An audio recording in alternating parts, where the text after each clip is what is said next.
One day, 15 years ago, our world was turned upside down and changed forever. There were rifts, magical portals from which demons came out, but there was also a system of levels and abilities so that people could protect themselves. People who defend our world from demons are now called adventurers. Adventurers choose their own style to fight demons. They are called classes. Sorcerers are very slow and have difficulty controlling magic and are considered to be too weak and helpless against demons. Our protagonist's name is Charles, and he chose a class with high ease, Thief. He felt that first, he needed to gain more experience and improve his survival skills. Over time, he gained an incredible amount of experience and became one of the strongest adventurers, nicknamed the Sword of Divine Speed. Every year, the faults were getting bigger and appeared more often, but Charles believed that he could protect people and this world from demons. He was not the only one who had such a desire. Many other adventurers also did their best to save the world. But one day, something unexpected happened. Charles was informed that he was being removed from the Sword of Glory list.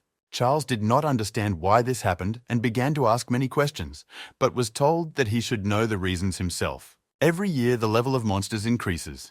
Now, Charles's attacks are ineffective against high-ranked monsters. With no support and recovery skills, the Sword of Divine Speed became a burden for adventurers. The days when thieves were very strong and necessary are long gone, and the world is changing rapidly. He was told that now thieves would be useful only for sucking materials from low-level monsters. Against the strongest demons, it will be more useful to have a sorcerer in the group who can deal real damage to opponents. The guild also decided to strip Charles of his C rank because the new faults are much stronger than the previous ones. He could not believe that this had really happened. Charles had risked his own life many times, and now he was being thrown away like garbage. Even though he has lost his combat power, he is still one of the strongest adventurers in the field of poison. Mark was one of the guild members. He looked at Charles and said he had one request. It was encouraging. Charles thought he was going to be assigned something important, but Mark asked him to pretend they no longer knew each other. It was a painful blow for the guy who had risked and given his all for others for so many years, and now he realized that he was useless. Charles became depressed, stayed indoors, smoked a lot and drank alcohol. He spent his entire life working as an adventurer, thinking that he would always fight demons for the sake of his country. And after all these donations, he was thrown away like garbage, which is hard to accept even for a strong warrior. Charles noticed that he was falling behind the others, so he spent a lot of money on supplies. He spent all his money on various witchcraft potions and tools, and now he has nothing left. Now he won't be able to earn high-rank rift clearing because the guild has stripped him of his C rank. He heard on the news that the Sword of Glory was heading to a neighboring country, and they had managed to conquer the rift of the Dark Estate. It was hard to watch his team continue to succeed without him. He opened the comments and saw that people remembered him, but someone wrote that Charles had always been a ballast to the team.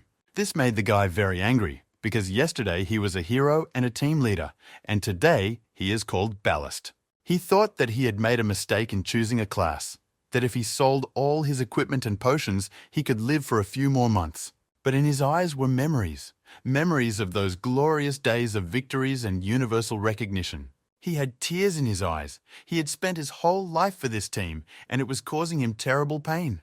Charles lay down on the bed and started thinking about what he should do next, and so far he had almost no ideas. He received an urgent message on his phone, saying that an S-class monster had appeared in the city center and that he had to hide immediately.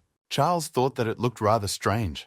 A monster of the S-class appeared at the very moment when the Sword of Glory was not in the country. He realized that there were no more strong adventurers in this city who could defeat this monster. Charles began to think. He realized that it would be difficult for him to defeat this monster as well. But he also knew that this was his chance to assert himself and show that he had been stripped of his C rank too early and was still capable of much more. The S-class monster is a real test for every adventurer, as such demons are not to be trifled with, and the slightest mistake can cost a life. Charles was happy that he didn't have time to sell his equipment and immediately went to meet the monster. It will not be easy for him. He is facing the time dragon Kronos, a rather pretentious name for a demon. Charles asked him to remember this day because it would be his last. The guy ran to the attack with the hope that he could use his vast experience and defeat a strong opponent. Charles realized that the townspeople had evacuated, and he just needed to hold out until the other adventurers arrived. Although the plan looked quite simple, in real life, everything is much more complicated, especially when you are fighting the Dragon of Time. This giant attacked with fire and its sharp claws, and it was difficult to dodge all its swift attacks. Charles realized that his opponent was too fast and felt it on his own body, so it looks like our hero was in trouble. After missing several dangerous attacks from the dragon, the guy began to doubt whether he should have come here. Kronos looked very confident, his white armor glistening in the sun and adding to his majesty. Charles realized that he should always keep his distance from such an opponent and threw a poisonous sickle at him. This attack did nothing. The guy realizes that the dragon's skin will be difficult to pierce, but he hoped that he would succeed. They have two different levels, and if Charles hadn't specialized in speed, he would have died a long time ago, so the situation is very difficult. The guy realized that he had no other options but to go all in and use the Thief's Claws. The Thief's Claws are one of the skills of this class. Thanks to this attack, the thief can steal an item from an opponent. Such a serious demon must have very powerful items, and Charles hoped that he could get a powerful weapon if he was lucky. But the demon was too strong. It began to attack rapidly and seriously wounded the guy in the chest. It looks like the thief's cunning plan has failed, and it's better that he stays in the apartment and watches TV shows on Netflix. His eyes began to darken. Was this really the end of the glorious warrior, and would his story end so easily? They've always been called heroes, but today he could only hold out for a few minutes. He is too weak. Charles thought that if he could survive, he would definitely become stronger, and he saw an interesting object in his hand. At first he didn't understand what it was. Did he really get this item with a thief's claw attack? This is the mythical dial of the god of time. It allows you to turn back time 10 years. When used, the object will disappear from all timelines. Charles first heard about the mythical class items, and at first he thought it was some kind of dragon's joke on him. But Kronos looked very serious and wanted to finish off his wounded opponent, and Charles had almost no time left. The guy realized that there was no point in thinking and decided to try to use this mythical, mysterious gift. A second before the dragon's claws fatally attacked him, Charles activated a mythical object and tried to turn back time. After that, the dragon's huge claw pierced through his body. But the question is, did the clockwork work? It was a strange feeling. The guy did not understand whether he was dead or alive. It was quite uncomfortable. A little while later, he opened his eyes and realized that he was lying in his apartment in bed. He hadn't realized that he was 10 years younger. He immediately picked up his watch and made sure that the time had indeed changed. But for the moment, he thought it was just a dream. He went to the window and opened the curtains to see what was happening outside. Then he pulled out his phone and made sure it was really 2030, which seemed almost impossible. He immediately remembered that the dial of the mythical class time god allows you to go back 10 years. He decided to check his combat class and saw that he had no class, so he really went back in time. He succeeded, and Charles confidently promised himself that this time he would become the strongest adventurer in the world. Now the realities in this world were completely different, and ordinary people were very scared because of the rifts and demons. The levels and sizes of the monsters are constantly growing, and it was constantly said on TV that this could be a real catastrophe for humanity. Charles quickly realized that he was really in the world of 10 years ago, a unique feeling. In the future, there won't be as much talk about fractures. The point was that people should have a high level. Charles realized that by returning to the past, he had gained an incredible advantage over others. Now he needs to gain as much experience and rare items as possible. Knowledge is his main weapon. But first, of course, he has to get the adventurer class, which requires leveling up to 10th. There are special rifts for low-level adventurers who have not yet received a class. These faults are not being cleaned up and are under control. Charles immediately realized that this was the perfect opportunity to raise the level. He decided to go to the first rift of the F rank, to the Goblin Cave, to try to get the 6th level. He was not one of those who ran in these rifts and raised their level in the hope of getting a class. There were other promising warriors who fell asleep with dreams of waking up one day as an adventurer. One of them was O'Hara, a warrior with a level 16 two-handed sword who helps newcomers to the rift. He said that it was dangerous to hunt monsters alone. The goblins could surround you, and then it would be difficult to get out of this rift. Usually people called O'Hara a leader. Charles thought he didn't look like a bad guy. O'Hara said that the company had suffered heavy losses due to fracture problems, and so he decided to become a conductor. This man thought that the work of a conductor was a great hobby and extra income. Soon, Charles continued to destroy goblins and was able to reach the 10th level very quickly. He received 6 experience points and 2 skill points for this, which is a pretty good start for a young talent. This talkative guide immediately welcomed his new friend and said that Charles was learning and progressing very quickly. O'Hara believed that Charles would make a great adventurer, but he didn't know that he was looking at the owner of an S-class. O'Hara said that rising to the 10th level can be a class act, and Charles should definitely think carefully about his future choices. The guide said he could always give advice, but he hardly had more experience than an experienced adventurer. The class you get depends on your abilities and characteristics, and you can buy skills with points. O'Hara advised Charles to choose a warrior class and promised to teach him many techniques and methods. However, after analyzing the guy, he admitted that the class of thief was more suitable for him, as if he was born for it. O'Hara was too talkative. He was constantly talking to Charles and asking him a million questions. He asked the boy if he knew how to get a class, as if he were the most professional adventurer. He also wondered if Charles had been taught in class how to activate acceleration and amplification. Acceleration and enhancement skills increase the adventurer's physical parameters. You can call it a base. Of course, these skills are very important, but to become the strongest adventurer, it is better not to waste skill points on this. Charles had been thinking all evening and realized what he needed now, and O'Hara started screaming and asked him not to do it. Charles bought a soft fall for 5 points.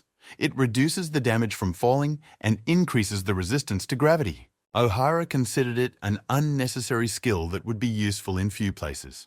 There are too few high places around to use this. The man decided to give some more advice to the guy. It seems that Charles did not hear him at all and continued to improve his soft fall skill by spending his points. O'Hara was incredibly angry that the guy had spent all his points on a soft fall. It seemed absurd to him. O'Hara thought that with such abilities, only the class of swordsman or peasant would be suitable for the boy. He was even more surprised when Charles finally chose his class. He said he was going to be a gravity master, a hidden class. The gravity master appears only when all the points are used for the soft fall skill. It was found much later because of the harsh conditions of its appearance. And even after its discovery, no one wanted to choose this class because of its weak abilities. Even after 10 years, no one has solved the mystery of this class, but Charles understood the essence of gravity when he was an adventurer with a rank. The Gravity Master is the strongest class of all, and O'Hara tried to stop the boy and persuade him to become a swordsman. But it was impossible to do, and that's exactly what Charles wanted. He confirmed his choice and became a master of gravity. He immediately gained the skill of gravitational magic and gravity control, which is the basis of this class. Charles looked very satisfied and happy. All his experience told him it was the right choice. With this class, he will definitely be able to become the strongest adventurer in the world. This time, he will definitely go the other way. O'Hara came up to the boy and said that he didn't think the magic class was right for him. He still couldn't get over the fact that Charles hadn't listened to him. He said that there was a high probability that Charles would not live long. It is difficult to fight demons with such a class. The man's eyes were filled with tears, and he said that it was better for the boy not to become an adventurer. At this time, it is believed that melee classes are much stronger than others. This conversation ended unexpectedly because strange things began to happen in this rift. A demon appeared next to Charles and the guide, a level 17 red cap, a real test for every warrior. O'Hara was very frightened. Monsters of such a high level should not appear in this place. It is some kind of anomaly. O'Hara was in this place because he was not confident in his abilities in real combat. He saw that around him were young adventurers of no more than level 10, and he urgently needed to save their lives. O'Hara realized that this was his finest hour. He ordered Charles to flee with the others and promised to distract the monster. Charles saw what was happening and realized that the O'Hara would not be able to defeat the Red Hood. This monster was too strong for the guide. If you don't urgently intervene in this battle, the conductor may retire early. O'Hara is not used to fighting opponents of his level or even higher. He is just a guide and can only destroy weak demons. O'Hara began to shout and call for help from adventurers above level 15, but so far, no one had helped him. It was clear that he would not be able to defeat such a strong opponent. One mistake, and he was dead. Charles was watching this with other adventurers. He thought he couldn't help because his level was too low.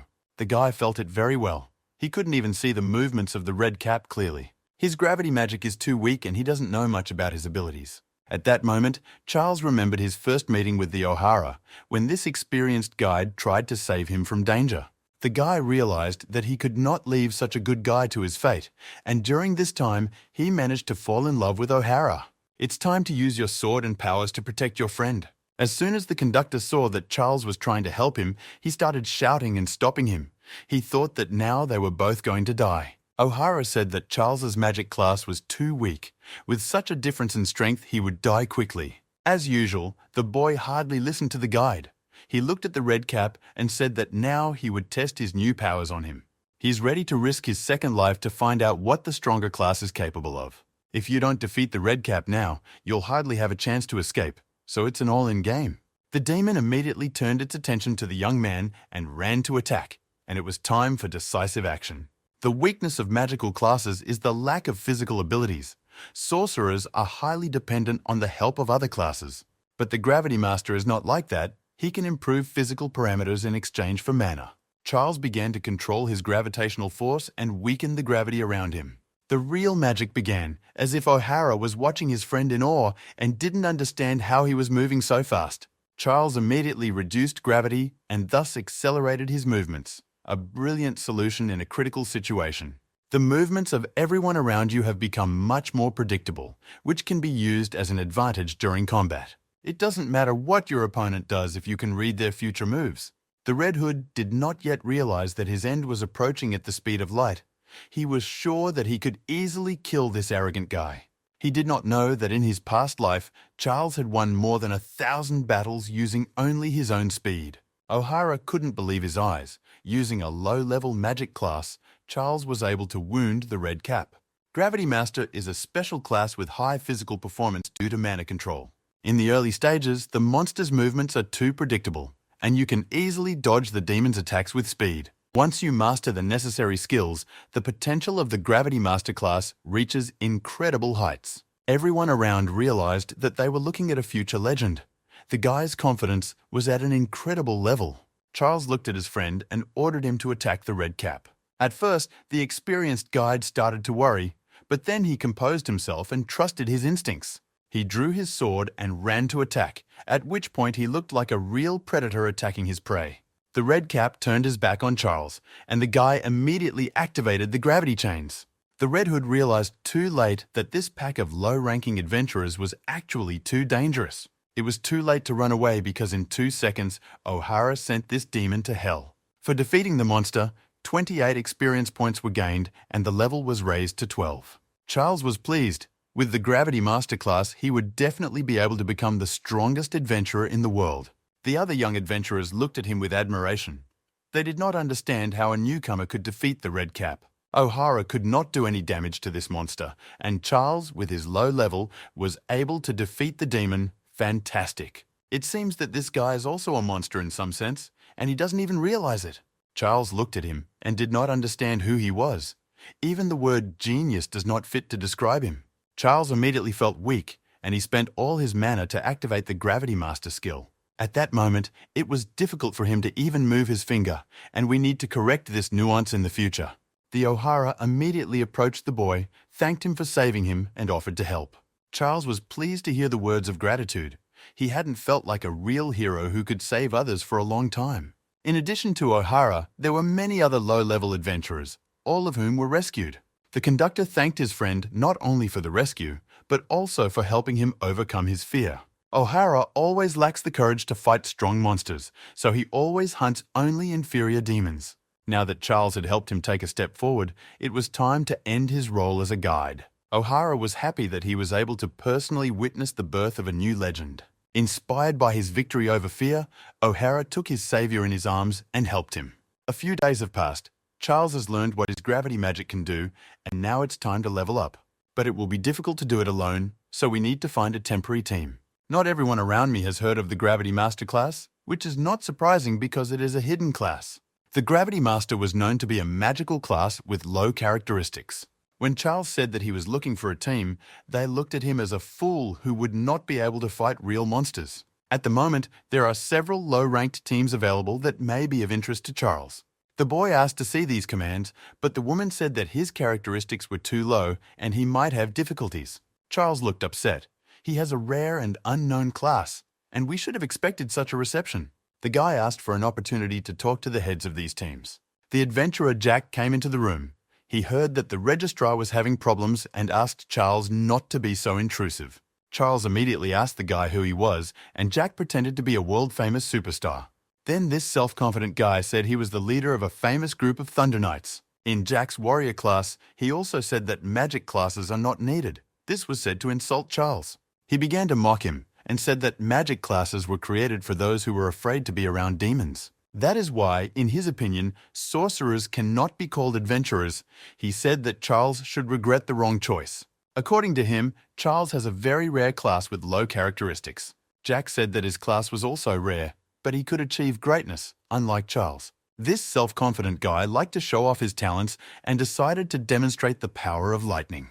This is a very rare class with high characteristics and strong skills, and Jack was happy to have chosen this option. Everyone started talking about Jack. People appreciated his talent and called him a future professional adventurer. The registrar said that the use of skills was forbidden in the guild, but Jack reassured her and said that he was just showing his strength to a newbie. He looked at Charles and said that they were not going to take on the garbage and explained that no one would take on a stranger. He thought that Charles was acting like a fool. Adventurers are not volunteers to help everyone. Charles was well aware that the Thunder Knight was a class that specialized in attacking, but it had slow movements and difficulty in implementing abilities. He should be very weak against an opponent who specializes in speed or against those who know how to defend against lightning. Meanwhile, everyone was laughing at Charles.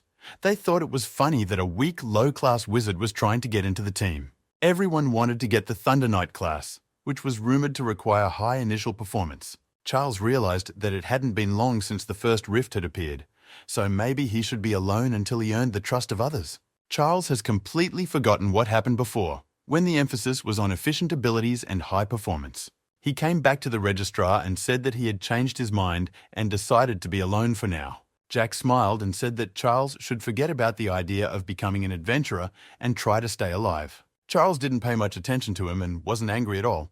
He thanked him for his advice and left. Now he decided to go to the room where the archives of the Adventurers Guild are kept. He realizes that a temporary team will not be enough to win the trust of others. It is better to find people with whom you can create a full-fledged group and remember the importance of compatibility with his gravitational abilities. He also thought he needed to raise his combat level and earn some achievements. He was able to easily defeat the Red Cap because the movements of low-level monsters are too predictable. Charles has figured out how to use gravity. Maybe now we need to raise the level and go to high-level faults? While studying the archives, he realized that the best rift for him at the moment was a level 25 stone temple. This rift was created for leveling up and mining stones and is controlled by the guild. Statues appear in this rift, which are very easy to defeat. If you are an intermediate level hunter, it will not be difficult. This vault is like a dungeon for beginners. If Charles hunts alone, he will be able to assemble a team faster. Now he is at the 12th level, which is not much, and he urgently needs to improve his skills. Charles was wondering, as he leveled up in the stone temple, if he could find classes suitable for his abilities. He decided not to wait and immediately go to the fractured stone temple. But this was not a children's playroom, and even very talented adventurers failed here. It may be easy only for real talent, but for everyone else it is a challenge. The stone statues look like monsters from horror movies, and even Charles will have a hard time fighting them. The registrar was surprised that a guy on the 12th level wanted to go to a stone temple. It seemed crazy to her. Charles said he had carefully read the rules and there was nothing illegal about it. Jessica knew this, but she warned the guy that he was going to die, because the recommended level for this fracture is 25. She warned that the faults are not stable and very serious rivals can meet there. Charles was not at all worried and said that everything would be fine. He would look around and come right back. You can't get stronger without taking risks. Charles has to defeat strong monsters to level up. He entered the stone church and promised himself that he would not stay here for long. The guy realized that he just needed to defeat at least one monster to increase his level. The stone statues were very cunning and treacherous. One careless step and you could lose your head. But all these tricks were too cheap for the former S-class adventurer. When Charles saw his opponent at the 20th level, he thought it would be easy to defeat this monster. Although the stone statue tried to cut off his head, the boy easily dodged it and showed that he was on another level. He was smiling and showed no signs of excitement at all, and we were about to have a real masterclass from a young master. Charles activated gravity reduction, a skill he had practiced in the previous fight. He already knew how to fight and what to do in low gravity, unlike his opponent. Even with this level, the stone statue is still an easy opponent. Charles sees through all his movements. The guy instantly approached and started attacking with his sword. It was a filigree technique. The brick statue was able to withstand the boy's attacks.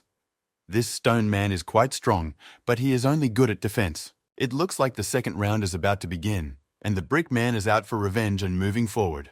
It looks quite strange. Even knowing that Charles is much faster, he still flies into the attack without hesitation. Charles again weakened the surrounding gravity to demonstrate his technique. But now he used a new trick. After weakening gravity, he immediately doubled the surrounding gravity. The brick man could not cope with this false maneuver. He did not have time to dodge the boy's attack. Charles instantly chopped it into two pieces. Even the concrete could not withstand the attack of this talented guy. His plan worked, relieving pressure and accelerating before the final blow. It was a very powerful attack, and Charles immediately gained 28 experience points and increased his level to 16th. In addition, he gained 8 skill points, and he was pleased with his trip to the stone temple. He immediately decided to upgrade his fighting skills. He wanted to learn gravity magic and gravity control. But there's one problem. He only has enough points to upgrade one skill right now, so he decided to choose gravity control. 10 points were spent on improving gravity management to the second level. It looks like it will now be able to control the direction of pressure and not just change the weight, which is a pretty important improvement. Depending on how it is used, it can provide significant benefits in different circumstances. Charles was happy. He had achieved what he wanted and was about to return to the real world. But something stopped him. He found the demon's core, a magic stone that would be enough to confirm his victory over the brick statue. He was ready to return, but realized that he still had a lot of mana left. He decided to test his new ability against the other brick statues, and the party is just getting started. Meanwhile, not only was he destroying brick statues, the Jack also did the same with a lightning strike. It looked quite effective despite his long tongue. This guy really knows how to fight. His friends were proud of his successes. Destroying such a monster with a single blow was a remarkable achievement. Even with lightning protection, it will be difficult to resist Jack. The guy said he didn't notice the protection of the brick statues. It felt like just a training fault. Jack is now at level 26. He said that they don't increase their level so fast anymore, and it's time to move on to more difficult faults. Kira reminded him of the sorcerer from the guild. She thought that Jack was too harsh in dealing with this newcomer. The guy smiled and said that he was talking as usual and only wanted good for this loser. He explained that this sorcerer could easily die if he decided to go into the rift, so it was better not to have vain hopes. Jack heard strange noises and thought that another pack of brick statues was preparing to attack them. Destroying these brickmen has already become a routine for their team. It doesn't even excite them anymore. Kira asked him to stop and said that these sounds were too loud for brickmen. Jack replied that even monsters have their own peculiarities and asked his partner not to worry. He said that everything would be fine as long as he was around, and at that moment, a huge brick statue walked into the room. Mark and Kira were immediately frightened. They had never seen such a huge monster in this training fault before. This is a level 30 brick statue, much taller and larger than all the other statues in this rift. Kira looked very scared.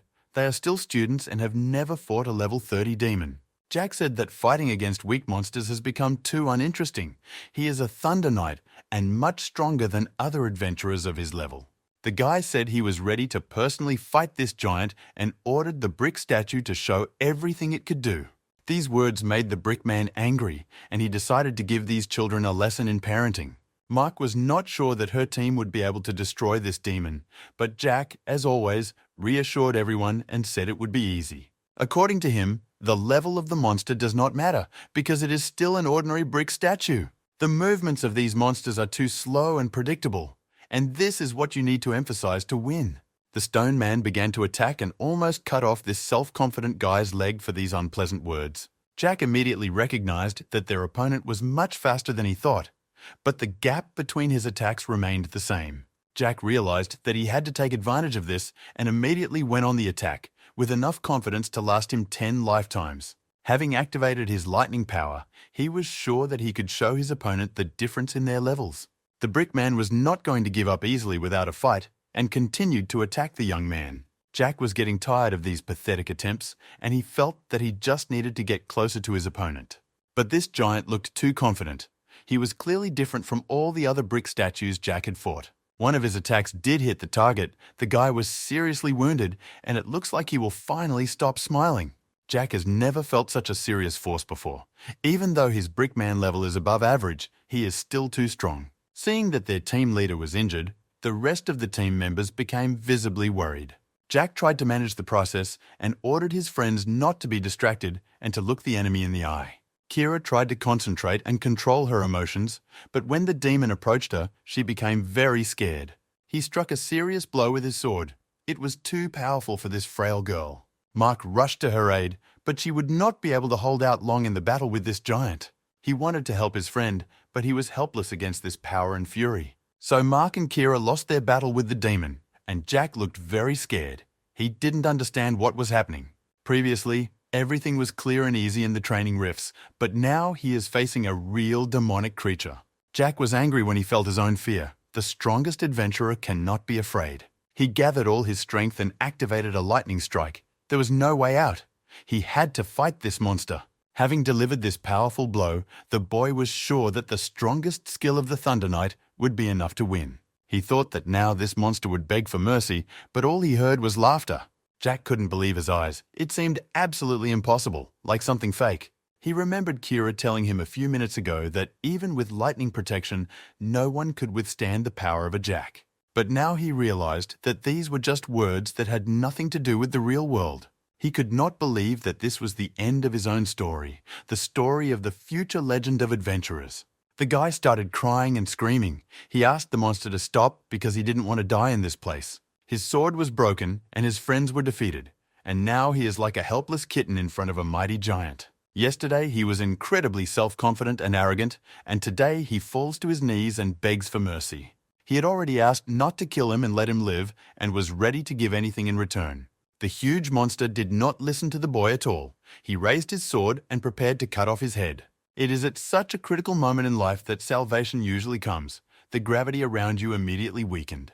Charles came to save the scoundrel, but the demon was against it and decided to kill them both. Charles realized that it would not be easy, but he had already intervened in the situation, and it was too late to run away. Jack recognized him immediately. He thought that a newcomer had come to save him, so they were both dead. Charles tried to come up with a plan of action in this difficult situation. Something extraordinary was needed to defeat this giant. Jack said that Charles should run away because he could never defeat such a powerful demon. Charles was well aware of this. He knew that he was now level 16 and his opponent was level 30. The difference in their levels is too great, but they need to come up with something urgently to stay alive. Devouring adventurers and other monsters, this giant was able to evolve into a new, unique state. Charles thought that this guy was too big. He still had a lot of mana left, so he was ready for another fight. Charles pulled out his sword and said he didn't want to waste time and suggested that we move on to dessert. The huge monster was happy. He was glad that instead of killing one guy, he could kill two at once. Jack kept shouting and saying that Charles could not win. He suggested that they should immediately run away and pray. Jack explained that even with 3 of them, they couldn't defeat this huge monster, so Charles had better not waste his strength. This guy was able to completely ignore everything that others said to him. It was his special talent. He weakened gravity again and prepared to attack, which is exactly what the monster was waiting for. Now the real rock and roll is going to start, and I'm betting $100 on Harry Potter. As soon as gravity was released, Charles immediately began to use his speed and flexibility. His opponent is too big and slow, and the boy took advantage of this and struck the first accurate blow with his sword. Watching this, Jack could not believe that this newcomer had a magic class. It seems he underestimated him in their first meeting. He didn't understand where he got such powerful energy and strength from. Maybe he was the son of some legendary warrior? Charles, meanwhile, realized that his opponent was too slow. Controlling gravity should be enough to win. But he also quickly realized that he wouldn't be able to do enough damage to his opponent, and that was a problem. The brick statue is a defensive type of monster, and due to the difference in levels, it took almost no damage. Charles felt that it was taking too much of his mana to maintain gravity control. We can't wait any longer, we have to act, but the huge brick monster has also decided to act. He threw the first punch, but Charles managed to dodge in time and use his speed advantage. The guy has no choice but to rely on his last attack. Charles activated all his mana and started attacking with gravity. He thought it would be easy for him to defeat this giant, but it seems his defense is much better than he expected. Weakening gravity takes too much mana, but without it, he definitely won't be able to defeat the monster. He realized that he couldn't waste time. He had to do everything he could to end the monster as soon as possible. Charles continued to attack and tried to break through the powerful defense of the brick statue. It was not easy. The brick giant, although it had weaknesses, was very well protected. The guide tried to find the right tactics and attack the weaknesses. This huge brick man continued to skillfully defend himself and tried to actively counterattack. If Charles can't find a way to win soon, he'll run out of mana and start having real problems. Jack didn't understand how this newcomer could be so fast. He thought that wizards didn't have such abilities. With the second level of gravity control, Charles gained a new skill and got ready to try it out during the battle. He gathered all his energy inside himself and activated a gravitational shift. Charles activated the gravitational shift on himself and felt a rather interesting effect. It was time to end this battle, so he activated double gravity and launched a rapid attack. With the force of double gravity, it will fall at an incredible speed. This may help. Charles looked very focused and concentrated on his opponent. He felt that it was the end. His fall could be compared to the fall of a comet. At first, it seemed that the brick giant had survived. Everything happened so quickly. But then it became clear that this gravitational comet had completely destroyed this brick monster. Thus, Charles received 524 points of experience and 14 points of skill. His level was upgraded to 23, but he looked as if nothing special had happened. Although we had to admit that this young man defeated an enemy twice as strong as him. For this, he received the third level soft fall skill, which reduces damage from falling and increases gravity resistance. Charles felt too tired and realized that he had spent a lot of mana. Jack still couldn't believe it. He had never seen such incredible strength. His legendary lightning strike did not leave even a scratch on the brick statue. He didn't expect this guy to save him out of all the people in the world, and he didn't understand why Charles decided to come to his rescue. It seemed strange. After all the words Jack had said to him in the guild, did Charles really want to take revenge and disgrace him? Jack thought seriously and began to suspect his savior of foul play. But Charles calmly approached him, asked how he was doing, and offered to help. Jack was very surprised. It seems he had begun to suspect his savior of bad intentions too soon. He realized that he was a decent and honest man and thanked him for his help and for saving his life. Soon, these two young and promising warriors returned to the Adventurers Guild. Jessica could not believe that Charles had found a level 30 brick statue in the fissure. It seemed to her something impossible. I can imagine her expression when she realized that Charles had defeated this monster. She said she didn't believe the guy. A newcomer couldn't defeat a level 30 monster alone. Charles took the monster's inner core out of his pocket and said it should be enough to prove his victory. Jessica admitted that it all looked very suspicious, but she had no choice but to record his achievement. She asked him if he wanted to sell the stone because it could be worth quite a lot of money. Meanwhile, Jack approached the guy, looking for him to thank him again for saving him in the rift. He said he was very glad that Charles came to his aid and wanted to tell him important news. He looked very happy and said he wanted Charles to join the Thunder Knights. Everyone around us immediately fell silent. Only the special ones were invited to join the Knights of Thunder, the strongest group of newcomers. Jessica was also surprised and excited. It seems that this Charles is not as simple as it seems at first glance. Jack said that Charles is very lucky and others can only dream of such an offer. Everyone around him was incredibly surprised to hear that Charles refused the offer.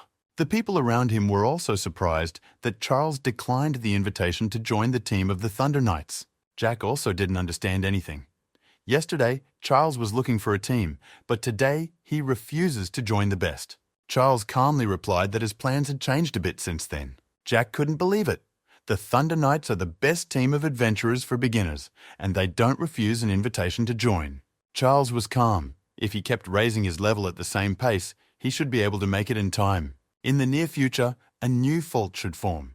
A mad theatre and a unique object will fall out of it, which Charles needs.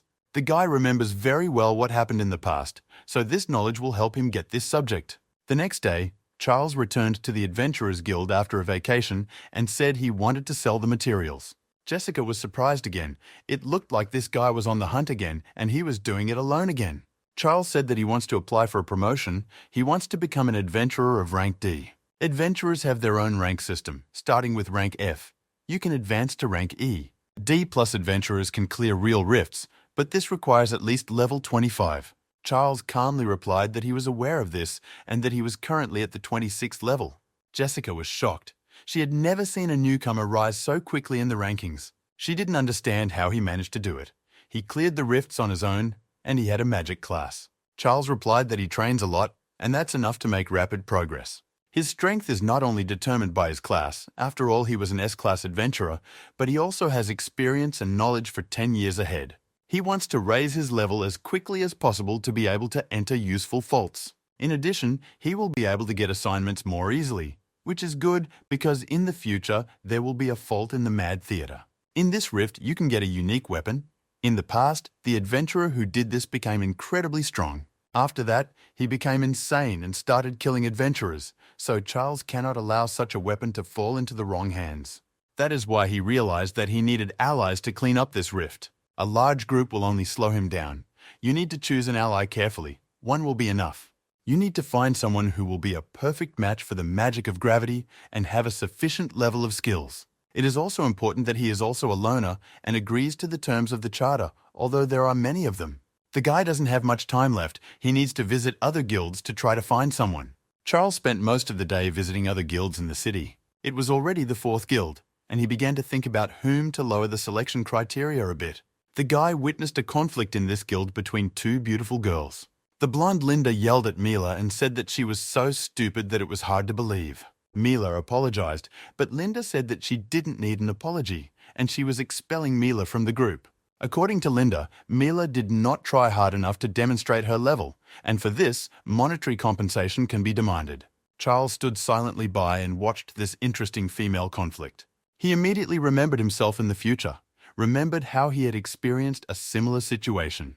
But it's better not to interfere, because the choice of an ally should not be based on a sense of pity and mercy. Meanwhile, the quarrel continued, with Linda calling the classroom soap unnecessary garbage. It was about the shaman class, and as soon as Charles heard that, he immediately stopped and became interested.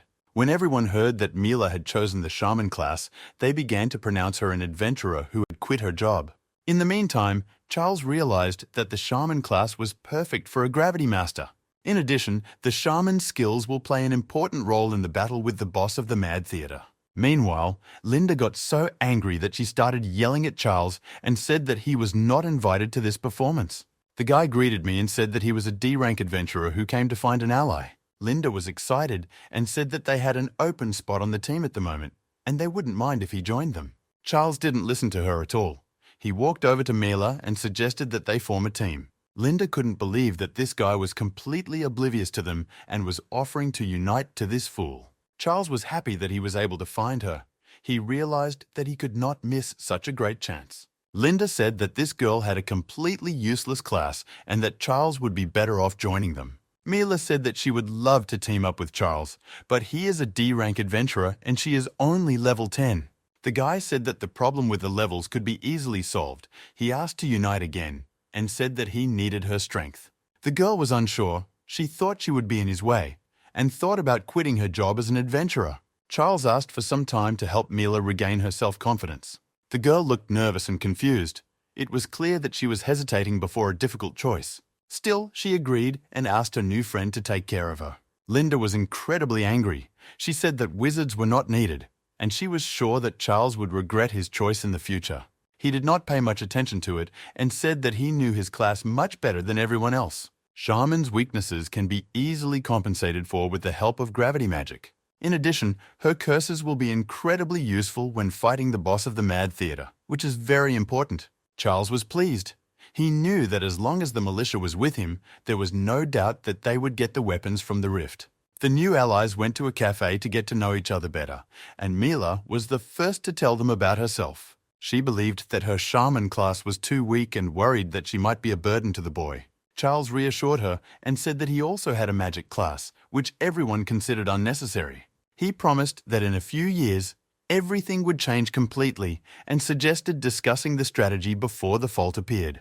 Mila agreed and said she was ready to go into any training rift, but Charles said it would be a real rift. He explained that this fault will appear soon. It's a level 30 fault called the Mad Theater. Mila was immediately afraid. This fault was too high and it scared her. An unknown fault is the exact opposite of a training fault, and there is almost no information about such faults. Mila was very worried about her low level, but Charles assured her that he would always help her in a difficult situation. He knows all about these faults through books he read in his past life, so they will be well prepared for anything. The guy said that they would be on the same team and he was sure that they would be able to cross this gap. He asked Mill to trust him and rely on his knowledge and experience. The girl apologized for asking too many questions, but she was very interested to hear about the weapons from this vault. Did she also not realize how soon the fracture of the Mad Theatre would appear? Charles replied that he could not tell all the details about this mysterious weapon. Let it remain a mystery. Mila was worried. She believed that it was impossible to predict where and when a new fault would appear. As soon as she said these words, the phones of everyone in the room started ringing loudly. Mila looked worried, but Charles was very calm. It happened. A new fault was discovered in the city. She could not believe that they were sitting here deliberately waiting for this event. Charles said they would raid tomorrow, because no one would dare to go into the rift without information for a week. After resting, they met the next day and went in search of this fault. Charles immediately saw that the fault agency had also had a hard time that day. A girl ran up to them and asked these adventurers to wait, as she seemed to have a message for them. The girl said hello to Charles and Mila and asked to find any information about the rift and its boss. She also told them to come home alive, because it is easy to die in an unknown rift. Charles deliberately said that they only wanted to explore the fault. If he had told the truth, they would not have been allowed in. Mila and Charles have thus entered the fault line of the Mad Theatre, and the most interesting things are yet to come. Sensing that the girl was worried, Charles apologized for forcing her to follow him. He said that he would fight in the vanguard, and as soon as it became too dangerous, they would immediately begin to retreat. Mila said she would try her best and fight in close combat, and even become a decoy if necessary. I asked her to calm down and told her that her curses would be enough, especially the mana sucking. Mana suck is a skill that absorbs the target's magical energy and is great for fighting strong monsters. This skill also helps to restore allies' mana, which can be incredibly useful for gravity masters. With this skill, you can fight without worrying about losing mana. You can stay in the rift more and increase your level. Mila thought that this ability was weak and ineffective, and there were many spells that dealt more damage to enemies. Charles replied that this was not true. They agreed that he would lure the monsters to him and Mila would attack them. It's time to check how ready this team is for serious battles. The first test is a circus bear of the 26th level. As soon as Charles was able to lure the monster to him, Mila immediately activated the Ball of Darkness. The white circus bear immediately felt the power of the shaman class. It seems that this girl is not as weak as she says she is. Charles was pleased with her attack and said that now it was his turn to attack. Now this bear will feel the power of the former S-Class adventurer, and I hope it will be spectacular. Charles activated double gravity and used his sword. It was really beautiful. The circus bear was finished, and the boy received 212 experience points for it. Mila also did not stand aside. She received 3 levels of promotion at once, a pretty good result for the first battle. She said she was happy about it, but she still has a feeling that she is some kind of parasite. Charles said it was nonsense, and he really needed her help. And it was also important for him that she improve her level because they were allies. The girl was happy to hear these words. She began to feel a strange sensation, something she hadn't experienced when she worked with others. She immediately started smiling and said she would be happy to continue working with Charles. Mila was very insecure and clumsy, but Charles failed to help her discover her fighting instincts were also well preserved. Now Charles was absolutely sure he could defeat the boss and get the rare weapon. In a previous life, David received this weapon and immediately became one of the most feared thieves among adventurers. If he doesn't get the item this time, then the story must change for the better, so Charles must do it. David will capture this vault much later, so there shouldn't be any problems. At this point, David practiced and fought with others, improving his level. When you fight with this guy, you have to be very careful and defend yourself against a fatal attack. David believes that our world works on the principle of kill or be killed, which characterizes it well. Now he is at level 37, and it has become easier for him to hunt people of the same level than monsters. Meanwhile, Charles and Mila were not resting either. It was time to activate double gravity again. Now they are fighting a killer doll that is on the 27th level. With the help of several victories, they were able to increase their fighting skills. Mila is already at level 22, Charles is now at level 27. Mila believed that Charles could fight better if he did everything on his own. She felt like a burden. Charles replied that this was not the case. At this level, the monsters were not so dangerous and their movements were easy to predict. He once again reminded the girl that sorcerers are a very strong class of adventurers who should not be underestimated. Soon, the girl noticed that they had little mana left and suggested that they return to the real world. Charles has completely forgotten about it. He enhances his performance by controlling gravity. If you have less than half of your mana left, then you really need to return to the guild. He smiled strangely, looked at Mila, and said it was time. But judging by his face, it was unlikely that he meant returning to the guild. At that moment, another monster appeared in front of them, a goblin clown of the 24th level, an interesting character. Charles said that the preparations were complete, grabbed the monster by the neck, and ordered the mill to suck out its mana. If you have the mana drain skill and a monster that doesn't move, you can drain mana endlessly. In addition, thanks to this skill, you can restore mana to your allies, which is how the perfect combination of a shaman and a sorcerer manifests itself. Mila said that she understood her partner's logic, but she didn't want to cause problems for the monster, who was a good girl. Charles assured her that everything would be fine, and the girl immediately began to suck her mother out of the monster. When the process was completed, Charles said they had to move on, and he was pleased with his assistant. The girl looked a little upset. She felt sorry for this monster. He looked like a mummy. A little later, Mila suggested that her partner begin the process of restoring his mana reserves. She had already mastered this technique a long time ago and was able to start the process easily. Everything went painlessly and quickly. Charles was pleased with the cooperation with the Mila, and his mana quickly recovered from 16 units to 25. Mila thought that this was not enough, and the effect was not so strong. She thought that she should have restored mana much better. Charles reassured her and told her that she only needed to use 6 goblins and everything would be fine. The girl was shocked. She could barely stand the mana sucking from one monster, and there were 6 more to go. Charles assured them that there was nothing wrong with it, and said that it would further raise their level, and the destruction of the goblins continued. They quickly destroyed 6 more goblins and almost completely restored their mana. Now Mila is at level 24. Charles is already at level 28. Using this tactic, you can hunt as much as you want and raise your level. But don't rush to restore mana, because if you make a mistake, it can lead to serious consequences. But if you do everything right, you can get a strong effect and fight even 100 demons. In one day, Mila was able to improve her level by many steps, which was a fantastic result. The girl was happy because it was the first time she had seen such progress, and her cooperation with Charles had already begun to pay dividends. During their training in the guild, they were told that they could not fight monsters of the same level as them or higher. Chaz replied that he didn't think he could learn anything from the guild, but it was impossible to level up without taking risks. Mila watched him as a real teacher, and he had already taught her a lot. They had already gone deep enough into the rift of the Mad Theatre that I wondered how far they wanted to go. Charles said that they are almost there. That's their goal, the boss of the Mad Theatre. No one expects the fault to be cleaned up on the second day, and Charles will be happy to take advantage of it. But he underestimated Mila's uncertainty, and she was very scared as soon as she heard that they would have to fight the boss. Charles offered her to go back if she was so scared, but she said she was ready for anything. In her mind, she probably immediately recalled how Linda was constantly angry with her because of her constant fears. This went on for many years and caused serious emotional damage to Mila. This became an additional motivation for her to try, and it was time to completely change and move forward. She looked at Charles and said that if he needed her strength, he could always count on her. At that moment, he realized that he had made the right choice in choosing her as his partner, and it was time to go to the boss.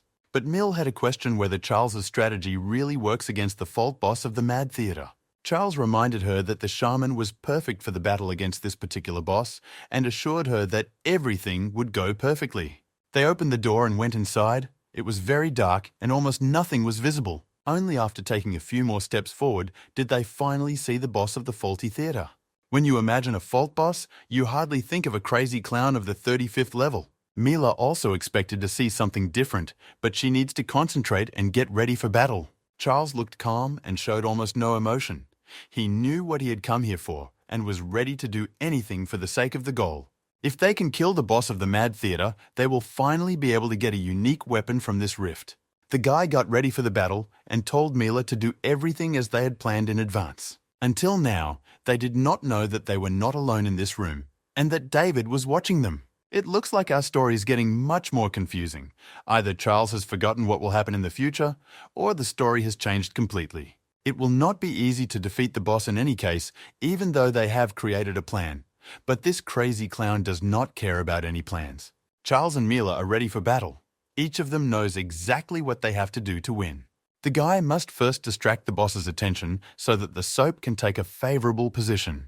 The boss is quite a serious level, and it won't be easy to beat him, so you'll have to show all your talents. The crazy clown looked very confident, although it is unclear whether he is laughing because he is confident in his own abilities or because he is a clown. In any case, double gravity has been activated and Charles will be able to dodge the boss's attacks with it. Mila also did not rest and tried to show all her extraordinary abilities.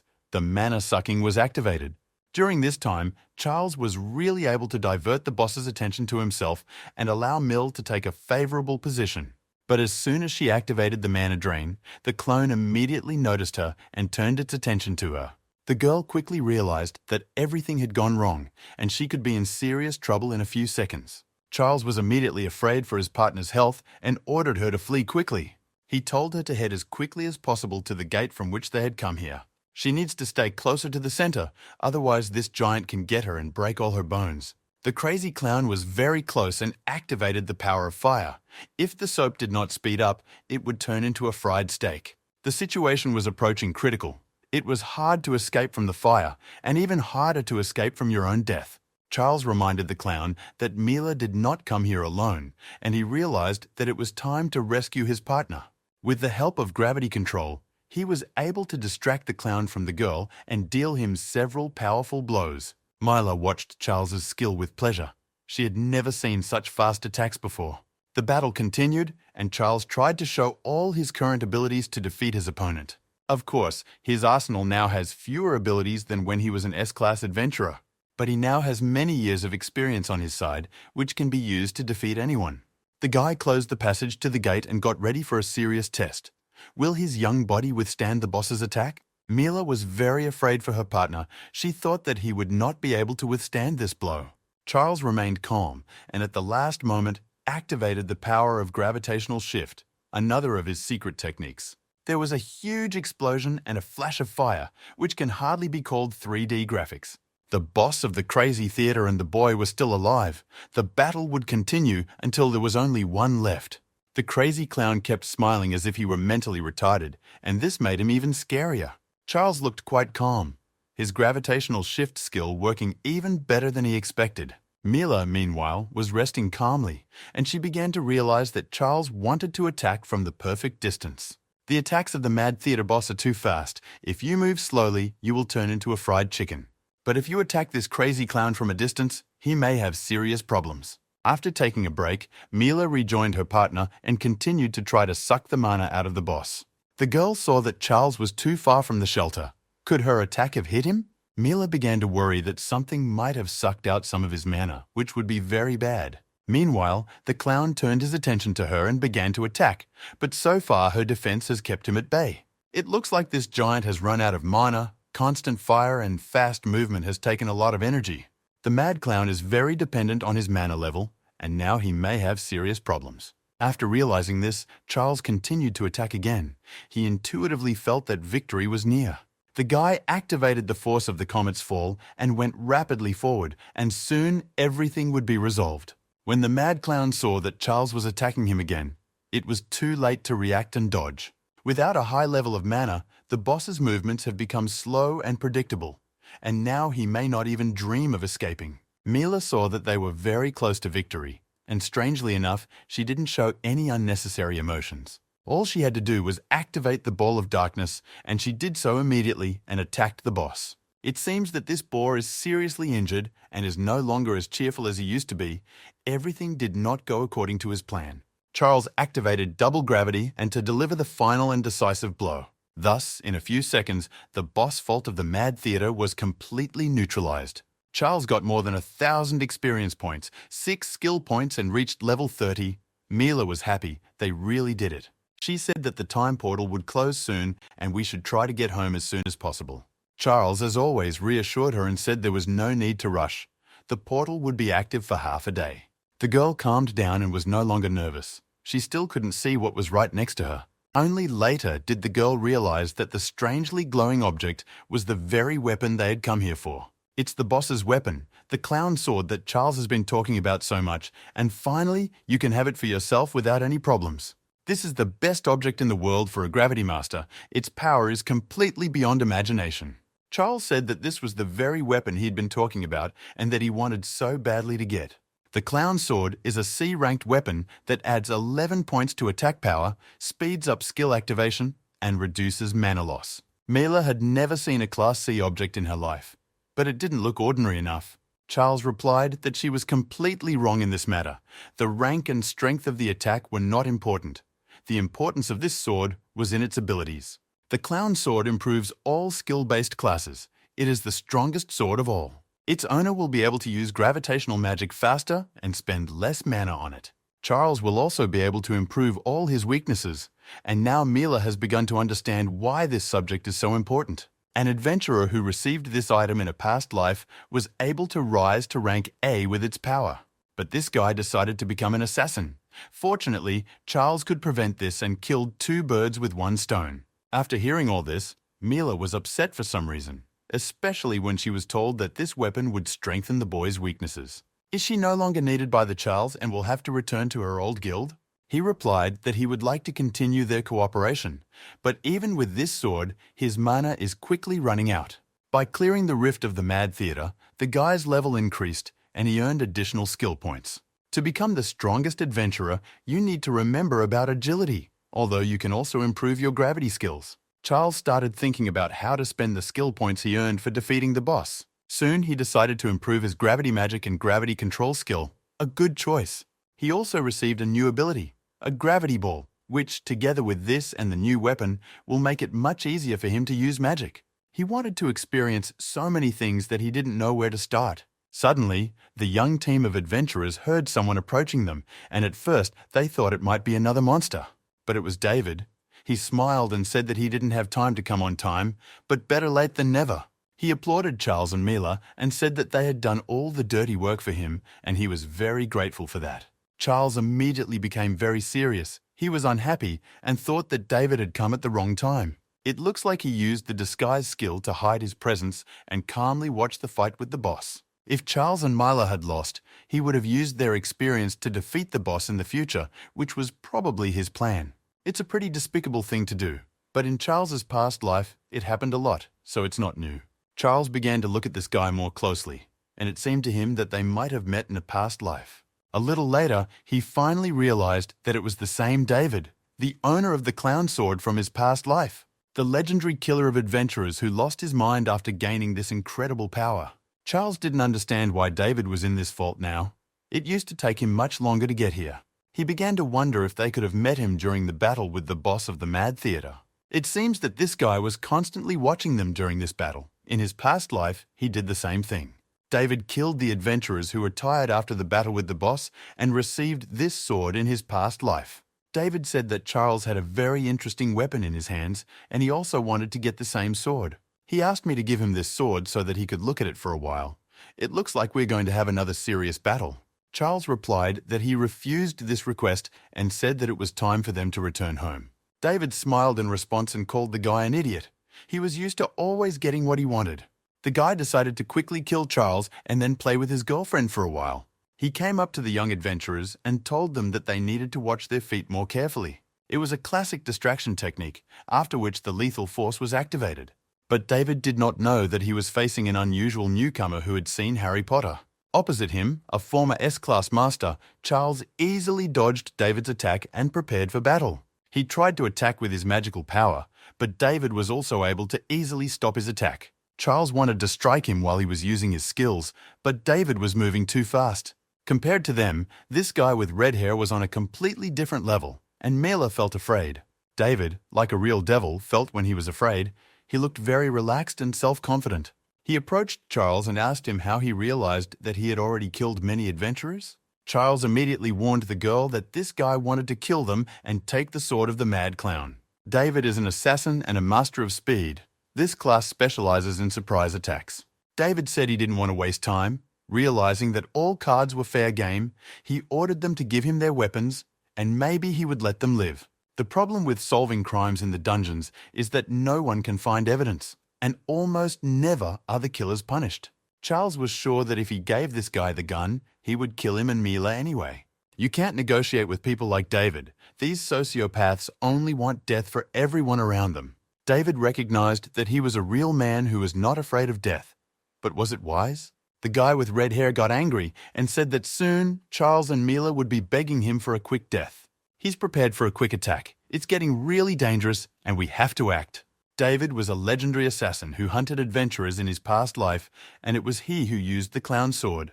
Charles should have foreseen that this guy could come to this rift much earlier. This short-sightedness could cost him his life and the life of an innocent girl, and his experience did not help him in this situation. Mila was not going to give up without a fight and told David not to come near them. The assassins specialize in high-speed and unexpected attacks, primarily targeting shamans. If this guy is next to you, it will be too late to activate the spell and call for mommy. That is why Charles ordered the girl not to approach the David under any circumstances. He promised to kill the bastard himself. Even if he fights alone, Charles is still a strong opponent, although it will be almost impossible for him to defeat David. He was well aware of the huge difference in their levels and the difference in their skills. David showed his confidence and fury, perhaps part of his plan to intimidate his opponent. Charles soon realized that this bastard would try to attack Mila first, and the girl would be in mortal danger. There was no time to think. Charles took action and activated the gravity reduction and went on the attack. He was not acting very confidently, and David felt it. One of them killed only monsters, the other killed hundreds of people. David said that he enjoys cutting other people, and that this experience gives him a huge advantage in combat. It was clear that this sick guy was enjoying the battle and even had time to play with his victims. It was very difficult for Charles. He could hardly hold back the enemy's onslaught and could not find any weaknesses in his defense at all. But David also felt the strength of his opponent, and Charles's sword no longer trembles, although the difference in their levels is enormous. David was very surprised because Charles was adapting to his movements better and better with each stroke of the sword. Mila watched her teacher with admiration. She was amazed at how smart and strong he was. This young girl has never met an adventurer stronger than Charles. Thanks to the fact that they managed to get the clown's sword, Charles can now switch between his combat skills faster. This helps a lot in the battle against David, and now you don't have to worry about your mana supply at all. No, David was not going to vomit. He was just angry and said that he was done playing games and prepared to attack. This guy always has a few aces up his sleeve, and he activated one of his signature and most dangerous techniques. A poisonous arrow flew at Charles's face with incredible speed. Will he have time to dodge it? Although it was unexpected and very dangerous, our hero managed to dodge in time and saved his life. David was amazed. No one had ever been able to escape a poison arrow attack before, let alone at such close range. The guy got even angrier and said that Charles was just lucky, and sooner or later his luck would run out. The battle of the two talents continued, and David went forward furiously and tried to kill his opponent. He activated the lethal attack technique again, which didn't help him last time, and nothing changed this time either. Charles felt that he was taking the initiative in the fight and activated double gravity. It was enough to wound David in the arm, and it hurt the bastard, who had rarely been wounded before. Charles called him too predictable. Using the skills of an assassin, he constantly aims for the neck. Because of this, it doesn't matter how many attacks a David tries to make, because his movements are too easy to read. All this time, Mila was nervously watching the battle of these young adventurers. But a little later, she realized that it was time to help her partner and activated the Ball of Darkness. Charles immediately realized that it was time for teamwork. The girl had distracted David, so he could take advantage of it. It was a precise counterattack with a sword to his left eye, and blood immediately began to pour from his face. Charles already knows all of his opponent's skills, and with the help of gravity, he can keep up with all of his moves. But there is one problem. The amount of mana left after the battle with the boss is too low. It's only a matter of time before it runs out, and if it does, David will easily kill him, so we have to hurry up and finish him off. Meanwhile, David had already started to panic. He didn't understand why he couldn't do anything about this guy. The further they fight, the better Charles understands his movements, and the harder it is to defeat him. David tried to come up with something and strike back, but Charles skillfully exploited his blind spot. To defend himself, he used a shadow jump and was able to dodge Charles's gravity attack. David couldn't understand why his opponent, having a huge advantage, was in such a hurry to end the fight. A little later, he realized that Charles was in a hurry for a reason. After the battle with the boss, he hadn't had time to recover his strength. He said that Charles was really strong, and if he could survive that day, he would definitely become a hero. But this will never happen, because today he will die because he was unlucky enough to face death. Charles did not answer, but he realized that his supply was about to run out, and he had to come up with something immediately. The Battle of the Titans continued. It seems they are not going to rest and continue to show miracles of combat skill. Mala also took part in this battle on a full scale, her ball of darkness causing significant problems for the freak with red hair. The point of her attacks was not to kill him, but to try to distract his attention and allow Charles to attack in peace. Although David managed to dodge Mill's attacks, this allowed Charles to take a break and prepare his own attack. But the girl did not understand this at all. She was upset because she could not hurt him. She could only watch the boys fight to the death. At first, everything was fine, but now she began to feel that her partner was losing the battle. It's not often that a David gets a chance to kill such a serious opponent. The law of kill or be killed works in real life. With the last of his strength, Charles tried to respond and launch dangerous attacks, but his opponent managed to dodge. He was always very close to victory, but just a little bit was missing to finally kill the bastard. The battle continued, and Charles did not give up. After a few minutes, he was finally able to kick the David hard in the jaw. It was effective, but it was not enough to kill the bad guy. David asked his opponent to show his best. It's normal for him to be so annoyed with Charles. Due to the decrease in gravity, Charles has developed some acrobatic skills. David is constantly trying to attack, although his attacks are easy to stop. But it seems he has guessed that Charles has little mana left.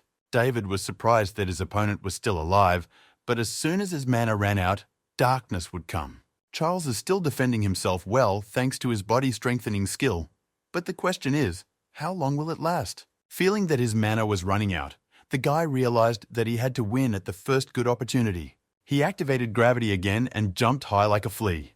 David was amazed by this acrobatics, which is a rather rare talent, especially for sorcerers. It's time to activate double gravity and strike with all your remaining mana. Charles has activated his important ability, the fall of a comet, his last hope for victory. It was really effective, and David couldn't understand how his opponent had such power. Charles's blow was too strong, even the rest of his mana was enough for such power. Judging by his face, he has used up all his energy reserves, and that's very bad. But Mila was happy. She rejoiced and said that he had succeeded. But it seemed to be looking in a completely different direction because David was still alive and well. He started to rejoice when he realized that his opponent had no mana left, so his victory was very close. Very upset, he admitted that he could not win and ordered the girl to run away immediately. He really wanted her to be able to get out of this crazy rift and save her life. He knew that David would not have enough strength to catch up with her, and he had to take advantage of it immediately. Mila was in despair. She didn't know what to do and was very worried. Did she really have to leave her friend? Meanwhile, David mocked her and said that she hadn't helped her partner at all. Charles tried to distract her and told her not to listen to the bastard. The girl was very upset. She always knew that she would be redundant in a team with Charles. If she had given up as Linda told her to, Charles would not have lost and all this would not have happened. But in this difficult moment, she remembered the words of her friend, the same words when he said he needed her strength. This memory immediately made her feel better, as if she had a newfound desire to fight and win. Meanwhile, David recognized that his opponent was very strong. Even after losing all his strength in the battle against the boss, he still fought David on equal terms. He said he would always remember Charles as his most principled rival and prepared to send him to hell. But it looks like it's not Charles who's going to hell tonight. Mila has activated the ball of darkness, and the party is just beginning. David felt that he was in trouble. He had underestimated this little girl. Her insolence made him angry, and he said he would cut off her tongue and both hands. She was able to wound him with a blindside attack, a good technique for an inexperienced adventurer. The girl immediately ran to her partner for help, and he did not understand why she was so brave. She grabbed Charles and told him that they had to run away immediately, but the boy replied that he had no strength left. Mila said that with the help of his words, she was able to discover a hidden strength in herself and realize that she was capable of much more. The girl gathered all her energy and began to activate the mana recovery skill. This made David very angry, and he said that it was time for the girl to die. He activated a lethal attack and prepared to take her life once and for all. But it was too late. She restored Charles's mana supply, and the guy managed to defend her with a mad sword. He thanked the girl and said that he was now her debtor for the rest of his life. From the very beginning, they fought together as a real team, and this is their main strength. Now that Charles has fully recovered his mana and David is seriously wounded, who will die today? The second round of the battle has begun, and we can call it the revenge of the century. Charles immediately went forward. He felt his strength was restored, and he knew that his opponent was bleeding. David realized that he could lose and activated black magic, but it was too late to try to seize the initiative. He fights not only with Charles, who has restored his mana supply, but also with his assistant. The girl activated her shamanic skills and hoped to do everything to help Charles win. The gravitational magic was activated, and Charles now looks like a holy angel from heaven. David's magic takes too long to activate. In his past life, he was faster thanks to the mad sword effect. But without this extraordinary weapon, he's not as dangerous, and now he can't become a legendary killer of adventurers. Gravitational magic is no joke. Anyone who has personally experienced it no longer jokes with sorcerers. David didn't understand how it was possible, why he was losing when his level was much higher than Charles. The Criminal Investigation Department has not yet developed as much in cases within the fractures. Therefore, if someone kills in the faults, it is almost impossible to prove it.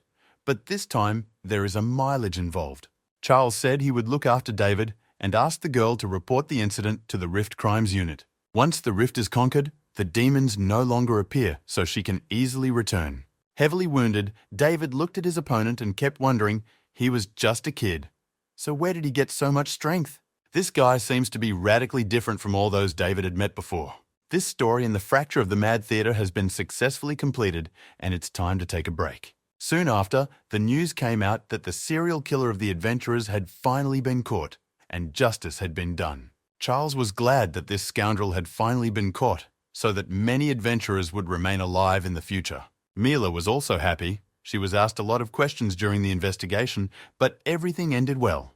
Crimes in the fault lines are very difficult to solve, and if the perpetrator is unknown, the department refuses to pursue the case. And with the emergence of the faults, the situation in the country has changed dramatically, and the crime rate in the real world has decreased.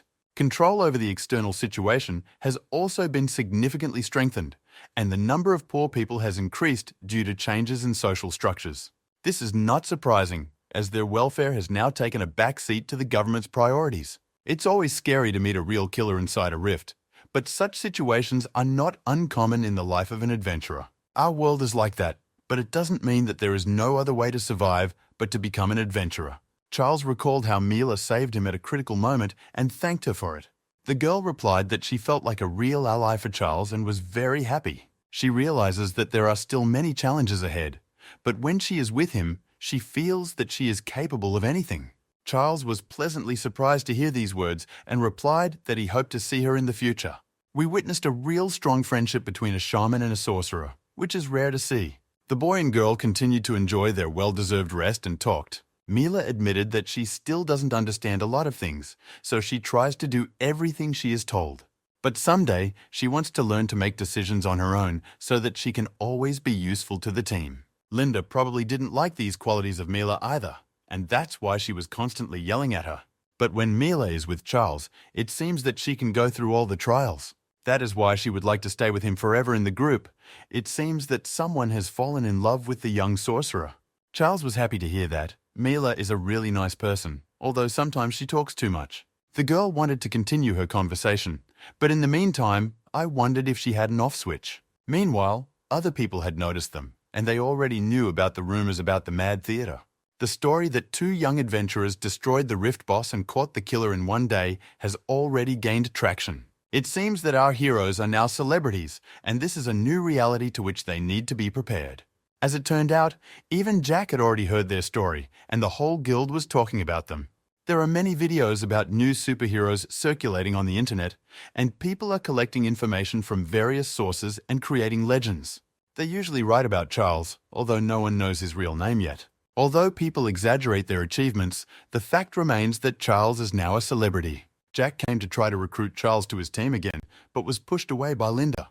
As soon as she heard about the news, she immediately ran to find a soap, a classic of the genre. She began to apologize to her former partner and said that she had said too much. She would say that she had thought it over and asked Mil to return to her team and be allies again. She realized that Mila was able to earn a lot of money for cleaning the fault, and she must have raised her level significantly. Now Linda is absolutely sure that Mila will become an indispensable part of their team. Mila said it was too loud in here and asked Charles to go outside with her.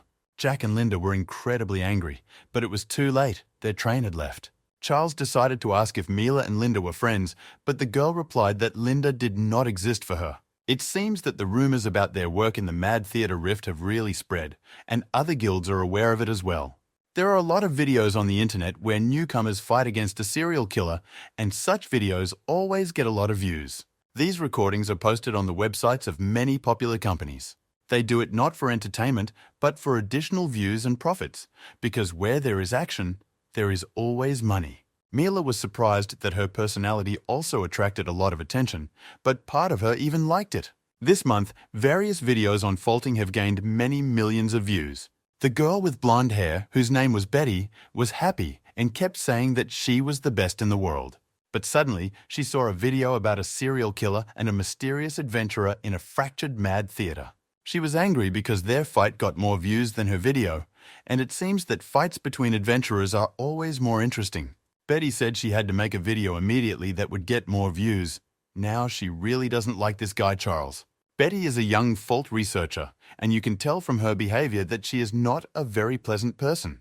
Meanwhile, Charles and Betty went to a new cafe to have a quiet conversation. She began to say something about her weapon, a question that had been bothering her a lot lately. As you level up, the rarity of the monsters you need to defeat also increases. That's why weapons play a key role for an adventurer, and to compensate for the weakness of Shaman's firepower, they need an expensive staff.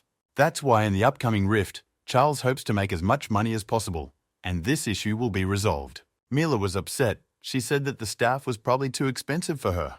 The guy replied that this topic was not worth her worries and said that he wanted his partner to have a great weapon. Now the girl looked incredibly happy, no matter how much she didn't want to show it, but her love was immediately apparent. She said she was very happy that they were now equal partners and hoped everything would be fine in the future. Charles thought that this girl was too naive. He hoped that everything would be fine in her life. Now it's time to think about which fault to go into next. Charles already had thoughts on this. He said that they should go to the fissure of the tomb of the ancient kings, which sounds quite interesting. This fault was found only a few days ago, and it has a very good chance of producing precious items. No one knows that the tomb of the ancient kings is a rare fault.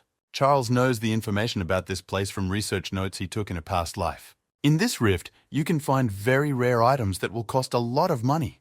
They should not have many rivals because there is still very little information about this fault. Mila looked at her partner and thought that he had a very scary face now, like he was up to something.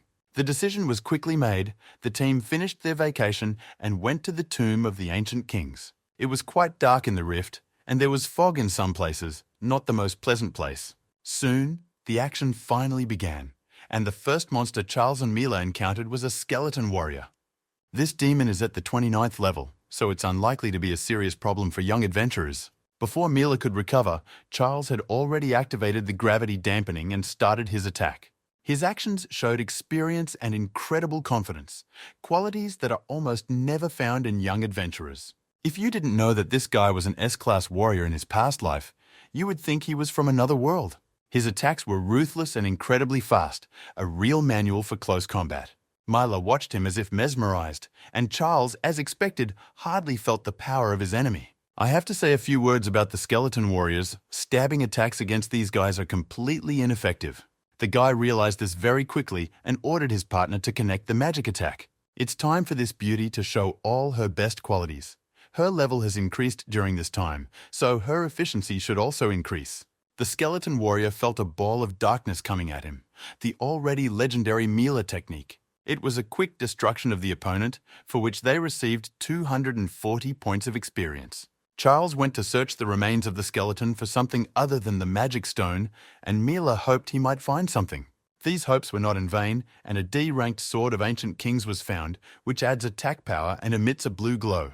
Charles said they were very lucky and would be able to sell it for a lot of money, and Mila was happy. She didn't expect them to find something so valuable right away, because it was only their first battle in the fault. Charles said that this type of sword is very hard to find, so there must be many potential buyers. This weapon will fetch about $20,000, which is the best price for a rare item. Mila had never seen that kind of money in her life, until no one found out that this fault was very rare and should be used to its fullest.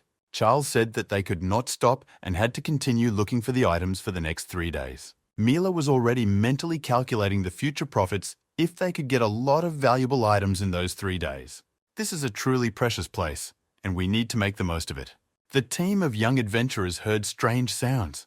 It seems they are not the only ones fighting the monsters of the Rift of the Ancient Kings. As it turned out, there were fierce clashes in the other part of the vault. A huge mummy fought against Betty and her assistant, looking like Betty will soon finally meet Charles. It will be an interesting meeting, but for now, let's see how Knight George fights against the ancient mummy. There was almost no competition in this battle. It was an easy victory for the knight with a sharp sword. It looks like a real movie is being filmed right before our eyes. George has wounded the mummy, and Betty has only to finish it off. The manager turned on the camera and got ready to shoot a video that would get 1 million views. George activated us with his weapon of magic enchantment, of course. What could a movie be without special effects? As soon as the manager started filming, Betty immediately picked up the fire sword and prepared to act. She had to destroy the monster in a beautiful way, and it shouldn't be difficult because this mummy is already half dead. This seems to be how this girl earns her views, and she can hardly be treated as a serious adventurer. Betty started playing for the camera. She greeted the audience and said that today they were going to an interesting place. Now she is in the fissure of the tomb of the ancient kings and begins her research. According to her, she was able to destroy the monster with a single blow, and now this place doesn't seem so dangerous. The girl did not see that Charles and Mila were secretly watching her. They saw it all and realized how she was filming these videos. Mila immediately recognized Betty. She had seen her videos on some vault research websites. Charles did not answer. He looked very serious, as if he was thinking about something important. Mila immediately recalled how she had said that those who shoot such videos in the rifts only plan to make money from it. She immediately realized that Charles hated vault researchers, and now she understood his reaction to Betty. The manager continued to film the girl and saw that her feet were caught in the camera lens. At first he thought he was imagining things, but then he realized that these were really the feet of unknown people. Later, he told Betty about it, and she came back and saw the spies in person. She started shouting at them and said they had wasted her cameraman's work, and now she had to start all over again. Charles began to approach the girl and said that she should be ashamed of herself for deceiving her fans. Judging by her expression, she was not at all ashamed and said that she had to show her best. She approached the manager and asked him if they could use the footage they had already shot. He said that he would need to edit the video a little bit, but overall it looked pretty good. Betty was still upset and said that if it weren't for those spies, the video would have turned out much better. Charles went over to talk to her and the girl said her name was Betty, and she was the world's best vault researcher. The young adventurers also gave their names, but were much less brazen. Charles said that they were ashamed of themselves for causing her problems, and the girl said that it was nothing to worry about. Charles was curious why she decided to become a vault researcher. Were there no other interesting things to do? Betty replied that the answer is always the same. She does it for the money, a timeless classic. Vault exploration is a very profitable business, and such videos get a huge number of views. If you are popular, you will be paid for advertising, so you can become famous through this work. Betty said that lately she felt like a real idol for young people, but Charles didn't think so. He told her that being an adventurer is not as easy as it seems, and she should stop before it's too late. Though she was unhappy with what he said, she had to admit that Charles was right. You can't relax in faults of this magnitude. If she continues to take this case lightly, she will definitely regret it in the future. The girl was very upset. She said that Charles not only ruined her video, but also said a lot of bad words. Mila also admitted that Charles was too harsh and should have spoken more gently to Betty. But the guy continued to be sure that he had done everything right. He said it was for his health. George approached his mistress and asked her not to be upset and to ignore the boy's words. Suddenly, the girl changed her face and became much more serious. She told the manager to get the camera ready to shoot. She approached Charles and said that if he said such words, he must be confident in his abilities. She said it was time to organize a competition to see who could collect the most magic stones. If she wins, Charles will have to apologize to her on camera and take back all his words. She promised that she would do everything to prevent anyone from recognizing him, so Charles need not worry. If Charles wins, Betty will always listen to all his orders. A fair enough bet. The guy agreed to these conditions. Even though Mila was against it, it was too late. The competition was starting now and would end in 3 hours. Betty said that no one has the right to run away when defeated, and this girl has become very self-confident now. Thus, the two teams of adventurers went in different directions and began searching for the magic stones. Betty's assistants were pleased with her words. They thought it was only fair to show the impudent boy his true place. The girl was a good showman, and she realized that with a video like this, her fame would increase several times over. With fame comes a lot of money, and she will teach this impudent guy a lesson. But this young adventurer was not going to give up without a fight. He had already found the first monster and started a fight. Charles wasn't worried at all. He was sure that victory would be on his side, as it always was. The mummy was too slow to keep up with his movements, and now they're on different levels. Charles activated the meteor's fall and destroyed the opponent. Now he is on the 31st level. For this, he received 364 points of experience and 3 points of skill. A good start to the competition. Usually monsters are too slow. Charles easily jumps up with a gravitational shift to launch an attack. Then he gets the monster with the help of double gravity, and this is his battle plan in a nutshell. Another artifact was found, a glove of ancient ruins of Class D. It seems they mixed up everything because it is Thanos' glove. Mela still couldn't get over the conflict between Charles and Betty. She thought the boy was too cruel to the girl. He said that he was very angry that they were using the faults to make videos, and he was not going to lose in this competition. They need to realize that it is really dangerous, and it will benefit them. Charles began to worry that they were finding too many ancient objects that would be difficult to carry with them. Luckily, Mill had his bag with him, and they calmly continued to explore the fault.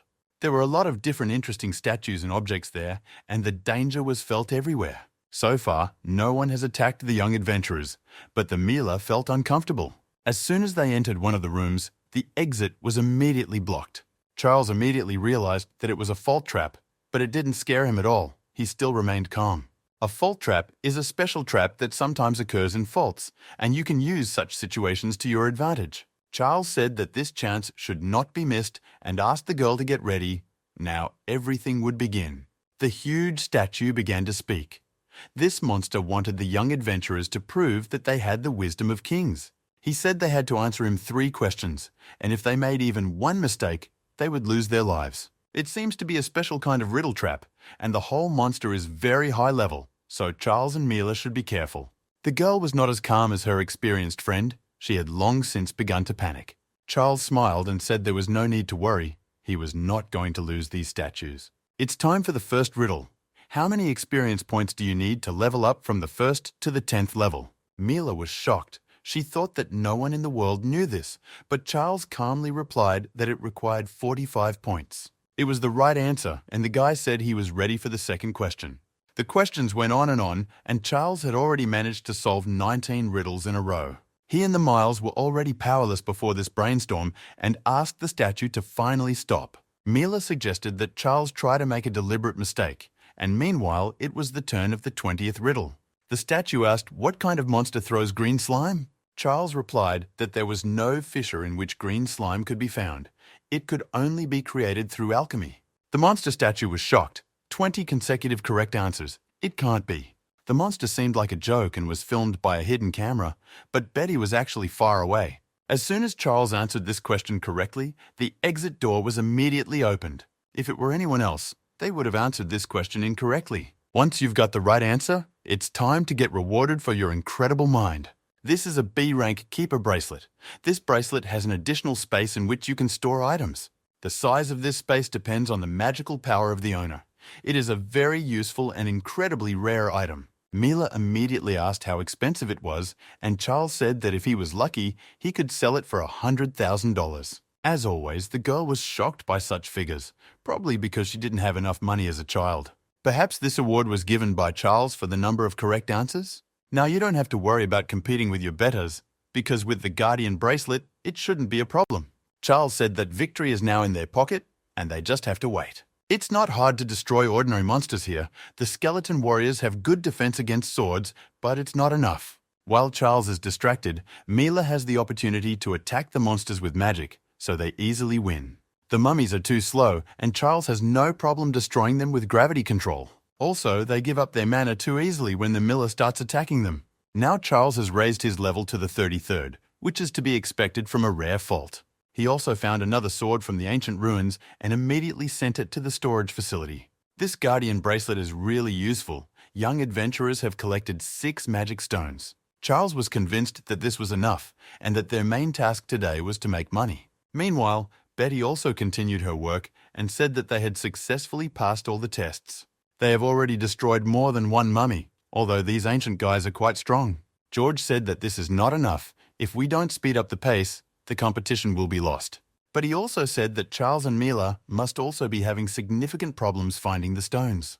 Betty imagined that she would lose this competition.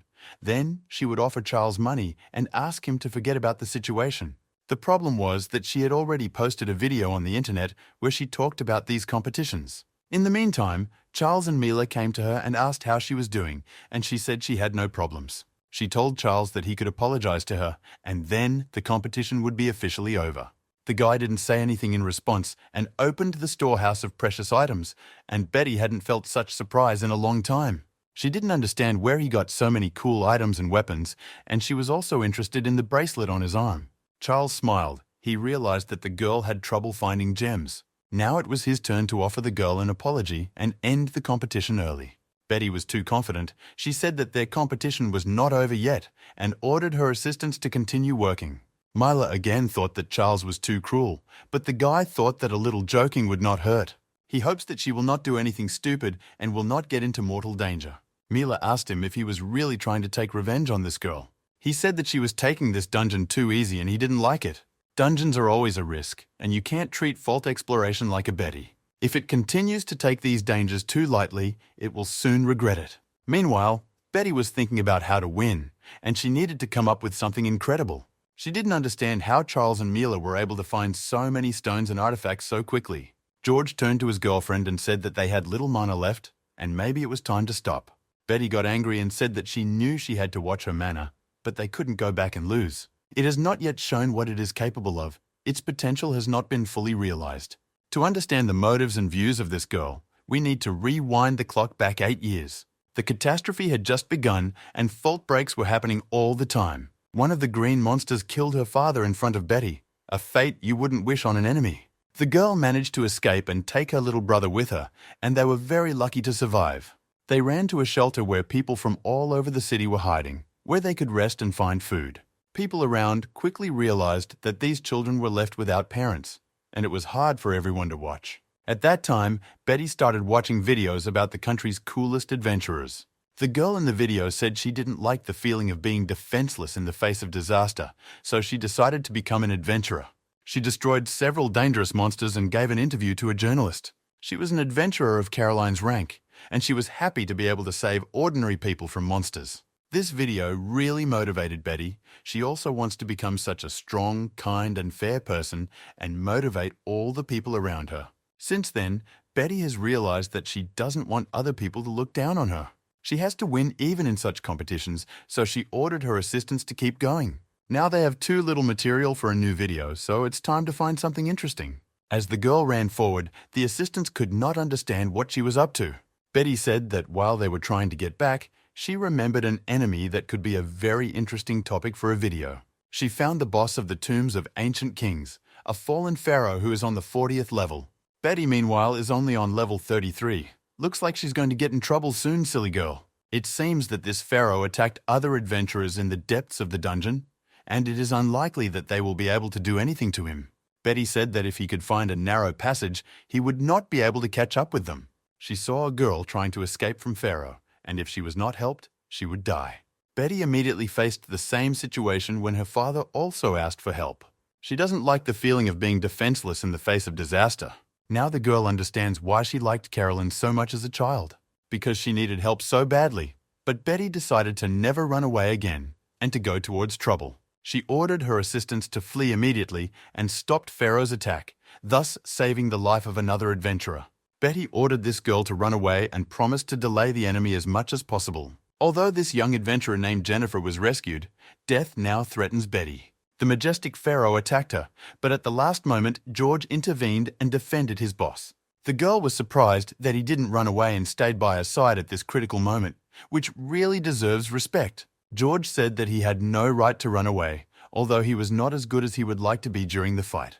Although George and the manager are prepared to defend Betty to the end, Pharaoh is too determined. In a few seconds, George was already lying unconscious on the ground. Apparently, his motivation was not enough to defeat the legendary warrior. It's the manager's turn to defend the girl, and he activates the barrier skill. But will it last? Pharaoh doesn't care who he destroys. He's sure he'll have a great time with these insects today. With one swing of his sword, he destroyed the manager's barrier. It was too easy. I realized that she was too weak. She lacked speed and strength, and it would be impossible to defeat this monster. Even though she was holding a sword, her confidence was immediately shattered when she was left alone. Pharaoh prepared to strike a decisive blow and put this little girl out of her misery. Of course, this could not happen. Charles sensed the danger in time and managed to save him. Even though he thought this impudent actress was too stupid, he activated the force of gravity to protect her. He took her in his arms and jumped high so that Pharaoh could not reach them with his swords, and Mila probably became jealous at that moment. Betty did not understand where her savior had come from. She had already prayed and prepared for death. Charles said that he decided to make sure she was not in danger and then heard the story from Jennifer. He reminded her that he was right, and she really should now regret her frivolous attitude to the fractures. He reassured the girl and said that she was always safe in his hands, that this was no longer an action movie, it was a real romantic drama. Perhaps these two forgot that next to them was a very dangerous pharaoh with 4 arms. Charles managed to activate gravity in time and defended himself from the monster's new attack. Although he managed to save the girl, the main danger is still ahead and he needs to focus on his opponent. It's ridiculous to watch him fight with Betty in his arms. He should have asked her to stand aside and not interfere. He reduced gravity with his skill and was able to repel the halberd attack. By this time, help from the shaman came, and Mila activated her crown jewel, the ball of darkness again. It is unlikely that this will kill Pharaoh. This guy is too experienced and dangerous to die so easily. When she saw that he easily repelled her attack, she was upset again, probably depressed because of her constant failures. Meanwhile, Charles saw that Betty's helpers were badly wounded and unable to run away. Their opponent is a high-ranking monster. It's the worst situation possible, so it will be extremely difficult to survive. Although the clown sword reduces the gravity of opponents when attacking, the fight will still be much harder than with a clown. Betty realized that her assistants were trying to save her life, so she could not leave them and run away. Charles asked her not to worry and assured her that he could keep them safe. He was always happy to test his strength against a strong opponent. The guy called Mila and asked her to urgently replenish Betty's mana balance. He promised that he could buy them some time and divert the monster's attention to himself. Betty used Fire Charm. She is a magical swordsman who fights in close combat with little magic support. Charles was sure that she must have the ability to heal because she was a magical swordsman. While time is distracting the enemy, she will restore her health through healing. Also at this time, the soap will help her restore her mana using the power of the shaman. By reducing gravity, Charles increased his speed, but his attack power decreased. So far, its purpose is to distract the enemy, so there are no problems yet, but the difference in their levels is too high. The main question at the moment is whether the guy will be able to continue to distract attention using only gravity reduction. At this difficult moment, George came to the rescue. Although he was badly wounded, he was able to help Charles increase his speed. He asked the guy to save Betty, and it looks like their team is much bigger today. The battle continued. The strength of this boss is that he is big and fast. It is too difficult to find a moment to attack. The pharaoh skillfully uses his swords there. The attacks come with different trajectories from different directions. Although Charles has been able to defend himself so far, this guy is too fast, and if he hits him with his sword, the battle will be over. Charles realized that he had to hold out until help came. Meanwhile, the manager was also still alive, although he felt as if he were the morning after a loud party. He saw how selflessly Charles fought and defended himself trying to save Betty. When he saw these extremely fast and flexible movements, he realized that he had to film it. The internet has never seen such a technique before, and it is guaranteed to get millions of views. It's as if Charles deliberately chose the best angles for the filming. It will be a real bestseller. The manager managed to shoot everything beautifully. It looks like he had time to take a Quentin Tarantino course before traveling to the fault. So far, Charles has managed to compensate for the difference in levels by reducing gravity. But he has one problem: he can't do any damage to his opponent. Charles can't defeat him alone, but the transfer of mana to Betty is almost complete. The girl thanked Mila when everything was done, and now it was her time to join the game. She activated the healing skill. It shouldn't take too long. A few minutes later, Betty was completely ready for battle, and now all hell would break loose and Pharaoh would wish he hadn't been born. Of course, this battle will not be over without soap, and she also said that she will fight to the end with her team. Charles was pleased, but the situation was still not in their favor, so there was no need to stall any longer.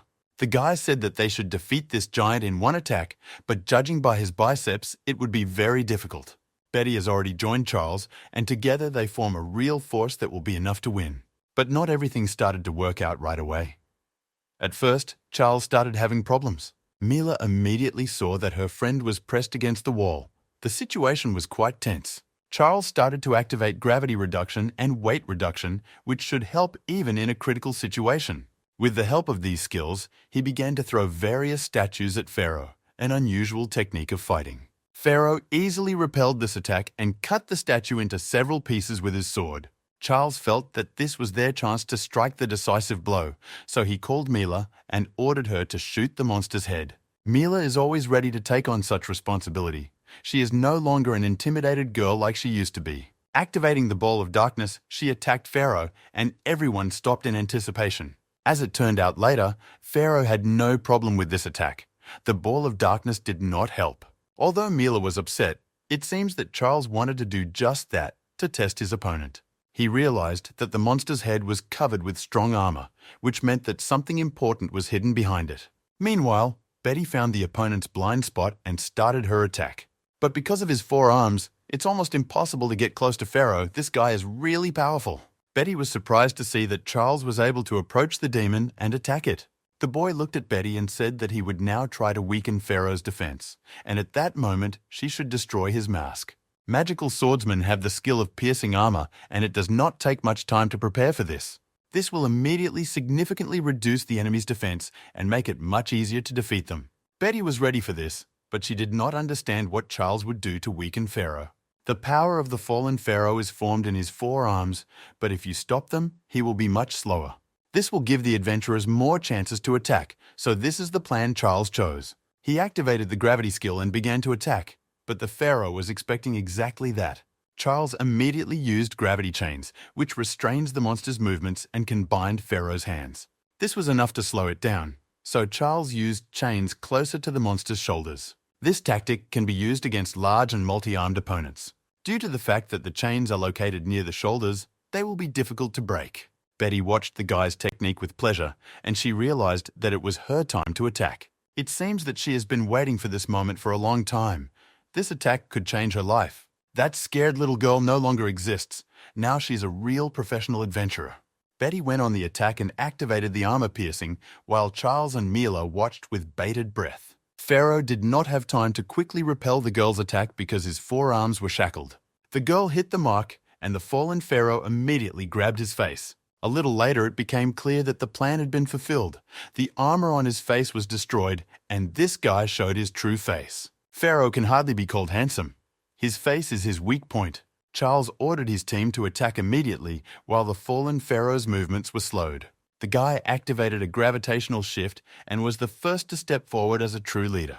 Pharaoh began to defend himself, but Charles had seen these moves before, a powerful all-hands attack. It's pretty predictable, but when his hands are tied, this technique is not too dangerous. Charles also noticed that in such an attack, Pharaoh bends his head too much. With these observations, you can finally kill this handsome man and send him to hell. At such moments, Charles always activates the comet's fall, which seems to be his signature weapon for destroying enemies.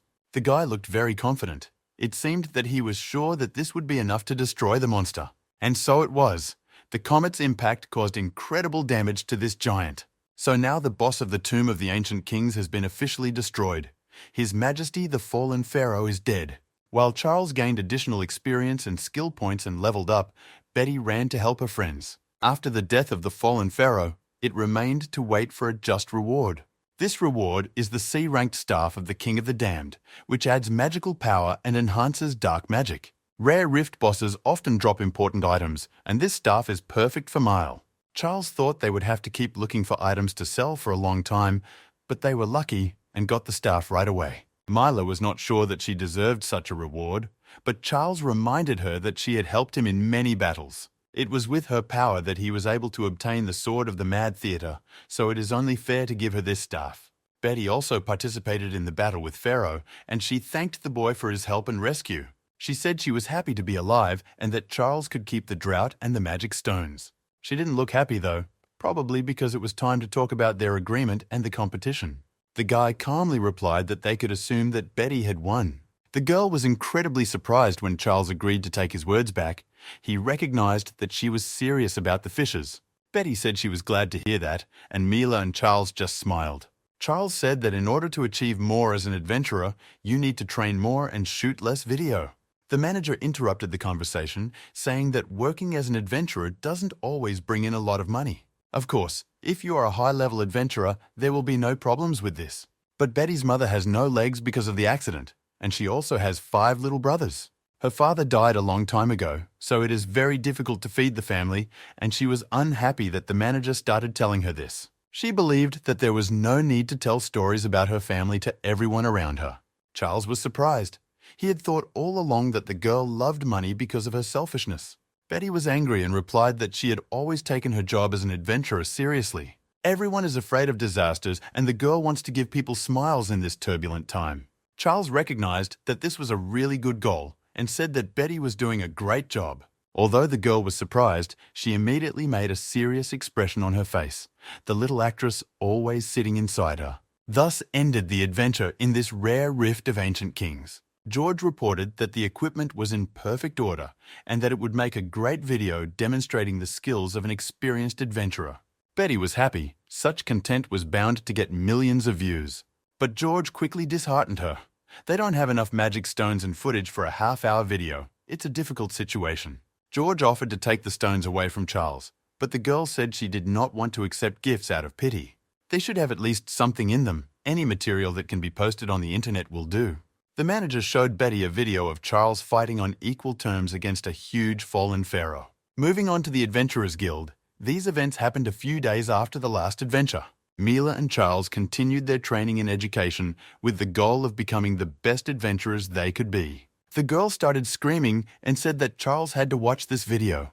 The guy calmly replied that she shouldn't look for information about the faults on the internet, but just ask an experienced adventurer.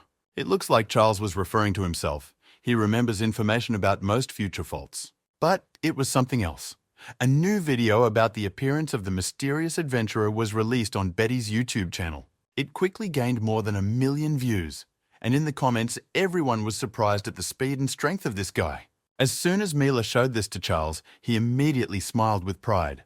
Now he understood why everyone around him was looking at him so strangely. Mila was happy. More than 1 million views in 24 hours, which is exactly what you would expect from a charity. At home, Betty also had time to see how many views her video had received. The girl was very excited and said she was the best, even though it wasn't her who showed her technique in the video. Her phone started ringing. It was Charles.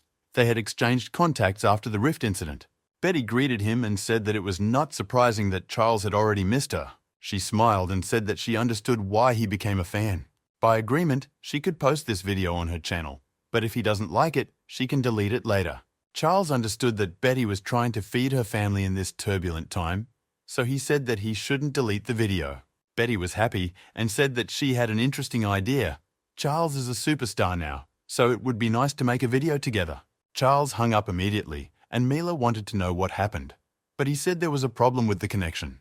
Nowadays, he is not thinking about fame and making videos. He is interested in something else. He thinks about a very rare item that he was unable to obtain in his past life, the Ring of Wisdom. At the current rate of development, he will be able to rely on it this time, and the whole future story will change dramatically. Soon after, he applied for a promotion to C rank, and now he is at level 36, which is enough to be promoted. Mila is already at the 32nd level, and soon she will be able to increase her rank as well. Jessica was again incredibly surprised. This young team is the fastest in the guild to improve their level.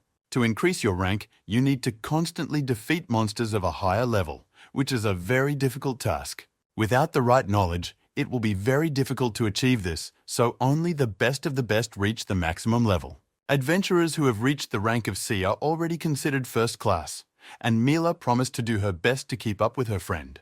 Charles didn't look incredibly pleased. He said that he wanted to improve his level to B within a month. Mila was very surprised. It would be almost impossible to do this in a month.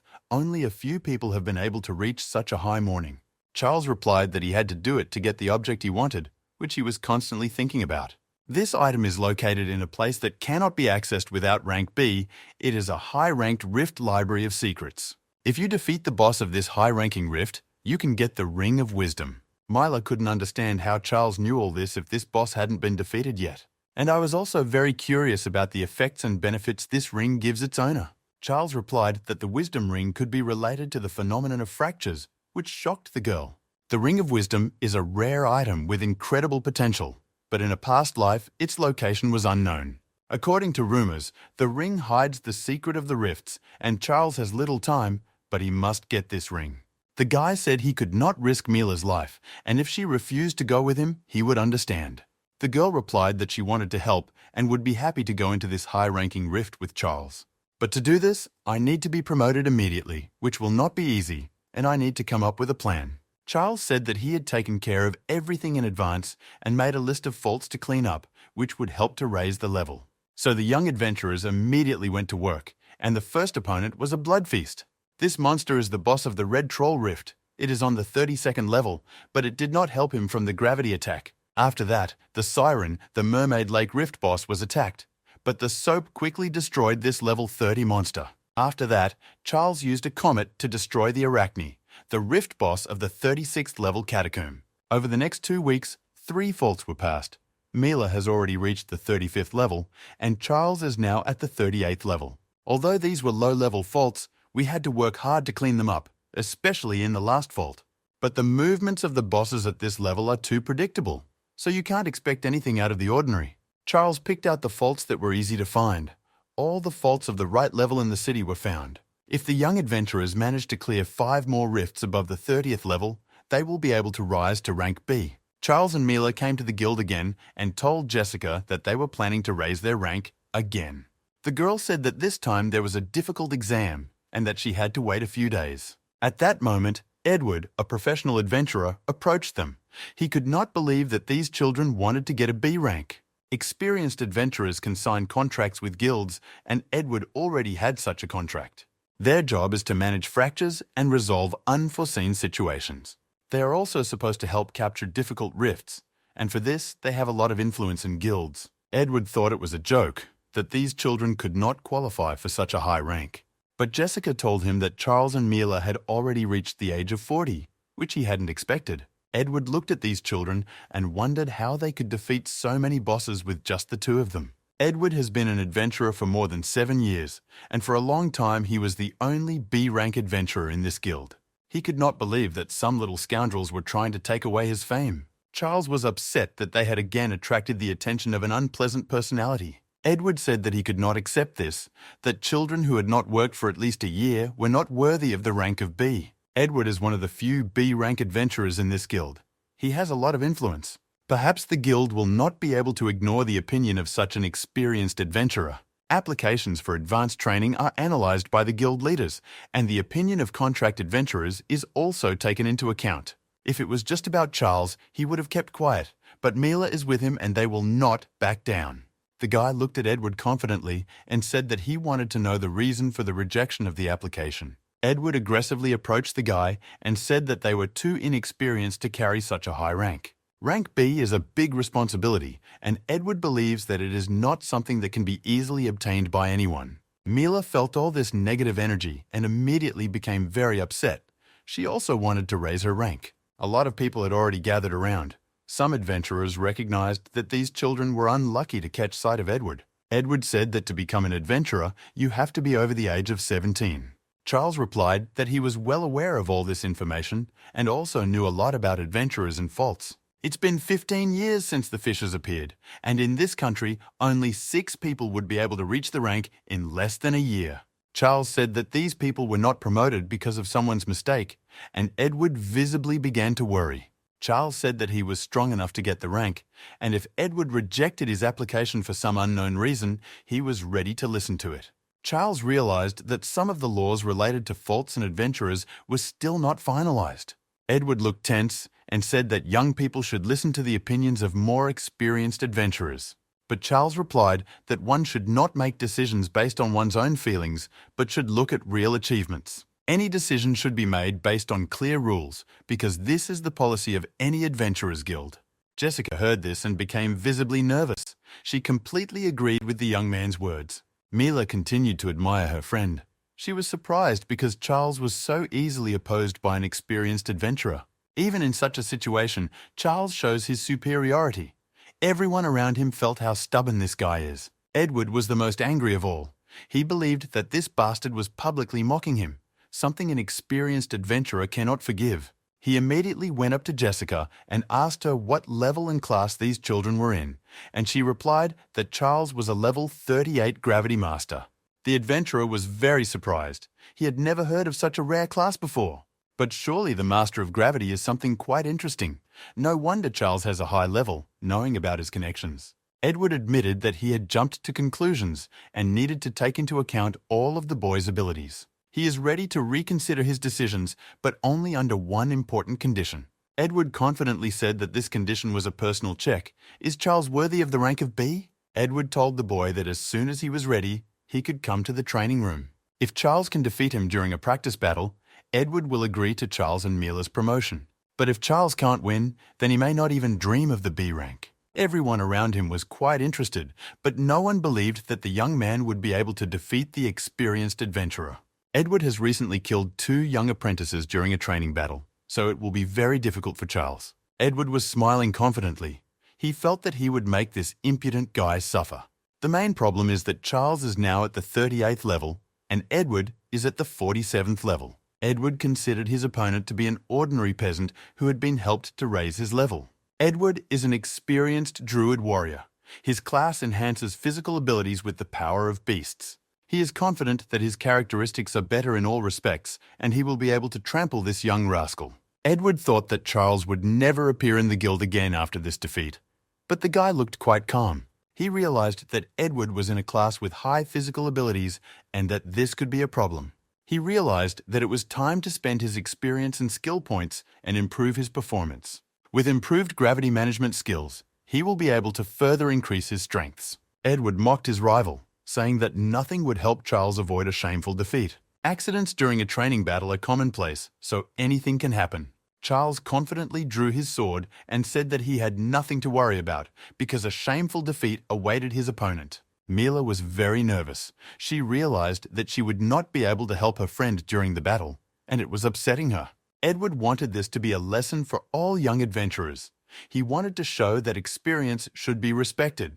Pulling out his huge sword, he said it was time to start a training battle. Edward said he wouldn't use his skills, but Charles could do his best. Other adventurers had already gathered around, all wanting to see how the young fool would be killed. Charles calmly replied that he was ready and would start the fight with the power of gravity reduction. Edward realized that his opponent had a low level and a weak class, and everyone knows that wizards are incapable of anything.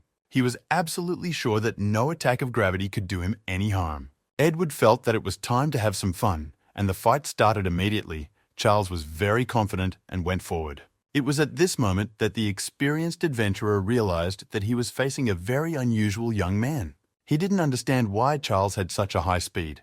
Judging by his low level, he shouldn't be that fast. So far, Edward didn't understand what was going on. It seems he had underestimated his opponent too much. The experienced adventurer realized that he had to concentrate and show this guy what a real B rank was. He tried to cut off his head with his huge sword, but realized that Charles's speed had reached a completely different level. The guy easily dodged Edward's attack and had already managed to get behind him. When Edward realized that he could not resist this speed, it was too late. Charles approached and delivered a powerful knee to the jaw. Although the fun begins now, Edward no longer looks down on this young adventurer. The moments of their fight were filmed, and no one could believe that an ordinary beginner could do such a thing. While Charles wins the training battle against Edward, it is hard for the other adventurers of the guild to accept. Some other students said that there was nothing surprising in this. It was just a test of skills, and Edward did not use his strengths. The experienced adventurer still couldn't hit the young man, and he began to think about a possible defeat. If he doesn't win, everyone around him will mock him, and he can't suffer such a disgrace in his guild. Edward realizes that his opponent's level is much lower than his own. But why is Charles so strong? Perhaps Edward does not know that the Master of Gravity is the strongest class you can get. With the help of gravity control skills, you can compensate for the lack of physical strength. In short duels, Charles's mana should be enough to maximize the use of gravity skills. Edward may have a higher level, but without the use of skills, it will be very difficult for him to win. Charles mentioned that David was much stronger in close combat and had very strong abilities. Besides, he didn't have such a strong hatred for Charles, but these two enemies are similar in some ways. The guy realized that it was time to act, not think. Time was running out and he had to finish this fight. So he activated double gravity and went on the attack, and Edward immediately felt the strength of his opponent. He was surprised to realize that the sword Charles had suddenly become heavier than expected. It seems he was strong not only in speed. When Edward tried to strike back, he realized that his opponent had disappeared. Edward believed that this did not happen, and that it was some kind of unknown magic. He had not yet seen that Charles was behind him. After how many seconds Charles came up behind him and threatened his opponent with his sword. That's how self-confident he was. While Edward was attacking, Charles reduced gravity and used this moment to get behind him. During the jump, he was in his opponent's blind spot, so Edward thought that Charles had disappeared. Everyone around was surprised and happy at the same time. It's not every day that you see a young beginner defeat a B-ranked adventurer. Mila looked the happiest of all. She was very happy to see that Charles had won. Edward thought that it was all a joke. He didn't understand how he could lose to a newcomer and didn't recognize Charles's achievements. The guy was sure that now there shouldn't be any problems with professional development. But after a few seconds, he realized that it was too early to rejoice because he felt Edward's bloodlust. The experienced adventurer was not going to lose this battle. He activated the Predator's Claw Breaker and selflessly ran to attack. All his words about the rules and not using skills during the battle are irrelevant now. The battle is not for life, but for death. Charles managed to defend himself, but he felt the true power of his opponent on his own body. The guy lost his concentration after winning a training battle, which is unacceptable for a B-rank adventurer. Edward insidiously used the weapon as a decoy, and at that moment attacked with real skill. The young adventurers of the guild who watched this battle were dissatisfied with Edward's actions and said that it was the act of a real coward. He promised that he would not use his skills during the battle, as only losers do. But strangely enough, this did not scare Charles at all. The guy still looked quite confident and said that he was ready to continue the battle. Edward was incredibly angry. He thought that Charles was barely standing on his feet, and he still continued to mock him. Edward wasn't going to accept it. He underestimated his opponent because of his weak level, but now everything will be different. If rumors of his loss spread through the guild, he will face total disgrace. Therefore, Edward said that there was no point in continuing the fight, and he officially rejected the application for a promotion. According to him, the last blow was not struck during their fight, and with this approach, Charles will not be able to defeat strong demons. He said he deliberately left a lot of holes in his defense, but Charles was unable to take advantage of it. In addition, Edward did not use his skills at all, and Charles was still injured. The people around him were very unhappy with Edward's actions. They called him a stupid coward and said that he was not going to recognize Charles from the very beginning. These words made Edward very angry. He could hear them mocking him and losing all his self-confidence. Seeing Edward's anger, some of the guild students immediately fell silent, as few people want to anger such a strong adventurer. But unexpectedly, it turned out that there are people who are ready to defend the rights of Charles. It was Jack who said that Edward was acting unfairly. According to him, Charles fought absolutely honestly and was able to win, while Edward broke his promise and used his abilities during the battle. Jack said that the adventurers on the contract had lost their honor, which made Edward very angry. Instead, Charles was pleasantly surprised. He did not expect help in a difficult situation to come from this side. Jack looked at him and smiled. He said that Charles was his best friend, and he would definitely help him.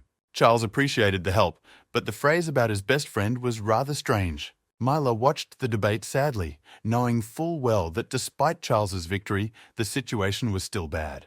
Unless Edward recognizes the guy's skills, all of this is meaningless, and they will not be able to improve their skills. The difference in strength was obvious, and it seems that this is what made Charles so angry with his opponent that he had to beat him even harder.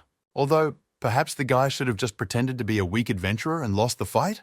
Their conversation ended unexpectedly, and everyone around them heard strange sounds and were distracted from the conflict. Suddenly, the vice president of the guild, Michael, appeared. He said he had been looking for Edward for a long time and asked what was going on here. Edward calmly explained that it was just a small test and he had wasted his time. Michael knew that accidents during training battles were not uncommon, so he asked Charles to go and see a doctor immediately. Edward said that it was just a scratch that would heal quickly and it was nothing serious. Michael said that he and Edward needed to talk urgently, so the inspection was officially over. Jack was the most furious of all. He couldn't believe that one of the best adventurers in the guild would turn out to be a coward. Mila was also upset. She went to Charles and asked what they should do next. Meanwhile, the vice president of the guild asked Edward why he had organized this fight. Edward explained that the guy wanted to apply for a promotion to the rank of B, and he decided to show him his true place. Perhaps the vice president underestimates the adventurers too much, but Edward really hates them. When they got to the vice president's office, it was time to talk about the B rank fault called the animal mausoleum. It is not very easy to control a rift of such a high rank. Adventurers are increasingly increasing the level and finding a lot of materials. The guild has received reports of an unexpected change in the location of monsters in this rift. Also, the concentration of magical energy has reached its maximum, so now we need to prepare for a catastrophe. The guild wants to completely eliminate all possible risks, that is to capture this fault before a disaster occurs. The agency also wants to preserve several B-rank faults, and the head of the guild is not against preserving this fault either. That is why Michael told Edward to close this rift in the animal mausoleum. Right now, they don't know much about the faults, so it would be unwise to draw any premature conclusions. Michael asked Edward to talk to the guild director and ask him to change his mind. But Edward was against it. He asked Michael to shut up and said that he had always received unpleasant errands from him.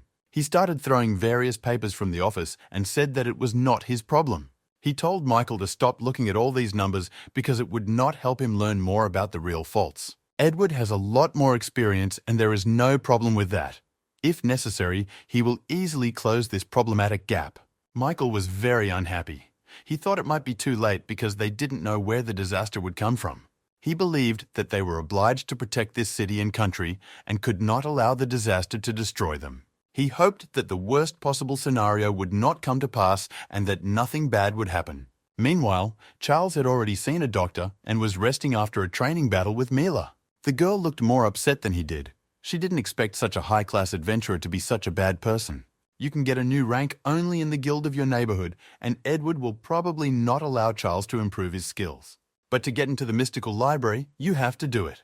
Mila can take the exam in another guild, but her level is too low for that. Charles was trying to come up with a new plan when Betty came up to him, and it was an unexpected meeting. She had already heard that during the exam, he had problems with an adventurer on a contract, and one of her fans sent her a video of the fight. The whole world will know about the injustice on the part of the adventurer B rank. 1,000 shameful comments have already been written to Edward. Betty said that all of her fans are incredibly angry and want justice. She remembered that Charles had saved her and realized that she had to repay him. She said she wanted to do everything in her power to help him achieve justice in this matter. And of course, the girl recognized that she could also make quite good money in this business. Thomas explained that they still don't know much about the rifts, so it makes sense that guilds rely on experienced adventurers. In addition, we must admit that Edward is hardly the type of person who changes his mind about others. He doesn't care about anyone else but him, so it's almost impossible to talk to him and negotiate with him. While Betty was agreeing with Charles, Mila was quietly and calmly eavesdropping on the conversation. Betty said that she was very worried about Charles and didn't want him to get into serious trouble. At that moment, Mila realized that she could no longer remain silent. She asked Betty if she liked Charles. Betty immediately blushed and started laughing nervously. She said it was a joke and she didn't like Charles. According to her, he is too self-confident and arrogant, and such guys are not her type at all. She explained that she wanted to help him because he had saved her life. It would be fair of her. She also considers herself an idol, so they shouldn't date. At least her fans wouldn't understand. Everything Betty said seemed rather strange, but the conversation about her preferences suddenly ended. Mila's phone started ringing loudly, and she received a message that a new B-rank fault had appeared in the city and everyone urgently needed to go to a safe place. This rift is very close to the guild. It's called the Beast Mausoleum. Will there be an invasion? An invasion is a catastrophe when demons come out of a rift into our world, and to stop this catastrophe, you need to destroy the rift and defeat its boss. It was quite strange, because in Charles's past life, this had never happened. I wonder if it was a coincidence or the result of his changes in this world. If this is really the result of changes, then this story becomes much more interesting. The rift is getting more and more out of control every minute, even though it has passed all the tests and the guild is supposed to control it. Betty hasn't been in a rift of this rank before. She's too low for that. However, she realized that there are people in this city who have no level at all, so she decided to go into this rift. Charles replied that they would all leave together, the rift would get out of control, and there was no telling what might happen if the disaster was not stopped. In a disaster, the monsters are much stronger than they should be, and we must hope that everything will be limited to invasion. Meanwhile, other high-level adventurers also set out to stop the potential disaster. A werewolf of the 34th level, a powerful enough opponent for any adventurer, stood in their way. But Edward was much stronger than this monster and ordered him to flee or accept his death with dignity. In a few seconds, the werewolf was dead. It seems that Edward is much better at beating monsters than beating children. Edward was very angry. He didn't expect Michael's predictions to really happen. He seems to have embarrassed himself again. Now he thinks that everyone around him is trying to make a fool of him. He was accompanied by young adventurers from the guild who were amazed at how he was able to destroy the werewolf with a single blow. He started shouting at the students and said that he was the strongest they had worked with and the werewolf was only rank C. Edward realized that if there was too much destruction around him, his position could be in danger. We must stop it immediately and destroy the Rift boss, a level 47 Phantom Fox. Edward is sure that he can defeat the boss, and if he succeeds, he will become a hero and will be able to shift the blame to Michael. He got ready and went in search of his boss. There was already a lot of destruction around. Dozens of people had already died. Soon enough, they came across the boss of the animal mausoleum's fault, a phantom fox. This is not some fox in the woods. This guy will not even hesitate to rip your head off in a matter of seconds. The young students were very scared. They said that this was not the monster they had been told about in the guild. It was something much stronger. They were absolutely right. The Rift boss is level 55, and he looked much more impressive than in the photos in the books. It seems that this is evolution. Due to it, the level of the creature increases significantly, and during evolution, the monster changes its shape. The Phantom Fox became a real demon spirit, gained new skills, and evolved into a completely different life form. When magical power accumulates, unusual events begin to occur in the portal, and this often happens along with other disasters. The young students were frightened, and they suggested that Edward urgently run away and find a safe place. These fools didn't realize that if they ran away, it would only get worse, and that Edward's role as the portal's protector would be jeopardized. He turned around and started shouting at these young fools and explained that he had been in similar situations many times. He is a professional adventurer of the B rank, so it is impossible to retreat. He will be able to destroy this monster with one blow. The young adventurers John and Flynn said that such a monster could not be stopped and that fighting it was total madness. According to them, Edward would die immediately as soon as he attacked the monster. He thought he had brought these two pieces of shit with him for nothing. Edward told the boys that they shouldn't doubt his words. Now he would help them gain a little self-confidence. Edward used his magical powers and inflicted great pain on the boys. Berserker is a magical skill of a beast warrior. It temporarily increases the attack power of a person under the influence of this skill. At the beginning of his career, Edward used this as a lure, and it's been a long time since he last used this skill. He ordered the brothers to put aside all their worries and confidently go to battle and fight to the death. Under the influence of this technique, John and Flynn drew their red swords and began to attack the Rift boss. It seems that this guy always acts like a real coward. He uses his brothers as bait and then wants to strike the decisive blow. Edward has always believed that an ordinary adventurer cannot survive unless he is cunning. He didn't care that these young and up-and-coming talents were now at risk of dying in a battle against a real demon. The Phantom Fox, after its evolution, is a beast of a completely different caliber. This demon spirit is incredibly dangerous. It looks like he's going to use demonic destruction now. I don't know what it is, but it sounds very convincing. It seemed that the monster was mocking these young adventurers, obviously not considering them equal rivals. The demonic destruction began to work, and huge stones began to fall on the adventurers. It seems to be a telekinesis skill. The scope of his abilities is too wide. Edward immediately recognized that this was the first time he had ever met such a powerful opponent with magical abilities of the 55th level. If he doesn't do something urgently, he will lose his arms and legs, but at least he won't be able to beat children anymore. Only now, when he felt the strength of his opponent, he realized that he had to run away while his brothers were distracting the monster. But now it may be too late. The phantom fox is very angry and eager to taste human blood. The demon was too fast and strong and managed to wound Edward. It's very close to the end. Edward couldn't understand why this monster had appeared here. Edward was very powerful in close combat, but now he lost in a few seconds. Luckily, Edward still has a skill that only animal warriors can do. It's called Deadman, disguising himself as a dead body for a few seconds. The phantom fox approached its victim and saw that his heart was not beating, and the monster immediately turned around and walked away. Now Edward has the opportunity to escape. Now he doesn't care about others at all, basically as always. It seems that while this scoundrel was thinking about how to save his life, the monster sensed him. Now no tricks of the professional adventurer work. It's too late to call for mommy. The demon seriously injured the adventurer, and now Edward cannot move at all. Edward begged for rescue. He could not believe that he would die in such a place in such a horrible way. But death is still a long way off, because the phantom fox has started using telekinesis again. It seems he likes torture. Now Edward will feel what real pain and darkness are. Now even his young brothers will not help him. The phantom fox grabbed its victim and began to inflict inhuman suffering on it, but it was even painful to watch. India failed to punish this scoundrel, so it was up to the monster from the fault to do so.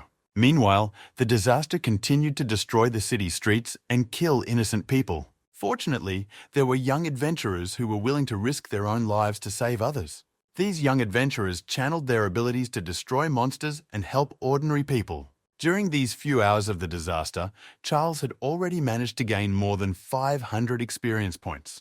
Betty said that they would not be able to save everyone and take everyone to safety. That is why they must do everything to clear the maze, otherwise the number of victims will only increase. More than half an hour has passed since the danger was reported, but the threat has not yet been eliminated. Charles realized that the boss of the Beast Mausoleum should have already been destroyed by one of the adventurers' groups. But too much time has passed and there is no result, so we need to prepare for the worst-case scenario. As it turned out, Edward was still alive, but judging by his behavior, he had completely lost his mind. He started attacking the group of exorcists. They tried to stop him and tell him that they were fighting on the same side, but he did not hear them. The phantom fox has completely taken control of him in its clutches, and there is hardly anything Edward can do to help. If such strong adventurers begin to defect to the enemy, the catastrophe could become even more widespread. It was decided to destroy Edward. It was better than watching him fight on the enemy's side. But he's still a professional adventurer of the B rank, and it's not easy to defeat such a guy in close combat.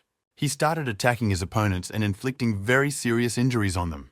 With the help of the King of Beasts' punch, he destroyed the exorcists with incredible ease and speed. It was very unexpected. They all came here to find and kill the monster, not to fight against other adventurers. It was impossible to convince Edward to stop.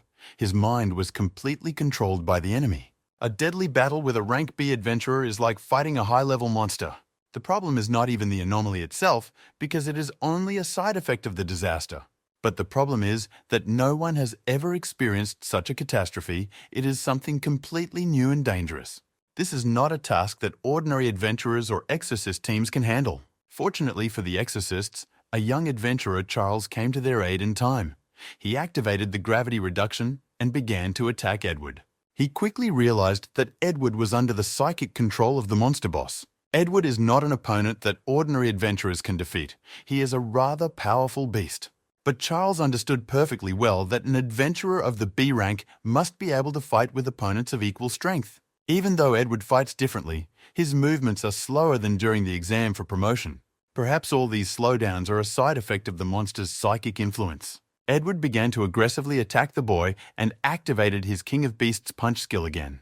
Charles managed to dodge skillfully, and he noticed that his opponent had lost patience and began to attack hastily without preparation. Now it's Charles's turn to strike back with the help of double gravity. He was able to severely wound his opponent and hoped that after that, Edward would be free of the monster's influence. The experienced adventurer was still divided into two worlds, as if he was still partially under the control of the monster. Charles told him that if he wanted to fight, they could continue the exam for promotion. Edward replied that he would not allow anyone to look down on him and would destroy the Charles. He immediately went on the attack and activated his berserker power. It looks like it will be difficult to help him. Charles felt that the monster's influence on Edward's brain had increased significantly. But even if this opponent is much stronger than him, he cannot delay this fight any longer. Charles immediately apologized to Edward for his future actions and jumped up high. like I already know what's going to happen. The time has come for the comet falling technique, and with the help of the double impact of gravity, this technique has become even more dangerous. Charles used his strengths perfectly and was able to cut off Edward's right arm. He also managed to cut his opponent's tendons, so now he will not pose any threat. The exorcist Morpheus was amazed to see the actions of this young adventurer. Charles fought against a B-rank adventurer, but restrained his strength so as not to kill his opponent, an indicator of a very powerful warrior. Meanwhile, a group of women's supporters came running to Charles. They were scared and started yelling at the guy because he ran away. Charles quickly apologized to the girls and said that there was an urgent situation that needed to be resolved. Now they need to take all the wounded to a safe place. The situation is still very unstable and dangerous. But it looks like they won't succeed because a much more serious problem is on the horizon. The girls were very frightened when they saw a phantom fox appear in front of them.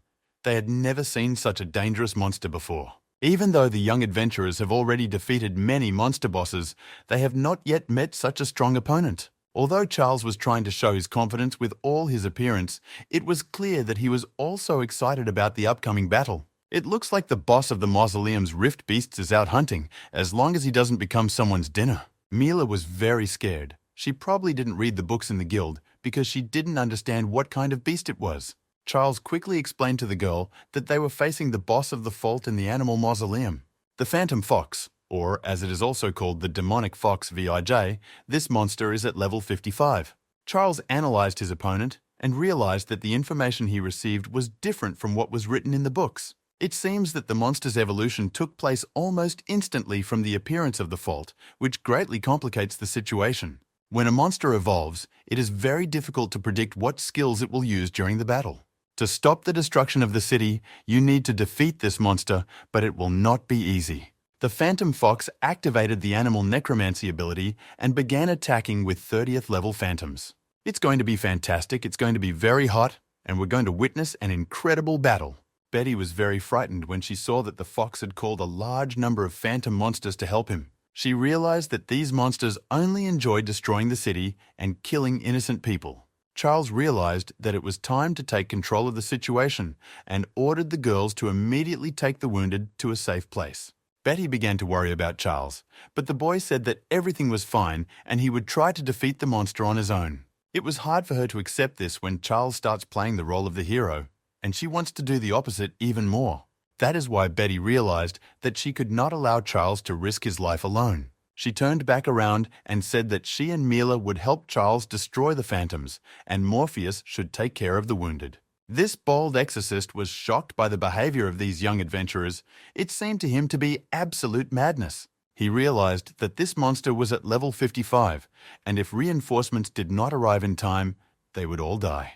It seems that all these problems did not interest Charles and the girls at all. For them, risking their own lives seemed like something ordinary. The guy said he was leaving the phantoms for Betty and Mila, a true example of a gentleman's behavior. So while the girls will fight against high-level phantoms, Charles will take on the task of destroying the boss. The phantom fox activated the roar of the ghost beast, which is hardly a power created just to intimidate. A little later, it became clear that it helps to move other objects. Morpheus was shocked to see the scope of the monster's skill, something he hadn't heard of even in books. The phantom fox was preparing to attack and destroy everyone who stood in its way. Not quite the kind of fox you see in fairy tales. Although Charles was in danger, he continued to remain calm and in control of his body and mind. Mila and Betty were worried about their friend. They realized that Charles could not lose this battle. This monster has an incredibly strong aura, even though it doesn't even use all of its powers to the maximum. It seems as if the phantom fox is playing with his rivals as if they were children. Charles wasn't going to wait until he was crushed by a huge rock. It was time to show some gravity tricks. Morpheus was surprised. He had never seen such fast movements in such a talented adventurer. He didn't know that Charles had too much experience in speed battles where people's lives were at stake. Surely the guy's past life, which he spent with a class of thieves, did him good. This experience is priceless. The Phantom Leaf also looked quite surprised to see the technique of this young adventurer. Charles looked pleased. He looked confidently at the monster and said that his spells did not work on wizards. Teasing a phantom fox is a form of mental retardation, and Charles probably didn't know that. But he activated partial gravity and forced the monster to settle for a dinner of stones. The phantom letter had never seen such insolence, and he was furious that these children were not taught to respect adults. As soon as Charles realized that his opponent was distracted for a few seconds, he immediately activated the gravity bomb. Morpheus continued to marvel at this guy's technique. It looked like something incredible. Compared to a rank B adventurer, Charles single-handedly destroyed a level 55 rift boss. Morpheus was sure that one day this guy would become the strongest adventurer in the world. If you destroy the boss, the rift should close and all the other monsters should disappear immediately. Betty said they didn't have time and that Charles had to kill the bastard for good. The guy prepared his sword for battle and promised that he would destroy this red-headed wretch once and for all. The phantom fox was still alive, though badly wounded, and it got angry and started attacking the boy with stones. This beast is really huge and strong, but when it attacks, it completely loses control. Charles was sure that the monster had no chance of winning without control, so it was time to send it to hell. The guy activated double gravity and started attacking his opponent with his own weapon, a huge rock. The phantom fox could not like such tricks. He was losing his mind with rage at Charles. But even when the guy is in the air, he's still very dangerous with the help of double gravity. This skill of a true master of gravity always comes in handy. It seems the fox has completely lost its advantage. Compared to other humanoid bosses, this one is much weaker. But I realized that he would not be able to finish this fight too quickly, even though some moments seemed illogical. Vijay's demon fox is at level 55, although Charles is currently only at level 38. Charles started to run out of mana.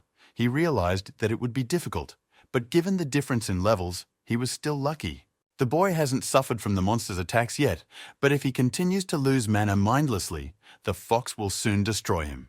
Charles must not spend a mana level during the battle, but this is impossible, because without it, there is no victory. He started to think about asking Betty and Mila for help.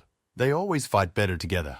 But the guy quickly realized that the girls were fighting phantoms, and that's why they shouldn't be distracted from this process. They are now busy helping the wounded and defenseless. Based on his past life, Charles has learned to predict possible outcomes of a battle. The boss has very similar attacks, but also a lot of health, which he can restore through auto attacks. It will be very lucky if only he dies, although it will be sad to die in such a place. But if Charles continues to delay, no one will be able to stop the catastrophe. The guy realized that he could not run away and leave everyone else to fend for themselves. There was no other way for him. That's why Charles tried to concentrate and make one last attempt to achieve the coveted victory. He must use his powers effectively and dodge to save others. Now is the time for Charles to be much more aggressive and angry than before. His first attack was quite successful. He was able to seriously wound one of his opponent's heads. This made the phantom fox angry, and he decided to activate the beast's demonic art skill again. After that, he did not stop and continued to scare Charles with his tricks. He activated the growling of the demonic beast. The phantom fox began to use skills too aggressively. This is not a beast that can be defeated by just one adventurer. Betty realized that her friend could not win on his own. He urgently needed help. Mila didn't understand that Charles was cornered at that moment, but for some reason, he didn't want to back down. It seems as if the boss of the animal mausoleum's rift is afraid of him, but how is that possible? The phantom beasts have already begun their attack on the young adventurer, and now it will be even harder for him than before. Charles realized it was time to focus on his inner strength. After a short meditation, he moved forward and began to attack all his enemies as if he were immortal. There was too much blood around, and books will be written about this legendary battle, and legends will be told to children. Morpheus has never seen such a terrifying and frightening force before. This young adventurer is a real monster. Charles quickly destroyed the phantom beasts and turned his attention to his main opponent. As soon as he found his weak spot, he immediately disappeared from his field of vision using double gravity. Charles realized that he had to end this fight in one blow and activated his crown jewel weapon, the falling comet. It was a brutal murder of a phantom fox, but this red-headed boy deserved such a fate. Everything around us immediately began to change. The phantom fox disappeared into a black hole, and we are unlikely to see him again. The catastrophe that had been destroying the city for many hours was also stopped, and this Armageddon is finally over. Charles was happy. It's a wonder he survived at all, but for killing such a strong opponent, he raised his level by 6 steps. He also received 6,500 experience points and 23 skill points for this legendary battle. The phantoms summoned by the rift boss disappeared immediately, and with the closure of the rift, the other monsters should have disappeared as well. It seems that now we can sleep well, although the chances of winning were minimal. But they did it. Mila immediately ran to congratulate Charles on his victory, and now her friend is at the 44th level of combat skills. At this point, only Betty did not look happy. She stood still and looked very gloomy. It's unlikely that this has anything to do with Charles. We'll talk about their potential romantic relationship later. At that moment, the girl realized that she had become a hero who had protected many lives, and her father would have been proud of her. Morpheus was the most surprised. The exorcist still couldn't believe that Charles could defeat the boss on his own. He looked at this young adventurer in surprise and could not understand who he was. A few hours later, Charles and Betty returned to the Adventurers Guild. Jessica greeted Charles and the girls and thanked them for their help in closing the dangerous vault. She thanked them for the millions of lives saved and said that without them, the situation could have gotten out of control. Everyone around them was talking about them. It was strange to hear that 3 young adventurers had saved the whole city. Mila was still upset. She had the impression that Charles had done everything himself and was ashamed of it. Charles reassured his friend and said that he would not have been able to kill the boss without their help, because it was the girls who distracted the phantoms at the critical moment. Betty, in turn, said that she completely agreed with this and that they had achieved victory thanks to women's support. Charles smiled and said that she probably regretted that she could not film the fight and upload it to her channel. The girl smiled and said that she was actively fighting the phantoms and could not think about the channel, especially since she had to help the wounded. The vice president of the guild did not expect the disaster to happen immediately after his conversation with Edward. Even a special group was unable to solve the problem with the fault, and it was fortunate that young adventurers saved the city. If they hadn't been there, the guild would hardly have been able to stop this threat, so Charles and his team deserve respect. The vice president took a closer look at this guy as he had seen him somewhere before. Later, he remembered that it was the same guy Edward had told him about, a young adventurer who was trying to raise his rank. It's amazing that a whole city was saved thanks to such a young guy. It's hard to believe. Michael smiled and realized that future legends of the world of adventurers were being born before his eyes. Meanwhile, not only did the guild have interesting events, but the city's central hospital was also worth a visit. One nasty guy survived the crash, and he seems to be very angry. Edward woke up in the hospital and couldn't remember what happened after the Rift boss started controlling his mind. Only a little later did he remember that this bastard Charles had cut off his arm, the arm of a B-rated adventurer. Edward was incredibly angry to hear that Charles had now become a national hero. He promised to make the boy's life hell and use his position and influence to teach him a lesson. Meanwhile, the exorcist Morpheus entered his room and called him an ungrateful bastard. Morpheus explained that during the battle for the city, they wanted to kill Edward when the boss controlled his mind, but Charles saved the adventurer. Edward started screaming and said that he would never thank the person who cut off his arm. Edward was very angry and told them to leave, but Morpheus said he had to meet someone. He ordered a young man to come into the room, and Edward recognized him immediately. It was John. He used him and his brother as bait to distract the Rift boss, but John was able to survive. Morpheus said that he now knows that Edward manipulated the minds of his subordinates for his own benefit. The use of psychic skills without permission is a criminal offense, especially to save one's own life. There is no way that a B-ranked adventurer who has signed a military contract with the guild could not know the laws of Rift crimes. Edward was incredibly angry and realized that his situation was even more critical now than after the loss of his arm. A few days after that, Charles rested and returned to the Adventurers Guild. He applied again for a promotion, but Jessica again turned him down. The girl explained that the rules are stricter when you move up in rank, so if you are rejected, you cannot immediately reapply. You have to wait at least 3 months for this, but Charles was furious. It was a shock for him. Now he is at the 44th level and has fulfilled all the conditions to increase his rank. The guy realized that in 3 months the Library of Secrets would be completely cleared out and he would not be able to get the same rare item. You have to wait 3 months to reapply for a promotion, and all this happened because of Edward. Mila stood up for the boy. She said that Charles was a hero who saved the city from disaster. She also reminded him that he defeated a rank B adventurer when he was under enemy control. Jessica explained that Edward was fired because he violated the rules of the contract, and now his opinion does not affect Charles's promotion. The guy realized that he had less and less chance of getting promoted in the near future. Despite the fact that the Ring of Wisdom can influence the future of this world, he needs to come up with another way to get it. At that moment, the vice president of the guild approached the young adventurers. Michael greeted the young heroes and asked them what they were talking about. As soon as he heard this interesting and intense dialogue, he immediately decided to join. Charles also wondered why the vice president of the guild decided to join their conversation. Michael recognized this guy and, looking at Jesse, said that he supported the promotion of the adventurer Charles. This was very unexpected even for Charles himself. He could not have foreseen such a turn of events. Jessica was also shocked. She said that this was not the way to do it, although the adventurers had disagreed with some of the rules before. She said that this could lead to general dissatisfaction and that the president of the guild was also unlikely to support this decision. Michael replied that they could not ignore the guy's heroism in cleaning up the recent fault. The vice president personally conducted an investigation into the disaster and knows what he is talking about. He also learned that the reason Charles failed the exam for promotion was not his abilities, but Edward's personal hatred. That's why the guild rules won't be violated, because they should have promoted him from the very beginning. Although the guild director always adheres to the rules, Michael is confident that he will convince him to take this step. The vice president will explain that it would be a huge loss for the guild not to promote the guy right now. This is his main task, to support adventurers because they are the defenders of the world. The catastrophe that threatened the city should have been foreseen and stopped by the guild before it caused major problems. First of all, the vice president would like to thank the president for stopping this disaster. And this is how he would like to thank the guy for saving the city. Charles smiled and shook the vice president's hand, and sometimes justice does prevail. Thus, in a few hours, Charles's application for a promotion was accepted and supported. This way, the young adventurer was able to get the rank of B, an incredible achievement in such a short time.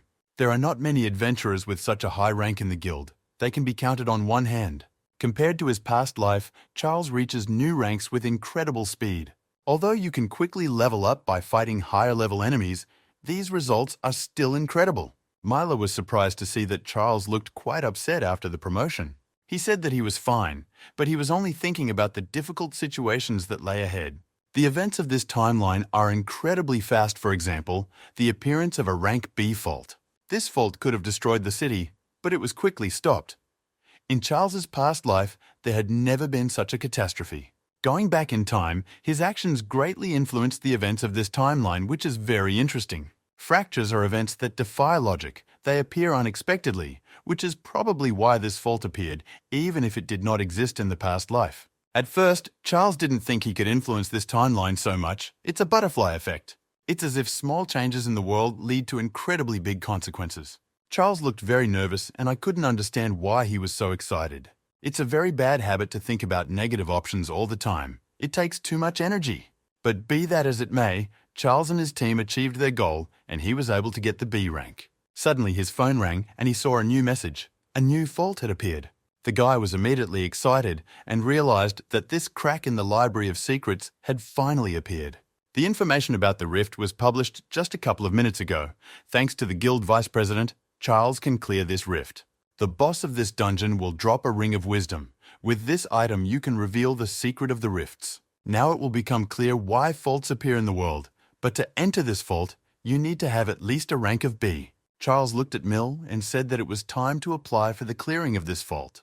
In the meantime, we need to move to another place for a while and listen to a rather important conversation. An adult man was sitting in a large and wealthy office, talking to someone on the phone. He already knew that in the future, a rift of the B rank a Library of Secrets would appear. The items that fall from his boss will be very dangerous, and they can't let these items fall into the wrong hands. The person with whom this man spoke said on the phone that this fault must be captured. But the owner of this office said that then all sorts of bad rumors would start, so someone had to be the first to enter this rift. This will divert unnecessary attention, and there are several interesting options for this. You just need to find the right puppet. This man was worried that his identity and intentions would not be revealed. He needed those who would not be able to manipulate him in the future. He said that as soon as the portal was opened, we should immediately call the Chimera's clique. You need to destroy the boss and all his items, as well as eliminate all the adventurers in the rift. After that, pretend it was just an accident, and journalists should not find out the truth. That was the end of the conversation, and someone came into the office. It was a young assistant who reported that he had received a report from a special unit about the recent disaster. As it turned out, the owner of this office is the president of a special unit, a Master Judas. Meanwhile, Charles and Mila had already left the guild and boarded the train.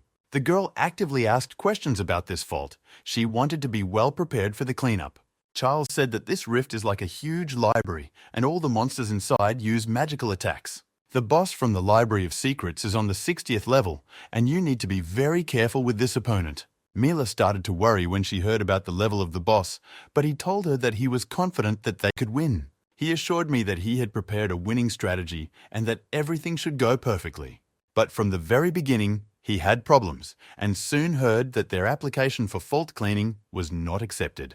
This order came from the guild, and unfortunately, access to the Library of Secrets is limited. The woman explained that the young adventurers came from another department and did not understand anything. Recently, many adventurers have died in their area, and now the rules have changed. If an adventurer finds a rift and dies, the guild president will be blamed, which is why there are so many bans now. Charles replied that ignoring the occurrence of fault lines would only make the situation worse, but that high-ranking lawyers should prevent disasters. The registrar looked at the young adventurers and assessed their level. Charles had only recently received rank B. Mila was still without rank. She explained that entering the dangerous fault was out of the question, but another character joined them. He was a tall man with blonde hair, and he asked the charity if they really wanted to get into the Library of Secrets. It was Dr. Christopher, an adventurer who is on the 43rd level. He also has rank B. There are very few high-ranking adventurers in this area, and he said he also wants to clean up this rift. If they can get a large group together with Christopher and his friends, they may be allowed to enter the fault. Charles had promised Mila that she would raise her level before they entered the rift. But if high-ranking adventurers go with them, he won't have to worry about the safety of the mile. This guy Christopher looks very suspicious. Charles is not sure he can trust him. Mila started smiling and said that they should all go into this rift together. Christopher said that he wanted Charles to join their team and they would try to clean up the rift. But that wasn't all. Christopher said he wanted to clear the portal, but he didn't want to take unnecessary people with him. He looked at Mila and said that all the monsters in the rift use magic, so the girl would not be needed. Moreover, the more people there are, the harder it will be to distribute the spoils they receive. Mila was upset, but agreed with his words, but Charles said he would not go anywhere without her. Christopher believed that this stubbornness could only hinder their future cooperation. He explained that he already has 2 first-class adventurers in his team and they all want to clear the rift. Charles explained that the shaman class would not be superfluous for the team since Mila can replenish mana with her skills. For people who are very dependent on mana, such as a gravity master or a doctor, such an ally is indispensable. Without hesitation, Christopher agreed and said that he didn't mind if Mila came with them. They exchanged phone numbers, and as soon as Christopher talks to the other team members, he will call them. If all of them come to a common decision, then an application for access to the portal will be submitted immediately. If all goes well, they should meet at the entrance to the vault. Mila looked as upset as ever. She wasn't sure if it was a good idea to bring her along. Because of this unpleasant guy, she had the impression that he despised her. He agreed that Christopher was really unpleasant, but he could be useful to them. In any case, it's good that they said their terms right away. He looks like a leader who doesn't like unnecessary conflicts. Charles promised to protect the girl if he said something like that again. In any case, they are not in a position to refuse this opportunity. If there are more of them, the chance of getting the wisdom ring will decrease. But this is nothing compared to the fact that they may not enter the rift. It will be easier for them to defeat the boss with a large team, and the winning strategy will be simpler. Meanwhile, Christopher met with his team members and told them that their plans had changed. Lila, a 40-something adventurer, was not happy. She was against the idea of taking unnecessary garbage with her.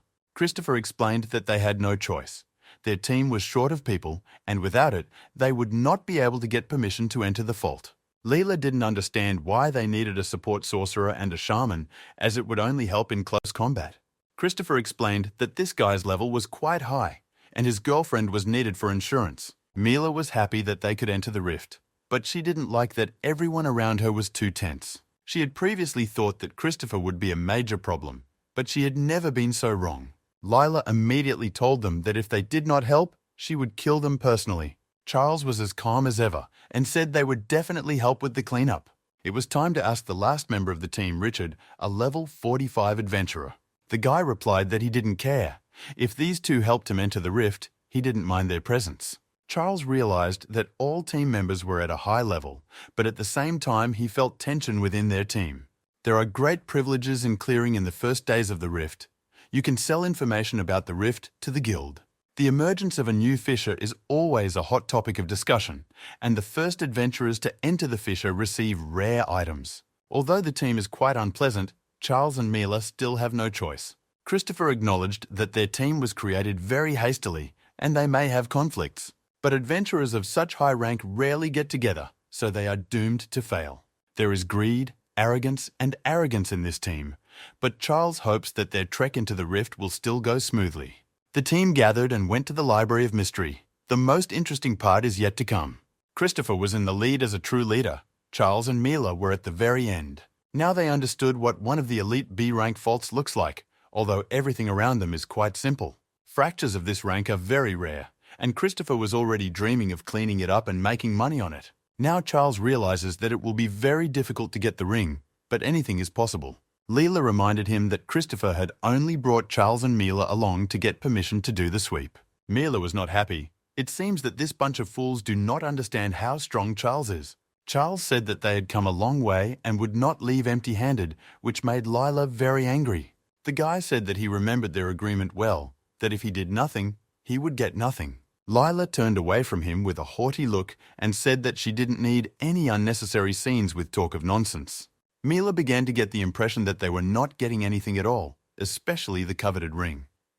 Charles said that he was also concerned about this topic, but now they should focus on the future strategy.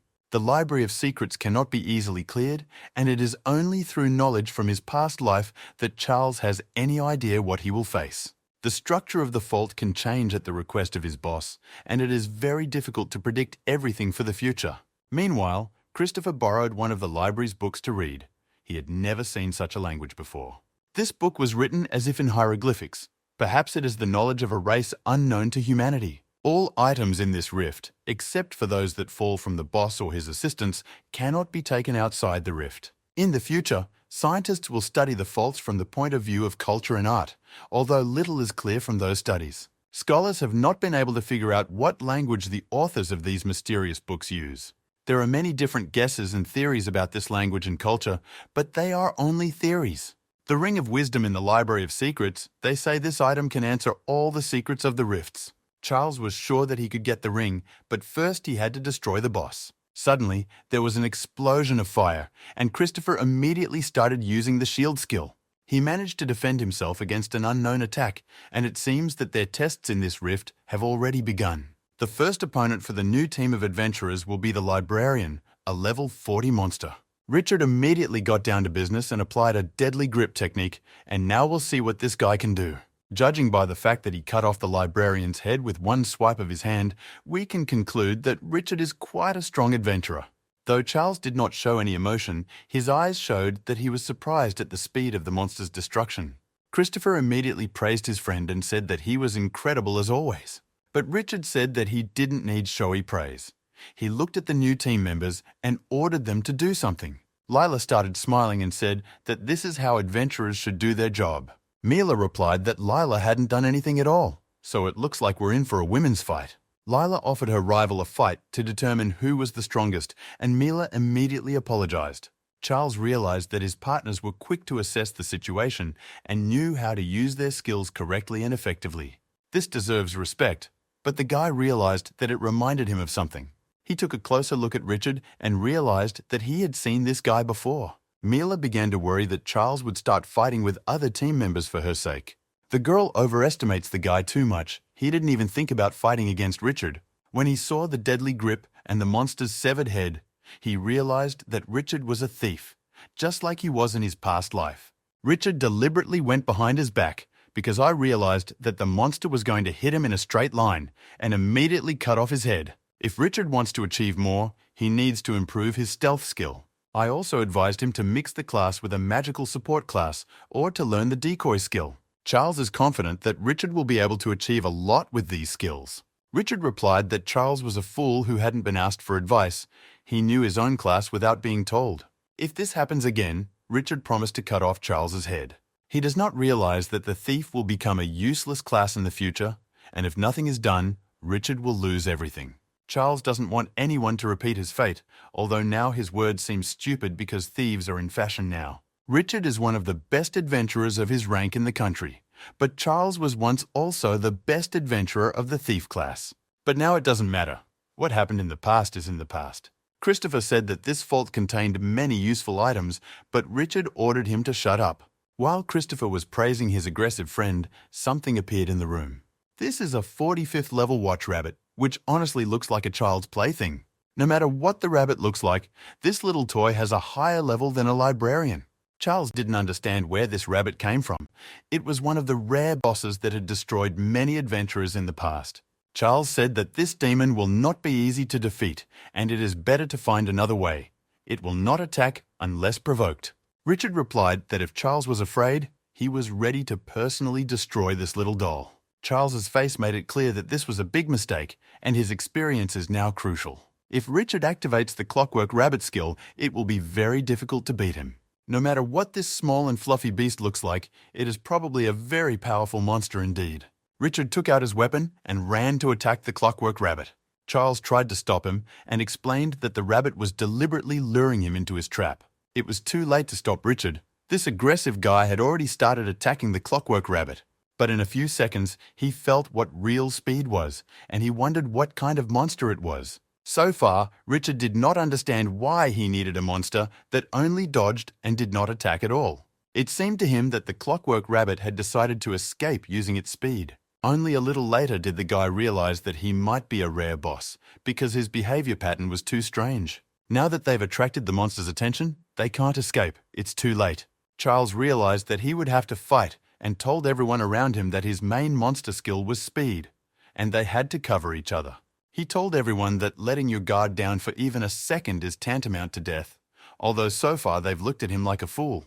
Christopher realized that the rabbit was on the 45th level, but there were 5 of them, and together they could easily defeat it. Later, Christopher realized that this clockwork rabbit could manipulate space. Richard replied that he was not going to listen to a guy who was several levels below him.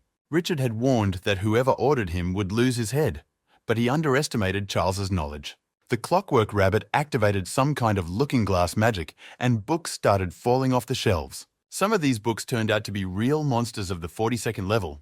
They are called grimoires.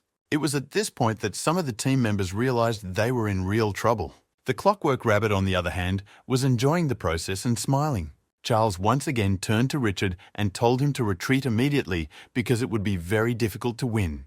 This fool seems to be completely incapable of listening to the advice of others. So let's see where this will lead him. Grimoire is not an easy walk for any adventurer, especially if there are several of these monsters. So far, Richard has been able to dodge their attacks and strike back, but will it last? Leela and Christopher began to worry about their friend. There are too many enemies around him. The rabbit realized that it was time to attack, and this little toy also knows how to fight. Now the clockwork rabbit no longer looks like a child's toy. Now it is a real tyrant rabbit. Richard began to worry now that this monster was not running away from him, but rather looking for a meeting. The brazen adventurer was preparing to die, but fortunately for him, Charles was there to help. It was very close to the end, but the magic of gravity is a very powerful thing and is currently underestimated. Charles grew up watching the Jackie Chan cartoon, and he learned many techniques from it. As long as he can control gravity, no one can beat him in the air. Judging by the rabbit's face, he is quite upset. His plans to destroy the adventurers are postponed for now. Richard felt that he was close to death, but Charles was able to predict the monster's surprise attack and saved his life. Now Richard will take even monsters that look like children's toys much more seriously. A clockwork rabbit will never attack directly. Its tactics are incredibly simple. Attack one target and then retreat. Charles said that he would stop 3 grimoires now, and everyone else should fight the 4th. Christopher thought it was crazy. Even though they had shown themselves to be weak in the last battle, they were also adventurers who could be trusted. Charles replied that a mistake could cost everyone their lives, so Christopher and the team should listen to what he has to say. The clockwork rabbit is not only fast, but also cunning, and it will always be difficult to deal with such an opponent. It's impossible to stay calm with it, especially when you don't have enough experience in fracture cleaning. Richard has lost all his confidence in his abilities, and Leela is starting to panic. As for the doctor and the shaman, they won't be able to help us unless everyone else gets their act together. Leela thought that Charles had lost his mind. Fighting 3 high-ranking monsters at the same time was crazy. But Mila completely trusted her friend. If Charles says so, she is sure that everything will be fine. She also decided to say a few loud words on her own behalf. She ordered everyone to calm down and help Charles. It was not expected to hear such words from this girl, but she was absolutely right. These nasty monsters move quickly in the air, have a long attack range, and high magic damage.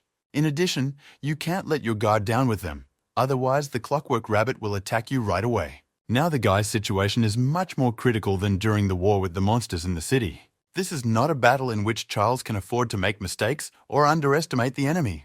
The guy concentrated and ordered all the monsters to attack so that he could cut them into 1,000,000 pieces. The clockwork rabbit was only too happy to hear such words from his potential victim.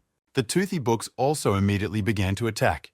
And now we're about to see a real spectacle in the fissure of the Library of Mystery. Christopher decided to be the first to help his new friend and activated the defense technique. It is worth noting the actions of this tall guy, because the defense technique really helps in difficult situations. After that, Lila also went on the attack, and what she hates most in life is being underestimated.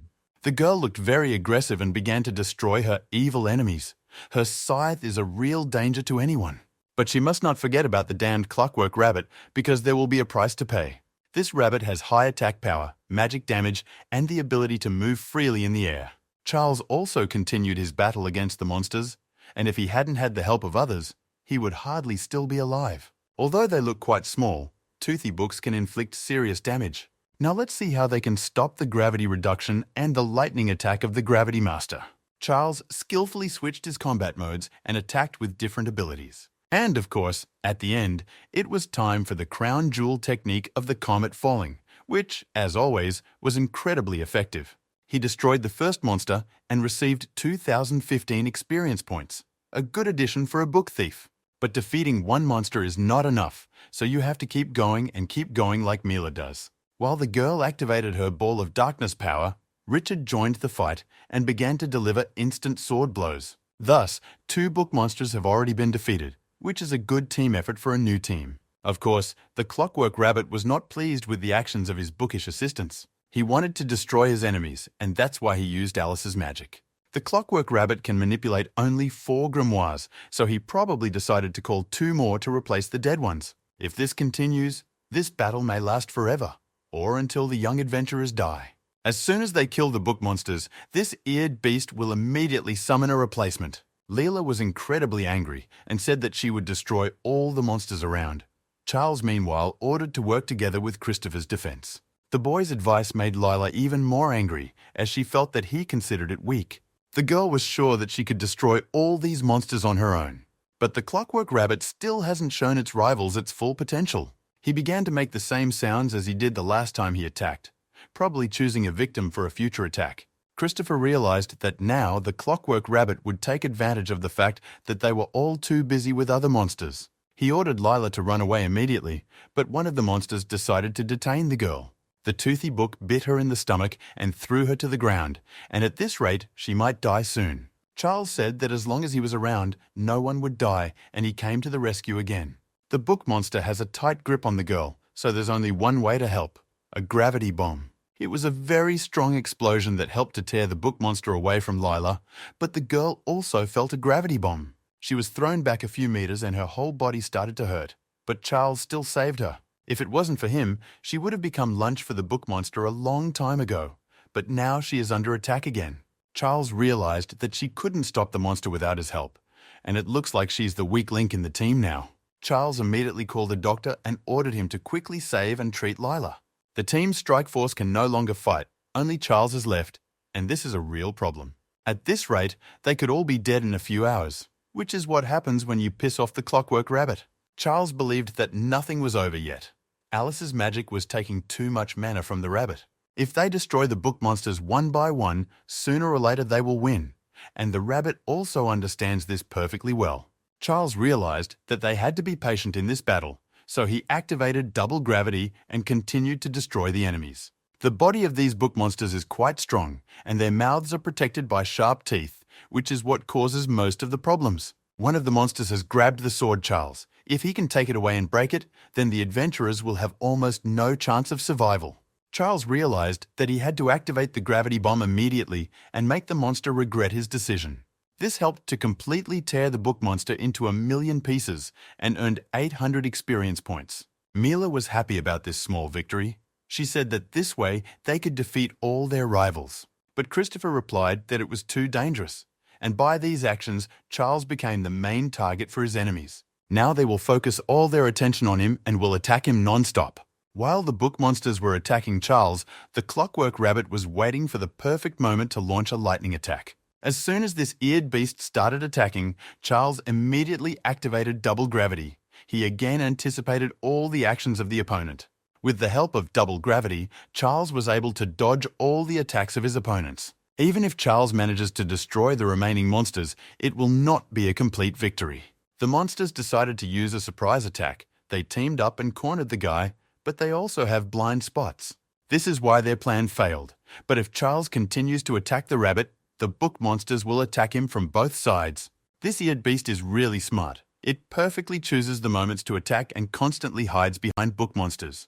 This proves once again why he is a very rare monster boss, and you need to act extremely quickly to destroy him. Charles looked very determined, but determination alone will not be enough to defeat such an opponent. The boy began to attack the rabbit with his sword, but with the help of extraordinary speed, this monster was able to dodge in time. Now Charles felt what it's like when your opponent is incredibly fast. Usually Charles's opponents feel it. The guy tried to put all his strength into speed, which is why he tried to attack horizontally. But it would have been much more effective to strike vertically. It is very difficult to fight against a small and mobile monster. It was not only Charles who had a hard time, for example. Richard almost lost his arm at that moment because of the book monster's attack. Mila and Christopher were also in a critical situation, and so far only the power of the shield had saved them. They can't drag out the time, or they will be finally drawn into the space of the looking glass, and then no one will get out. They need to destroy the clockwork rabbit as quickly as possible, but it's one thing to talk and another to act. There is almost no point in running after this little creature. It is too cunning and fast and knows every corner. Charles activated the gravity bomb again, but the clockwork rabbit escaped again with the help of a rabbit run. You could see this little scoundrel laughing at his enemies. Is it really a happy day for him? But even the happiest day in life ends sooner or later, and another gravity bomb is coming. This time, the fluffy beast did not have time to dodge, and it is unlikely that he will smile at Charles now. It's the guy's turn to mock the enemy. No one can dodge several gravity bombs in a row. Each high-speed skill has its weakness.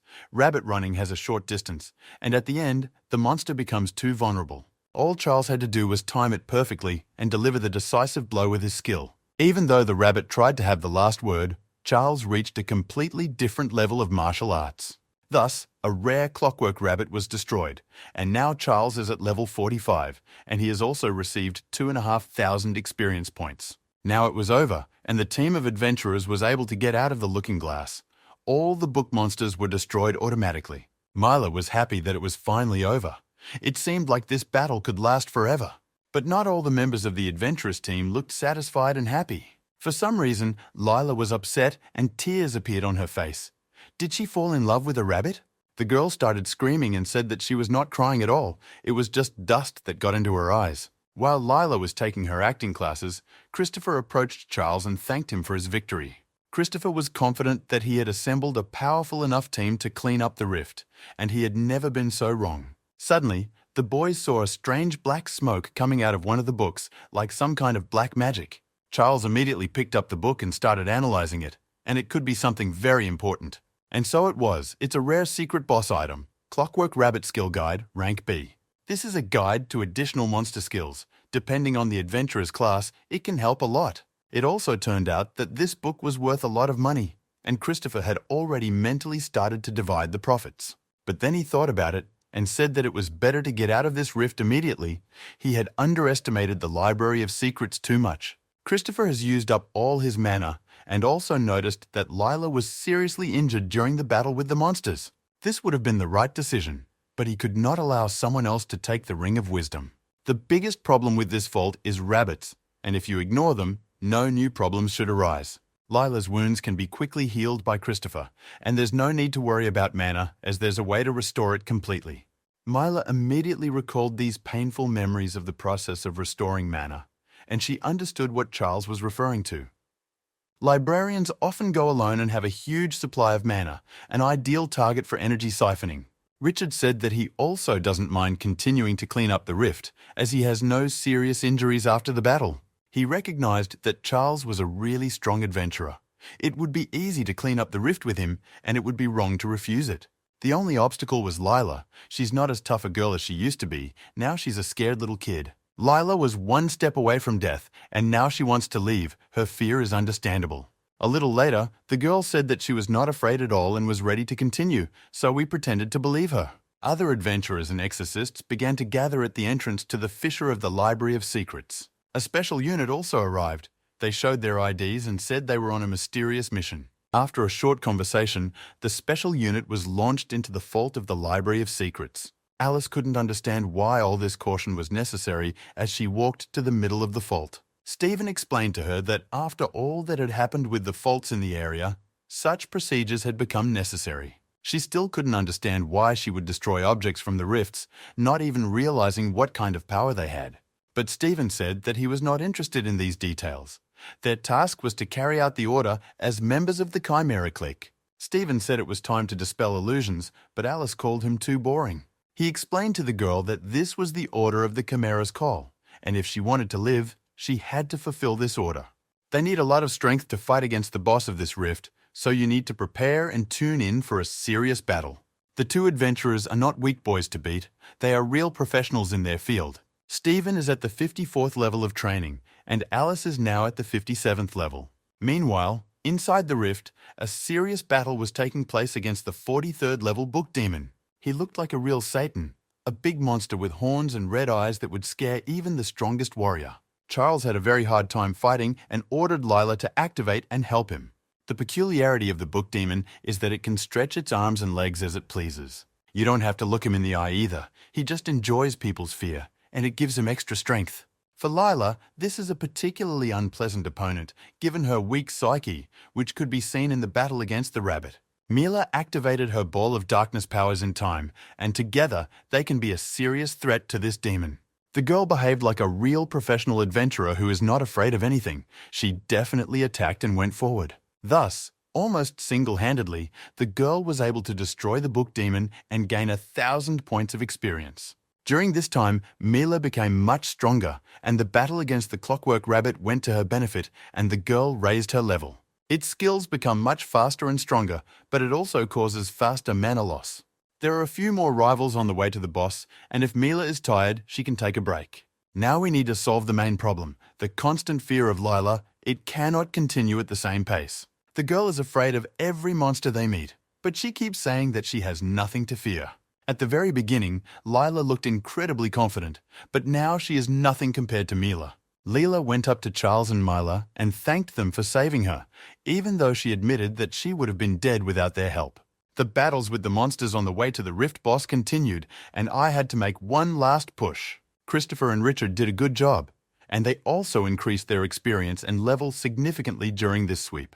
Charles immediately recognized that the two of them could now defeat many high-ranking monsters. Both Christopher and Richard gained additional confidence through this practice. Richard tried to kill the last monster, but Christopher reminded him that he had to leave one alive. Charles asked for it, but Richard was so excited that it was hard for him to stop at the last moment.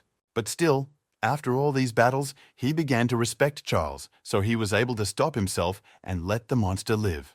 The librarian has the largest mana supply of any known local monster, and Mila can quickly drain its energy. Charles was most interested in Richard, even though he is the biggest root of the whole team. But he is a really good person. Richard always comes to the rescue and keeps an eye on all team members, watching their backs. Now the process of mana transfer is starting, and Mila is ready to show everyone how it works. After the mana was transferred to Christopher, the guy started smiling because he realized that he could use his powers to the fullest again. With such a useful ability, the Micah can explore faults for several days in a row without rest. Christopher said that they had to catch 2 more monsters for Charles and Leela to fully regain their powers. Charles explained that mana can be restored, but physical and psychological fatigue still accumulates. Mana transfer is a very useful skill, but it should be used wisely and activated only in critical situations. Christopher thanked for the help. Only thanks to the shaman's skills he can continue the cleanup. Now they're very close to the middle of the fissure. It's time to ask if they're really ready to go after the library boss secret? As it turned out, Not everyone was happy about this news, for example. Richard did not expect that he would have to fight with his boss right now. Leela was also unhappy with the idea. They had barely survived the previous battles, and fighting the boss seemed crazy to her. Charles said that the girl was very scared, and at that moment, she immediately said that everything was fine and she was ready to fight. This girl is too easy to manipulate, but what does the doctor think about all this? From the very beginning, he was assembling a team to completely clean up the fault. But now they have found a lot of resources, so it is not necessary to go further. Christopher could feel himself being overcome by greed. But was it worth the risk in continuing on his way to the boss? Charles said that before entering the rift, he had already learned everything he needed to know about the boss with the help of a rare item. He explained to all team members that with this information, they could easily defeat the boss. Christopher realized that now fault cleaning looks even more attractive. They immediately became very popular afterwards. But there is one important condition. In exchange for this information, Charles must receive all the items that will drop from the boss. And everything they collected on their way to the boss can be divided among team members. He has already discussed this plan with Mila, and the girl is fine with it. But if it's not enough, Charles can pay everyone extra. Christopher immediately thought about it. He really wanted to get rare items from the boss.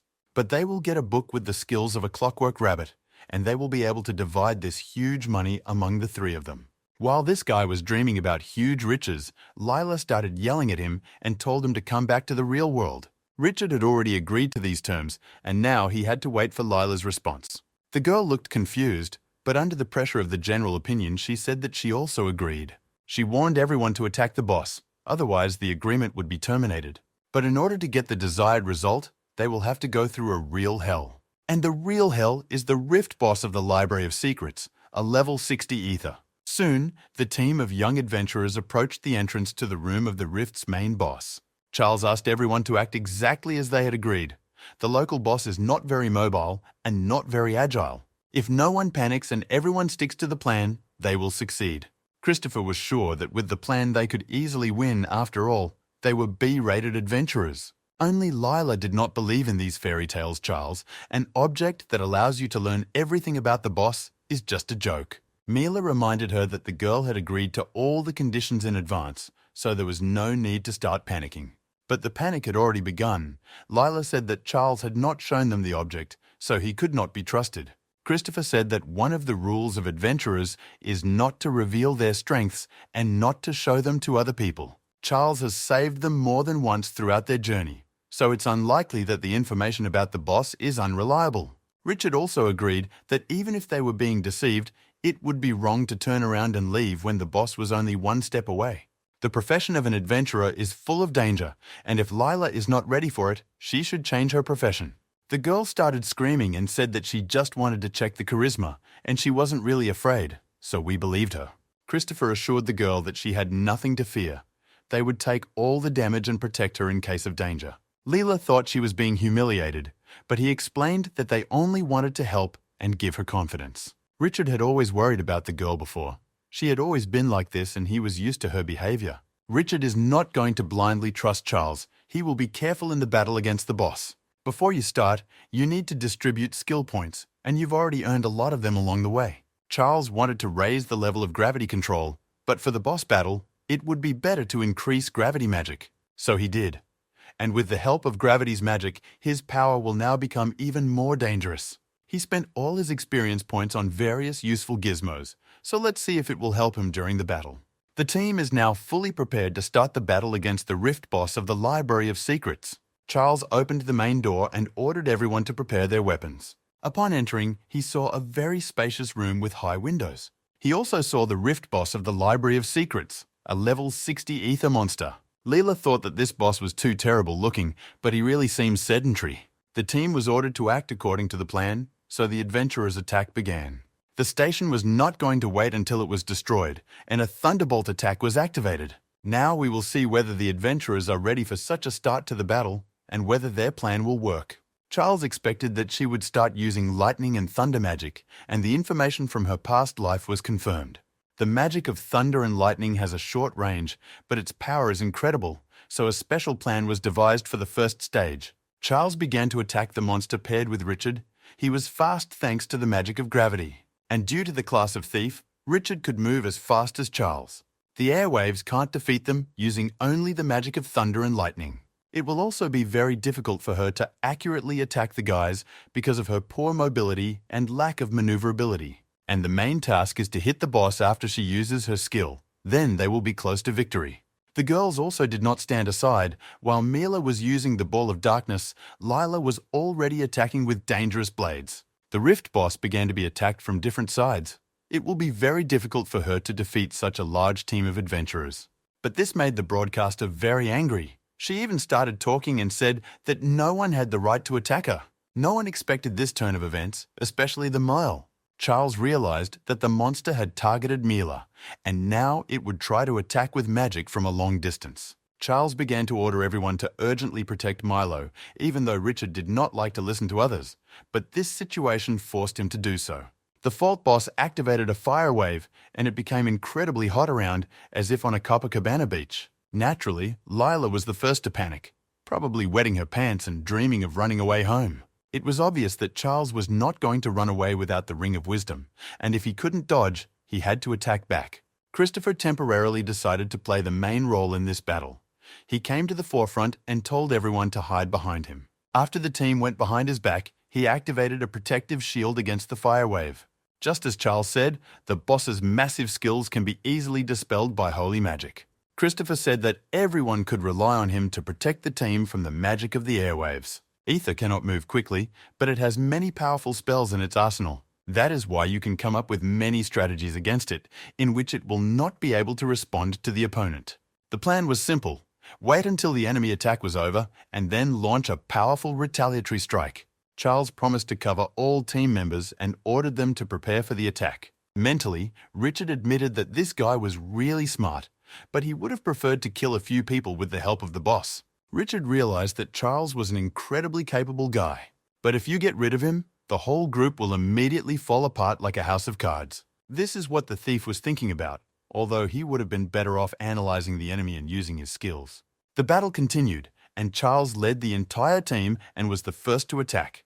They all need to unite and be a real team to defeat such a strong enemy. Without it, you can't even dream of winning, especially after the Sword of Zeus was activated by the ether. This ability is especially dangerous because if you don't have time to defend yourself or dodge, you can be reduced to ashes. Thanks to his gravity control skills, Charles was fast and flexible enough to dodge her attacks. Of course, this young adventurer was not going to sit on the defensive forever, and it was his turn to strike back. The broadcast is too slow as expected. Melee combat is not her strong suit, and this should definitely be exploited. She must have decided to save her long-range attacks for last, so we need to hurry up and destroy her and complete the rift cleanup. Leela realized that this boss could be easily defeated even by 2 people if they attacked only in melee. And it seemed that this boss was too weak. She was behaving too self-confidently for a person who was most afraid of this boss. At the very beginning, Christopher agreed that Charles's strategy was too simple to defeat the boss. But in real combat, his tactics work with incredible accuracy. Using the enemy's weakness and attacking at close range is very smart. Charles's skills and experience will allow you to defeat this monster. His self-confidence and fearlessness really raise a lot of questions. He looks like an adventurer who has survived a lot of battles. Charles is incredibly calm and precise in his hands, but will he be able to defend himself against the stone rook?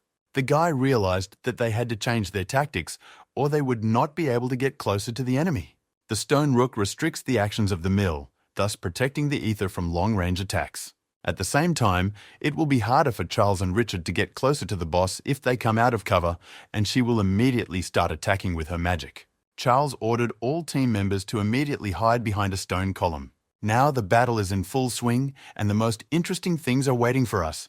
The chances are about equal, despite the quantitative advantage of the adventurers. Ether built a big wall so that no one could get close to her, and Lila immediately began to ridicule this act. For this, the broadcaster called her a stupid puppet and prepared to cut off her head. But Lila was able to choose the best position for cover. At least somewhere she showed her qualities. Now the broadcast is fully focused on other members of the adventurers team. This gives Charles an opportunity. He started to pick up speed and immediately apologized to Lila. The girl still did not understand what he was up to. Perhaps he decided to give her to the monster as bait? The guy instantly approached Lila and pushed her away, although at first it seemed that he kicked her. It was a very strong push, but it was enough to make me jump onto the stone wall. Now it is clear that he used Lila as a springboard for high jumping. This girl now gives even more benefit. Ether is closely watching all the team members, waiting for them to come out of cover in an attempt to attack her. But if you use reduced gravity and attack it from above, it shouldn't have time to react. That's exactly what Charles did. He activated his crown jewel weapon, the falling comet, and confidently launched an attack. Although the blow was quite powerful, it became immediately clear that it was not the end. The Rift boss has too much defense, even more than Charles could have expected. Meanwhile, Richard stood there thinking that if he did nothing, this fight would end too quickly. In his opinion, Charles shows himself too well in this rift, and he does not like it. Richard wondered if this talented adventurer would be able to defend himself against his attack. While Richard was plotting his insidious plan, the Rift boss of the Library of Secrets was also preparing to attack. This girl was angry because of the constant attacks of the adventurers, and she wanted to tear them into small pieces as soon as possible. Charles saw that she was trying to use an elemental explosion, a massive spell that takes a lot of mana. But after this attack, she will be left defenseless, and Charles will be able to get closer for the final blow. If the Ether is really trying to use an elemental explosion, then Charles must act quickly. Luckily, the rest of the team will be able to protect themselves from this attack behind brick columns. Everything could be over with one accurate shot, and Charles was completely focused on that. But suddenly he saw a sword flying in his direction, and he managed to react and defend himself in time. It was an attack by the insidious rat Richard. He was surprised to see Charles manage to defend himself and showed an incredible reaction. Richard immediately apologized to the furious Charles and explained that he wanted to hit the boss. But Charles is not a fool. He clearly realized that this guy was aiming at him. In any case, he doesn't have time to fight against Richard now because the Ether is preparing for a strong attack. Convinced that the monster was preparing an elemental explosion, Charles ordered all team members to hide behind the columns. Many of the adventurers did not know what an elemental explosion was, and it sounded quite scary. It is clear that Lila was more frightened than anyone else, but even Richard started to get nervous. Strangely enough, Mila remained calm and confident, and she must have really progressed a lot during this time. Elemental Explosion is a spell that launches a hail of magic bullets at enemies until the Ether runs out of mana. But if you bypass all its attacks and strike the decisive blow, you can finally get the coveted Ring of Wisdom.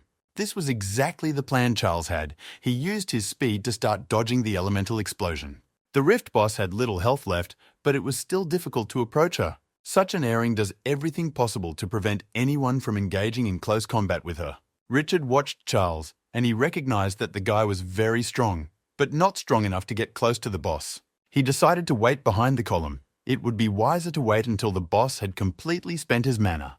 But when you're fighting a high-level Rift boss, you can't just sit back and play defense. Ether has destroyed one of the brick columns. It seems her attacks are that powerful. Even if Richard constantly dodges her attacks, he still won't be able to hide for long. He believed that Charles had deliberately put them all in harm's way, and now they had nowhere to run. If Charles is too slow, the magic ether can hurt other team members. The guy realized that he had no time and needed to attack right now. He had to get closer to the boss. As usual, Leela was nervous, thinking that Charles had lost his mind and was behaving irresponsibly. So far, Mila had been listening calmly to all this discontent, but a plan had already emerged in her mind. She mustered up the courage to tell the rest of the team that they should also approach the boss. The Rift boss will not be able to attack them with physical attacks, and this should be taken advantage of. It would be much safer to approach the monster than to stand aside, and Charles understood this perfectly. Lila thought that everyone around her had lost their minds. She couldn't believe that it would be safer to be around a monster. But Christopher agreed with Mila's words. They are a team and should help their partner. The doctor recognized that they had been relying on Charles for too long, and it was time to repay him. They have to help their partner and do everything possible to cover their back. That is why Christopher and the girls immediately ran to Charles's aid. They understood that it was dangerous, but they were ready to take this mortal risk. It would be difficult for them to evade such powerful attacks, and Christopher was the first to realize this. He activated his protective shield in time to help him survive the elemental explosion. Although Christopher was well aware that he would not be able to contain such strong magic for long, he ordered the girls to run away quickly, and they immediately obeyed his order. Christopher realized that it had been a long time since he had risked his own life for the sake of others. Christopher said that he will now have the girls' full backs, so it's Charles's job to kill the boss. The guy noticed that the doctor was able to repel the Rift boss's attack, which shows his strengths. Charles hoped that the girls had managed to hide, because now was the perfect time to attack, to concentrate and demonstrate their speed. With the help of Christopher, they were able to repel the attack of the ether, and before it finds a new target, they need to act. Charles immediately activated hypergravity, which is gravity magic that increases the strength of the target's gravitational pressure. This is one of his new abilities that he got by spending experience points. Let's see what it can do. For an elementary explosion, you need to keep your hands above your head to aim at your opponent. But under the influence of hypergravity, it will be incredibly difficult to do so, and now the monster will not be able to attack the adventurers. Mila saw that Charles had completely deprived the boss of his magic powers, and he chose the perfect moment to do so. Shadow chains were activated. This technique has already proven itself well in past battles. Although they have never fought such a strong monster before, the ether is not going to give up so easily. This monster must not be allowed to restore its lost mana easily, otherwise it will be impossible to defeat. The most cowardly member of the team of adventurers decided to forget about fear and go on a desperate attack. Leela ran forward to attack the monster and used the Moonslash technique. Looks pretty good. This caused the boss of the Rift Library of Secrets to be probably the first seriously wounded during the battle. It was not an easy injury, and everyone around me held their breath when they saw what happened. Only a little later did it become clear that Lila was able to cut off the monster's arm, and she probably had to forget about her fear right away. This girl has incredible potential, but because of her mental problems, she cannot fully realize it. Charles immediately congratulated the girl on her excellent attack. Even he was surprised by the lunar cut technique. It's time to finish off the wounded beast and activate double gravity. Now the ether must feel what real pain is. A few seconds later, only ashes and small pieces remained of it, and now Charles is on the 49th level. This earned him 11,000 experience points and 16 skill points, and he finally defeated the beast. All team members began to congratulate Charles on his incredibly effective attack. In this way, another high-ranking boss of a dangerous and rare rift was destroyed. Finally, Charles will be able to learn all the secrets of the appearance of the rifts. He has achieved his goal and found the item that was lost in the first timeline. During the celebration in honor of the discovery of the Ring of Wisdom, only Richard was not happy. All that's left is to get the ring from the remains of the destroyed monster, and there should be no problems. A few seconds later, Charles held the Ring of Wisdom in his hands. They destroyed the boss of the Library of Secrets and got what they wanted. The Ring of Wisdom is rank B. It summons the Great Witch from the Library of Secrets. Charles also hopes that this ring can provide answers about the origin of faults in this world. Mila suggested taking the ring to the Special Forces, but Charles said it was a bad idea. Of course it's a bad idea. He didn't fight and risk his own life to give the award to someone else. There are several reasons for this. First, in the previous timeline, this ring belonged to the director of a special unit, and then it was lost. After what happened in the previous timeline, Charles cannot trust anyone else with the Ring of Wisdom. Also, only a high-ranking adventurer will be able to unlock the ring's true power, and Charles was an S-ranked adventurer in the past, so he can do it. And the last reason is that no adventurer in his right mind will give up a rare item that was achieved by hard work. Watching her friend, Mila realized that she hadn't seen Charles so happy in a long time. Christopher approached the boy and began to thank him for his boundless heroism. And it was with his help that they defeated the airwaves. As a thank you, he wants to treat the guy's wounds. He is a doctor after all. Although Charles tried to avoid direct attacks from the monster, he still has minor injuries. Charles thought it would be illogical to refuse help and agreed to Christopher's offer. The regeneration process was launched, and the doctor began to treat Charles with his staff. Christopher thought that this was the first time he had ever been so lucky. He had never met an adventurer with such outstanding abilities. During the process of healing his wounds, Christopher began to recall fragments of the fight against the boss. He always thought only about researching portals, not about his allies. But this time he was inspired by Charles's heroism, and he is immensely grateful for meeting such a good guy. At one point in the battle, Lila thought that they were all going to die today. This clearing of the rift made her very tired. But it's not that simple. Richard came here for the boss's rare items from the portal, and he's not ready to give them to some fool. The thief decided to stop waiting for the perfect moment and act immediately. The battle was too intense, and after the victory, the adventurers relax and lose focus. Realizing that there might not be a better moment, Richard took action and went on the attack. Thanks to the thief's skills, he can move silently, and his class also gives him a high attack speed. Richard was sure that when he activated the shadow grip, Charles would be headless before he knew it. He probably doesn't know this young adventurer very well. His talent is something from another world. Even in a relaxed state after a difficult battle, Charles still remained attentive and managed to defend himself against Richard's attack.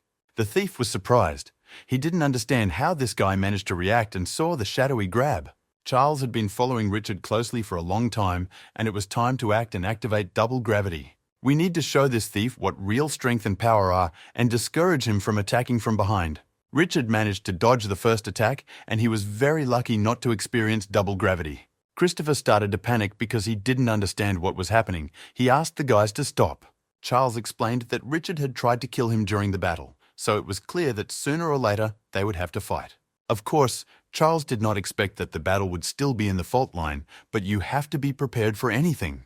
Richard hardly participated in the battle, so he has enough strength, but Charles also has mana left. Richard replied that there was no need to worry, because he had already gotten what he wanted from the beginning. He was wearing a guardian's bracelet, and in his fingers, this rat held a ring of wisdom. Now it is clear that he never wanted to kill Charles. His goal was always rare objects. Christopher was very scared when he saw that Richard had stolen all these important items. This bracelet is very expensive, but inside it is a lot of loot that they collected in this rift. Leela called Richard a piece of shit and ordered him to come to her so she could break all his bones. Of course, this thief started to run away, and in order to beat him, you first have to catch up with him. Richard was well aware that all the team members, except for Charles, were at a fairly average level of combat training. He knows that Class Charles also has incredible speed, but can he defeat a high-ranking thief? It was hard for Charles to admit it, but in speed, in this timeline, he can't beat Richard. He couldn't believe that an adventurer of rank B's stature would engage in banal theft of items from his comrades. Richard's entire life has been built on blackmail and intrigue, and he is no stranger to it. From the very beginning of his career, he had a bad reputation, and no one wanted to deal with him. Richard decided to go to another area to search for new faults, but everyone there knew him. He was known not only for his reputation, but also for his strength, and he thought that the end of his career had come. It was at this point that he met the stupid and greedy leader of the group of adventurers, and a stupid young man with useful information about the boss of the rift in the Library of Secrets. That's how this team was created, and now it's clear that Richard had been preparing his insidious plans in advance. Meanwhile, Christopher couldn't believe that Richard had stolen all their belongings and potential profits. Money was always his main concern. Charles apologized to his comrades and said that all this happened because of his inattention. They have to capture Richard and hand him over to the special forces, even though he hasn't killed anyone, but has stolen all the team's loot. It will be difficult to prove this, as they are not legally formalized in any way. It is all based on a simple oral agreement. A special unit is unlikely to be able to help, but Charles needs the wisdom ring back immediately. Meanwhile, people from the special forces entered the fault, and they realized that they were late because of their slowness. When Mila saw another group of adventurers, she began to call for help, believing that together they could catch the thief. The girl immediately warned the two that Richard was very dangerous and that they should run away. As soon as Richard approached these adventurers, he immediately told them to get out of his way or they would die. This fool did not realize that these were not ordinary young adventurers from the guild, but elite special forces. Stephen and Alice prepared to fight, but Richard was sure he could easily destroy these bums. He's a top-notch B-rated adventurer, but Stephen immediately showed him his place. It was a very tough encounter, and now Richard realized that he was not the fastest in this rift. He received several powerful blows, and his face made a hole in the wall. This lesson in education was a success, and now the thief will not underestimate his new acquaintances. The girls and Christopher were incredibly scared when they saw how quickly these elite adventurers beat Richard. They knocked him out with a single punch, and we need to find out who they are. These are the same special forces we have seen before, and when Charles looked at them, he thought he recognized the uniform. Alice began to mock Richard. She believed that only 2 weak adventurers could fall with one blow. With such a level of training, he has no chance of getting into a special unit. Leela thought it was all a joke. She couldn't believe that an adventurer like Rank would lose this fight so easily. He's one of the best adventurers in his guild and neighborhood. Guys like that don't fall after the first hit. After examining Richard's body, the girl found the Ring of Wisdom. She liked this shiny toy and decided to take it for herself. She began to ask Stephen if she could keep it as a gift. The guy analyzed the Ring of Wisdom and said that it was the ring they had come for, but they had to destroy it. Elisa wanted to take this toy with her too much. She said that no one would know about it. Stephen replied that she was now on duty, and if she did not follow orders, he would kill her immediately. Christopher decided to approach them. He said that his team was very grateful that they had attacked this criminal Richard, but he is not sure that Richard deserved such a harsh punishment. After listening to him, Alice immediately thought that she did not understand what Christopher was talking about. Only a few seconds later, the girl started laughing nervously and assured them that they had misunderstood everything. She immediately pulled out a knife and said that they had come here to kill all the adventurers inside the rift. Their special unit received an order to kill every adventurer who entered here, no exceptions. Now Christopher and the others realized that it was no accident, and they would face the same fate as Richard. Charles immediately began to analyze these adventurers, carefully examining their uniforms and skills. Very soon he had no doubt that they were special forces from the Click Chimera squad.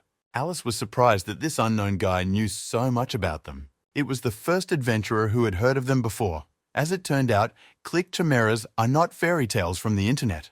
The Chimera Clique is an underground organization that is directly subordinate to the state and does all the dirty work for them regarding the faults. In the future, they will cooperate with the governments of other countries, and their influence will spread around the world. This will be the strongest underground organization with first-class soldiers. Charles has already met one soldier of this clan once. Even in the first timeline, the rumors about the Chimera Clique were considered an ordinary internet fairy tale, and no one really believed them. They may not be as famous and powerful now, but meeting them today is the worst possible option of all. These guys are not the type to reveal their existence to ordinary people. It's not their style. So, if they have really decided to show their face, there is no doubt that their task is to kill everyone in this rift. As soon as Lila realized that these bastards were trying to kill them, she immediately started screaming that they had to run away immediately. But Christopher was in no hurry to run away. There were 4 of them, and they could win by sheer numbers. But Charles realized that they were not on the same level, and if they did not retreat immediately, everyone would die in this hole. Alice was already choosing her first future victim, and she was interested in a guy with a sword, that is Charles. Charles saw that Alice had already put the Ring of Wisdom on her finger. He went through an incredible journey to get this item and learn all the secrets of the rifts, so he can't give up the ring. Charles immediately went on the attack and began to attack Alice, showing her that he was much stronger than her previous victim. As soon as Charles started to fight her, he immediately told the other team members that he could defeat her. The 3 of them have to concentrate all their forces and destroy the other member of the special unit. Although it's crazy, there's no other way to get the wisdom ring back, so they all have to unite and defy the Chimera's call. Christopher reminded Mila that they are only a support class and cannot be the main attacking element. They will not be able to successfully fight against an opponent who is focused on close combat, unlike a Char who can easily be fought one-on-one by a melee opponent with more power and experience. While Charles has decided to fight alone, they must destroy the Stevens, and for this, they must rely on Lilith. We must not forget that their opponent destroyed Richard with a single blow, which already characterizes him as a strong adventurer. Given the level and skill of the Charlies, they should focus all their strength and skills on the bald guy. Stephen said that they underestimated his friend Alice, even though she was much stronger than him. It was unclear whether it was a joke or the truth, but when Christopher heard this, he almost peed his pants. Meanwhile, real lightning was flying near the site of the battle between Charles and Alice, and it was very hot. Alice looked like a real crazy woman. She thanked Charles and said that she hadn't had such a good time in a long time. She called him sweet and promised to kill him very slowly. It seems she has schizophrenia. Although Charles is good at dodging her attacks thanks to the magic of gravity, he is running out of energy. Alice, meanwhile, doesn't look tired at all, which only shows their gigantic difference in levels. Alice called Charles sweet once again and told him in confidence that Stephen was on level 54 and she was now on level 57. She felt that her opponent's level was lower than hers, and she realized that with such a difference in levels, he could not win. Charles calmly replied that he thought she was much stronger than she turned out to be. His aggressive responses only agitated her. This sick woman was no gift. From the moment she was born, she was forced to raise her levels as if her life depended on it. And this is the fate of the Chimera clan fighters. After what she's been through, Alice will not allow a stupid boy to mock her. Judging by her fighting style and weapons, she also belongs to a class that operates from the shadows and relies on her speed. They don't take all the damage like other adventurers with high defense and powerful weapons do. But they are much more mobile than others and are responsible for inflicting more damage on the enemy. Charles smiled into her face and told her that she was not at all different from him in terms of level. Unless he understands what she is really capable of, he will not be able to defeat her, so he can only provoke her. Christopher didn't understand what Charles was doing at all. It didn't look like a fight, it was a flirtation of wild monkeys. In response, this crazy woman started laughing like a joker. She had to play the role of Harley Quinn. She said that Sweet Charles was a very interesting person, and he was asking to feel her real anger. Alice began to activate her phantom sword swirl skill, which is probably very dangerous. She smiled again and told Charles she would make him bite his dirty tongue. I felt that she was really very strong. The aura around her spoke of it. Phantom Swirl of Swords is an attack that deals quantitative magic damage to one selected target. Simply put, her class is one of the rare and problematic classes, so she is a real problem. She asked Charles to dance with her, whatever that means. But judging by the way she looked, it wouldn't end well. Charles sensed the danger in time and dodged the girl's attack with the help of double gravity. She immediately appreciated his light and quick movements, his skills allowing him to hit with enough mobility and, at the right time, strength. Besides, she realized that this guy dodged all her knives so easily, and that was worthy of respect. She licked her lips and became even more interested in her opponent. It was clear that she was enjoying this battle. She told her sweet rival that he was much stronger than she expected. Now Alice can't wait to see his look of horror and despair. She probably still underestimates Charles. His sword is not exactly a toothpick, and she will soon feel it. The 49th level is fighting against the 57th level. The difference in skills is too great. Charles is still hanging on with gravitational magic, but it can't last forever. If he doubles gravity, he'll lose too much mana. And even in this aspect, they're not equal, so you have to come up with something else. Also, Charles cannot rely on the help of Mill and other team members right now. When he realized that Alice was not showing all that she was capable of, he told her to stop playing games. If he provokes her into large-scale attacks, then her mother must end it, even though it's risky. But there is no other choice. He told her that all these knife tricks were childish games and ordered her to show her true power. Alice is a classic illusionist, a combat class that can bring to life any fantasy, even the most incredibly perverse. Realizing that Charles wanted to feel her true power, the girl activated a phantom swirl of swords, a reflection of life. Reflection of life is the ability to multiply the illusion several times, increase the attack radius and the number of knives. No monster or human has ever been able to evade this attack, and now Charles has personally met this force. Alice was sure that she had killed her sweet rival, but it turned out that Charles had survived.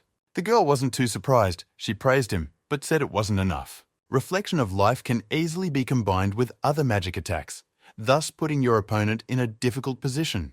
The worst thing about this spell is that it causes incredible fear of the unknown, of what awaits the victim of this spell. But this is Charles, and he is always ready to look fear in the eye like a true professional adventurer.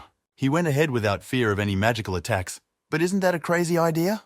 It seems to be too crazy even for a girl like Alice, who is also shocked by her opponent's recklessness. Illusions are not so scary if you know how to find the gap between light and darkness. Alice could not believe that Charles was not afraid of the possibility of being left without a head. It was absolutely impossible. But how else could he have gotten out of this illusion? Was he just lucky? Elisa became even more angry, but it became clear that the initiative was starting to slip out of her hands. Charles has already reached a completely different level, and his progress has also increased during the time of cleaning up this rift. Now Elisa realized that this guy was not just lucky, he had knowledge, strength, and experience. She had never fought such a skilled adventurer before, though she had defeated high-level criminals and terrifying monsters. But Charles is on a completely different level, and now she is most interested in answering the question, who is he? Now Alice realizes that she underestimated her opponent and will fight in a completely different way. She told him that this was the first time she had met someone who did not succumb to illusions and broke free from the fear around him. While Alice was wondering whether Charles was human, the boy told her that now it was time to end the fight with one precise blow. Perhaps after he destroyed the Rift boss of the Library of Secrets, he had some extra energy. But it would be too easy to kill this girl with one precise blow. She deserves something more cruel. After the guy's last attack, Elisa realized that she was bleeding. and that even the special forces are mortal. This crazy woman started laughing, and Charles was getting used to it, although he still looked very creepy. She said it was very cool, because it was the first time she had experienced these strange emotions. Now she clearly feels the fear of death, because she realizes that Charles can really kill her, and this excites her. As a token of gratitude, Alice wants to show her sweet rival her trump card, a skill called shadow clones. In fact, she doesn't really like to use this skill because enemies die in a few seconds and it becomes uninteresting. Charles realized that his opponent would finally show the strongest trick of the illusionist. That is, create his 3 exact copies. If Charles loses concentration for even a second, he will immediately become their personal toy. A tangible illusion is capable of reproducing magical attacks at will. These are shadow clones. This skill allows the illusionist to reproduce several identical copies, and the more copies, the stronger the illusionist. In the next few minutes, Charles will have a very hard time. You can't envy him in these battle conditions. Because of this spell, he can't even attack normally with Alice, and this creates big problems. Alice laughed at her enemy and kept calling him sweetie. She clearly understood that he could not attack them. Fighting several crazy women at the same time is a challenge for a real gladiator. Charles skillfully defended himself, but this would not be enough to win, because to win this battle, you have to attack. Shadow clones can theoretically be easily defeated, but not at such a low level as Charles's. The girls were hoping that Charles could still fight. They didn't want to kill him too soon, because they like to enjoy the process. Charles understands that he has to take the Ring of Wisdom from Alice, but he doesn't know how to do it yet. We talked too much about Charles and Alice, and completely forgot to watch Stephen fight against the other members of the adventurers team. Christopher and the girls didn't look very confident. They felt that they were much weaker than their opponent. But the doctor understood perfectly well that even though Richard was out of the game, they still had the advantage, and they had to take advantage of it.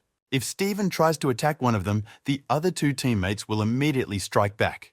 He understands this and therefore fights very carefully. And if you take advantage of the numerical advantage, you can defeat this bald guy. Christopher signaled to the girls and ordered them to act immediately activating the Ball of Darkness skill and cutting in a circle.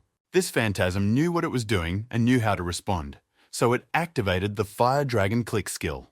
Christopher did not expect to see such a strong aura and energy, and it became clear that he had underestimated his enemy. The call of the Fire Dragon is no joke.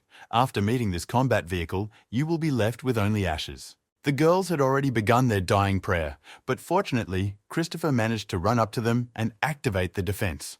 We have not seen these fighting women so scared today. The call of the Fire Dragon is a real hell. Leela was furious, even though she had never seen such fighting techniques, but she wanted to strike back. Christopher also didn't understand what this mysterious force was, and if he hadn't activated the defense in time, nothing would have been left of them. Stephen hoped he could buy time to wait for Alice and destroy all the other members of this team. But she keeps acting like a child and dragging out an unnecessary fight again. So Stephen realized that he was tired of playing games. He activated the Path of the Blood Guardian and ordered all his rivals to surrender immediately or face death with dignity. Leela had never seen such fighting techniques, and she thought that now Stephen looked like a monster from the Rift. The Path of the Blood Guard is a skill available to all melee classes, making the adventurer incredibly strong. All the mana of the warrior's body goes to strengthen his muscles, making the adventurer stronger and his attacks much stronger than those of an ordinary person. No matter how many people stand in the way, no one can stop a Stephen from doing so. This monster realizes that this skill takes a lot of mana, but he is confident that he can kill everyone faster than the mana runs out. The girls looked incredibly scared, even though Christopher was trying to protect them, but he also realized that death was coming. Their opponent began to move much faster, and Christopher decided to activate the defense for a temporary rescue. It seems that after activating this powerful skill, even the Christopher shield will not be able to protect the adventuring team. Lila got up the courage to attack. She said she would make this asshole eat the ground off the floor. A pretty bold statement. She must have started attacking, confident that she could kill this bald phantom. She was very surprised by the result. She delivered a powerful blow to her opponent's arm, but it felt as if she had collided with a truck. Now it's time to defend herself. She had a moment to win, and she didn't take it. The girl was unable to confidently defend herself and was seriously wounded. A little more time, and she will be with Richard. The wounded Christopher also could not understand what kind of power neither his magic nor Lila's scythe could defeat. Now we're not even sure that Stephen is human?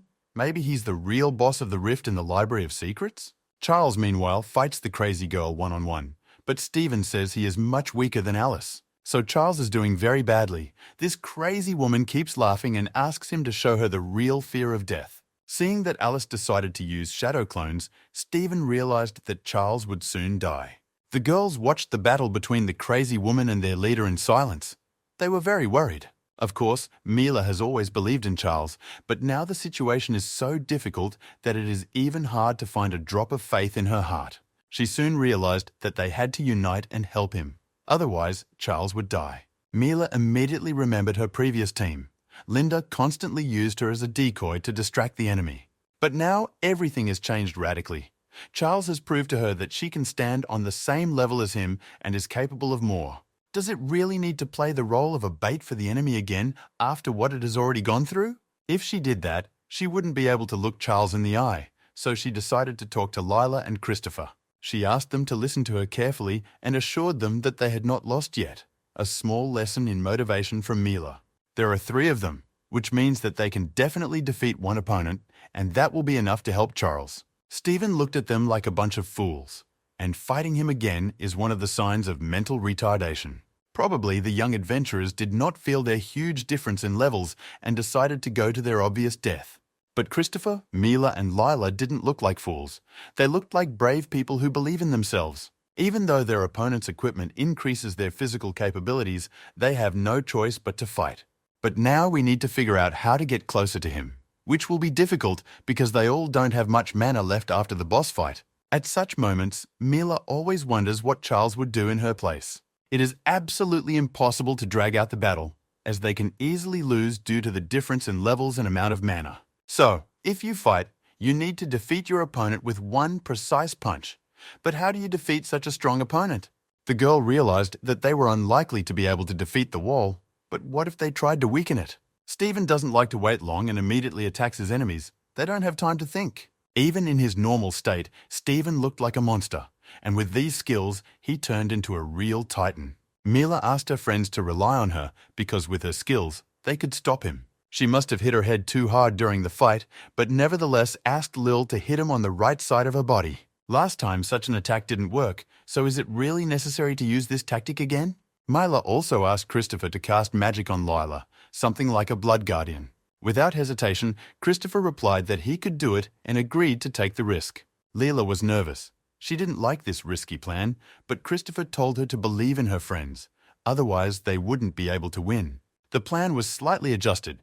Christopher will help strengthen the magic of the soap, and Lila will distract the enemy. As soon as everything was done, Mila immediately activated the power of the shadow chains, which is much stronger than a ball of darkness. Even Stephen was a little surprised to see this strange technique, but he was hardly frightened. Shadow chains are a rather unpleasant technique. They interfere with combat and restrain the enemy's strengths. Stephen admitted that, for weaklings, it was a pretty good plan, but it would not be enough to stop such a powerful beast. Leela realized that this monster with their powers could not be stopped, but there was no choice. It was time to take a chance. She activated the lunar incision and went on the attack, but Stephen is never afraid of anything. With a single wave of his hand, he took away the girl's weapon, and now she will have to fight without her braid. Leela started yelling at her partners and said that she lost her weapon because of their stupid plan. Christopher, meanwhile, was preparing for his own attack, using the shield to attack and run forward.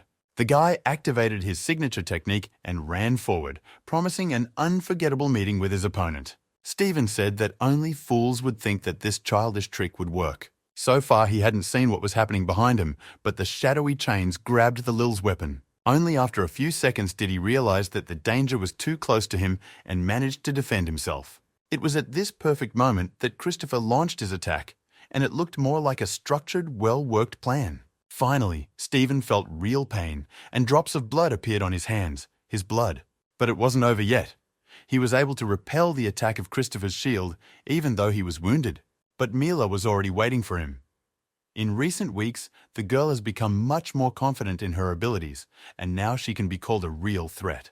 The girl ran forward screaming loudly, probably watching the movie Rambo 4 for extra motivation before this fight. With the help of her new attack, she was able to deprive Stephen of his weapon, and now this battle will be much more interesting. Christopher and Mila looked very confident. They felt that their opponent was also mortal and had his own weaknesses. Mila realized that he wouldn't be able to use his skills without a weapon, and now he wouldn't even be able to attack them. This small and fragile girl had thought through the plan to the last detail, and she was much more determined than most. Finally, it became clear what she had learned from fighting alongside Charles. Mila knew that they would not be able to defeat the Stephen, but they could leave him unarmed. Now it is not known how this bold phantom will fight them.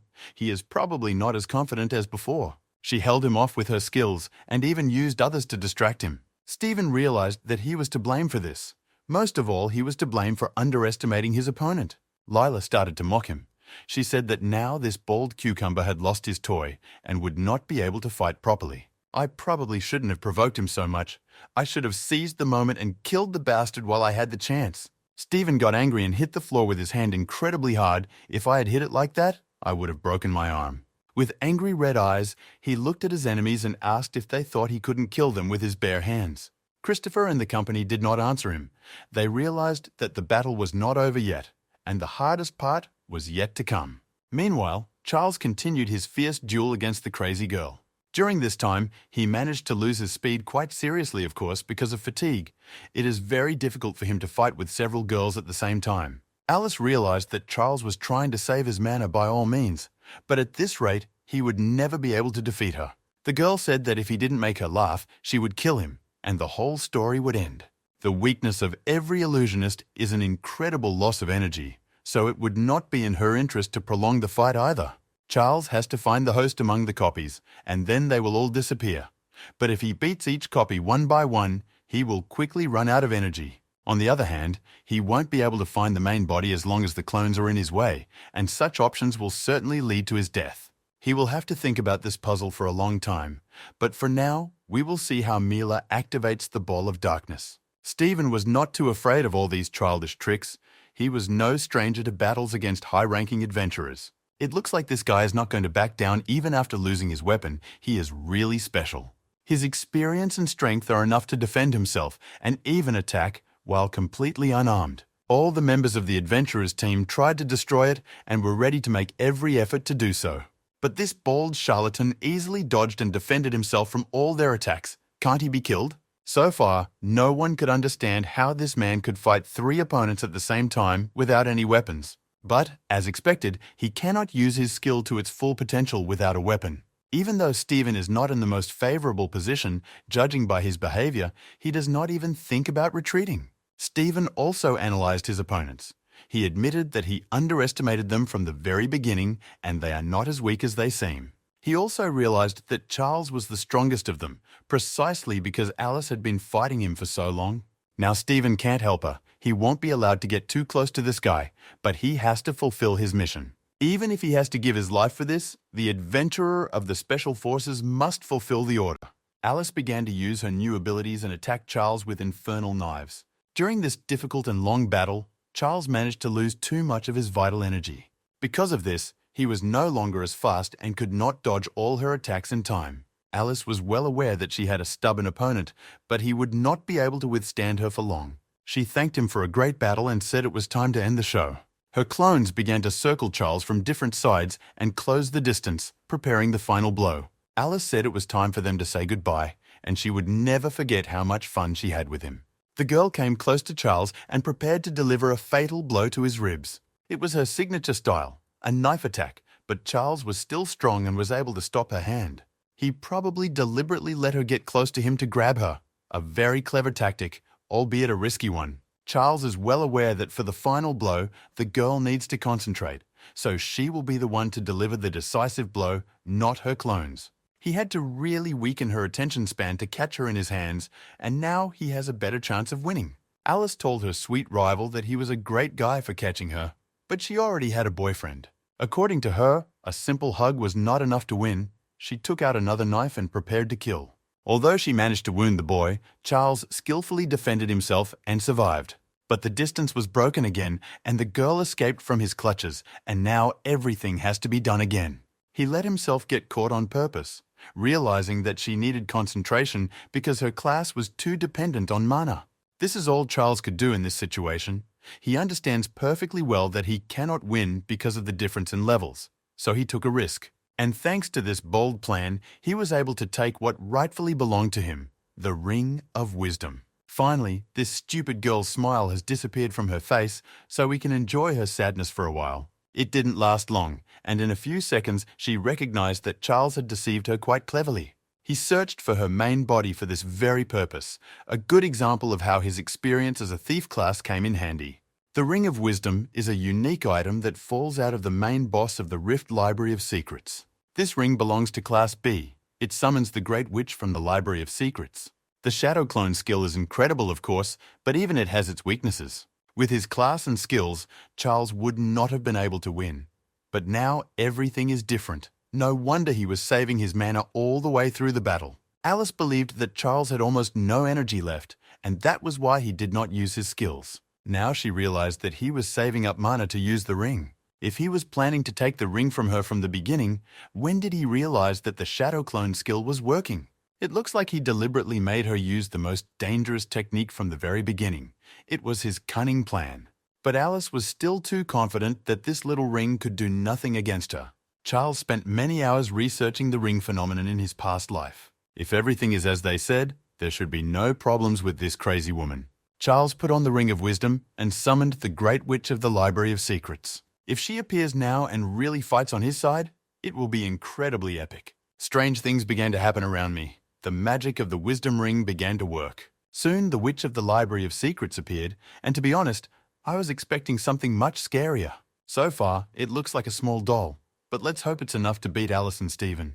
Alice started to get nervous. She realized that this ring summons a magical creature, so it's not that simple. The time has come for Charles to smile, as the initiative has now passed completely into his hands. He is confident that he can now defeat all his enemies, even though the witch turned out to be a dwarf. Many rare things can be found in the vaults, and Elisa has personally seen such interesting objects more than once. Creatures that summon items are not so rare, most often they are not needed and only waste mana. But this guy was really accumulating all his vital energy to use this ring. It is still unclear what he is up to and whether this witch can really help him. Alice said that Charles had been saving his mana in vain and hoping for the help of this doll. It seems he had overestimated his abilities. Charles explained that in order to dispel her illusion, he first had to take the ring away from her, and now he would be able to fight at full strength. Alice started laughing again and said that it sounded really good and she liked it. She asked him to show her what this doll could do against her and her clones. It should be explained that this little toy is a mini version of a real broadcast. And that's why she can use all the spells that her original version knew, which is really cool. In exchange for mana, Charles can use all of her skills exactly as he likes. And he will start with the power of the fire wave, something we have already seen. It should be very powerful. When Alice saw that her opponent was feeding the use of a massive spell, her knees began to shake. The girl realized that she had nowhere to run, and now she would either turn to ashes or get seriously sunburned. She could only pray that the power of the fire wave would keep her alive. After this attack, the girl was very surprised that this non-classical magic could not destroy her or even seriously damage her. But a little later, it became clear that this was enough to completely dispel her own illusion. Fire wave isn't the most powerful spell weapon, but it takes too much mana. Using the magic of summoned creatures can end in a fatal mana run, so this is no joke. When using such creatures, there are many aspects that need to be remembered to conserve mana, and you can't use the powers of the ether thoughtlessly. But clones are weak in the face of mass attacks, as they need magic spells to escape the fire wave. But the problem is that an illusionist usually doesn't have any magical protective spells. So Alice probably also spent a lot of mana summoning her clones, but now they will fight one-on-one. Alice began to think that Charles could have summoned this doll only to destroy its clones. At first, she thought his ideas were quite absurd, but now everything has changed. Alice began to get noticeably nervous, and more often, the smile disappeared from her sweet face. She was constantly thinking about one thing. Will she lose to a boy whose level is much lower than hers? She had to admit that Charles was the first to go so far and deep with her, figuratively speaking, of course. Her heart is beating so hard that it seems like it's going to jump out of her chest, because no one has ever cornered her like Charles did. But Alice still has a small amount of mana left, and she knows how to surprise her opponent. The girl activated an illusionary kaleidoscope, something too much illusion in one evening. She laughed again and said they should have fun as if it were their last battle on this planet. Illusory kaleidoscope is a skill that uses magical and physical attacks. Again, this requires a lot of mana, and even though Charles is not afraid of illusions, it takes too much concentration to dodge this attack. Now Alice is sure that she will not take her eyes off him, and this time he will not leave her alive. Charles knew that it would be impossible to completely avoid her attack, but there was one interesting way to escape. The guy had something in mind, but he was in no hurry to run away or hide and took the full brunt of the attack. Alice immediately began to rejoice, thinking that she had finally gotten him and that now the victory would be hers. She pulled out her knife and ran to finish off her wounded prey, but at the last moment saw that Charles had disappeared. She didn't understand where he had gone and began to get nervous, even though her sweet rival was right next to her. The gravity reduction was activated, a technique that is already quite familiar to us from this talented adventurer. Only a little later did she realize that something was happening above her head. But the problem was that it was too late. Charles had already activated his best weapon, the fall of the comet.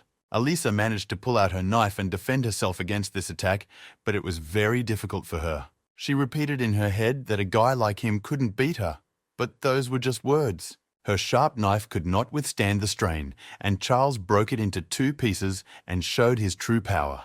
Now the idea that a guy who is much weaker than her could win doesn't seem so unbelievable. Alice fell to the floor in severe pain. No one had ever beaten her so badly. Charles came up to her and told her that their battle was over, and reminded her that she was not the only one who did not show her strengths until the very end. Meanwhile, a fierce battle between the Stevens and 3 young adventurers continued next to them. Leela continued to attack this bald man and tried to harm him in some way.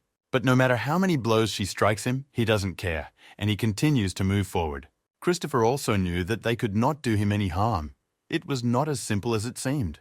The Bloodguard's Path skill makes the wielder more resistant to enemy attacks and also increases their physical strength. It seems that he is in incredible pain and is on the verge of collapse, but he does not stop using his strength.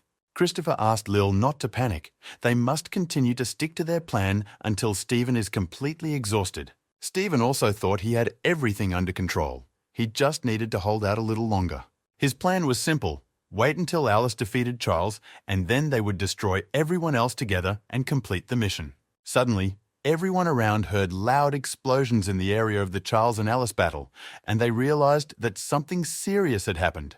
When the fire dissipated, everyone saw that Charles had unexpectedly defeated this sickly girl. Mila was the most excited of all. Deep down, she always believed that Charles would be able to defeat anyone. Stephen couldn't believe it. It seemed absolutely impossible to him.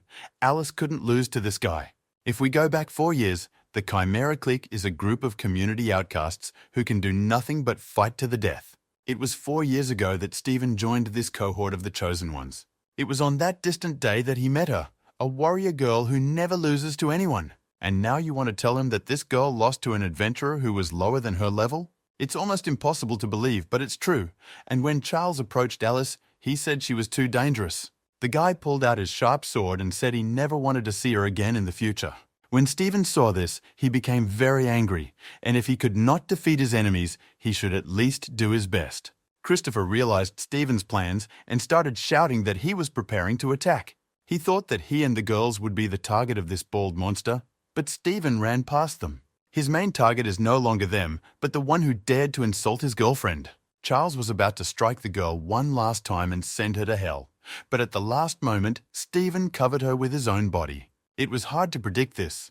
It seemed that the members of the Chimera clique did not care much about each other's lives. Only now did Christopher realize that he was wrong and that Stephen was not running to attack them, but to protect Alice. Stephen began to strike the boy with swinging blows to dislodge him and force him to move away from the girl. Then he approached Alice and took her in his arms like a real big brother, while the girl remained unconscious. Furious, Charles approached Stephen and asked him if he was really going to retreat. Stephen said he would only do it this once, but he remembered them all, and their next meeting would turn out to be the last day of life for the adventurers. Charles realized that these 2 bastards had been hired by someone to do this, and he asked who that person was. Stephen wasn't going to answer anything. He put Alice on his shoulders and said they were going home. The girl immediately activated the illusionist's magic called Mirage, and finally said goodbye to Charles. She said that she had a lot of fun with him and she thanked him for this wonderful battle. She is a really sick girl. Thus, with the help of the illusionist's magic, they were able to retreat easily and quickly and escape completely. To be honest, Charles also lost too much strength and would not have been able to fight for long. He was lucky that his enemies fled. As soon as he fell to his knees from fatigue, Amila immediately ran up to him and apologized to him. Christopher also admitted that he did not expect such behavior from Stephen, and therefore did not have time to activate protection for Charles. The team members thought that Charles was fighting the strongest opponent, but during the fight, he was constantly thinking about finishing quickly and helping them.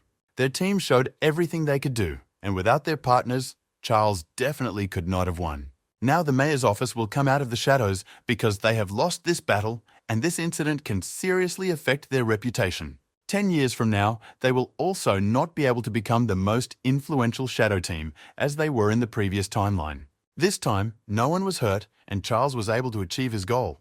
But will things be so safe in the future? Now the guy is fully focused on the wisdom ring, yet it is the key to unraveling the origin of the faults. This subject is very important, which was confirmed when the chimera's call appeared, but now everything is in place. In the previous timeline, this item was lost, although it was in the possession of the president of the special unit. Also, the last time the chimeras did not enter the fault, perhaps this time this order was given personally by the president of the special unit. And now it was time for dessert, and Charles and the rest of the team saw someone rise from the dead. Yes, it was Richard. This guy is still alive. He said it was time to run and asked to be taken out of here. Most of all, his behavior infuriated Lila. She called him an arrogant bastard who had the courage to open his black mouth. If he wants to get out of there, she can personally take him to hell, and then everything will fall into place. Christopher assured the girl that Richard could not even stand.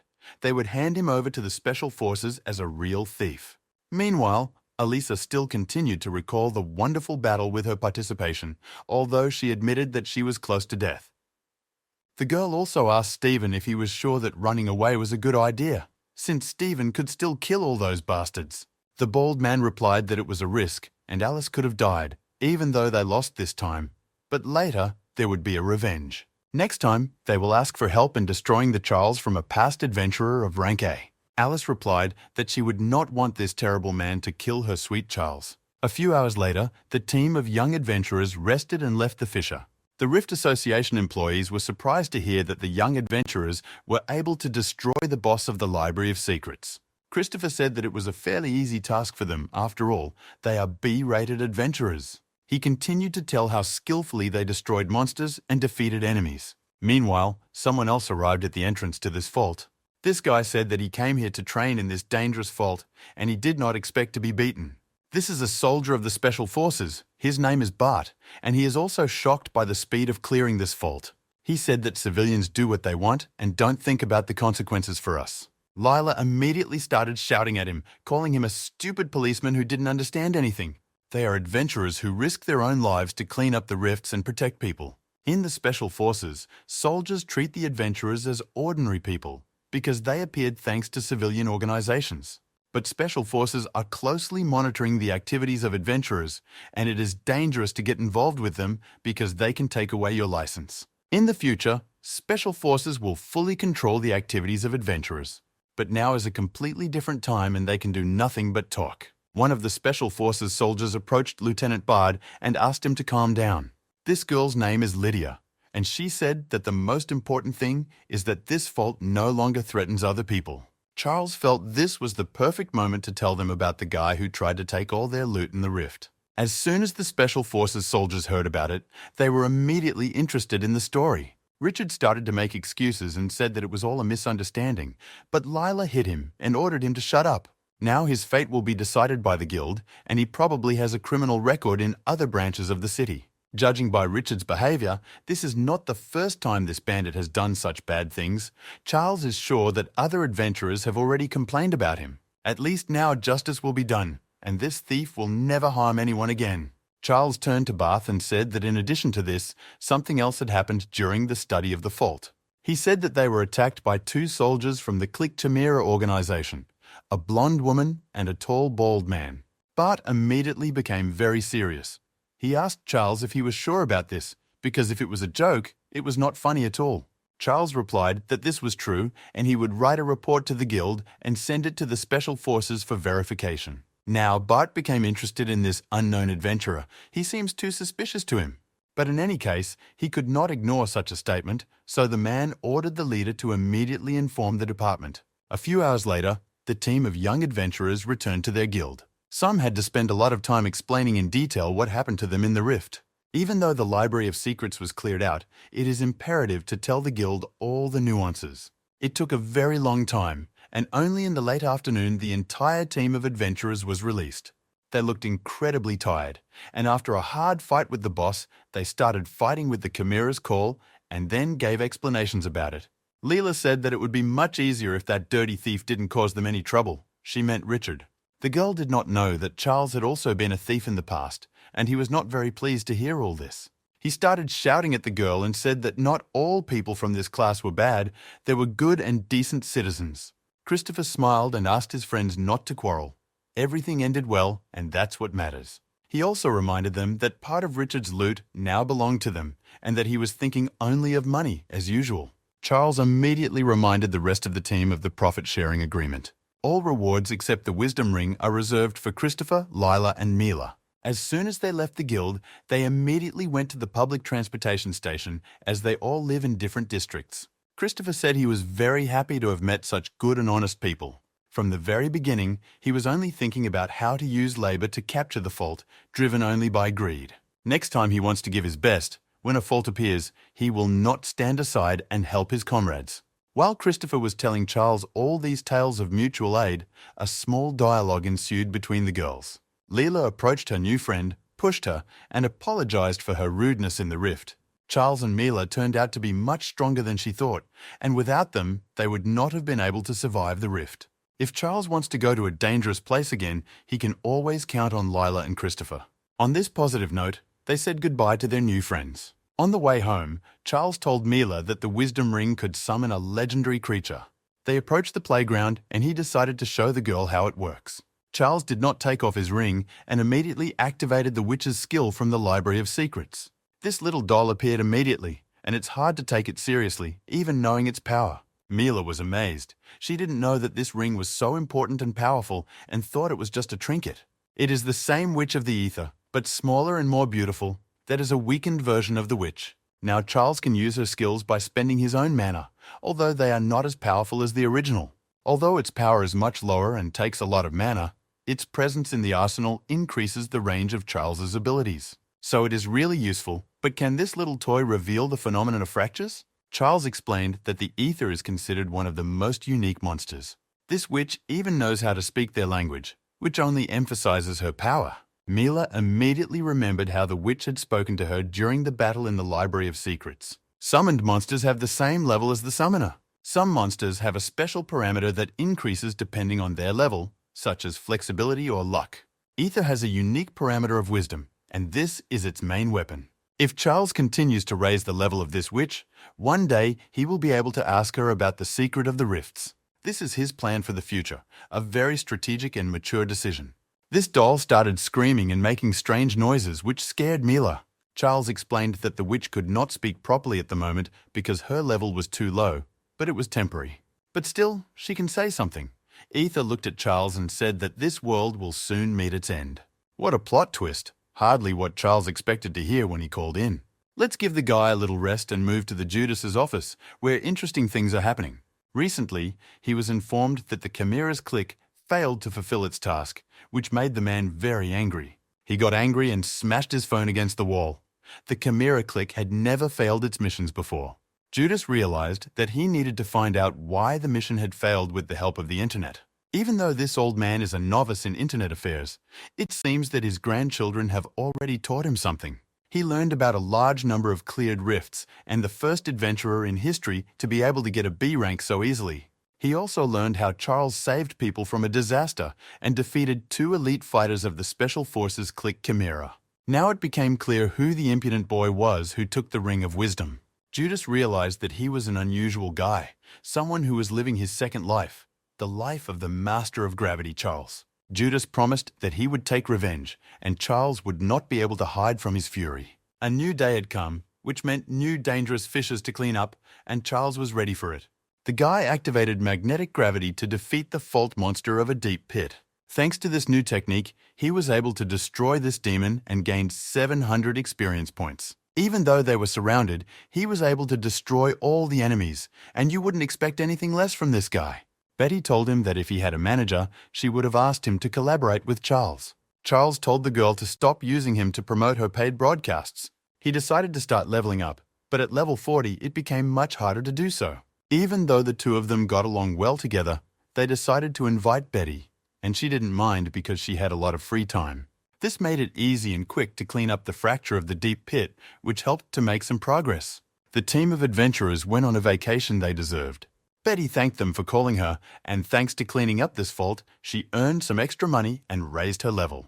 But if time really wants her to be happy, it can give her this little witch to shoot some videos. Although it is an ordinary creature, it is very cute, and if you dress it up in a nice costume, it will get millions of views.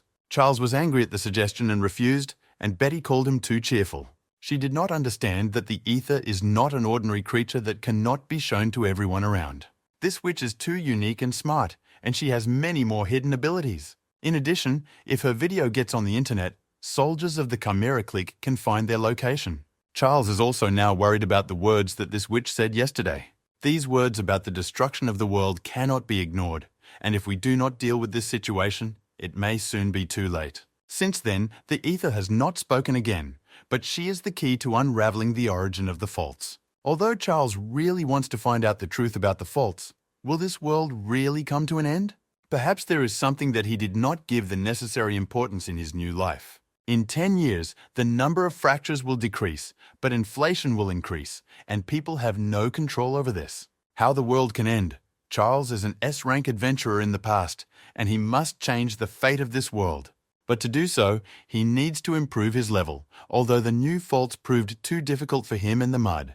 He realized that it was time to find a full-fledged third member of their team. They need a teammate they can trust and with whom they can inflict even more damage on the monsters. Although his class is versatile, he doesn't deal as much damage as the others. The shaman is also a strong class, but it's more of a support class. In the future, it will be even harder for them to fight if they don't find a permanent team member, and Betty is not very interested in cleaning up the rifts. Lila's class is just as mobile as Charles, so she's not really suited for this role either. There is also the head of the Thunder Knights, but this guy is too specific.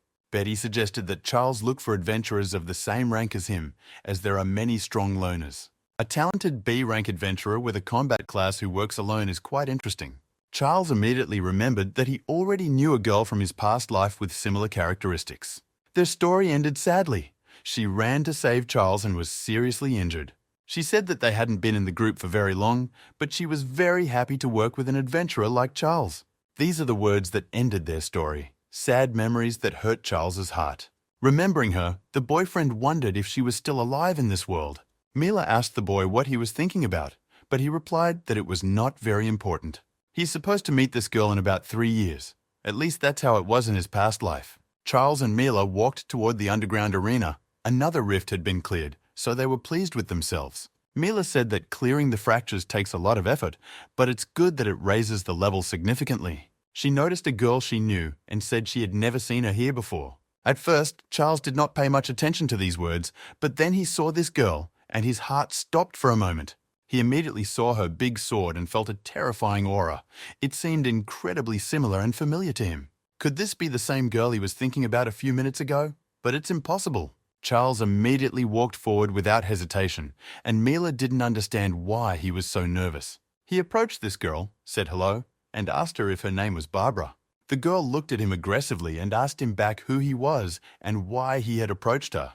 Charles looked very tense. Mila couldn't understand if he knew this strange girl. Charles realizes that he can't treat her as if they were old friends, so he tells Mila that he's heard some rumors about this girl. To be more precise, she is described as a burgundy swordsman who has never lost a battle and a very talented lone adventurer. Charles said they were looking for a new member for their team and invited Barbara to join them. It seemed as if this proposal offended the girl. She called Charles too straightforward and stupid. The girl immediately refused and said that she would never babysit. She is not particularly interested in helping two defenseless weaklings like Charles and Mila. Meanwhile, Mila was silent and analyzed the situation.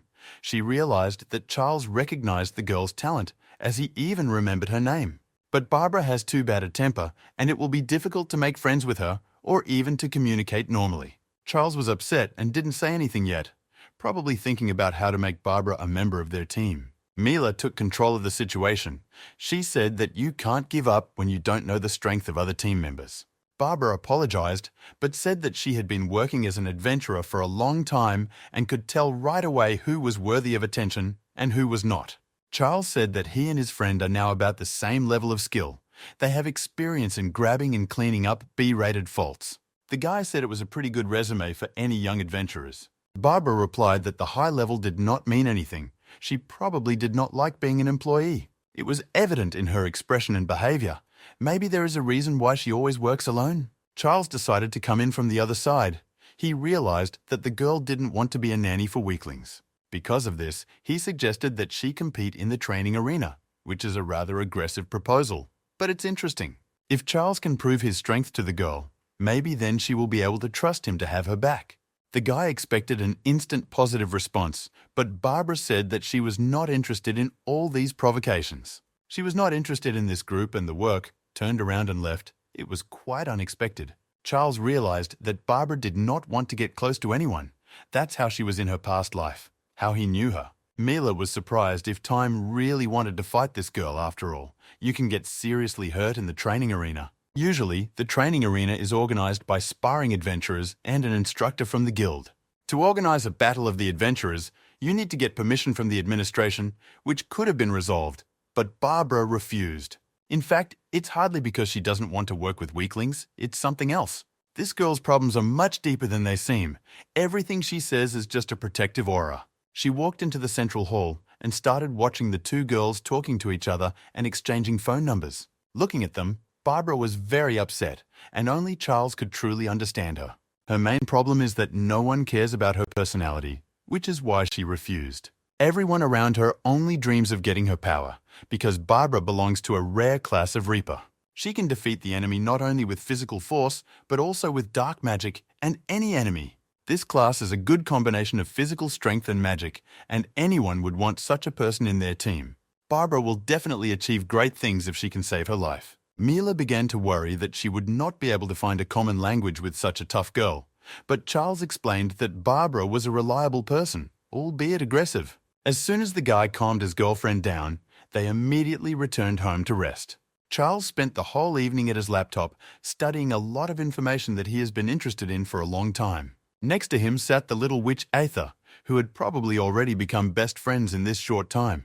Barbara has always chosen the most dangerous faults to explore. She is the bravest girl Charles has ever seen. Barbara hates weakness and has a rather difficult personality, as we realized after they met. She also always refused to join a team and chose the path of a lone warrior. Also, in the previous timeline, this talented girl saved Charles's life. The path of the lone warrior is full of dangers, but Charles could influence this timeline and it changes everything.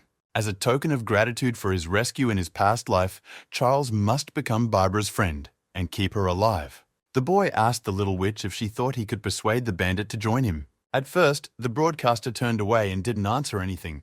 It seemed that she wasn't interested in this question at all. But then she came back and said that the power of one person can change the course of history. At first, Time did not understand anything at all and began to ask the witch what she meant. Apparently he's stupid, and the broadcaster decided not to explain all these nuances. When you're alone in your home and no one distracts you, it's the perfect time to reminisce. Charles recalled a conversation with an old friend of his in a past life. They needed to find a new teammate who could distract the enemies and inflict serious damage. Charles said that he had such a person, and given time, he would definitely be able to negotiate a merger with him. But from the very beginning, things didn't go as smoothly as he thought they would, as Barbara didn't want to get in touch with him at all. Charles even went to a bookstore and bought a book that teaches you how to make friends. But it doesn't work that way. He made all sorts of ridiculous attempts to get closer to Barbara, but no matter how hard he tried, he failed. One gloomy day, during a thunderstorm, he went to the fault territory and he already had a permit to clear the dangerous portals. That's where he met Barbara. The girl was unhappy and asked him what he was doing here and why he was always following her. Most high-ranking adventurers go on raids into particularly dangerous rifts. It's a normal practice. Charles said that their group will also be involved in the capture of the Poison Blade Fault. Charles said that this was a great opportunity. Barbara would be able to see him in action and would want to join their team herself. But in the rift of the poisonous blade, everything was not so easy. It seemed like a real hell, even for a high-ranking adventurer. Charles was sickened by these difficult memories, even though a lot of time had passed since then. After meeting Barbara, all these memories keep coming back to him, and it's not easy for him to think about that day. He saw a new message and realized that a new fault disaster had occurred near his home. Monsters started attacking ordinary people, which is a rare occurrence for such unstable faults to happen. The situation looks like a critical one, as the Fault Association has begun to organize urgent raids. This is very strange because approximately the same anomalies should begin to occur only 3 years later. But only a few seconds later, Charles was actually afraid. He saw the name of this dangerous fault, the Poison Blade. It seemed to him absolutely impossible, because this fault was to appear only 3 years later. It was in this rift that Barbara gave her life to save Charles's life. But that should not fall today. Charles was incredibly frightened, and now the little witch's words play with completely different colors. Charles looked at the screen of his laptop and could not understand anything. The entire newsfeed was filled with words about this dangerous fault. At that moment it was night, so he decided to wait until morning and go to his guild. Mila was already waiting for him there, and he immediately warned her about what they were going to do and told her the details of the accident. As soon as she saw him, she immediately complimented him on his new combat suit, which looks quite impressive. She was very surprised when he asked her to go shopping with him. She never thought she would help him choose clothes. The girl said that now they could always go shopping together, but Charles didn't say anything. Now he was completely focused on the news about the Poison Blade, because this fault was not supposed to appear until 3 years later. The guy was visibly nervous, and now we can guess what he was thinking about. In this rift, Barbara gave her life for him, and I know her character. She will take part in cleaning up the rift this time. Now he has much more raiding experience than in his previous life, but his level is much lower than before. The guy immediately thought that even with a high level, he had failed that day in the fracture of the Poison Blade. Barbara has a much higher level than he does, and she definitely won't listen to his advice. Charles will not be able to stop her, although with his current level, it would be suicide to go on this raid. This rift is too dangerous. Charles is not only risking his own life, but also Mila's, so it's better not to take her with him. The guy is seriously thinking about what to do next. He has to make a very difficult decision that will affect his future. Mila started to worry and asked Charles what was wrong. He had become very pale in the last few minutes. The guy assured the girl that everything was fine, but looking at him, it was clear that something was bothering him. She approached Charles, took his hand, and told him that if he was worried about something, he could share it with her. It was quite unexpected. It seems that the girl cares too much about Charles. Is it really love? As soon as Charles called this girl to the team, he immediately told her that he needed her strength. Mila was very happy to hear this, but she hates herself for not always being able to help him when he needs it. So now the girl can no longer keep silent and told Charles that she really asks him to rely on her. She has already proved that she can be trusted and that she will always support him in a difficult situation. Charles listened to the girl and thanked her for these warm words. He was really pleased to hear it. Soon he told her that he was actually concerned about a raid and wanted to take part in it. Mila said that she had read about it in the news, but she didn't understand why Charles wanted to take part in this particular raid. The guy also reminded them of the girl they had recently met and said that Barbara would also participate in this raid. He also said that the girl was going to die in this raid. Mila did not understand anything, but she was very surprised. Charles realizes it's hard to believe, but now he's focused on making sure Barbara is safe. Mila could not understand why Charles believed that Barbara would die, and why he thought that she would participate in this particular raid. The guy asked Mila to wait and listen to him carefully, because what he was saying was very important. All this time he said that he had a special item that helped him learn about new portals and subjects, but it was all a lie. It's true because he can see the future, even though it sounds like a madman, and Mila may not believe it, but it's true. At first, the girl said that this could not be possible, but then she stopped talking and thought. Charles is also very serious, and by analyzing his facial expressions, you can see that he is not joking. Soon, Mila said with a quiet voice that she believed him. Sometimes it seems that she is ready to follow him to the ends of the earth. Charles had already proven it twice. He knew every portal they had cleared through like the back of his hand. Besides, Mila has always trusted him. She doesn't think he would deceive her in such a stupid way. Charles was pleasantly surprised that this girl believed him so quickly, which is not something you see very often. Although her blind faith is a bit embarrassing for him, it is nice to know that she immediately believes everything he says. The young adventurers went to the nearest station. Their task was simple: get on the train and go to this vault. Charles warned that this raid could be the most dangerous battle they had ever fought. You have to be extremely careful not to die while clearing this vault. According to the news posted by the Special Forces soldiers, the boss level in this rift is approximately 65. Although it's not much different from Ether, this boss will evolve during the raid and reach level 80. They need to defeat it before it completes its evolution, because then it will be very difficult to do so. When Mila heard about the 80th level, she was immediately frightened. They had never fought such opponents and had never seen them with their own eyes. To be honest, Charles would not like to participate in this raid and fight this boss, but he needs to protect Barbara from this demon. At least 3 groups must participate in this raid. They must coordinate with each other and come up with a plan to kill the boss. Mila felt that her friend did not want to go into that rift at all and realized that he was only doing it for Barbara's sake. She looked at the boy carefully and asked him what exactly had connected him to Barbara in the past. Charles immediately saw the images of that day in his mind's eye, and these memories hurt him. A few seconds later, he explained that Barbara had saved his life, and now it was his turn to repay her. Mila was surprised to hear that Barbara had saved Charles's life, and now everything was falling into place. The train was approaching the entrance to this vault, and soon the fun would begin. An hour later, Charles and Mila came close to the entrance, where they were met by an employee of the Vault Association. She thanked them for coming to the rescue in time, as too few adventurers have decided to take part in this raid. Before Charles and Mila came, only 5 adventurers had visited the vault. This means that there will be 7 people in the rift in total, but first Charles has to talk to Barbara. This girl appeared again unexpectedly and greeted them. She thought they were following her and reminded them that she did not want to fight with them on the team. Charles replied that they just wanted to take part in the raid. They had enough level for that and didn't necessarily need it. Barbara said she did not remember seeing them in the last raid in Kanto, so it was strange to see them today. Mila looked at her and did not understand how a girl who hated weakness could save Charles. When Barbara saw Mila looking at her, she made a remark to her, which was quite harsh. At that moment, another guy with glasses approached them and greeted the new members of the raid. This guy said that even weaklings like them can still do something to help. These guys are not from the guild, and they do not look like adventurers from a special unit. The patch on their clothes is quite familiar. Charles looked at this guy closely and tried to remember. It all seemed very familiar to him. Black Steel is a commercial company in the entertainment industry, and it enhances its image by maintaining overall security. It is a company of adventurers who undergo special training to develop their business using classroom skills. They will achieve a lot in the future, but for now, they are just a startup that few people take seriously.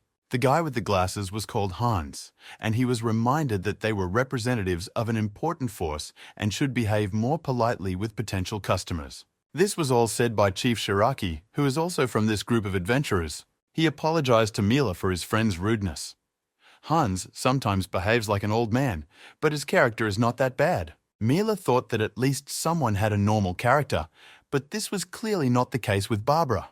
Chirac approached Charles, gave him his business card, and said that he would be happy to go on this raid with them. He is a representative of the Black Steel Company, and Shiraki is the president of the Adventurers Department. Charles carefully took this business card in his hands.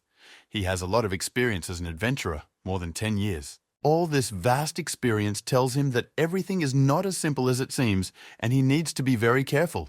Chirac said that he was inspired by a young and talented adventurer like Charles. He smiled and said he hoped they could become good friends. Entering the rift of the poisonous blade, they immediately met a bloodsucker. This monster is at the 44th level.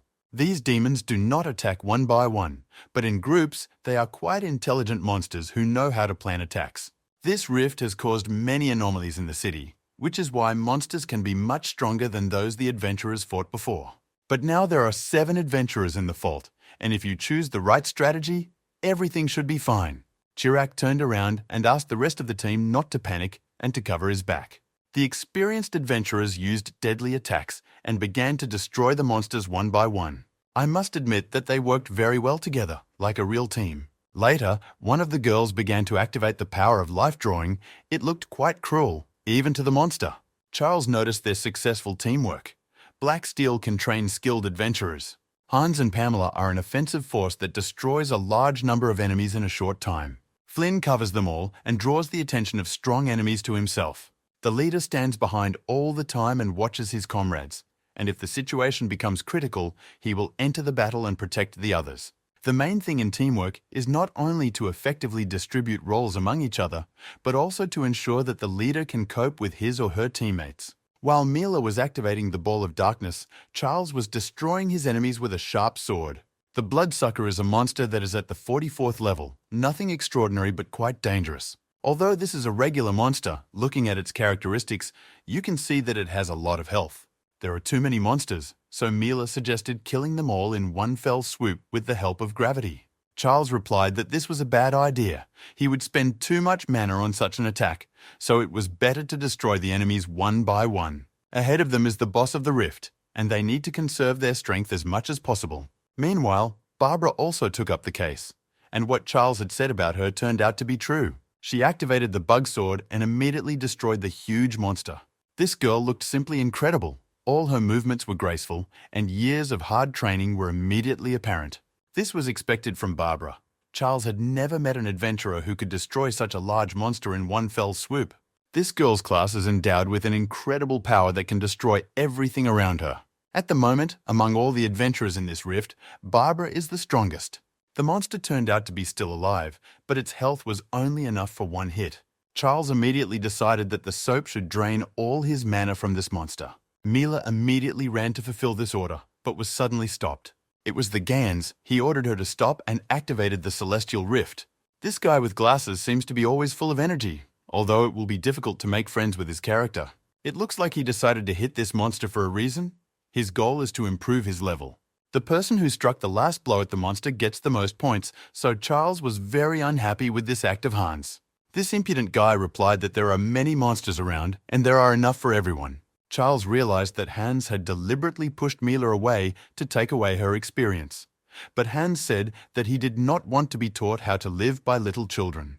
The monster needed to be alive to drain mana from it, and of course, this made Charles very angry. For adventurers, level is an indicator of skill, so there is an unofficial rule that the one who has done the most damage to the monster finishes it off. After such an act, Charles will never again go to rifts with such people. Even though it was a one-time raid, there will definitely be no trust after that, because how can you cover up for someone who deliberately takes away your experience? Shiraki approached and asked what had happened, and Hans explained that the little children had started to take offense at him for various trifles. He said that there will be many more monsters that these children will be able to kill, so it is better to think about the future and stay positive. Charles was approached by Shiraki and apologized for his friend's behavior.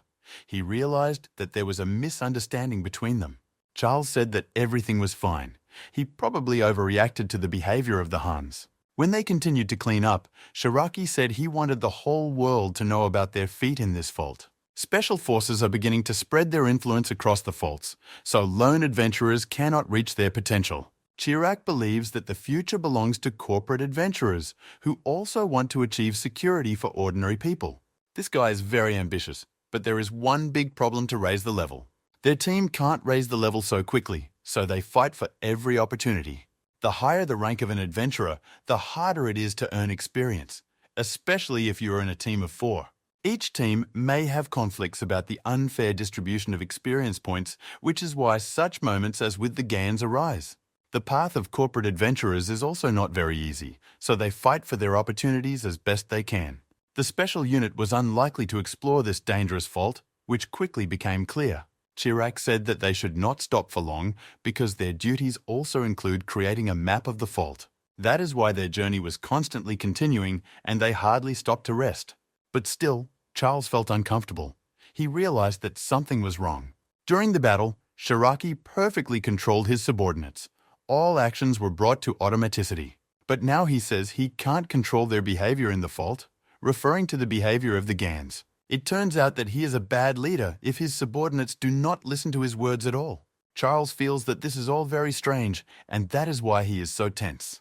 The fault anomaly turned out to be not as scary as they said. Corporate adventurers were matched to this fault according to their rating. This rating is compiled for corporate employees every 3 quarters. Flynn thought it would be much harder because the selection process was tough and there were a lot of applicants. Chirac said that he hopes that the trek across the fault will be as easy, but that we should not let our guard down. They were sent to this raid as representatives of companies, so they have no right to fall on their faces. Mila only now realized that all these people were the strongest of the company's employees. This raid is different from anything these guys have seen before. The fault anomaly is only progressing. In the future, they will face serious consequences. In the last timeline, Charles came to the boss in the middle of his evolution. It is possible that it will be the same now, but the purpose of this trip is to research and rescue the Barbary. All Charles needs to do is write a report for the guild so that a special unit will pay attention to this fault. Thanks to this, the poisonous blade will be handled by trained soldiers, which is exactly what is needed. Everyone around them wants to defeat the boss, but they need to be persuaded not to fight this monster, although it will be difficult to convince Barbara of this. To do this, Charles must be confident and eloquent enough, because a lot depends on it. Charles saw that the group leader was trying to talk to Barbara, which was interesting. Shiraki said he had heard a lot about the girl. She was quite popular among single adventurers. He also knows that she would have recently received a rank, but she has already participated in raids in many high-level rifts. It is an honor for him to meet such a legendary adventurer as her. Barbara is incredibly talented. In her own style, the girl told Shiraki to shut up and stop talking all this nonsense. If he has something to say about the case, let him say it right away, without unnecessary compliments. Even though it was strange to hear from such a nice girl, the broader community took it well. He said he wanted Barbara to become his right hand and a member of Black Steel, and he was sure she was perfect for it. If she joins them, her talents will help them grow their company faster. While this guy was encouraging Barbara to protect the country from fractures together, Mila watched him and thought he was very eloquent. As expected, Barbara calmly replied that she was not interested, short and direct. The guy started shouting and said that she shouldn't worry. If she became his right hand, he would gather many adventurers around him. Barbara asked him to shut up. She doesn't want to join any group, and she doesn't want to talk to him anymore. The girl explained that she chose the path of solitary confinement because she had always wanted to. Recently, she's been dating more and more determined guys. She explained that she had joined them only for the duration of the raid and that later they would part ways. Chirac tried to explain to her that the higher her level became, the harder it was to continue her career as a lone adventurer. At high levels, going into dungeons of rank A and above will be too dangerous without support. But Barbara did not change her mind. She said she would follow this path for the rest of her life. Charles listened silently and calmly to all her words. He was really worried about this girl. Mila noticed that Barbara was always doing something that made the atmosphere in the air very hot. Suddenly, Hans approached them. Probably this fool wants to create a conflict situation again. He had already noticed that their leader was too nice to these children and asked them not to get in the way of the adults.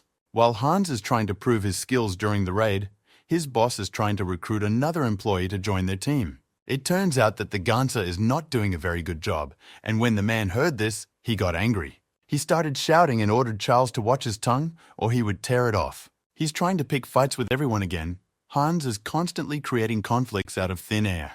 This fool is so arrogant that he doesn't even give a damn about Shiraki's words. Although this guy with blonde hair is not a leader at all, everyone listens to him only during the battle. They are only afraid of him. The team leader didn't like these words, and he immediately lost his good mood. Mila also did not understand the words Charles. She could not understand why the other team members were afraid of Shiraki.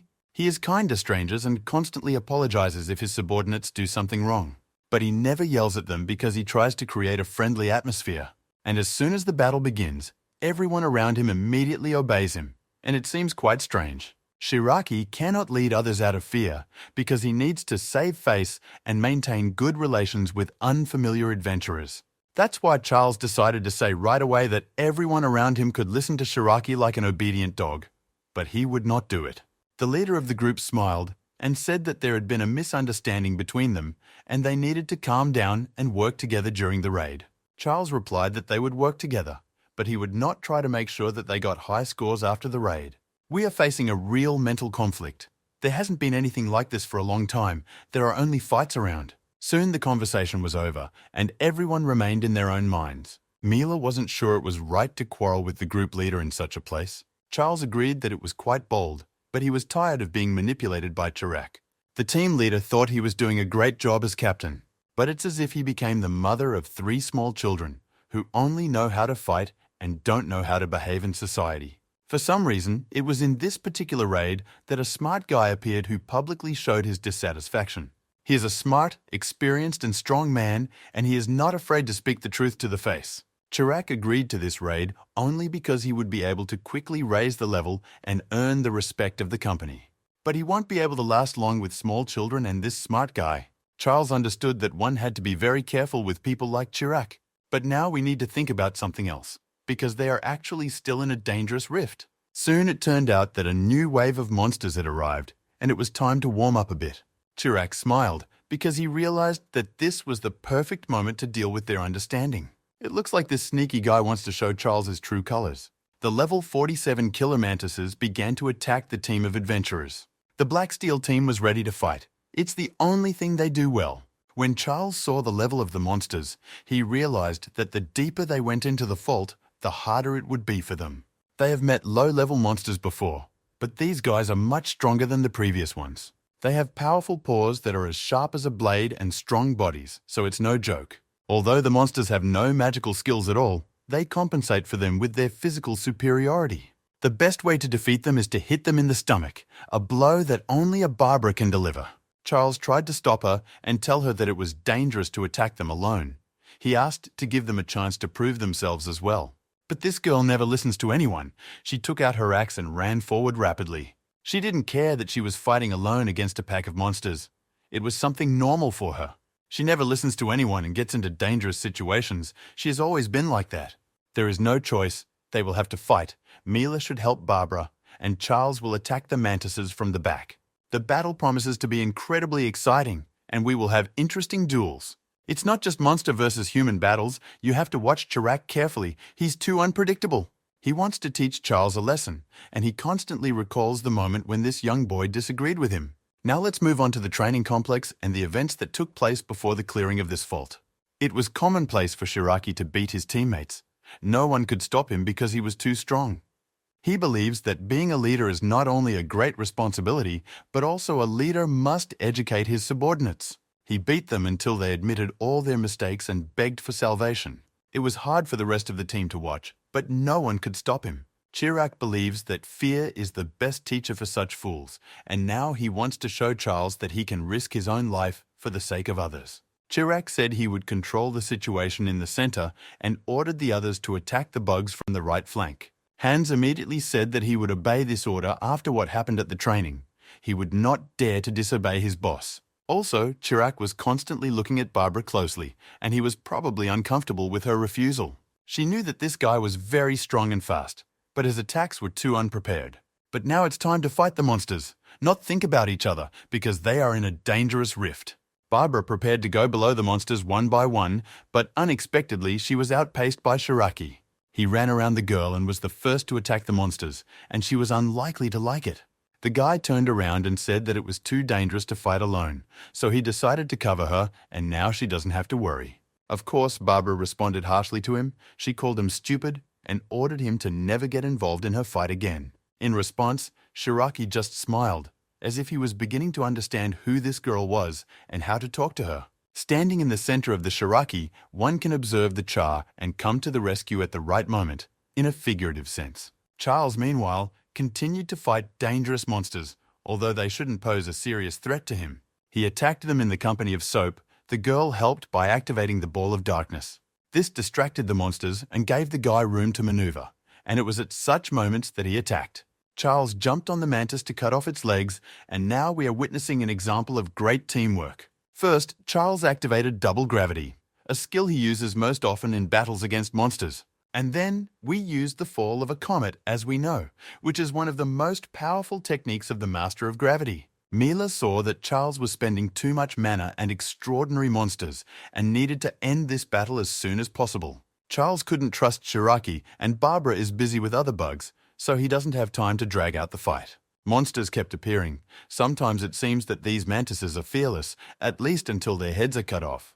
Charles needs to be careful because Shiraki is constantly watching him, even during a difficult battle. The Charles's attacks were incredibly fast and powerful, and Chirac had never seen anything like them. He shouldn't underestimate this guy. His class gives him incredible mobility during combat. In addition, his fighting skills are also very strong, and if he joined Black Steel, their company would reach a new level. Chirac had long ago organized a special corporate unit of adventurers. Many people might have laughed at his idea, but there was a man who agreed to pay for it if he had a good result in the next mission. If Shiraki successfully completes the raid, he will show his true abilities and earn respect. He won't let Charles take all his glory away. This rift is too important to him. He called Pamela and reminded her that this battle was coming to an end, and he wanted her to do something for him. The boyfriend asked her to wound Charles during the battle, but to make sure to pretend it was an accident. Of course, the girl didn't understand anything yet. She thought the boss had lost his mind. During the battle in the rift, people are most focused on the monsters, so Charles won't realize it was intentional. This is the only way Shiraki will be able to teach this smart guy a lesson, which is why he asks Pamela to do it. It was hard for the girl to believe that she had to fulfill these insidious orders, but she had no choice. Charles, meanwhile, paid no attention to anything and continued his battle with the monsters. He was happy to destroy these pagans and felt that this battle was almost over. Meanwhile, Pamela approached him. She didn't want to do it, but if she didn't follow the order, the boss would kill her. The girl wanted to shoot him in the shoulder to avoid seriously wounding and killing him. At the last moment, Charles felt another adventurer approaching behind him. Pamela activated the laser shot, and if it hits him in the shoulder, it is unlikely that Charles will be able to continue fighting. She was sure that from this distance, this guy would not be able to dodge her attack. No one at the training camp could dodge her laser attacks, so she is absolutely confident in this skill. Charles is in a difficult dilemma. On the one hand, he is attacked by a monster. On the other hand, he is attacked by Pamela. She was sure he couldn't take them both out in one fell swoop. She probably didn't know Charles well. The guy cut off the mantis's head with one swing of his sword. It was incredibly fast, like lightning. After that, he activated shadow chains and imprisoned the girl in them. It was a martial arts masterclass. While Pamela was unable to move, Charles thanked Mila for her help in the battle against the monsters. The girl was furious because they wanted to stab Charles behind his back. She considered it unworthy behavior for an adventurer. She came up to Pamela and said that only real cowards behave like this, who are afraid to attack to the face. Pamela started screaming and said that she was aiming her attack at the monster, did not calculate the power of the laser, and therefore almost injured Charles. Meanwhile, Shiraki realized that no one could be entrusted with such a simple task. Despite their young age, Charles and Mila are incredibly experienced and ready for any situation. Charles told all the adventurers that the battle was not over yet, and they all had to keep their concentration. The monsters were still approaching and attacking. These are not low-level demons, so you have to be careful. Now the mantises began to activate the ice needle skill, although they had been fighting without magic from the beginning. If you don't defend yourself skillfully and in time, these icy needles can make a huge hole in you. Pamela was seriously wounded, and it was a big mistake to get so close to the enemy. Chirac ordered Flynn to immediately cure Pamela and also told Hans to help him. Hans could not be distracted because he continued to fight a dangerous monster. But Charles came to his aid in time and saved Hans's life at the last moment. He said that now he will take over the monsters. He will be able to destroy them, so everyone else should help Pamela. This illustrates Charles's characterization well. Even after Pamela tried to hurt him, he still wants to help her.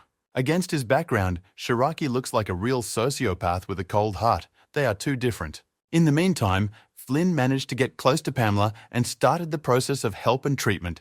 It shouldn't take too long. Charles destroyed another monster, earning him 2,000 experience points and leveling him up to the 50th. Barbara also continued to destroy mantises. She was ruthless when fighting monsters. She destroyed them one by one and did not even show any signs of fatigue. It seemed that she could fight like this all day long. Mila said that this girl doesn't need help. But is he sure that she really needs to be saved? They risked their own lives because of the mistakes of others and Pamela's inattention, and it could have ended badly. If they had been distracted and lost concentration for even a second, Charles could have been seriously injured. Shiraki came up to them and started laughing, saying that there was another misunderstanding, that Pamela didn't mean to hurt Charles. The guy replied that he didn't need these fake apologies because he understood that all the team members listened to the Shiraki carefully during the battle. So Pamela would never in her life have made a similar mistake under such tight control from a leader. But Charles will realize that they are not to blame, they are all under the control of the boss, but you can't turn a blind eye to this all the time. Even if Charles tries to report the incident to the guild, it will be very difficult to prove that it was not an accident. Therefore, Charles has no other choice. Although someone may get hurt because of such pranks, Pamela is very lucky that she was not seriously injured, but this cannot go on. They have a boss fight ahead of them, but Charles has spent almost all his mana due to the mistakes of other adventurers. In order to avoid unnecessary casualties, he wants to complete the study of the fault right now. Barbara came up to them and said that she was tired of both of them. She wanted them to fight elsewhere. Barbara said that she would not leave this rift until she defeated her boss. She did not know that Charles came here just for her. The barbarian has a very difficult personality. She's almost crazy, but it would be wrong to leave her here alone. The girl said that everyone around her was just getting in her way and that she could easily defeat the boss on her own. Suddenly, Charles said a phrase that changed this dialogue. Barbara doesn't work in the team because her friend once died because of her. The girl immediately changed her face, drew her sword, and swung to cut off Charles's head.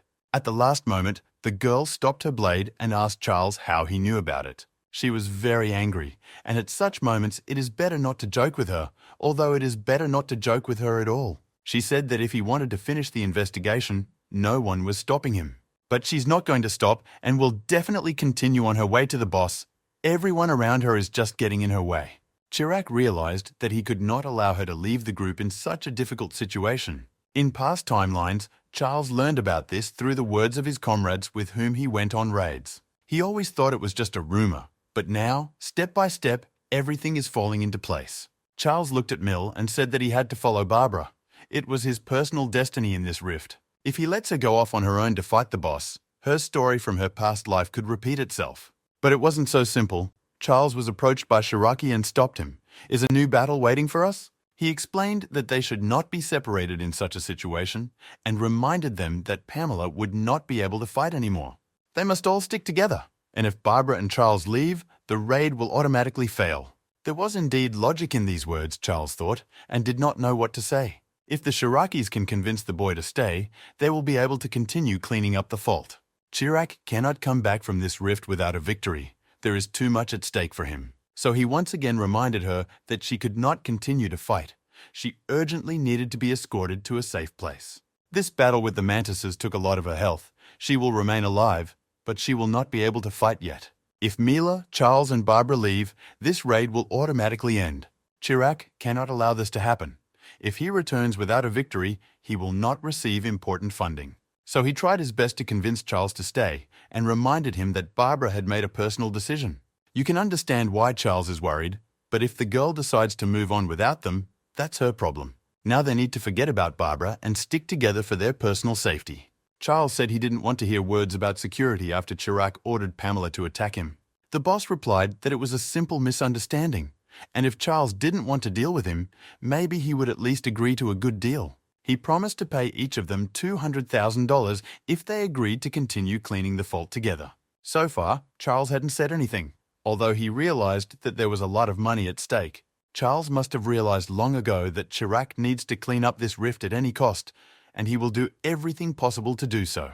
He said that Charles and Barbara had not met until today, so there was no point in taking such a risk when there was an opportunity to make easy money. Hans believed that the bosses were out of money, but if they could clean up the fault, the company would receive additional funding. If he can prove that his team is capable of handling such difficult tasks, his project will receive a lot of money. After that, he will have not only money, but also power, and it's hard to give up this dream. Being literally one step away from the target, he cannot turn around and go back because he has gone too far. Chirac believes that everyone can be bought, especially young and poor adventurers who always need money. He said that Charles had incredible skills, and he would be happy to work together after the fault was cleared. With his connections and skills, they can stand atop a powerful corporation. Charles may have money and power, but he refuses because he doesn't want to work with a guy like Chirac. He asked me not to stop him and said he was going to find Barbara before it was too late. He reminded the rest of the team to accompany Pamela to the exit, as she had to go to the hospital. Chirac approached Charles once more, and it seemed to him that the boy did not hear him, or did not realize that $200,000 was at stake. If it's too small a sum for Charles, then Chirac can pay several times more. The main thing is the result. Unlike him, Charles became an adventurer to help people. He is not very interested in money, power, and connections. His answer did not change. He refused the offer and asked not to waste his time. It was hard for Chirac to accept the rejection. He was not used to giving up easily and decided to move on to Plan B. He asked Charles to leave at least a soap so they could clean up with her. If Charles wants to save Barbara, even though she hasn't asked for it, he can do it. But as a leader, Chirac cannot allow Mila to leave, because if she is let go, she will be in great danger. Charles looked around very unhappy. He realized that this guy was too cunning. Chirac said that he had to be a good leader. As the head of Black Steel, he was responsible for the safety of every member of the team. Even Mila has already realized that it's all nonsense. He doesn't care about her at all. He just wants to delay Charles. He asked the guy what his current level was, and Charles replied that he was at the 50th level. Chirac replied that this coincidence is quite interesting, because now he is at the same level. He suggested that Charles make a bet and fight for the right to lead the team. The loser will have to obey all the orders of the winner until the end of this raid. Hans was surprised by his boss's suggestion. Fighting inside high-ranking faults is very dangerous. But no one could stop Chiraki. If this guy wants something very badly, he will certainly do everything to win. He said that there was a conflict between team members, and to stop it, they needed to deal with the hierarchy in the group once and for all. Mila thought that she had never seen such a fool. If they fought in the rift before the boss, they would only waste their mana. She was very surprised when Charles agreed. Although no one forced him to do so, he could have easily followed Barbara. But the guy decided to end this problem forever, so that no one would bother him anymore. Hans has never met a man who could beat his boss, but this young fool with a very rare class is something interesting. Whoever wins, both will suffer greatly in this battle, and both sides realize this. Unlikely that Chirac was going to fight fairly, he called for Hans and Flynn and ordered them to help him. The two guys immediately activated their powers. Hans used super strength and Flynn activated super speed. Also, later they used iron skin and magic augmentation, which are quite rare and powerful skills. It was as if this energy began to flow into Chiraki's body. He smiled and immediately became more confident. It was a wonderful feeling of power, a power that can destroy even the strongest enemy. Now Chiraki smiled and said it was time to start their fair fight. This made Mila angry. She started shouting at the guy and said that this fight could no longer be called fair. He forced his subordinates to use their abilities to enhance their own characteristics. All of this was done to save his own mana for the battle against the charisma, and this cannot be called an honest way. At the beginning, the Shikar had 42 points of magic, but thanks to the enhancement, its magical and physical parameters doubled. Now he completely outclasses Charles in key components and suggested that the guy accept defeat before it's too late. Even though they have the same levels, it's not wise to go into battle with a Chiraki after you've been strengthened, because you'll have to spend too much mana to win. Fear binds the human mind, and Chirakis understand and manipulate people through fear. He demonstratively forced him to strengthen his characteristics and suggested that he surrender before it was too late. His classic methods. Charles decided to say a few words as well, and reminded us that a Shikari can do nothing without the help of others. Charles reminded him that he was in too much of a hurry, so he had to finish this fair duel quickly. Now Chiraki is also furious. These words have offended him, and he is prepared for a fierce battle. Hans didn't understand what Charles was thinking, and before his eyes, his boss had strengthened his characteristics in every possible way. But the guy wasn't scared at all. After such an upgrade, Chiraki should easily win. Charles will not be able to withstand these attacks. Chiraki belongs to the Paladin class, which is the ideal class for a leader, and that's why he chose it. Paladins have a good attack base, high defense, and can cast magic, but to be honest, Chiraki are not suited to this class at all. The boss did not believe that the guy would be able to beat him, but after the performance enhancement, his confidence in his abilities increased significantly. He thought it would be foolish to agree to this battle because he was too clearly the favorite. Charles asked him to shut up and start fighting. If he didn't hurry, all his improvements would stop working. It's always a pleasure to hear this young adventurer put arrogant pundits in their place. Chiraki called the guy an arrogant fool and started his attack, and finally, the fight began. It should be noted that the chef was quite fast. Even Mila was surprised. He instantly closed in on the Charles and prepared to strike with his sword. There was an explosion of aura. It was quite powerful, and it is not yet clear what it led to.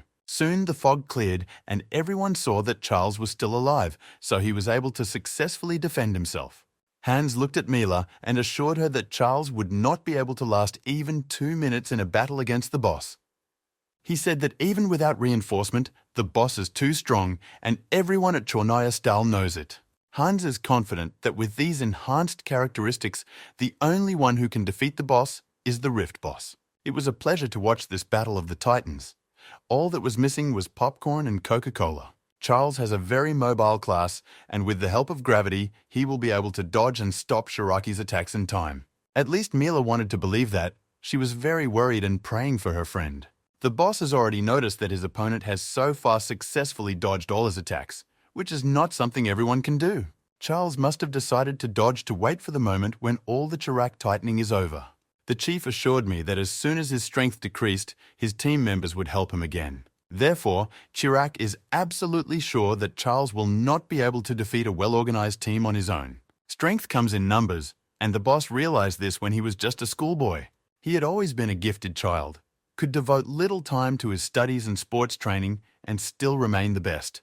When others saw such a perfect guy, they began to envy his talent. Once these fools got together and beat him badly after school. They laughed at Shiraki and said that he was too weak to even beat ordinary school children. Although if they fought one-on-one, none of them would have been able to defeat Shiraki. At that moment, he realized that a man cannot defeat a crowd, and he began to study human psychology. He decided to become an adventurer and recruit a team, but realized that to make a lot of money, he needed to go into business. It was then that he joined the Black Steel Corporation, and now his task is to create a new generation of corporate adventurers. So no matter how hard Charles tried to dodge and run, it would still end in one blow. Charles always remained calm, even when he was looking into the eyes of death. He said that Shiraki talks too much and activated double gravity, a classic. The boss did not expect this at all, and he immediately felt severe pain in his abdomen and ribs. The guy doesn't understand what just happened, and he couldn't understand why he was in so much pain either. Charles replied that it was only a blow with the back of the sword. If he had struck for real, Chirac would have been dead long ago. Hans couldn't believe his eyes. It seemed absolutely impossible, because they had reinforced the chief as much as possible before the battle. Shiraki also could not understand how Charles was able to attack him. Perhaps it was some kind of forbidding magic. Charles explained that the chef's body was not adapted to such a large number of reinforcements. Even though he became stronger and faster, it was of no use, because his body could not cope with so much force. Charles gave him a chance to attack, so that he could see for himself that even though he had gotten stronger, he was still a weakling. So the boss was weak from the start, and Charles realized it before the first punch. Hans only now realized that they had not helped his boss at all. They had only made him weaker. Chirac smiled and admitted that he had lost concentration, but assured me that this would not happen again. He got angry and said that Charles should have attacked him with the blade of his sword, but now he missed his chance. The chief realized that he had to win this fight. Otherwise, he would not show his strength to others. No matter how much he tries to weaken Charles's resolve, this young man still remains very calm and confident. Chirac began to succumb to emotions, and that is why he may lose now. There are 3 minutes left until the end of the activation of the enhanced characteristics, and he must win in that time. He relies on the magic of the paladin and the strength of his teammates. But will it be enough to defeat Charles? Charles said that he forgot to remind him that Shiraki may no longer ask his subordinates for help. Because it's pointless, from now on, Charles will no longer allow him to even hit him. Shiraki had never encountered such insolence before, and he became even more enraged and prepared for battle. It was the turn to observe the thoughts of Flynn. This guy is always in the shadows, but he is also interesting. It's the first time he's seen his boss lose to someone, even with all the characterization enhancements. After the transfer of power from the team members, Shiraki, on the contrary, became slow, but you can't win such a battle by force alone. However, the enhancements apply not only to his physical strength and speed, but also to his magic. Chirac remembered that he could use magic and decided to put all his strength into one precise strike. He activated the Divine Punishment skill and prepared to send Charles to the next world. This is the most powerful spell of the boss, but you also need to remember that it takes a lot of mana. Charles could have used gravity reduction to dodge this blow, but he doesn't want to expend any extra energy on this fight. He decided to adjust his plan a bit and activated double gravity. He also used the monster's tooth as a shield to repel the attack of divine punishment. Shiraki was not taught such tricks in his guild. It's a real old school from the past timeline. Shiraki magic is not so dangerous that you can dodge it with the help of gravity. The leader of the Black Steel team lost his mind in rage and ordered Charles to fight for life and death. It's time to use one of your favorite tricks, using gravity to get behind your opponent's back. Charles loved doing this almost as much as he loved using the comet falling skill. He activated dual gravity and approached his opponent almost at lightning speed. No, he didn't cut off his head or even inflict a serious wound. Charles just touched him with his finger. But strangely enough, this was enough to give Chirac a severe headache. He couldn't understand what this guy had done to him. To be honest, it was a rather strange technique. The human body is very sensitive to any changes in space, and Charles took advantage of this. It is enough to slightly change the gravity of his body to make him completely lose his orientation in space. Chirac could not understand why this kid was so strong. Was he the son of Zeus? Now the boss must finally realize that there is no point in continuing this battle. His comrades strengthened all possible characteristics of his, but even this did not help. Charles was able to win over the crowd, so the truth by which Chirac lived cannot work anymore. Hans looked at this impudent guy and could not understand anything. It all seemed like a joke. All of them are now at about the same level, rank B, but this guy is head and shoulders above the rest. There are people whom life teaches nothing at all, and Shiraki is one of them. He couldn't accept his advice and felt he had to be a leader and show the company what he was worth. He must have completely forgotten that his time had come to an end. 3 minutes had passed. Upon hearing this, the Shiraki immediately fell to the floor, and many of its characteristics were immediately halved. All I had to do was touch him with the back of my sword to end the battle. Only now he is beginning to realize that he really lost this battle, and it is probably hard for him to accept it. Even with doubled characteristics, he could not defeat this young adventurer, which says something. Basic amplification magic lasts about 500 seconds, so his defeat was inevitable. Thus, the fight, which promised to be incredibly spectacular, turned into a beating without intrigue. Charles has even calculated such small nuances, so it's time for a change, and he will now be the leader of this group. He ordered all the team members to take a break, and as soon as their strength was restored, they should all leave the rift. Because of the selfish desires of the past leader, Charles lost too much to have. Given that the rest of the team will no longer be fighting monsters, it will be right to take their mother for yourself. Mila had already fallen in love with the process, although this was not Charles's plan, but he decided not to interfere. The process of drawing mana was started, and Shiraki was the first to give his strength, rightly so. This duel took too much time, and now they have to catch up with Barbara. Charles and Mila prepared to go in search of her, but were stopped. It was that fool again. He reminded me that Charles could take black steel to a whole new level. But the guy reminded him that he became an adventurer not for money or fame. In past timelines, he hasn't met corporate adventurers made of black steel. Chirac does not need comrades, but tools. Although a group without trust between its members is doomed to disintegrate. With this approach, the boss will never be able to achieve his dream. He must recognize this and change his strategy. It is always difficult to accept personal mistakes. It is always difficult to listen to the advice of others. But this is the only way to progress. Charles is a kind enough person to let the other team members go and show them the way home. Although after all they've done, these bastards don't deserve the same treatment. But Charles believes that even bad people deserve a second chance. He wanted them to return home healthy, and all these thoughts reminded him of the events of the past timeline. Then their team lost a lot of strength and was incredibly tired. Everyone wanted to go home. But time said they had gone too far and could not return. He had mana left and wanted to defeat the Rift boss. He was also incredibly ambitious in his youth and did not think that the opinion of each team member was important. He thought that there was only a group leader and everyone else had to do whatever he wanted. He thought only about the result, and perhaps that's why he and his former comrades quickly parted ways. Mila listened attentively to this story. As a young adventurer, she must learn from the mistakes of past generations. The girl smiled and said that all this was in the past. The main thing was that Charles had become a completely different person now. Charles reminded him that at the first stage of the fault, the boss was just starting to evolve, so Barbara shouldn't have been badly hurt. But we still need to speed up and find her. We need to stop her fight before it's too late. Barbara went even deeper into the middle of the fault, which was a completely different level. Although this girl is not afraid of anything, she will have to fight against real high-ranking demons, and this is really dangerous. Now Barbara is at level 46, and she has met many raid bosses and higher levels. But what awaits her now is something probably dangerous and powerful. A poison blade rift boss appeared in front of the girl. This monster is called the Cursed Queen, level 80. Meanwhile, Charles continued to follow Barbara's trail, and they were getting closer to their goal. There were many magical fragments along the way.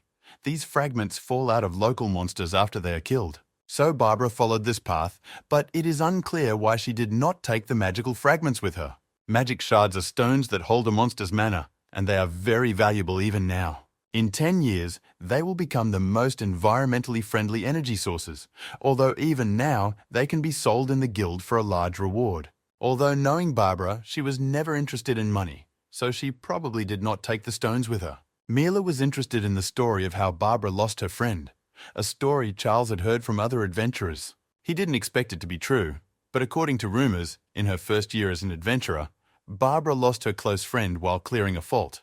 That is why she is now working exclusively alone. It is not difficult to understand. Judging by her reaction, she still blames herself for that situation. It still hurts her to remember it. Mila didn't understand why Charles kept all this information about Barbara. He explained that he wanted to get closer to this girl and therefore tried to find out more information about her.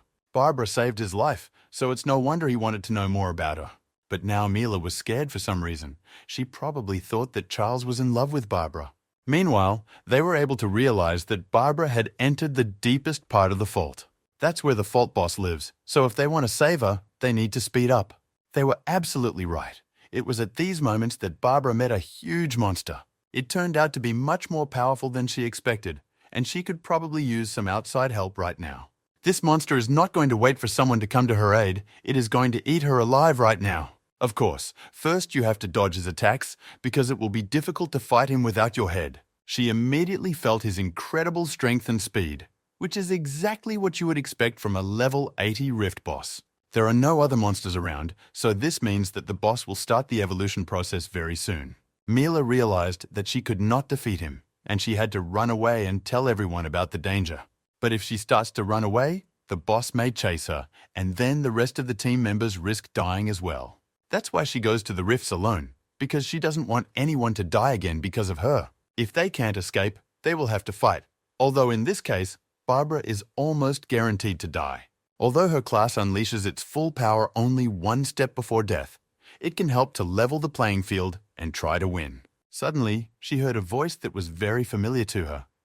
It was a girl. She asked Barbara if they were going to meet soon. It was the same girl who died a few years ago, a very difficult memory for Barbara. Now is not the time to cry and doubt. We need to focus on the battle and try to win. The rift boss was already approaching her. This guy likes to eat young, beautiful girls. The cursed queen began to attack with poisonous larvae. Even by the name of this technique, how disgusting it is. At first, Barbara wasn't surprised. An attack by 4 poisonous larvae is much less than you'd expect from a rift boss. Now he should be defenseless and can be successfully attacked. As soon as Barbara sensed an opportunity for an attack, she immediately realized that this was her chance. But at the last moment, the rift boss disappeared. This monster only specializes in attacking, but how then could he dodge so easily? He quickly found himself a few meters away from the girl, and it would be difficult to catch up with him at this speed. It seems that this monster is openly playing with Barbara, stalling for time to complete its evolution. The girl was angry and called him a coward, and if he was the real boss of the rift, he should fight her with dignity one-on-one. It is on the attack again. There is no choice. We cannot wait until its evolution is complete. The boss felt quite comfortable. He realized that he was at home and was fighting only one opponent. Barbara didn't know what fear was. She always attacked skillfully and didn't stop until she killed her opponent. Now she was ready to show him her true power and activated a bloody lunge. This skill of her class helps to retrain life force into a powerful chopping attack. Yes, it takes a lot of mana, but in return you get a really powerful weapon to fight any enemy. The girl approached the rift boss and told him that he would not be able to kill her easily. Barbara spent a lot of mana, but still can't break through the monster's defense. This bastard is like a real wall. Even though his strong point is a fence, he also knows how to defend himself. For now, it's time to defend for Barbara. She still has the energy for a few powerful attacks. But what happens if she fails? The demon started attacking. He feels his opponent's weakness well and wants to press on it. She began to think that he had become even faster. Was the process of evolution developing so rapidly? Barbara had time to use her sword to defend herself, but the blow still pierced her armor. She missed a powerful punch in the stomach and started coughing up blood, an unpleasant situation. If it does not change its position, it will soon become a tasty lunch for this large predator. But judging by her reaction to the missed shot, she spent too much energy, and now it will be difficult for her to attack. She is in incredible pain and cannot move her arm or leg normally. She began to feel like she was losing consciousness, and to be honest, it's a wonder she's still alive, given the difference in their levels. It is unclear why this monster has not yet cut off her head, although he has the opportunity to do so. In the moments before death, one's whole life usually passes before one's eyes in a few seconds. Barbara recalled an interesting moment from her childhood, a gloomy, rainy day many years ago. She secretly followed the three men, and she was not distracted by the bad weather at all. Suddenly, one guy noticed her and started shouting. He explained that she shouldn't be here because there were many monsters around. He said that it was too dangerous here now, and that it was better to find a safe place to hide. At first, Barbara didn't say anything. This guy even thought she was shocked because of her fear of monsters. But a few seconds later, she said she wanted to enter the house, and didn't pay any attention to this guy at all. He tried to stop her and started shouting, but a girl like Barbara is hardly a man to stop. It was her house, and he asked her not to look, but she didn't listen. She was thinking about her father and mother, and when she went inside, she finally saw them. It was a difficult memory. It was the day she became an orphan. These vile monsters always take away the most precious things from her. At that moment, strange things began to happen around her, as if some kind of dark aura appeared. The monster was getting ready to strike the last blow. He was tired of playing with this girl. He tried to do it, but it was as if he passed through her, which was quite strange, because at that moment it was easy for her to finish him off. As it turned out, this is the Reaper's last wish. The skill activates when mana is reduced to 10% or lower. This skill can be used as long as Barbara has mana left. It increases the attack power and removes all weaknesses. She hates these damn monsters with all her heart, so their battle is not over yet. Even if this monster can restore its strength with the help of racial skills, it cannot restore limbs. Barbara is going to tear off all his damn paws, and then we'll see who is the strongest. The battle continued, and the girl went on the attack. She felt like she had a second wind. But the demon was able to defend against her attack, and the Reaper's last wish quickly takes away the rest of his mana. That's why you can't stop. You have to put all your strength and skills into the attack until you run out of mana. The Rift boss started activating the poisonous larvae again. He felt that he had to seize the initiative. This time, its attacks have become much more powerful and faster, and it is immediately clear that the process of evolution is not stopping. There were too many attacks. Barbara could dodge at the very beginning, but it became harder to do over time. It was difficult for her to dodge repeated attacks, but as long as she had mana left, she would fight until her last breath. With burning eyes, she began to attack the beetle, which had probably never seen such furious opponents. The girl wanted to get at least a minimal victory, and breaking his blade would be a success. Soon it succeeded in doing so, which could help curb its attack potential. But suddenly Barbara began to feel her body stop obeying her. Strange sensations. Soon she realized that her mana supply had probably run out, and now it was really over. She fell to the ground and lay defenseless in the face of her death, history repeating itself. Will she really die just like that? Will Charles not be able to change history, even though he really wanted to? At that moment, she remembered the past again, remembered the trip with that girl who had died many years ago.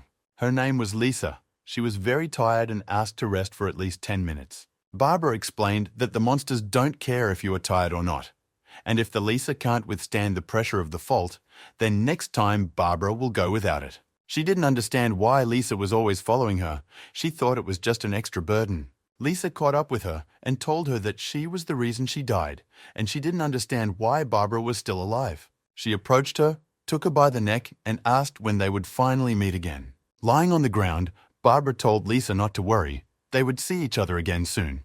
The monster is about to strike a decisive blow. This story is really scary. But suddenly, the monster realized that he could not move.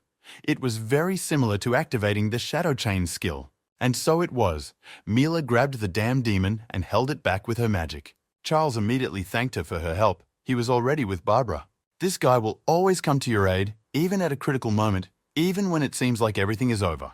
He dealt a serious blow to the monster with his magic, which should delay it for a while. Charles immediately approached Barbara to help her and move her to a safe place. He realized that she was still alive, but had lost a lot of mana and needed help.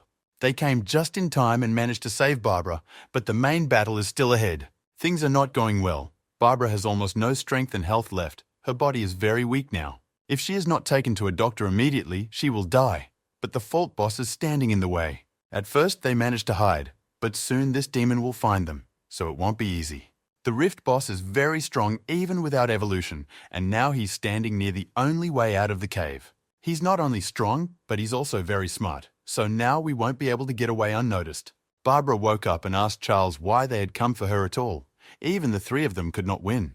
That's why Charles didn't want to fight the boss, because it was too dangerous.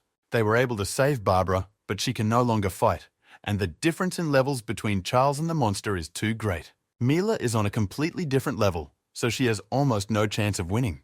The peculiarity of this monster is its high defense and speed, and in the current situation, it is almost impossible to defeat it. Charles said he would distract the boss and give Mila and Barbara a chance to escape. But Barbara asked him to keep his heroism to himself. She had been a loner all her life, and she would die as such. When she chose this path, she was ready for such an ending to her story.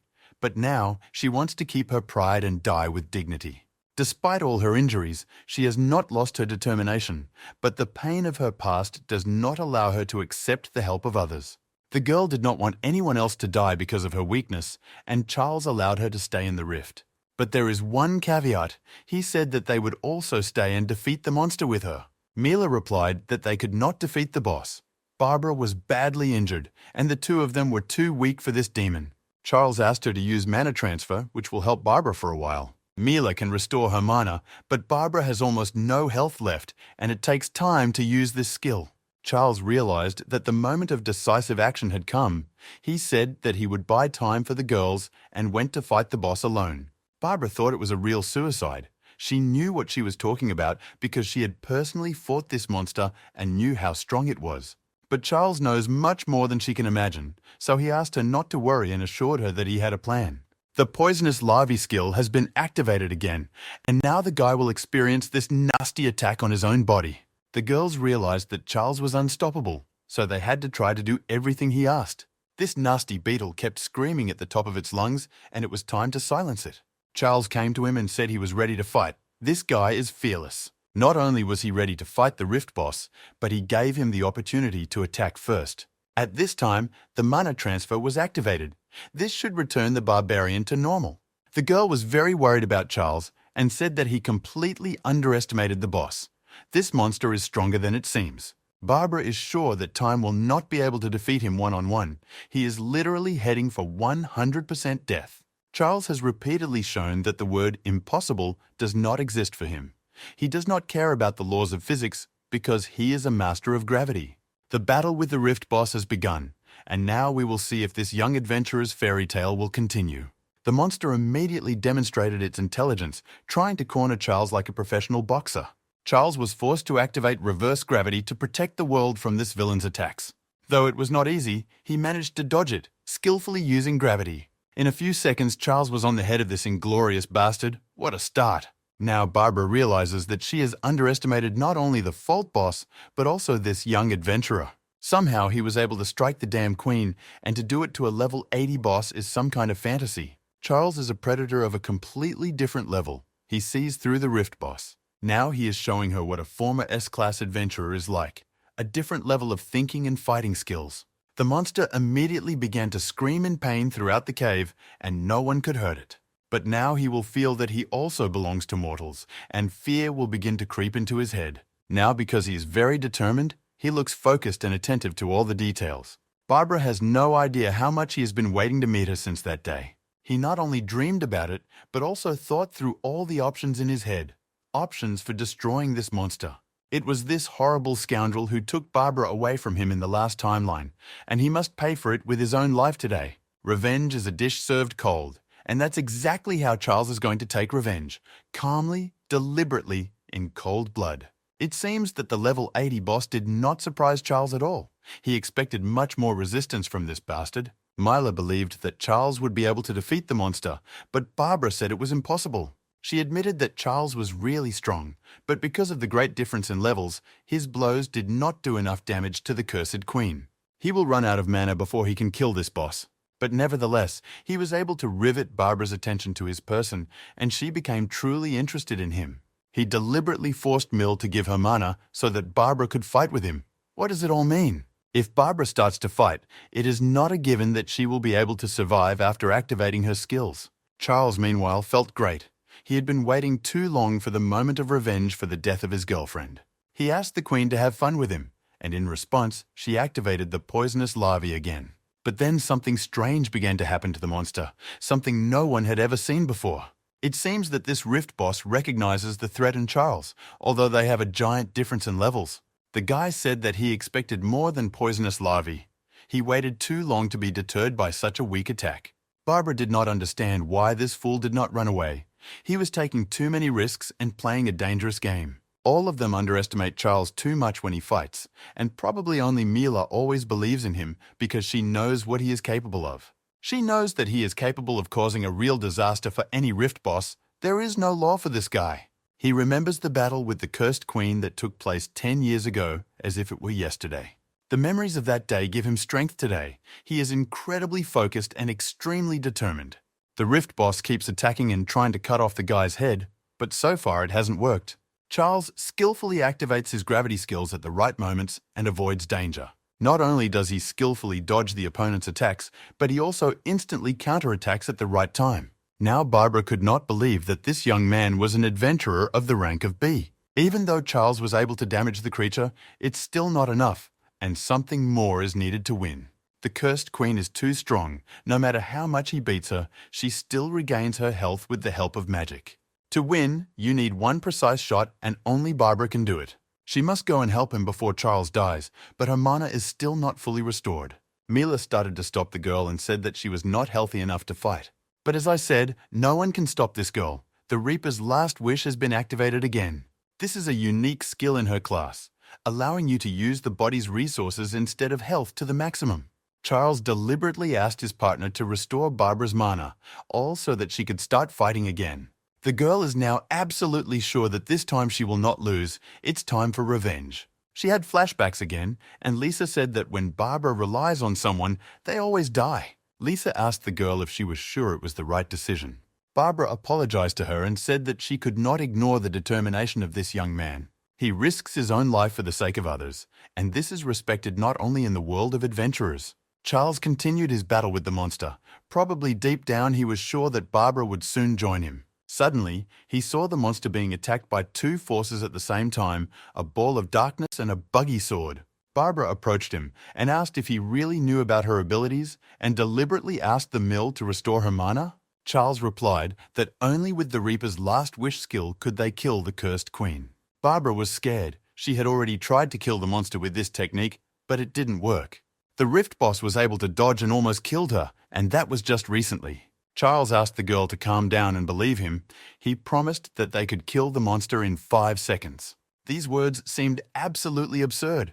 You can do a lot in 5 seconds, but you can hardly kill the Rift boss. But there was no time for distrust. Only general cooperation would help us get out of the rift alive. Barbara saw a monster attacking her. She was scared and realized that she would not be able to dodge it. But suddenly she felt Charles's hand on her shoulder, and her heart immediately began to beat more calmly. He not only grabbed her, but also activated reduced gravity with her to escape the monster's attack. There was a huge explosion, and Mila was immediately afraid that her friends might have died. But all was well. With the help of reduced gravity, Charles and Barbara successfully defended themselves from the boss's attack. Barbara was amazed that this guy risked his own life to save her. No one had ever done that for her before. Now that the girl has been rescued, Charles can continue the battle with the monster and finally kill it. He asked Mill to help him and activate the shadow chains, and it was done almost immediately. The monster couldn't move normally and use his weapon, which is the perfect moment to attack him with a sword. Barbara watched this battle and recalled her personal duel with the Rift boss. Charles activated the Comet's Fall, and if anything can destroy this demon, it's a technique like this. But Barbara knew that she was the only one who could take down this boss, so she needed Charles and Mila's help. To win, she needs to use her full potential, and after Mila added mana to her supply, it is possible to do so. She concentrated and prepared for her decisive battle. She will either die or become a legend. To use this skill, you need to gain maximum speed, which is the only way to deliver a powerful blow. Also, you should not allow other monsters to attack yourself at the moment of impact, as this can dissipate energy. Seeing that Barbara was ready for a decisive attack, Charles told her that everything would work out. She approached the monster and activated the skill of bloody revenge, and a snake spirit was formed near her. There was a loud and large explosion, comparable to an atomic bomb. At first, it seemed that the cursed queen was dead, and Barbara, though injured, remained alive. The girl had spent almost all her strength and could not move at all. She needed time to recover her energy. It is not yet clear whether they were able to kill the Rift boss, but at first glance it seems that everything worked out. But at the last moment, it became clear that this demon was still alive because the cursed queen opened her eyes. The boss Rift has a special talent of mine, pretending to be dead for a while to distract the enemies. As soon as its opponents lose concentration, it releases a poisonous sting that instantly kills the victim. The poisonous sting was released, and this time, when the team of adventurers noticed it, this deadly weapon was already approaching them. The cursed queen chose Barbara as her victim, and the girl asked herself if she would die soon. At the moment when it seemed that there was no escape from death, it turned out that you could protect yourself from death. Charles shielded Barbara with his body. He risked his life for her, and now he is trying to redirect the trajectory of the sting. This can only be done with the help of reduced gravity, but it is not yet clear whether it will work. Charles drew his sword and touched it to the cursed queen's weapon, filigree precision. He looked like a real samurai. Will he escape all the troubles and save his friends? The cursed queen saw this and immediately widened her eyes in fear. She could not even think that this was possible. At that moment, Charles remembered the situation in this rift in his past life. It was with this poisonous sting that the cursed queen killed Barbara, and this is how she took his friend from Charles. But now the story will change. Charles already knows the future, so he knows what to do. He activated all his mana and gravity skills to protect his friends. He realizes that he has to put an end to this, and in order to do so, he must kill this demon. He activated the Grant skill and destroyed the monster. Now Charles is at level 58, he has gained 30,000 experience points and 28 skill points. It looks like they really won and killed the cursed queen. It wasn't easy, and now it's time to rest. Charles was pleased, although as usual he did not show it on his face. Despite the difference in levels with the monster, none of them died, which is the main achievement now. Barbara's death greatly affected him in his past life, and it was because of her death that he decided to become a high-ranking adventurer.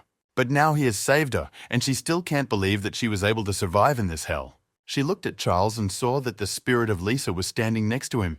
This girl is always there in times of death and danger. Lisa asked Barbara why she was able to survive and why she didn't come to her. Lisa constantly dreams about her in nightmares and comes to her in times of danger. This girl always calls her to her. Barbara can't live with the thoughts of her anymore, and she has to let go of these emotions, or they will kill her from the inside. Barbara's head hurt so badly that she fell to the ground, and Mila immediately ran over to help her. Barbara replied that she was fine, but looking at Charles, she remembered an unpleasant person. So far, it was unclear why Lisa was associated with Charles, but perhaps this will become clear later. Barbara is sure that Lisa hates her because she has literally destroyed her entire life. In these nightmares, Lisa constantly scares her and asks her to meet her as soon as possible. It is because of what happened to this girl that Barbara cannot join other groups and constantly risks herself. Even in the past timeline, she behaved the same way. Barbara hates herself, and being an adventurer is looking for a way to get out of life. Charles decided to approach this girl and talk to her about her problems, at least to try to help. He said that if this girl really hated Barbara, she would not have risked her own life to save her. Barbara was very surprised that Charles had decided to start this conversation. It seemed that she needed such words. Charles heard the story that Lisa died as a result of clearing the fault, and Barbara survived only because Lisa saved her. Charles said that it's easy to hate yourself, but you have to face the truth. Barbara survived for a reason. Mila asked Charles to be more careful with his words, not to be so rude to Barbara's feelings. All these conversations reminded Barbara of the past, of the very moments when her journey as an adventurer was just beginning. It was at school. She decided to leave the school, and Lisa found out about it and decided to talk to her. Barbara told her that every year the number of faults only increases. Because of these monsters, she has no one left, although she is paid money as a victim, but this money is not enough to study at the university. That's why she decided to leave school and start the path of an adventurer, because it doesn't require a university degree. Barbara won't be able to go to university because she doesn't have the money. so there's no point in staying at school. Lisa replied that she would also become an adventurer and have her friends back.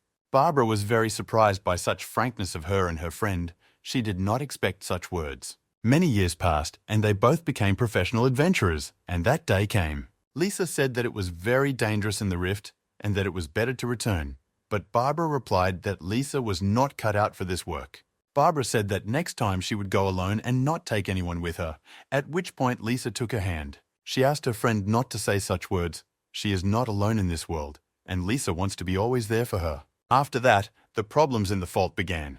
Lisa was seriously injured and had to be rushed to the hospital. Barbara carried her in her arms and begged her not to lose consciousness, to stay in the hospital for a while.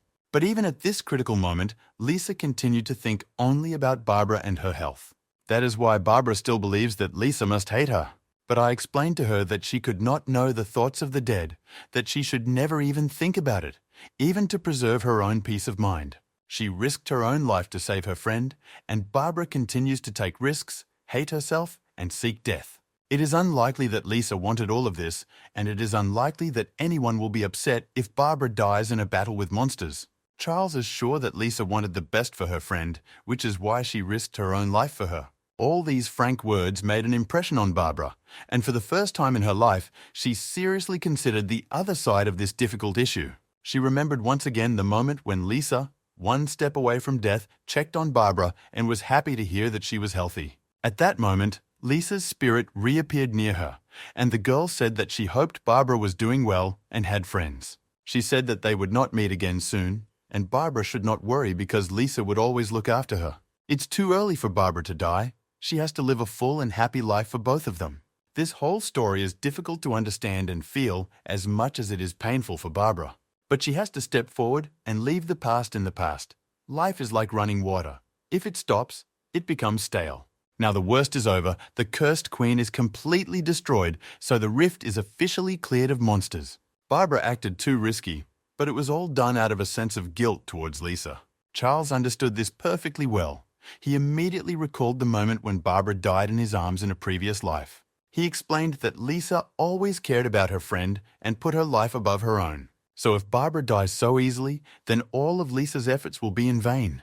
Charles got down on one knee in front of Barbara and asked her to give him a chance to become her friend, or he could have proposed marriage.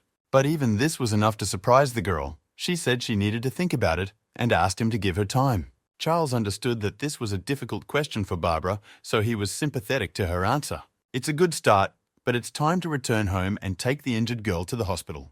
Barbara had lost too much strength and could not move normally, but Charles was not hard. At this moment, Mila looked at them with a displeased expression, probably not liking all this romance. If we could look into her head, we would realize that she sees everything like this. But Mila always supported her friend. She smiled and said she was very happy for Charles and Barbara. Of course, the guy didn't understand what she meant, and now he thinks that the faults are constantly becoming more dangerous. Starting with Class A, it will be very difficult to move into the faults without a support class. But you need to understand that monsters are not always the biggest rivals for you in the depths of the fault. We need to find a person who can restore health at a critical moment. Or, at the very least, it will help you find a rare item that will restore health when you use it. Now this is Charles's next goal. As his level is growing, he needs to prepare for cleaning up more serious faults. Meanwhile, Barbara also had a lot to think about. She had been working alone for a long time, and this was the first time she was able to rely on someone.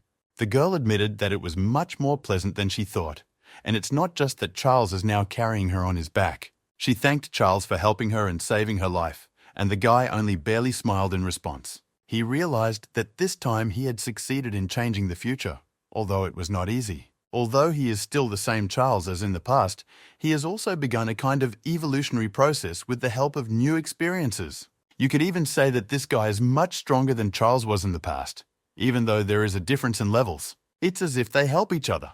Without the experience of the past, Charles would not have been able to be so successful today.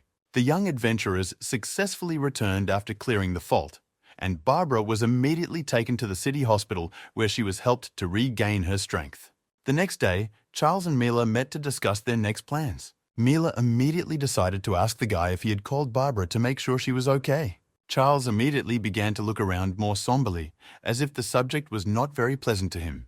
He showed the correspondence with Barbara. The guy wrote to her several times and even called her today, but she doesn't answer. Mila realized that Barbara was ignoring Charles, even though the guy asked her not to talk about it. He understands that she has a very difficult personality, but he hoped that he could get closer and become her friend. Mila calmed the guy down and told him that Barbara was too tired to answer, so she didn't answer. She needed time. While the adventurers were talking, the little puppet witch started drinking cold coffee. Charles still looked upset, but agreed with his friend's words. Maybe Barbara would really call him later. Although she is very strong in physical abilities, she is too arrogant and has a difficult personality. Despite the difference in levels, she dared to challenge the Cursed Queen and survive. If Charles had been in her place, he would have died from the first blow, so he wanted to protect her from risky actions in the future. But for this, the girl needs to start trusting him at least a little. Suddenly, something very unexpected happened. Barbara walked up to Charles and Mila and said hello. She said that she was not at all surprised that they were sitting here now. What an unexpected meeting. Mila immediately started asking the girl about her injuries. Barbara told them not to worry about her, that she was used to severe injuries and knew how to take care of herself. She also said that she had never been good at communicating with other people, so she decided not to respond to Charles's messages. That's why she came here in person to meet them, because then the issues need to be discussed in person.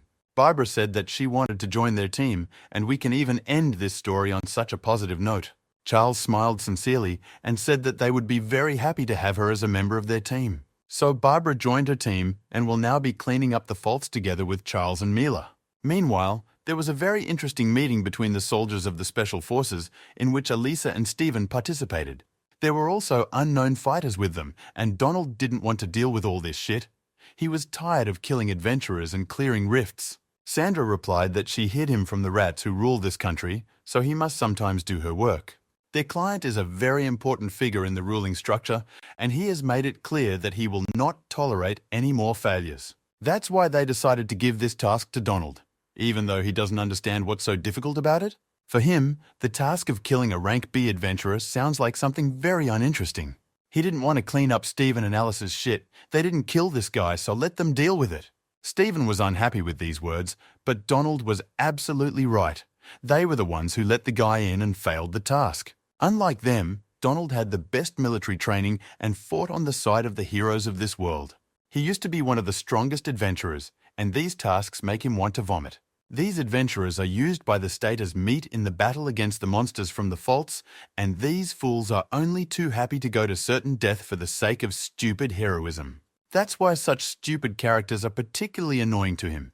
He doesn't realize that all his words annoy Stephen and Alice. But now Stephen and Alice have failed their task, so they must stand aside and not interfere with him. First, we need to check what this guy is capable of, and only then proceed to serious action. Of course, it was about Charles, and now we know that he is in mortal danger again. In the meantime, let's move on to the branch of the Adventurers Guild, the License Department. Now they welcome another adventurer who has officially received the rank of B. She was a sweet girl who was very happy when she heard that she had been promoted for her help in clearing the last fault. If you look at the percentage of adventurers, you will see that only 1% of adventurers in the country are ranked B. And Mila is one of those special people, and it's very nice for her to realize that and to know that she's progressing so quickly. Charles also congratulated her on her professional development, saying that it was all possible thanks to her hard work. But we know Mila. Even in positive moments, she will always find something negative. This time is not excluded. For all her strengths, she realizes that she is not as useful as Charles and Barbara. She decided that she had to make even more progress and train harder. She must not lose to Barbara. Meanwhile, Barbara said that she actually believes it was the only right decision from the guild. The level of a mill is much higher than that of a regular B-rank adventurer, by at least 8 levels. It was only because of her services to the city that she received this promotion, but Barbara believes that this is nothing to be proud of. Mila agreed with these words, even though Barbara is too harsh in her statements, but Mila really needs to work harder. Charles said that Barbara should support Mila at a time like this, not say all those unpleasant words to her. Barbara is only trying to be objective. No one but her teammates will tell the truth. After that, Barbara said that they should forget about this conversation because she had something for them and asked them to follow her. Charles and Mila did not understand what it could be. Perhaps some kind of gift in honor of joining the group? Charles believed that it was not necessary to give gifts, but it was Barbara's personal wish. The guy was wondering what she could give them because they hadn't bought her anything. Barbara said that if it wasn't for them, she would have died that day, so this can be considered gratitude for the rescue. She also admitted that since the loss of her friend, she has not been able to make normal friends with anyone. The girl assured us that it was the most ordinary gift of all, but she hoped that her new friends would like it. All this time, Mila had been thinking only bad things about Barbara, but now she felt ashamed of it. It seems that Barbara is not as bad as she seemed at first. She turned out to be a good girl. She used a large box to store the gift. Is it some kind of weapon or equipment? When Barbara finally got the gift, everyone was immediately surprised. It didn't look like a machine gun or a protective shield. The girl explained that this huge bear was made by a famous German brand, a limited edition in honor of the company's 5th anniversary. Barbara always seemed to be serious, pragmatic to the bone, a lone wolf. But she turned out to be completely different. Charles was not happy. It was not an ordinary gift at all. It must have cost a lot. Mila was happy and said that she would take this gift home with her because Charles definitely did not need it. At this sentimental moment, the guy received a message on his phone. The sea fault had opened not far from them. Recently, the number of faults has increased significantly, and this cannot but worry adventurers. It happened in the village of Miyagi, not far from the city, so you can get there quickly if you set off now. If this rift really belongs to rank C, then there should be level 40 bosses, and they are easy to fight. Faulting is not uncommon anymore, but this is the second urgent call in a week. Why don't the special units start investigating the anomalous activity?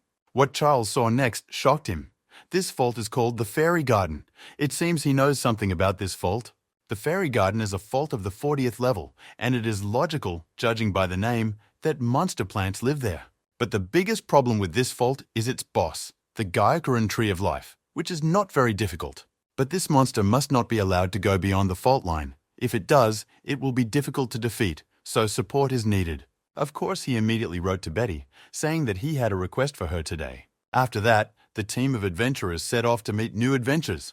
They were so preoccupied and excited that they didn't notice that someone was watching them. I think it was a girl. She was trying to disguise herself, so it was hard to see her. Donald was already aware of the new fault, and he was surprised that they were able to cause an artificial disaster. The government rats have ways to create an artificial disaster by causing a rift, all done to trap Charles. Donald called an adventurer he knew and made sure she was on her way to the place. They agreed to meet at the rift, and Donald hoped that everyone would enjoy the surprise he had prepared. This surprise will be addressed personally to this second-rate adventurer named Charles. A team of adventurers has already visited this fault and started to fight an Earth barbarian. This monster is only on the 24th level. It should be easy to kill with the bug blade. Meanwhile, Charles could not rest either. He was constantly attacked by other monsters. But this time, he decided to use his new weapon, a small doll witch, in this rift. Ether began to attack the monsters and used the power of the fire wave. It looked quite powerful. Mila also helped her friends destroy these plant monsters, and she was good at it. Some of these monsters were too weak, not even interesting to fight, so the adventurers didn't feel the drive. Suddenly, Mila realized that this was a good opportunity to suck extra mana out of these little monsters. This wasn't the first monster she's drained mana from, and now she'll be able to help her friends with this one. At such moments, you sometimes feel sorry for the demons, and you wonder why they got this fate. Meanwhile, Barbara calmed the children who were frightened when they saw the monsters, as she had been in their place long ago. Compared to the last disaster, these monsters are too weak, even for B-class adventurers. Mila is confident that they will be able to clear the city before the special forces arrive. But he immediately said that the battle with the boss would not be so easy. The Tree of Life of the Gaiakuran is a real challenge for anyone. This tree can create monsters in huge numbers and also moves very quickly, which makes it extremely dangerous. If the Gaiakurana manages to get out of the fault, even they won't be able to catch it. In this case, the monsters will quickly overrun the entire city and the catastrophe will be impossible to avoid. Then, a logical question arises. How do they find the monster and destroy it before it emerges from the rift? Charles told us that this tree is very cautious and shy.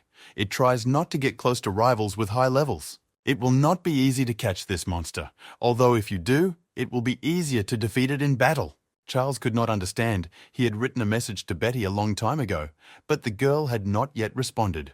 Barbara suggested that they split up, given their level, so they could handle the monsters on their own. Thanks to this, they will be able to survey a larger area, and Barbara will be able to bring the little girl to safety. Although the idea seemed reasonable enough, Charles had a bad feeling about the whole situation. In the past timeline, this fault was a common task for newcomers, but now it could be the beginning of a new disaster. Charles feels that this is strange, but he can't figure out what exactly is wrong. Even if they split up, there's no guarantee that they'll be able to take down the boss on their own, but time is running out, so there's no choice. Charles agreed to these terms, but warned that if anyone saw anything unusual, they should immediately tell the others. Meanwhile, Donald was preparing to have a delicious meal before his new adventure.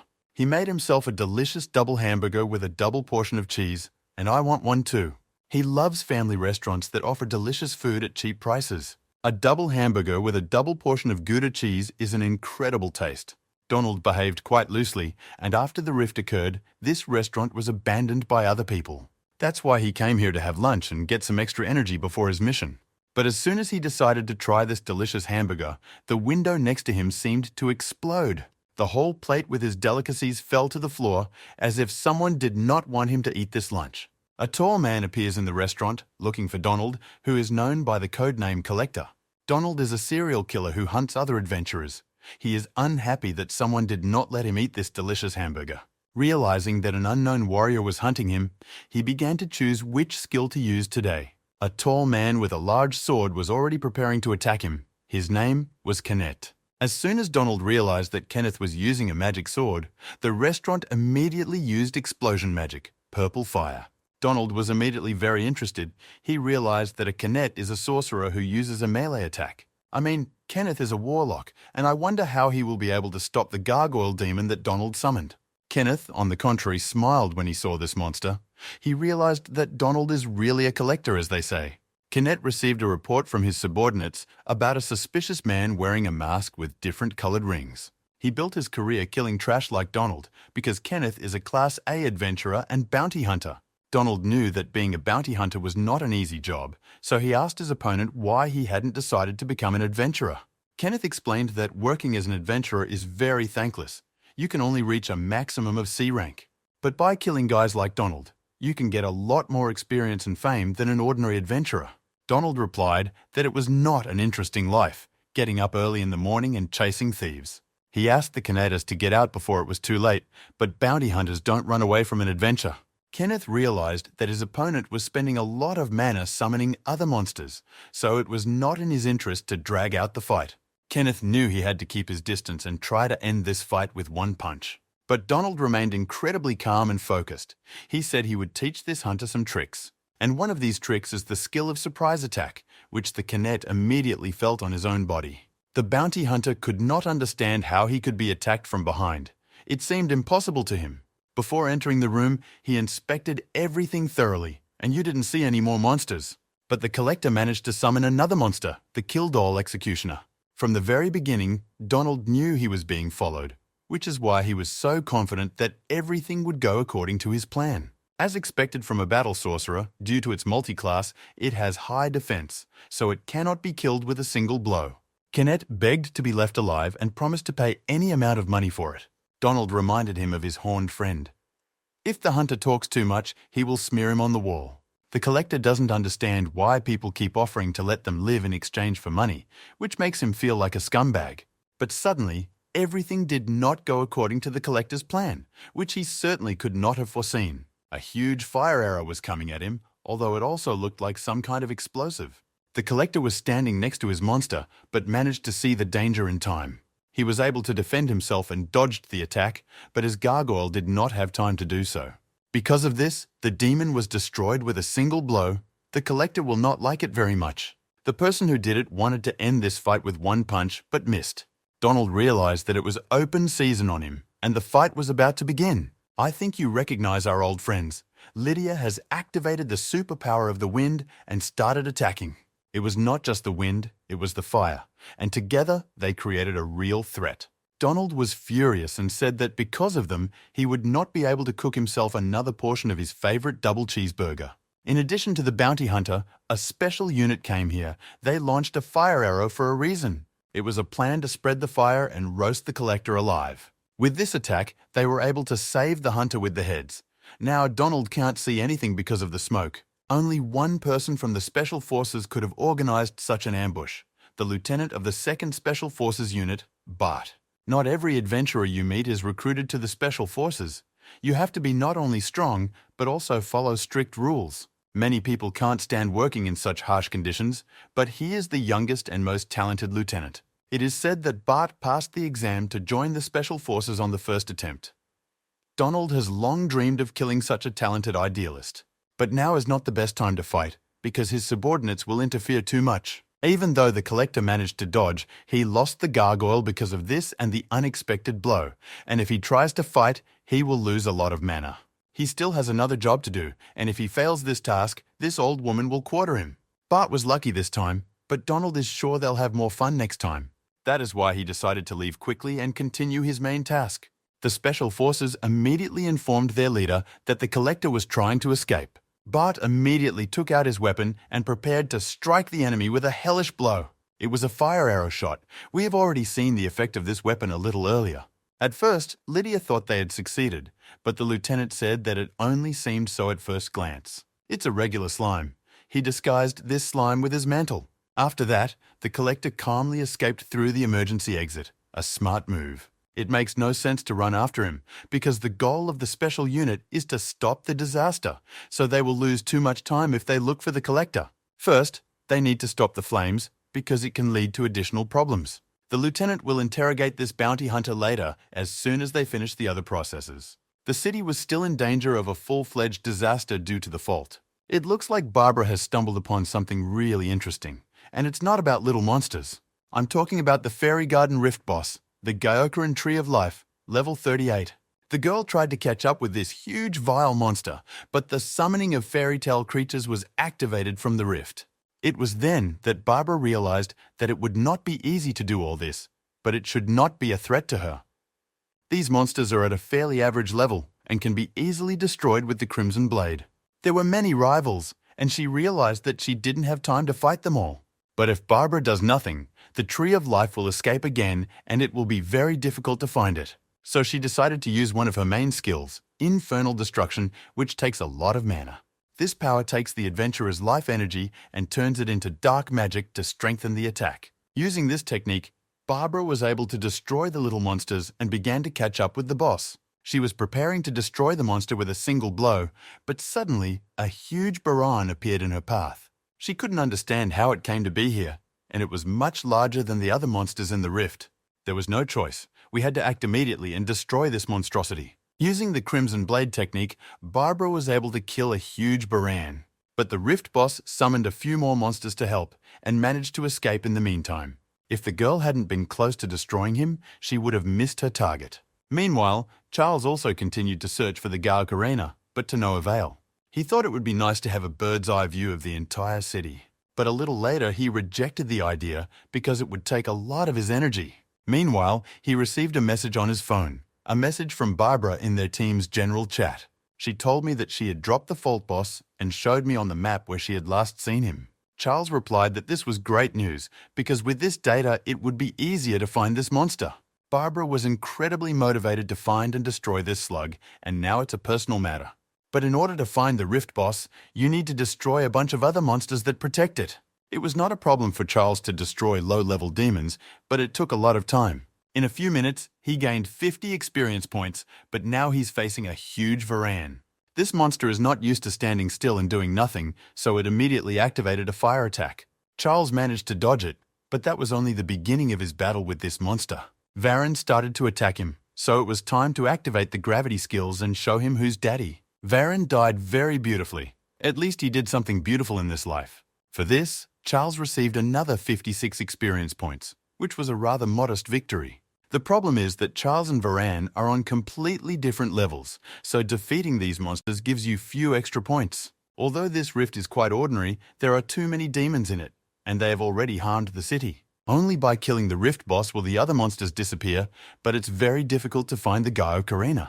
Suddenly, Charles heard an unknown guy calling him. He was amazed that the adventurer could kill these monsters so easily. This guy's name is Joseph, and it's the first time he's seen such a strong adventurer in person. Charles reminded him that it was dangerous to be around. Only adventurers could be in the disaster area. Joseph replied that he was also an adventurer, a hero like Charles, who protects ordinary people from monsters from the rifts. But he is only rank E. His class is Redneck, not a very serious class about which little is known. After reaching 10th level, the adventurer can choose a class. This class depends on the initial characteristics and abilities. The characteristics depend on how you have distributed them at the first level. There are very different classes of adventurers. One of them is Redneck. This class can be obtained by evenly distributing all characteristic points, but Redneck does not have any special skills or abilities. Nevertheless, this class is considered the weakest of all. Newbies are not even told about this class in the guild. Everyone is advised to develop 2 or 3 characteristics to get a useful class. This guy probably didn't know how to distribute characteristic points correctly, and that's why he became a Redneck. Joseph recognized Charles.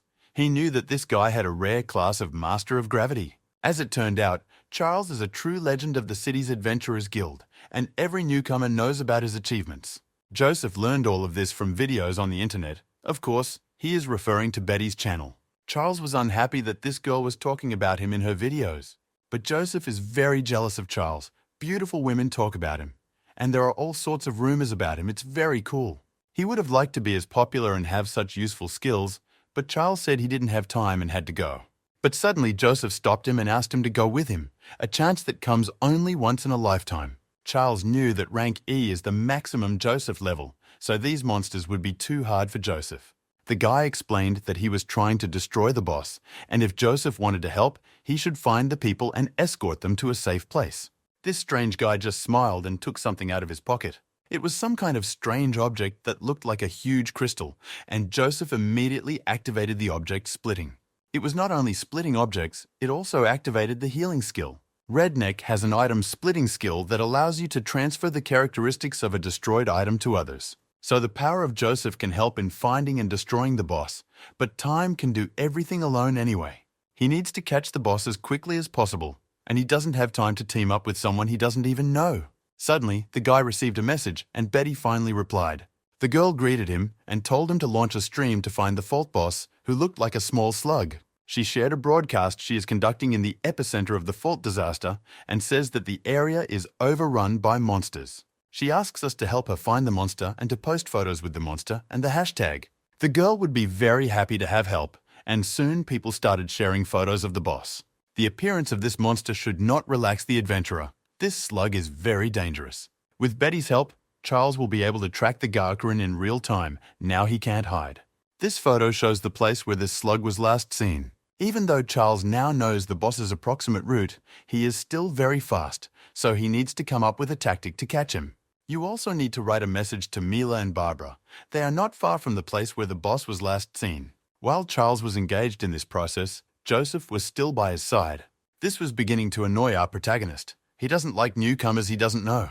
He turned to this guy and explained to him that he was going to go to the place where the boss was last seen. Charles still believes that Joseph should not be found with him. But if this guy wants to join and help so much, he can try. A happy Joseph ran after Charles. He was happy to be going to clean up the rift with the legend. He was sure that now all the monsters of the city would be destroyed because they could not hide from this powerful duo. Charles said that Joseph should not help him. Now the guy has drawn up an approximate route of the Fairy Garden Fault Boss, and based on this data, he realized several things. Firstly, the Rift Boss is constantly moving north, and he also likes to be in the shade, that is in trees and bushes. Charles has a theory why the Rift Boss deliberately avoids sunlight because he is afraid of being dried out in the sun. After analyzing all this, Charles realized that they had to attack the boss immediately. And as soon as this slug tries to escape, it must be directed to the right street, from which there will be no way out. This is Joseph's first time fighting a fault boss, and he has never seen professionals work in faults before. Charles came up with a plan to win in an incredibly short time, which means he's very cool, at least in Joseph's opinion. Charles resembles his older brother Joseph, who was incredibly strong, intelligent, and had a great sense of justice. Joseph was constantly compared to him, but he was never able to reach similar heights. Charles stood silently and did not even know what to say to that. Meanwhile, he received another message on his phone that there was another danger in the area. The story is about an unknown thief named Collector. It doesn't refer to the Rift Boss, but you have to be careful. A serial killer named Donald. He kills only high-ranking adventurers and collects their prey as a trophy. He was once one of the strongest adventurers, and his class is based on the challenges of familiars. This thief got away with it even in the past timelines, and even the special forces couldn't catch him. Those who fought with him did not come back alive, and now this guy is here in the City of Disaster. Charles realizes that it can't be a mere coincidence. He must have been hired by the people from Chimera. There can be only one reason for this: to take the Ring of Wisdom from Charles. So one of the strongest adventurers in the past is waiting for him. Will Charles be able to stop this monster? Joseph asked his new friend if everything was okay, because Charles looked a little confused. The guy replied that everything was fine. Donald was not important now. He had to find and quickly destroy the Rift Boss. He explained to Joseph that a serial killer had been spotted in the area, which scared the weirdo. Apparently, he was seen in a family restaurant not far from here, fighting with a special forces unit, but he managed to escape. For an adventurer like Joseph, this opponent is too dangerous, so if they meet, Joseph must run away. All these thoughts about the guy's serial killer, he had never even heard of it before. New information has been received about the location of the Fault Boss. It turned out that this slug was quite close, so Charles decided to send this information to the general chat. Meanwhile, Joseph continued to be scared, and he wanted to go home to his mother. Charles recognized that he would need Joseph's help to defeat the Rift Boss. Even Joseph himself did not expect such a plot twist, but such chances must be taken if you want to change your life. Joseph pulled himself together and said he was ready to do anything to win. Charles explained that their plan was simple. If the boss hates sunlight, they should take advantage of it. They will deliberately change his route to use this moment to their advantage. Charles will frighten the boss, and he will try to hide. He will run to the exact place where Joseph will be waiting for him. Of course, ideally, you need to kill the boss. But if Joseph can't do it, then it will be enough to capture the monster. Although the task was not easy, the guy agreed and said that he had an item that would help him capture the monster. Joseph felt that it was his time to shine. He was sure that the Gao Karena would certainly fall from his strength. If something unexpected happens, Joseph shouldn't be afraid and worry about Charles, but rather run to a safe place right away. But before the adventure began, Joseph decided to ask one last question. Why did Charles decide to become an adventurer? Adventurers risk their lives every day. It's not the most lucrative job, and it's also not very rewarding.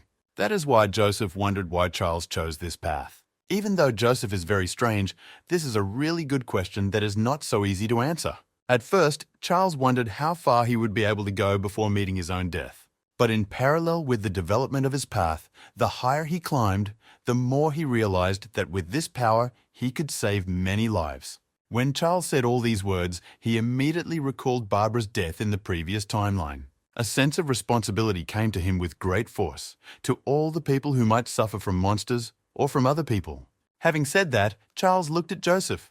The guy did not expect such a response, but continued to be silent. Charles said it should be enough. He had never been asked about it, so he didn't think about it. Joseph smiled and replied that this answer was quite enough. It characterized Charles well. He was happy that Charles shared his thoughts with him. This guy is very strange, but it will be interesting with him. It's time to catch the big slug, and the guys don't have time for idle talk while this monster is still at large. Although the slug was seen in different parts of the city, it was constantly changing its geolocation due to its extraordinary speed. This led to many problems inside the city, and this rift must be closed immediately, and the city must be brought back to normal. Soon, Charles was able to track down and catch up with the Heiken, and they finally met. The guy was closing the distance and preparing his first attack. The main thing was to follow the plan and hope that luck would be on their side. It's time to activate the Grant skill, one of the new skills Charles has gained by using his experience points. Stones began to fall on this huge slug, and it immediately began to feel uncomfortable in these conditions. The monster immediately changed its route and turned to another street. Now its goal is to break away from Charles. He doesn't realize that it's all part of the adventurer's plan. The monster has turned onto the exact street where Charles wanted to go.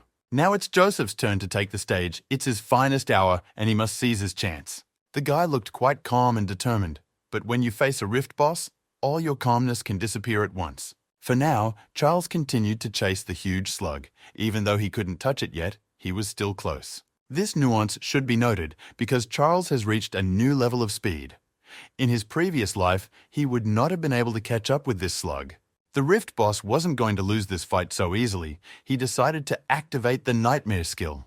This immediately summoned additional monsters to stop the pursuer, so it's not that simple. Charles was not at all surprised that new obstacles appeared on his way, which is always the case when gravity is reduced.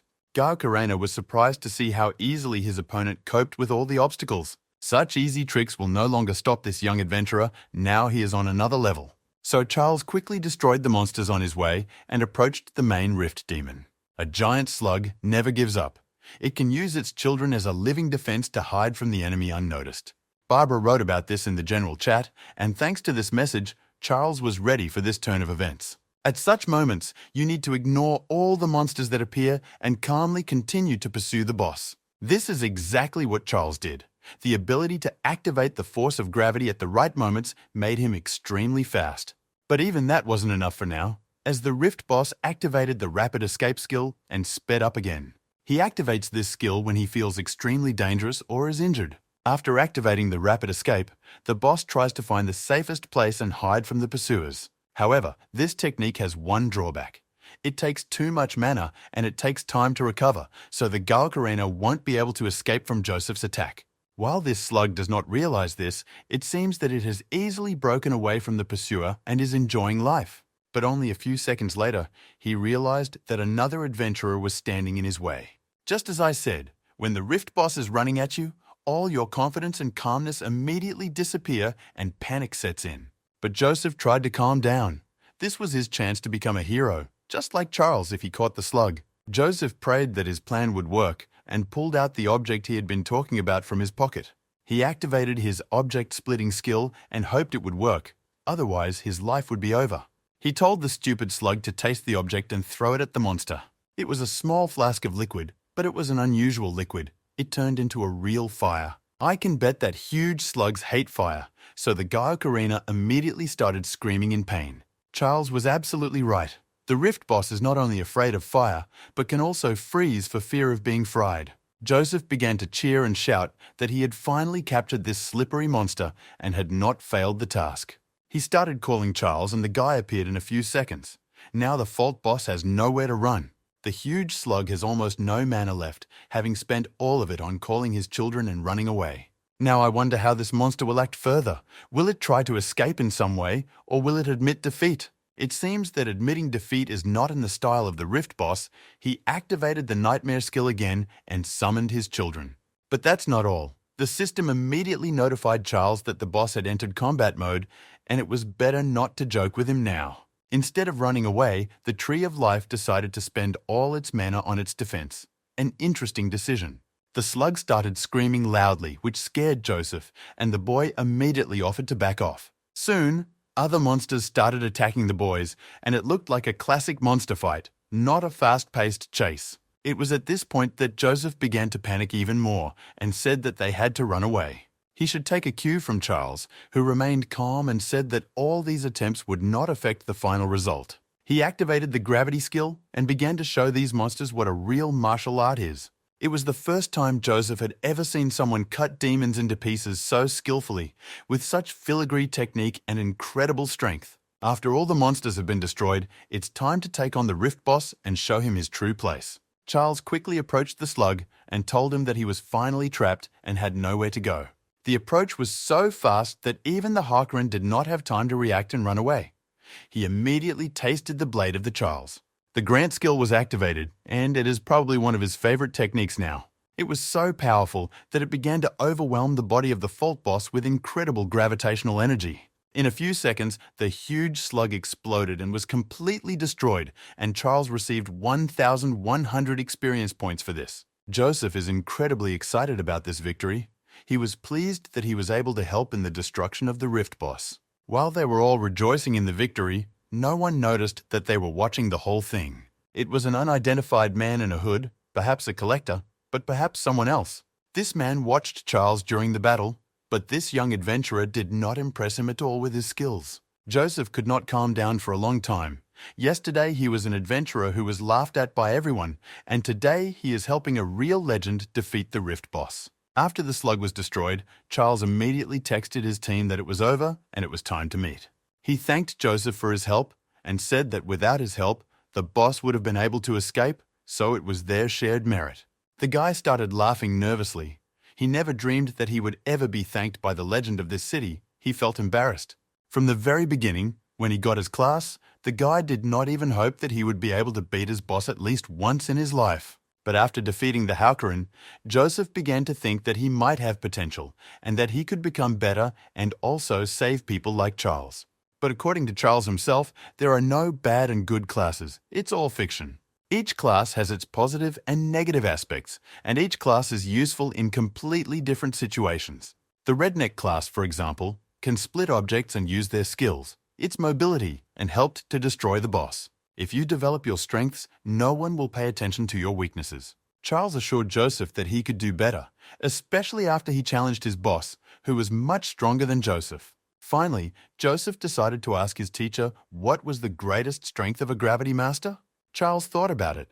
He was not ready for this question and decided to speak for the whole class, but to speak only about himself. His strongest skill is the ability to strive for more, which is quite an ambitious statement from an ambitious guy. Even Joseph didn't expect such a cool answer. He was amazed by these words. He liked them very much. You would expect nothing less from a legend like Charles, and Joseph is confident that Charles will be able to achieve anything he wants. It's time to get back to our friends, and we also need to remember that there is a serial killer in the area. Charles doesn't want to meet with the collector again. This guy has two powerful strengths. It will be very difficult to beat him. He warned Joseph that if a collector came, he should immediately run away and look for a safe place. But there is one problem.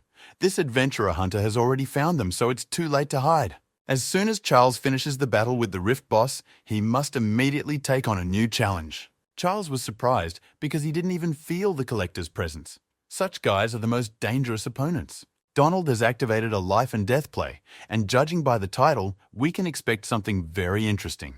He ordered one of his familiars to attack the charade. This creepy doll has already killed a bounty hunter today, so it is very dangerous. Charles realized that it would be very difficult for him now. He knew who the collector was and knew how dangerous this opponent was. Donald was incredibly fast and had already managed to get behind the guy. He was ready to cut off this young head. It should also be noted that Charles is also an extraordinary adventurer. He is already at a high level and has an incredible amount of experience. Charles demonstrated his extraordinary speed and was able to deprive his opponent of his weapon. But it was too early to rejoice, as it soon turned out to be a fake collector, but a slime, the same trick as in a family restaurant. The real Donald decided to sit in the shadows all this time and wait for the perfect opportunity. He wanted to see what Charles was capable of, and only now is he ready to really fight and finally kill this young adventurer. Donald said that his hands were itching to kill someone because he hadn't killed anyone in a long time, and it was time to fix it. The collector attacked to kill the man, but Charles sensed the danger, turned around and managed to defend himself with his sword. Having defended himself, he was able to throw the collector back a few meters, which was spectacular. Donald smiled and said that Charles had a pretty good reaction for such a loser. So they finally met. A personal meeting between Charles and the serial killer of adventurers, Donald, also known as the Collector. Donald was able to launch a surprise attack, even forcing Killdoll to attack Charles and distract the guy. After that, the Collector personally joined the attack but was able to protect himself from all the dangers, so this is a very interesting booty for Donald. All this time, the Collector was very close to the boy. Charles must have been very frightened after he appeared. But Charles said some unexpected words. All this time he knew that behind the personality of Joseph was Donald. Donald is a legend among adventurers, although even in the previous timeline, no one knew anything about him. His relatives, his face and his past were not known. Even his class was hidden from everyone else. But the Ring of Wisdom can show the class of anyone it points to, but it requires a lot of energy and mana. Redneck has a special skill that revealed Donald's identity, which is why Charles understood everything. The Collector said that this whole theory looks rather strange. Even if Charles knew that Joseph was a collector, why did he team up with him? Charles replied that he did it to catch the boss. He needed someone to help him, so he used Donald. He also realized that the Collector would never attack him as long as there was a fault somewhere nearby. It was beneficial for the Collector to gain the guy's trust and kill him after destroying the boss without unnecessary witnesses. Charles knew he was taking a risk when he went with Donald, but he decided to do it to kill his boss. It's incredibly cool, and killing people like that is much more fun, so it's time to have a real Collector versus. This whole cunning plan of the Collector has failed, but it's never too late to do things the tried and true way, with a sharp blade. Charles hasn't fought an opponent one-on-one for a long time, and it will be hard for him to predict Donald's moves. A Collector is a killer of adventurers, who has a much higher level than Charles, and it should also be noted that in addition to physical abilities, Donald has more combat experience. Charles spent a lot of energy fighting the boss and fending off the collector's first attack. In such a one-on-one situation, Charles is powerless, not knowing his opponent's skills at all, so it's better to run away. Donald was definitely not expecting this. He had been told that Charles was a very talented adventurer who never ran away from a threat. But now he saw this guy trying to hide from him at full speed. The rift boss has been destroyed, so the guy needs to find a crowded place and other adventurers so he has a chance to win. Meanwhile, when the shareholder ordered the kill dolls to chase down and kill the cocky guy, the race was on. Kill doll is a puppet that can kill with threads that are impossible to notice at first glance. But Charles not only sees all these attacks, but also dodges them without even paying much attention to them. This prey is too smart, and the adventurer killer is very interested in it, so the race will be spectacular. If Charles wants to show his speed, Donald is ready to take on this challenge. But do not underestimate the young adventurer. Charles immediately demonstrated how fast he could be in a critical situation. After a few seconds, Donald lost his opponent. He thought that Charles might be hiding among the trees. Although he is probably not stupid enough to hide in such obvious places, he needs a high fall velocity to hit hard. This means that Charles will try to climb something high and strike from the mountain. Although the collector understood the guy's intentions, it was too late. Charles had prepared his crown jewel of a skill, the comet fall. The guy was about to cut off the head of his new rival, but Irvis appeared with his huge hand. This was another of the collector's tricks. With this skill, he was able to block the Charles's strike. Now it's clear why Charles started running away. Donald had an advantage on the last street, so he had to get him out into the open. Simply put, Charles was trying to take away his opponent's advantage, even though Donald was sure that it would not help the guy. The collector immediately called 3 family members, but this is not the limit. There may be many more. He must have spent all his skill points summoning items, which is why his familiars level is the same as Donald's. It turns out that Charles will have to fight 4 high-level opponents at the same time, which is too much. Charles will not be able to relax even for a second. All these monsters are extremely dangerous. They are not inferior in strength to B-rank rift bosses. The boy was very interested in how Donald learned to summon 3 familiars to the battlefield at once. Donald, meanwhile, kept smiling and showing that he was having a lot of fun fighting with Charles. This guy has always been like this. Even in the past, he enjoyed causing suffering to others. He could have used a forbidden move in training and hit his opponent in the neck. His training partners didn't like this, and they were constantly complaining about Donald to their teachers. But Donald just laughed in response, and he enjoyed it all immensely because it was fun. He enjoyed the opportunity to break down humanity's heroes and drive them into the ground, which is why he is so eager to show Charles what an empty space he is. Charles decided to ask him why he came, because he was called by the chimera's call. The boy began to realize that this catastrophe was deliberately created. Everything was done to lure Charles into a trap. We must expel this young adventurer with a good brain. He could easily understand the intentions of the enemies. Donald replied that he didn't understand what they were talking about and explained that he hated owing an old woman, so it wasn't personal. The familiars continued to attack the boy, and it will be difficult for him to defeat at least one monster, and there are several of them against him. The collector promised the boy that if he won this battle, Donald would tell him a secret. Meanwhile, Kill Doll has activated the life and death performance skill again. Now it's going to be fun. Now this girl's attacks are becoming much more dangerous than they were before. It is unlikely that this has anything to do with the evolution of family businesses, but it also adds additional problems. Charles is now completely focused on Kill Dolls. If this is not changed, it will be difficult for a collector to kill him. The young adventurer is completely focused on one goal: to survive at all costs. In such cases, the shareholder realizes that he needs to use his entire arsenal against the opponent. So in a few seconds, another familial appeared, a gargoyle demon in person. The 4th monster summoned by Donald is not funny anymore. When will it end? But the collector was not going to stop. He said that this was not all he was capable of, and he was ready to show more. Thus, the 5th familiars appeared, and the curse of the Jose was activated. Another unpleasant attack. It all looks very bad. I can't even imagine how Charles will be able to defeat all these monsters together. Only the truly strongest opponent Charles fought could summon 5 familiars to the battlefield. But it's not all bad. Because Donald has shown all his strengths, Charles has a chance to beat him. It's very dangerous to start a battle without knowing the powers of his summoned monsters, so you need to understand their characteristics. Charles decided to choose a wait-and-see tactic and escape for a while, but the Joker was extremely fast. Charles activated the gravity skill and delivered a powerful blow to this monster. Before that, it should have been enough to destroy at least it, but it turned out that this demon was almost completely unharmed. Charles definitely did not expect this, because if these demons cannot be killed, then there is no point in fighting at all. The guy continues this battle to see if his opponents can be wounded. The demon Jose continued to attack the young adventurer, and soon other familiars might join him. Although it is very difficult, all Charles can do is try to understand the weaknesses of his opponents. To do this, you need to attack less, defend more, and be as attentive as possible. So far, the guy has succeeded, but the number of his enemies around him was extremely high. The gargoyle and slime surrounded him, and you can't forget about the killdoll threads, because it can cost you your life. Charles tried not to lose concentration and be attentive, but it's hard to do that when there are so many monsters around you. All this distracted him from analyzing their weaknesses, because he had to defend himself and constantly repel their attacks. And of course, we must not forget that the collector is also around, just waiting for the perfect moment to strike. Donald approached and tried to finally kill the guy, but Charles was really strong, just like the old woman said. Donald admitted that if he fought Charles one-on-one, he would certainly lose to this young and talented adventurer. But Charles will not be able to do anything against all of his assistants, so he is doomed to die. That is why the boy realized that he had to run away again. It was no longer fun. There were too many monsters. Charles used gravity reduction when attacked by the demon rock, but it didn't save him from damage.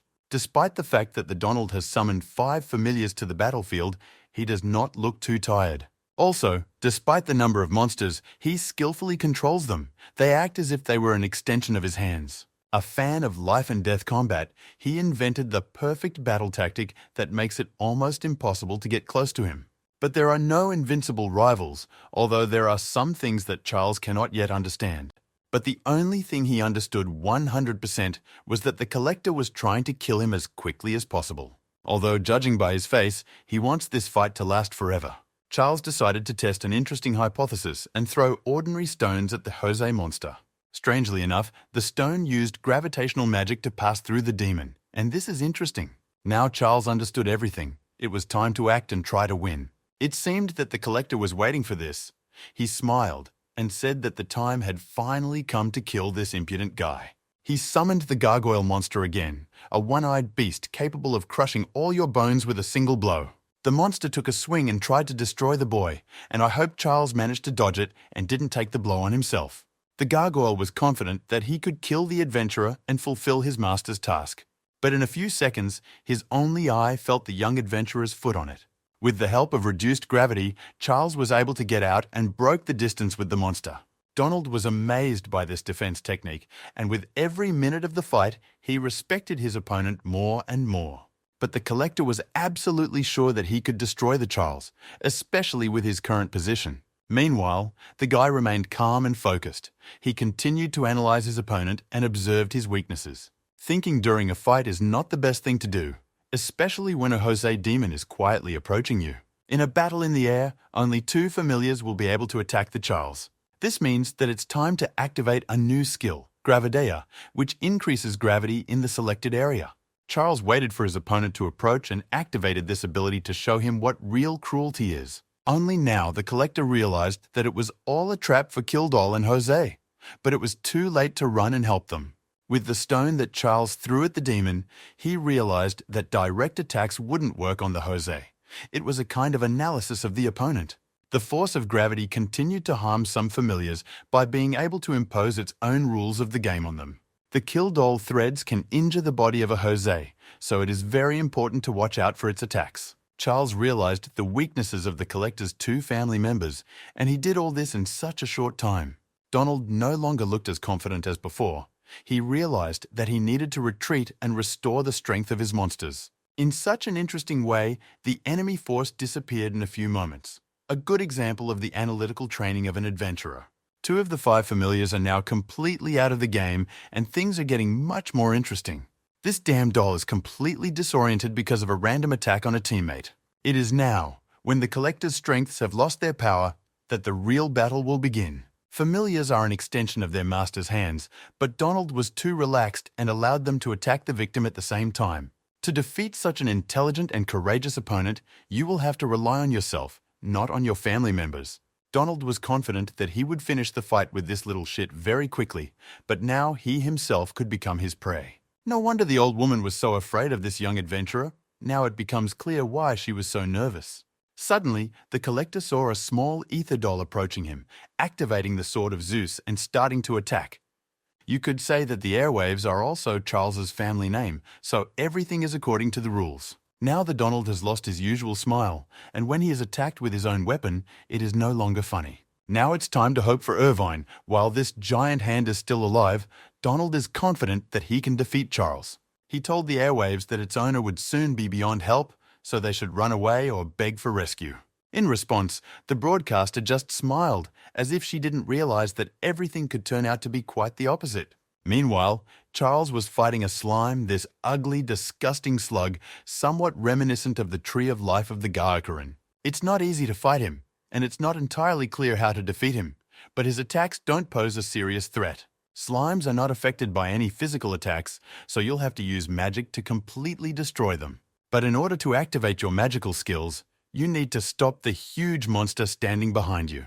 Charles had already tried to disable him by hitting him in the head with the double gravity of a falling lantern. But this monster didn't care about that at all, so Charles called the air for exactly 30 seconds. The task of this action is simple. While Donald is distracted by the doll, Charles must destroy all the other familiars. So it's time to take advantage of this opportunity and put this plan into action. Charles has combined the force of a falling comet with double gravity, which should be a very serious cocktail. And it really worked. Now Irvis can hardly see anything with his huge red eye. The time has come to deal with another monster. The gargoyle is also waiting for its turn. It would be impudent to refuse to destroy it. Charles activated the comet's fall and prepared to destroy this demon and tear it to pieces. It wasn't hard, and all these events were watched by a slime. Hardly the guy wants to be the next victim of Charles. The guy prepared to deal him a decisive blow and send him to hell. There was a huge explosion. Gravity is no joke, and with the right technique, you can destroy monsters with incredible ease. This is exactly what Charles was doing, and it can be filmed and shown as an example of the work of a gravity masterclass. Meanwhile, the broadcast had ended, and Donald was happy that this doll had finally gotten off his back. He spent too much energy and effort fighting her, even though the airwaves had only been on for 3 seconds. The fact that the collector saw it was shocking, as all of his 5 familiars had been defeated in this short period of time. He was shocked to see what had happened, so shocked that he did not even have time to notice his enemy approaching. We have to give the collector his due. Even without his monsters, he is still an incredibly talented and strong adventurer. This thief was able to defend himself from the attack by Charles, but was still in a state of shock. It was hard for him to believe that all his monsters could not help him now. They were completely destroyed. If he didn't call out to Irvis, Kildall, Slime, Gargoyle, and Jose, none of them would come to his aid. Charles killed all his assistants, and before meeting this young adventurer, Donald could not even imagine such a scenario. Meanwhile, this young cocky guy was mocking his rival. It looks like the Donald's toys are over, and only he is left. The collector hadn't been this angry in a long time, and he was already regretting coming to fight this guy today. After Charles's victory over the familiars, Donald will not be able to summon them for some time. They need time to restore their energy, so now the collector is completely defenseless. This killer had some mana left, so he decided to strike one last blow, and Adoran, the embodiment of holiness, appeared. Charles realized that he was facing another familiars, but she didn't seem too dangerous. Adoran is a support familiars. She can heal wounds and add mana to her master. With its help, Donald plans to escape, hide, regain his strength, and attack the boy again. But if you run away right now, the collector may no longer have a chance to kill the Charles. Donald specializes in unexpected attacks, and Charles will be ready for it the next time they meet. So his second attempt could be an automatic defeat, and Donald does not want that at all.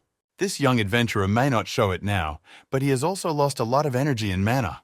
Donald will no longer be able to meet him in such a precarious position, so it would be wrong to waste this chance. There was a lot going on in the collector's mind, and he had to make a very important strategic decision. And Donald made this decision. He called on Adoran to heal him immediately with the skill of Holy Prayer. He decided that he would not run away from this little fool. His face reminded him too much of something familiar. Reminiscent of a genius who is not used to working hard, this has always been incredibly infuriating to Donald since his school days. All these geniuses have always gotten what Donald could only dream of, and now it's time to teach such a genius to accept defeat. The collector urged Charles to fight, and as we know, this guy doesn't need to be persuaded to have a real mortal combat. Donald is superior to his opponent in combat experience, and a Doreen will be able to enhance his performance at a critical moment. Also, Charles's weapon is much heavier than the collector's, so the young adventurer loses in all respects. But Donald can't understand why Charles doesn't show his fear at all. Does he know something that Donald doesn't? With his classical confidence, Charles not only successfully defended himself, but also counterattacked instantly and sharply. Donald tried to reassure himself, saying that Charles was much weaker than he seemed. He had to use up a lot of mana, and his body was tired because of the constant manipulation of gravity. Charles also not only fought, but also analyzed his opponent. Donald always likes to use magic in battle, but he specializes in surprise attacks. He's no stranger to sword fighting, and his movements show that he used to do kendo. Charles can read his opponent well, thanks to a large number of battles in the past. He has to concentrate and anticipate the Donald's future moves, and then it will be over quickly. Although Donald's movements became much faster, he was generally more cautious. Was he angry? The collector must have felt a real excitement, the feeling when you risk your own life that cannot be confused with anything else. A sorcerer who knows how to fight in close combat? It's amazing that he still keeps going. Donald could have easily retreated, and Charles would not have pursued him, but it is as if he does not want to lose to the young adventurer. He doesn't care about life, and he doesn't care about others. He is only interested in winning. He can't lose to people who have been blessed with talent from birth, who have received everything: loving parents, good looks, and a sharp mind.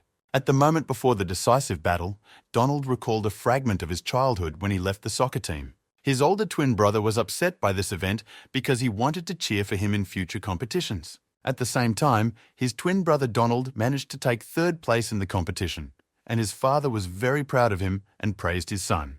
The twins' brother's name was Joseph, and he was the pride of his parents, which is why Donald decided to use his name when he met Charles. Joseph's birthday was coming up next month, and his father asked his son what kind of gift he wanted. Joseph reminded him that his brother's birthday was also on that day, but Donald didn't care about this holiday and asked to celebrate without him. Joseph was the most amazing guy he had ever known, extremely intelligent for his age, capable of anything, and yet he did nothing for it. Meanwhile, Donald was thinking about what he could do next, as he had too much free time after leaving the soccer team. Suddenly, one day, a friend of his approached him at school and offered him something. It was an invitation to join the school kendo club, and without high school students, this club could be closed, so the teacher recruits everyone. Donald decided to give it a try and agreed to attend a few training sessions. As long as he can remember, he has always had a talent for kendo, and from the very beginning, he showed good results. It was the only place where he was not compared to his older brother, so Donald devoted the next years to kendo training. When it was time to enter high school, his parents completely distanced themselves from him, pretending that he did not exist. But this only made Donald feel better, until something happened in his second year of high school. His older brother Joseph left the soccer team and decided to join the kendo club as well. He decided to touch the only thing that made them different, and the Donald could not like it. In the summer of my final year of study, I had my last chance to prove myself, as there were competitions. If the school takes a good place, its students will be able to participate in national competitions. Ironically, both brothers were nominated for the role of captain of the school kendo team. To decide which of them would participate in the competition, the teachers sparred and Joseph won in one round. Donald worked hard for 6 years to achieve the role of captain, and his older brother did it in 1 damn year. That's why he hated his own brother, why he hated all born talented people. After that, the event that Donald recently mentioned took place. The moment when he fought with his older brother and delivered a forbidden blow to the neck. He was very angry and used this forbidden punch, although he absolutely understood that he was breaking the rules. He apologized to the judge and promised that this would never happen again. At that moment, Donald was smiling. He hit his brother in the neck and realized that even breathing was now painful for him. On the same day, he first defeated Joseph. He didn't care how, he won with honor and nobility. All these ways of quality that are talked about in movies, the heroes can shove up their asses. Donald realized that this was not his path, and he began to hate those who were born with special talents. A year after graduating from high school, Donald seriously thought about what he should do next. He decided to try to become a professional adventurer, but was told that his class was not suitable for this job. He accepted this refusal with understanding because he never really wanted to become a national hero. He decided to go to the computer lab and look at different ways to become stronger on the internet. It was there that he first heard about a ring that could be used to summon familiars to the battlefield. Then he realized that he could improve his skills by building on the strength of his familiars. He realized that in order to get powerful familiars, he needed money, and he would not be able to clean up the rifts because of his weakness. It was then that he decided to try to engage in ordinary theft, and Donald didn't think there was anything wrong with that. He never dreamed of being a good and proper hero with only good intentions and a pure heart. Since childhood, this guy was absolutely sure that he was capable of achieving more, and he was ready to do anything for this goal. It was then that Donald realized that even if he had to build a road out of other people's corpses, he would do it anyway. At such moments, when he was killing others, he felt sick to his stomach thinking about the kind of person he had become. But he did not want to turn back. He had once chosen his path, and he was not going to give up on his way to his goal. One gloomy day, he again killed an adventurer inside the rift, and his actions did not go unnoticed. The guy realized that now criminals are caught even inside the vaults, which was a novelty at the time. Joseph came to him. He could never believe that his younger brother was capable of killing ordinary adventurers. Joseph, meanwhile, became a soldier in a special forces unit, and he understands that his younger brother will not give up without a fight. Donald could never believe that they would fight again, but fate is too unpredictable. At that time, Donald was already in charge of some familiars, and he immediately called the gargoyles to help him. But his brother was not an ordinary person. A special forces soldier cannot be frightened by a medium-level demon. Joseph easily destroyed the monster with his sharp blade. It was a kind of martial arts lesson. He destroyed not only the gargoyle, but also Irvis, and if things continue like this, Donald himself will soon die. The younger brother did not expect Joseph to become so strong in all this time. Joseph has always carried out the tasks of the special forces, and if he is ordered to kill a thief, he will do it even if the thief is his brother. Donald began to cry and asked his older brother to give him another chance. He explained that he had always wanted to be better than Joseph in at least one way. That was all he wanted in life. The older brother thought about these words for a minute, but deep down he understood Donald. Thus, his younger brother became even worse than he could have imagined.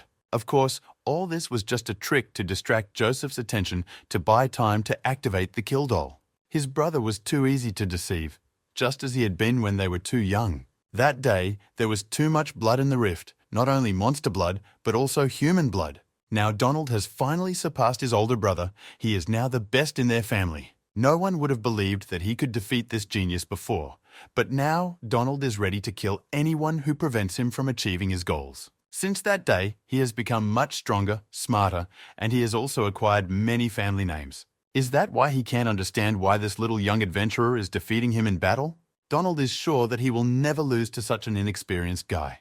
He tried to calm down and follow his opponent's movements, the main thing being not to lose concentration. Charles continues to look too confident, and if Donald doesn't start attacking, he will soon die. They both began to close the distance to launch their own attacks, each wanting to win. Donald was the first to strike. He was unable to kill his opponent, but he wounded him. Minor injuries cannot stop a talented adventurer from winning such battles, but it is not enough. Joseph realized that he could still anticipate his opponent's movements, and this gave him an advantage. If he continues to be focused and anticipate Charles's upcoming attacks, he will certainly be able to win. Charles also admitted that his opponent's attack was quite dangerous, but now he has thoroughly studied Donald's fighting style, and this can seriously affect the course of their battle. As soon as Donald gets into a fighting stance, he immediately tries to counterattack, and if Charles tries to escape, his opponent will anticipate this. His class specializes in magical subjects, and if time starts to run out, he will be stopped immediately and killed on the spot. Knowing this, the only thing left to do is to fight one-on-one. None of them has the right to run away. None of them really want this battle. They fight because they have no other choice, and Charles has never had such an experience. As soon as Charles meets a strong enemy, he immediately feels his blood boil in his veins. Now he wants to feel the maximum of his abilities, to show everything he is capable of and win. Donald realized that his opponent had finally begun to enjoy the battle, and that was exactly the kind of enemy he needed. An enemy who will enjoy the battle and risk his own life. But Donald is not going to give up in this battle. They both want to win, but there is always only one winner in such fights, and the moment came when Charles struck back. It was an unusual neck or stomach wound, and Charles was able to cut off his opponent's arm. At the same time, Donald realized that he had spent all his mana. His business was really bad. Now he cannot move at all, but strangely enough, he does not feel tired at all. Finally, he realized that all along he wanted to find a place where he would be better than his brother.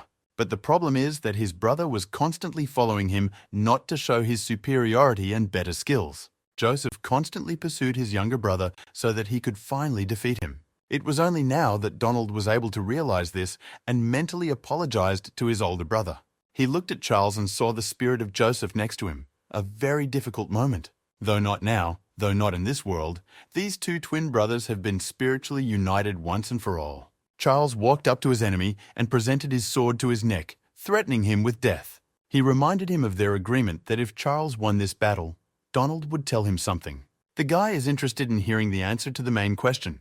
Who is hunting him? Even at this moment, when it seemed that the whole city had taken refuge because of the danger of the fault and no one was around, they were still celebrating. Charles seems to be a magnet for all kinds of disasters and problems. It was a girl, and she was incredibly surprised because she never thought that Donald would lose to anyone.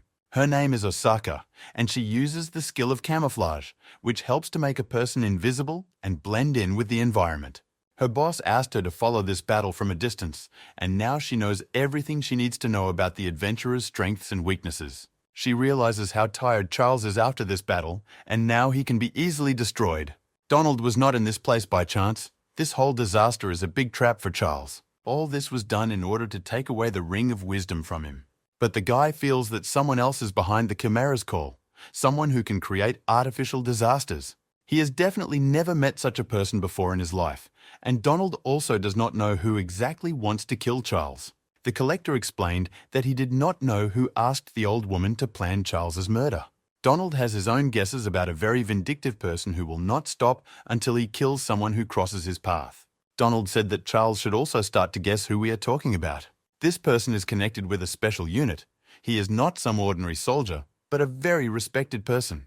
Charles was still silent. He had already thought about it before, and he began to recall some details. In the previous timeline, the Ring of Wisdom was lost in the research center of the Special Forces. This organization studies portal disasters, and if Donald is not lying, then Charles will now have big problems. One of the directors of the Chimera Special Forces worked with political organizations in his past life, so it all sounds like the truth. Charles has a lot to think about. This is a difficult situation that could get out of hand at any moment. Osaka was right next to him all this time, and she realized it was time to end this conversation before Donald said too much. Osaka belongs to the class of magical gladiator. Her priority target is Charles because he is the biggest threat to the organization. She prepared to apply the magic charge while Charles was calmly talking to the collector. The young adventurer said that all this was empty talk. He needed real evidence to believe it. Donald was thinking about what to say when he saw that someone on the bridge was preparing to start shooting at them. Donald instantly pulled out his knife and got to his feet, all in less than a second. Charles didn't understand what was happening. At first he thought the collector was trying to escape, and at that moment, a shot was fired. The bullet hit Donald's body, more blood appeared on him, and he immediately fell to the ground. Charles guessed that it was a shot from a magic weapon aimed at him, but Donald covered it with his body. The collector was still alive, and he said that if Charles wanted to find the evidence, he had to find this old woman. She would tell him everything. And in order to find her, we need to stop the girl who just shot at them from leaving. After these words, Donald died immediately. He lost his arm and was wounded with a magic weapon and had almost no chance of survival. Charles gained 17,000 experience points, 16 skill points, and rose to level 61. That's how he realized that the collector had finally died. It's strange to make progress when you haven't killed a person, but only wounded them. But this is not a key problem now, because if we continue to stand still, we could follow the Donald. The Magic Gladiator class is a long-range fighter. They use magic weapons that are charged with their mana. This is what makes the magic shots happen, so the situation is completely against Charles because he doesn't know where the sniper is. He has almost no mana left, and the only thing he has is the direction Donald pointed to. Charles decided to try to trick his opponent into retreating. Osaka began to worry. She didn't understand why her opponent was running toward her. Did he really have the strength to fight? It seemed absurd. He must be tired after a hard battle, so she should concentrate and not believe in provocations.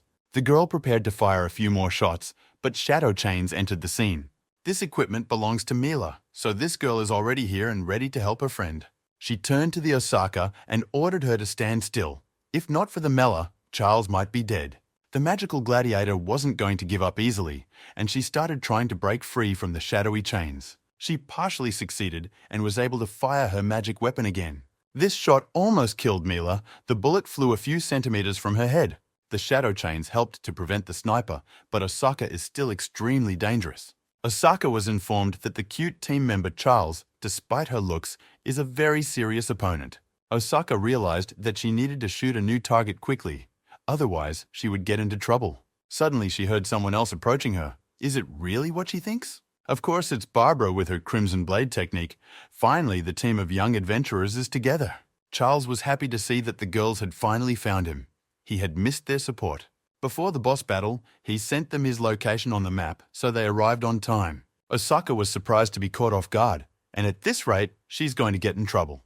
There was a huge explosion. Perhaps this is one of her hidden abilities. Mila began to realize that this girl might be from the special forces of the Chimera clique. She believed that Barbara was able to defeat this thief, but it turned out that Osaka managed to escape. Charles thought that the fact that she was able to escape made them even better off. Mila and Barbara are also tired after a hard battle with the monsters. Charles has lost a lot of mana, so if you chase the Osaka, someone will get hurt badly. Charles went up to the girls and thanked them for their timely help, as they would probably have a lot of questions for him now. But Charles warned them that there might be other magical gladiators around, so he would tell them everything when they got to a safe place. Meanwhile, Osaka quietly broke away from its enemies and found a safe place to rest. To save her, she used the Shadow Step skill, a technique that allows the wielder to move in the shadows, unnoticed by others. This monkey named Barbara ruined her entire hunt, and next time Osaka will try to kill her first. But the next time has to be postponed for the future. She has an injured shoulder, so she can't complete the task now. Her class specializes in destroying one single target, and the arrival of her comrades, the Charles, has destroyed all her chances of success. The girl recalled a conversation with an old woman named Sandra, who asked Osaka to ensure this crazy man named Donald. Sandra was sure that the collector would be able to do everything without the help of an Osaka, but extra caution would not hurt. She explained that their client would not be able to take another failure. If they failed again, it could be the end of their organization. So now Osaka is very upset because she realizes that Donald is dead and she hasn't completed the task yet. All's well that ends well. After all these events, Charles and company returned to celebrate the victory. Betty came to them and congratulated everyone on cleaning up the fault and stopping a potential disaster. The whole celebration was postponed to the following week after the incident with the fracture of the fairy garden. After completing her volunteer work in the Miyagi neighborhood, Betty suggested that everyone get together and celebrate the completion of the work. The girl was already familiar with Mila, so now it was her turn to make friends with Barbara. Betty has already heard about her and her beauty, but you know Barbara is not very fond of new acquaintances. Betty didn't know this yet and tried to invite Barbara to appear in her video. Of course, she heard a rejection in response, and I wouldn't have believed it otherwise. Barbara also wondered who had said she was beautiful. Was it Charles? The girls were immediately frightened by this question. Mila said that she had guessed that Charles was in love with Barbara. But Barbara said that she would never meet him because they were only friends. But we'll see about that. They continued to sit in the restaurant and calmly celebrate their small victory. Betty said she was going to get some more food. She's in a great mood today. Charles thought it might be because of her online broadcasts, and the guild gave her a special award for that. Mila believes that thanks to Charles's achievements, Betty's popularity is growing. Betty does nothing but post videos of the adventurers' achievements on her channel, and these videos get the most views. But Charles never asked me to tell anyone about it, and to be honest, he hates attention. But if Mila wants to become famous, Betty should definitely help her with this. Thanks to Betty's online broadcast, they were able not only to find the boss, but also to evacuate the residents of the Miyagi district. Because of this, her popularity on the internet grew even more, and Betty became a YouTuber to inspire other people and talk about the dangers of fractures. She was very happy that she helped save many lives with her broadcasts. Also, subscriptions to her channel have risen in price, which means that she has started earning more money, so there are various reasons for her joy. Anyway, the girl is really doing a good deed, so there's nothing wrong with extra money. Soon, Betty returned with a lot of goodies, and no one had seen her so happy for a long time. Mila wasn't sure they would be able to eat it all, although Betty said that her family used to eat such a portion in a few seconds. It looks like she has a lot of money because of the additional subscribers, but she realizes that subscribers come easily and can easily leave. That's why, as long as she has money, she wants to set aside one day and not deny herself anything. In the future, she will be more careful with her finances and take care of her large family, even though it will not be easy. The girl's words made Charles think too, and he probably needed to be more careful in the future. He recalled Donald's last words, that Charles was being hunted, and that he was an extraordinary man from the Special Forces. Charles has strong allies and his level is quite high, but he still does not feel safe. Someone purposefully wants him dead, and this is always dangerous and uncomfortable. Even if Charles decides to resign, which of course he won't, they can still hire a hitman like Donald. Although this guy could have let the organization kill Charles, he gave his own life to save the boy from an unexpected enemy. Charles still can't understand why he did that, and he will never forget Donald for that.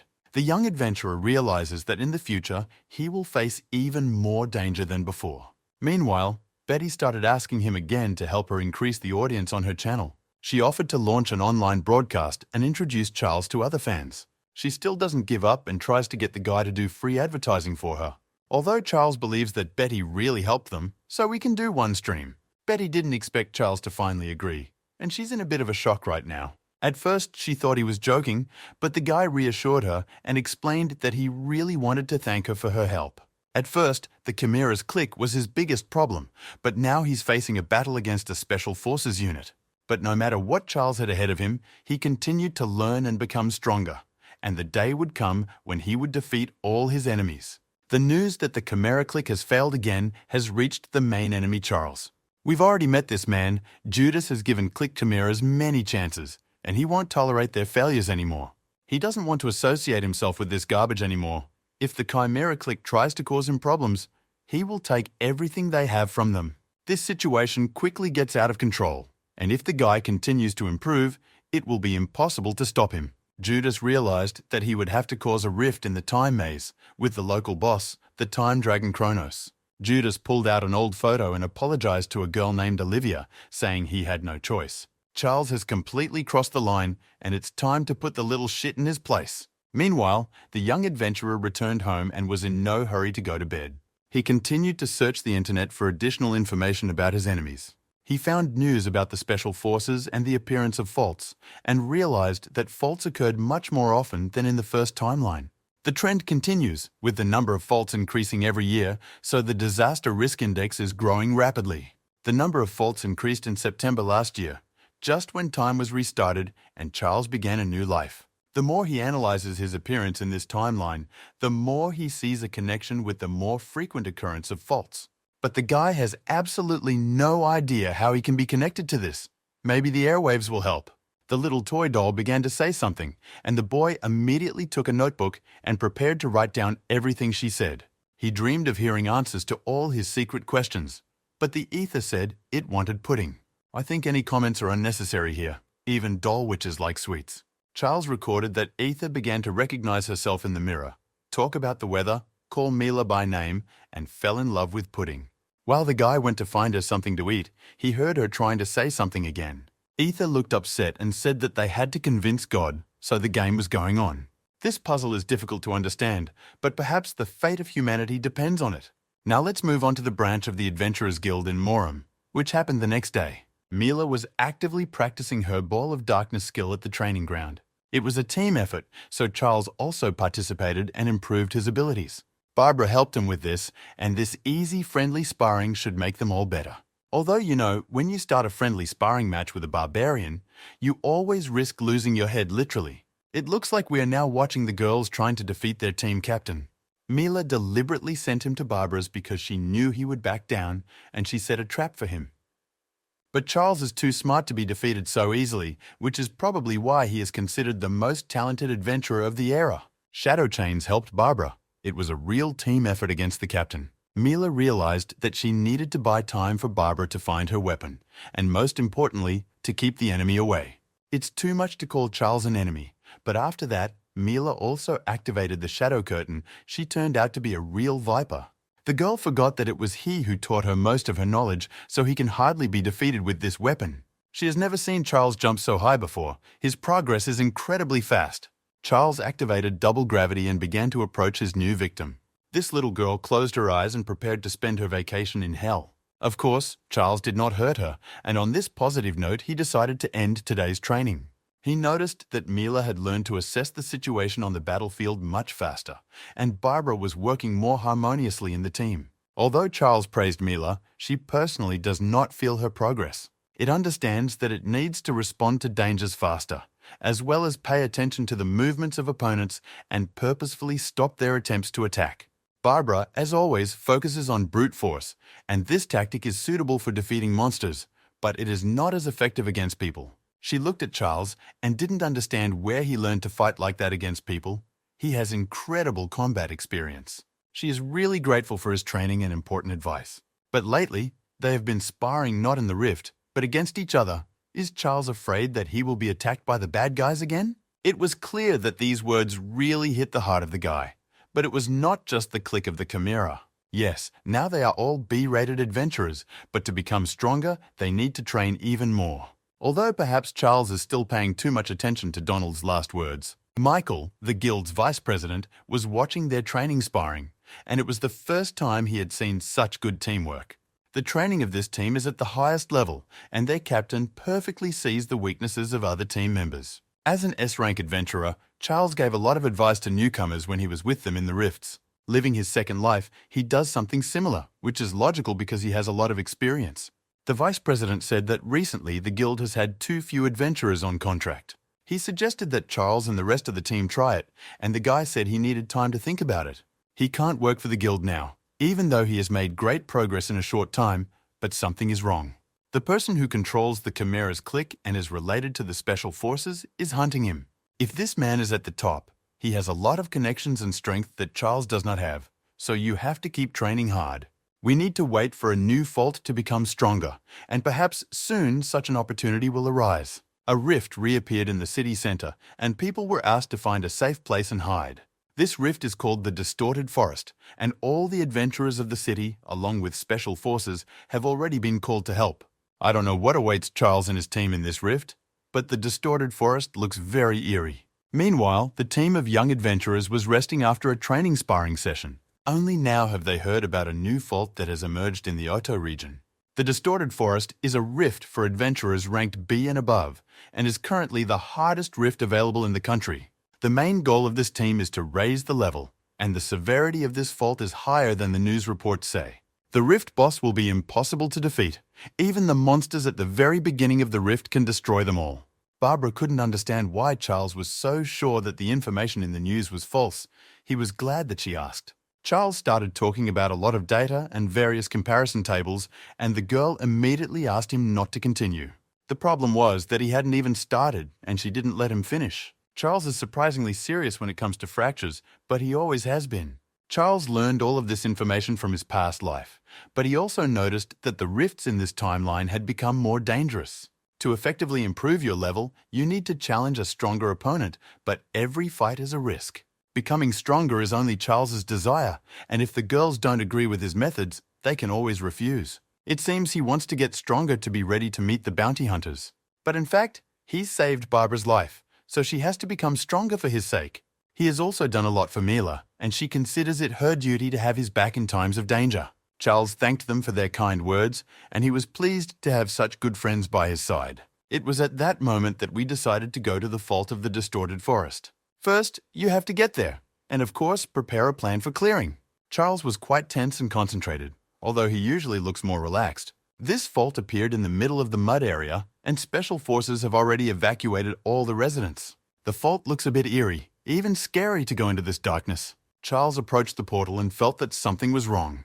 He immediately began to feel himself and other team members being pulled into the fault. In a few seconds, they could not resist this unknown force and fell into the portal. Thus, the team of young adventurers found themselves in a rift in the Distorted Forest. Mila was the last one to get there, and Charles looked up to see her flying at him. Of course, he is a true gentleman, so he immediately rescued the girl by taking her in his arms. She immediately thanked her savior. She was very small compared to Charles.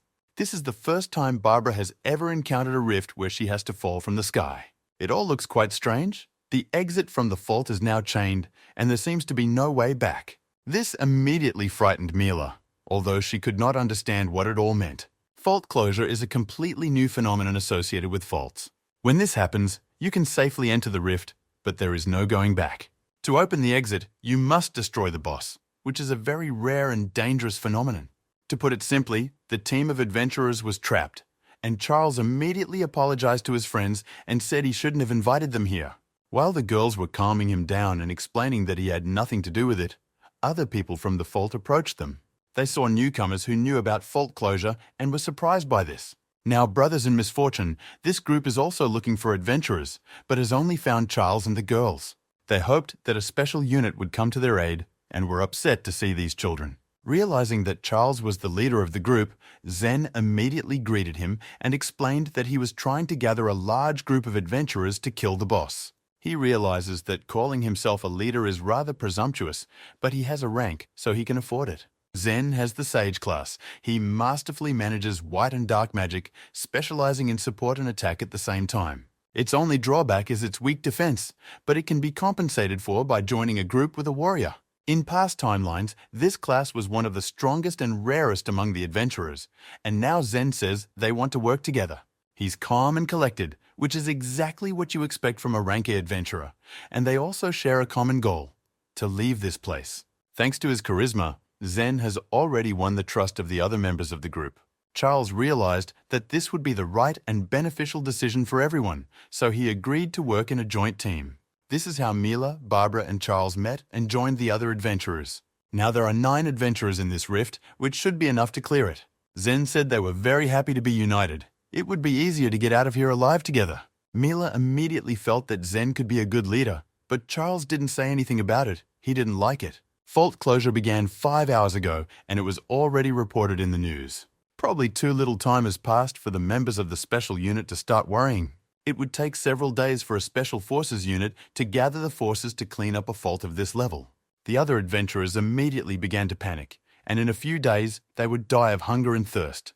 They have not yet encountered the monsters of this fault, but the situation is still becoming more and more dangerous. Mila brought a few sandwiches with her, but it's unlikely to last long. Usually, when a group of adventurers gets lost in a rift, they have to wait at least a few days for rescue from a special unit. But this rift arose among the city's neighborhoods, and it was quite high. If help does not arrive in time, the fault strength will increase every day and cause a new fault disaster. This is not in the interests of the state and the special forces, so it is unlikely that we will have to wait several days. These words made Zen very angry. They insulted him because they hinted that he had analyzed the situation poorly. He started shouting at Charles and called him the smartest, but the guy didn't say anything. But suddenly Zen changed completely, smiled again, and apologized for his shameful behavior. This fault can take many lives, so he is very excited and apologizes for his unnecessary nerves. At first, the behavior of this strange adventurer seemed too calm, but now everything has changed. Charles looks at him and realizes that something is wrong with him, although he doesn't understand what it is yet.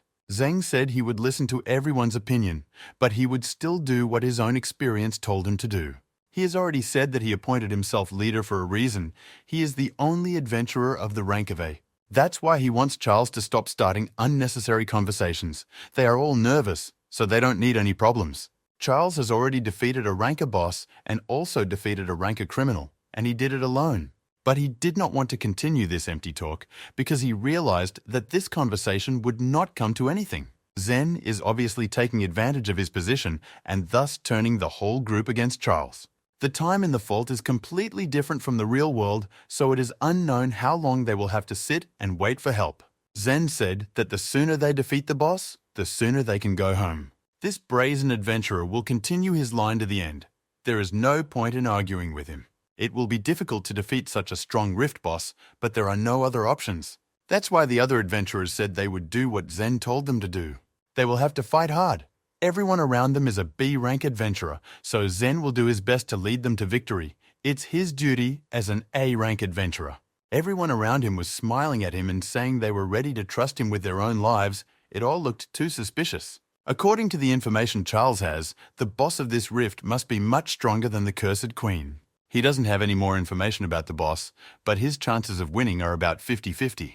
Zen constantly talks about victory and inspires confidence in others, but he does not talk about the number of potential victims. Zen approached Charles and said that their team had to decide whether to fight the monsters or stay and wait for help. He said the girls were very strong, they could go with them, and Charles would wait for help. Mila said that she should refuse such an impudent offer. In her opinion, Zen is a very ill-mannered person, and they are not ready to deal with him, but Charles intervened and said that they would go with them. The girl was very angry that he decided to do the opposite, but he explained that the chances of survival with the team were much higher than without them. Perhaps when team members see what kind of monsters they will have to fight, they will change their minds and not look for the boss. Catherine interrupted the conversation. She has a thieves class and doesn't like all this talk from little kids. Zen reassured her and said once again that he would be happy if they all united for a common goal. Charles realized that these people could not be left alone. They would die in less than a day. You need to show your team members that it is dangerous to go to the boss, and then they will return to the exit. That's when all the adventurers in the rift will start waiting for the special forces to arrive, which is all Charles can do at this point. Zen was quite surprised that even after he enlisted the support of the team members, Charles did not change his mind. He was unhappy that these little children went with him, but the most interesting things were yet to come. Zen recognizes that the master of gravity is the smartest among this group of sheep. A special unit will come to the rescue the next day, so there is no point in fighting the monster. This can lead to the death of others because there is no guarantee that the boss can be defeated, but Zen thinks it will be more interesting. He is ready to let others die for him, and when they win, he will take all the rewards for himself. So Zen is ready to play this deadly game, and the question is, can Charles save the lives of others? Meanwhile, Charles heard strange sounds, and he realized that unpleasant creatures were approaching them. These monsters are also called abominations, rather unpleasant creatures that are located at level 62. Other adventurers were immediately frightened when they saw their future rivals. Zen started to smile. He realized that the master of gravity was smart and strong, but how would he behave in a real battle? Meanwhile, an important meeting was taking place at the headquarters of the Special Forces, and many people gathered. Of course, there was talk of a rift in the distorted forest, and no adventurers came out of it in 5 hours. After analyzing the magical fluctuations, analysts believe that the fault can be closed from the inside. Although this information has not yet been confirmed, if we wait too long and do not send help, many adventurers may die. From the very beginning, some members of this meeting said that this fault was very dangerous, and some did not even know what it was about. The phenomenon of fault closure itself is not as scary as it seems. But the longer the fracture remains closed, the more magical energy it accumulates inside. According to analysts, in faults where this phenomenon occurred, the evolution of the boss also often took place. The evolution of the boss is too much. If nothing is done, the boss will leave the portal and a real disaster will begin. An unstable portal, all of which could have happened due to an artificial fault catastrophe. At the moment, all they can do is send a special unit inside the fault. The district authorities are already preparing for the worst-case scenario, so first they need to form 2 environmental control units, and only then form a unit that will go into the fault, and someone will have to take responsibility for this operation. Perhaps it's not so bad, and everything will happen without unnecessary casualties, but if it's too late, this area of the city will be destroyed. The Fujima master stood up from his seat and asked the other members of the meeting to give him the opportunity to solve this problem. Fujima is the director of the First Corps of the Special Forces, and he has a suggestion. He knows how to save the city from another catastrophe. Fujima wants to get permission to use the Starry Sky Key, which is stored in the Special Forces laboratory. Some members of the council started shouting at him. They believe that he does not think about the consequences of using this artifact at all. The commander of the special unit said that it sounded quite interesting and even reasonable. He was ready to allow this step. Judas said that the Fujima must penetrate the rift of the distorted forest and activate the Starry Sky Key. Judas also promised that he would take full responsibility for the incident, and his assistants would help him. Meanwhile, active training of Special Forces soldiers continued. I must say right away that these guys almost never rest and constantly hone their skills in training sparring. Fujima immediately decided to call a Special Forces agent from the second clan. This is our old friend Bart, who used to think that the Fujima master hated talking to him. But times change. Bart got a new job, cleaning up the shit after the adventurers again. It's a rift in the Oto district, rank A. Fujima assured him that he would be personally responsible for all the consequences, so Bart had to take another soldier with him and go to the exit. Fujima is always ready for any bad deed, so it's unlikely that he started cleaning up the rift with good intentions. This mission is incredibly secretive, so it's best not to tell even other members of the special unit about it. Lydia came up to Bart, he told her who had called him, and said that he had been assigned a secret mission. Fujima doesn't like Bart, but he's a superior officer, so his orders must be obeyed. The bartender has no choice. The special unit is a structure with a rigid hierarchy, so all orders must be obeyed. Bart is respected and trusted by the leadership of the special unit. He is one of its best fighters. But even this soldier is a backup. These thieves have many aces up their sleeve. Fujima said that Bart was lucky to get to this point, but if something went wrong, he would be to blame for all the problems. He got permission to use the key and arranged for a talented warrior to do all the dirty work for him, a classic Fujima tactic. Meanwhile, no one in the rift knew about all these cunning intentions of the thieves because a fierce battle with the abomination continued there. These ugly monsters began to use magic. The red lightning technique began to attack the adventurers. It was very difficult for the young warriors to defeat these monsters after all. This is a ranker rift, not a children's room. Charles tried to encourage the others. He said they could win if they fought as a team. Charles had managed to analyze the abilities of the entire team, and he had already given the first order, asking Mill and Barbara to help the weakest. He skillfully guides others during battle, and Zen did not expect such leadership potential from the Master of Gravity. Zen realized that he also had to do something. Otherwise, Charles would start bossing even him around. Everyone expected Zen to be the real leader of the team, but so far he hasn't helped the other adventurers at all. He explained that he was waiting for the best moment to attack, and now I will show my potential. A few seconds later, Zen activated the Trishul skill. It seems he's not as hopeless as he seems. With the help of this technique, the chances of winning immediately increased. Some monsters died, some retreated. Catherine was surprised that their leader had not used such an effective weapon all this time. Trishul has only 3 ice charges, so Zen had to watch the monster's movements to figure out which one to attack. He also didn't want to waste any extra mana, because this energy would be very useful in the battle against the Rift boss. He assured me that if there are difficult situations, he will start fighting and will not let others die. Mila had no idea what a strong adventurer Zen is. He killed 3 high-level opponents with 1 hit. That deserves respect. Zen hoped that the Master of Gravity had also evaluated his skills and felt the difference in their levels. He believed that Charles was too low-level and low intelligence to try to become a leader. The difference, in his opinion, is not only in their levels, but also in their classes. So he was blessed by the heavenly gods, which is why he fights so well. But it is unlikely that all this seriously impressed Charles, who had already seen many more interesting things in his life. He doesn't like it when someone tries to appear better than they are and hide behind various reasons. Charles saw that Zen started fighting only when he was noticed, and he did it to show his own level. He appointed himself as a leader, but for some reason he did nothing from the very beginning and waited for others to do all the dirty work. This behavior can cost someone else their life, and it hardly looks like a true group leader. Zen smiled and asked Charles if he was so smart. Why didn't he destroy these monsters himself? He realizes that Charles is angry with him because he did not take his side. But Charles said that he didn't care who became the leader of the group. The main task for everyone was to survive.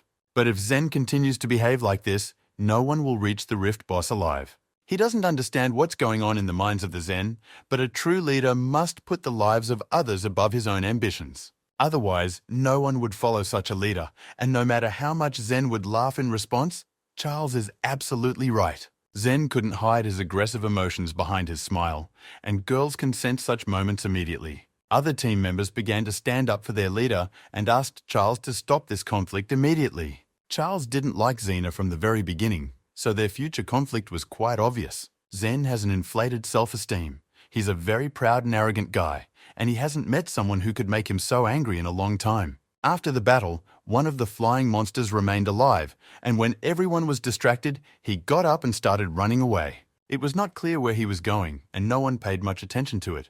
Later, this little mosquito flew to another creature in this distorted forest. In a few seconds, this little monster was completely destroyed. Not even a trace of it remained. He didn't even have time to scream. Everything happened almost instantly, so the adventurers didn't hear it all. It was not a simple monster that destroyed him. This creature looked very much like a man, like a big blue man. This creature must be able to use magic, because all this time this man could observe other creatures in the forest. Naturally, the adventurers attracted his attention, especially the two strongest warriors of this detachment. Surely they will see each other soon. This is probably the boss of the rift in the distorted forest. The group of young adventurers continued on their way in search of the rift boss, still confident that they would succeed. Zen tried to show off his technique and humiliate the master of gravity, but Charles turned out to be a tough nut to crack. Catherine thought that it was not necessary to bring these children with her. Most of the team members disliked Charles. But no one wanted to raise this issue for a general vote. Everyone thought that we should do something more cunning. We need to say bad things about Charles and make that asshole leave the adventuring team. Zen thought he was the smartest person in the world, but we'll soon see that he wasn't. Meanwhile, one of the girls continued to think about where the winged monster could have flown to. Charles saw her face and realized that she was actively thinking about something, so he decided to ask her what she was thinking about. At first, the girl did not want to answer the guy. She thought that Zen would get angry if she talked to Charles. But Charles said that any little thing that can be noticed in a fault can save other people's lives, so it's better to tell others what you think. If she doesn't want to talk to Charles, she can tell the group leader.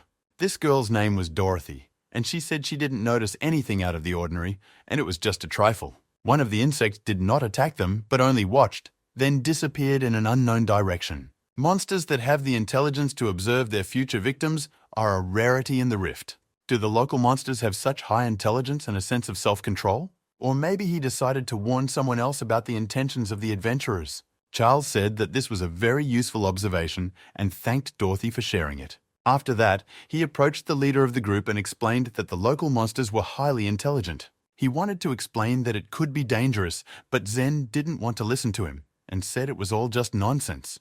Charles said that Dorothy saw a monster following the team and then disappeared in an unknown direction. A true leader must listen to every member of the team, which is the only way the team can work at 100%. Although Zen smiled, he was unhappy that Dorothy had told Charles this information and not him. He realized that Charles was right and that this information could not be ignored, but if he listened to it, he would have to back down. He was trying to concentrate. The games are always very intense, which is why he likes to do it. Charles understands the Xenos' desire to destroy the boss, but it all looks too risky. Zen asked me not to make him a bad leader anymore. He doesn't need all the stupid suggestions from the child. He didn't invite Charles to join the group for that reason, but he's always going around complaining about everything. Charles tries to hide behind good intentions, but all the while he wants to seize the initiative and make himself the leader of the team. Zen believes that whether he is right or wrong in this matter, whatever he says, other adventurers will trust him. Charles replied that he could be blamed as much as he wanted, but was Zen really ready to take such a risk to remain a proud leader? This conflict is reaching a higher level every minute, and it must be stopped. And as we know, if other adventurers cannot stop the conflict, then a monster can. Charles is very lucky to have such an attentive girl as Mila in his team. She immediately warned him of the danger. And this danger is really dangerous because they are challenged by a huge butcher monster, the 64th level. This monster stopped the conflict at the most interesting point, but there is still more to come. If Barbara hadn't reacted in time, Charles would have been the new team leader because Zen was left without a head. There are a lot of monsters around, and they all hide well from the adventurers, so the team was surrounded all the time. Zen realized that they were really being watched by a monster, so he was wrong in his guesses. But he is still confident that he will be able to build his strategy in such a way that everyone else will continue to trust him. To do this, you need to destroy these monsters very quickly and efficiently, although there may be many of them. He was sure that it would be a battle for leadership in the group, and whoever proved to be the best would become the leader. Zen ordered them to split into small groups and examine the environment. Charles also recognized that this time he would have to obey the leader's orders. Zen have a really great combat experience, so it can help to survive this battle. Some of the members of the adventurers team were scared, so Charles decided to act immediately. He attacked the first monster and showed it what the power of a gravity master is. He was not alone in his attacks. Mila immediately sensed the moment and activated the ball of darkness. She always comes to the rescue and feels very good about her teammate. The monsters turned out to be very durable and strong, with high attack and defense scores. However, if Zen summons a Trishul right now, he may not have enough mana to fight the Rift boss. He decided to let the sorcerers and melee fighters go ahead and keep a safe distance from them. Zen behaves like a real coward, even though a leader should be the first to go into battle and lead others. Zen believes that no one will be hurt in this battle, but in a critical situation, he will be able to use magic and help the adventurers. Also, in the group of the Gravity Master, someone may be seriously injured and have to be kicked out of the team. Perhaps it would be better to deliberately make the monsters attack Charles and the girls, and then the Master of Gravity will beg for Zen's help. While this bastard was dreaming about his bad plan, the same man appeared behind him. It's very quickly approaching the zenith, and it looks like something very terrible is waiting for us now. At the last moment, Zen managed to dodge, when it seemed that he would lose his head. While the other adventurers were distracted by the monsters, their boss decided to attack the group leader, a rather clever strategy. Zen activated the instant fire skill and was able to break the distance with his opponent. But this is not a problem for such a powerful monster. Its arms immediately became incredibly long and began to attack Zen. The adventurer managed to activate the IG skill, which is something like a protective shield, a technique only a sage can use. The other adventurers around are too weak, they can hardly even defeat ordinary monsters. But fighting a Rift boss without their help is almost certainly a guaranteed death. The Rift boss, meanwhile, is ready to activate a poisonous liquid which destroys all magical effects. I think it's not hard to guess that the purpose of this poison is to destroy the Xenos' defense shield. The Rift boss has now demonstrated the use of items, an incredible understanding of tactics and self-awareness. Zen even began to think that it was not the Rift boss, because this creature was too strong. He had never met anyone like this monster. Any Rift was just a fun game for Zen. This genius always found a way out of any situation. He has always had backup plans for the worst-case scenario, but now things are completely different. He doesn't understand why this situation happened to him. Is his life's journey about to end? He remembered Charles's words that his behavior could cost someone's life, and it seems this young adventurer was right.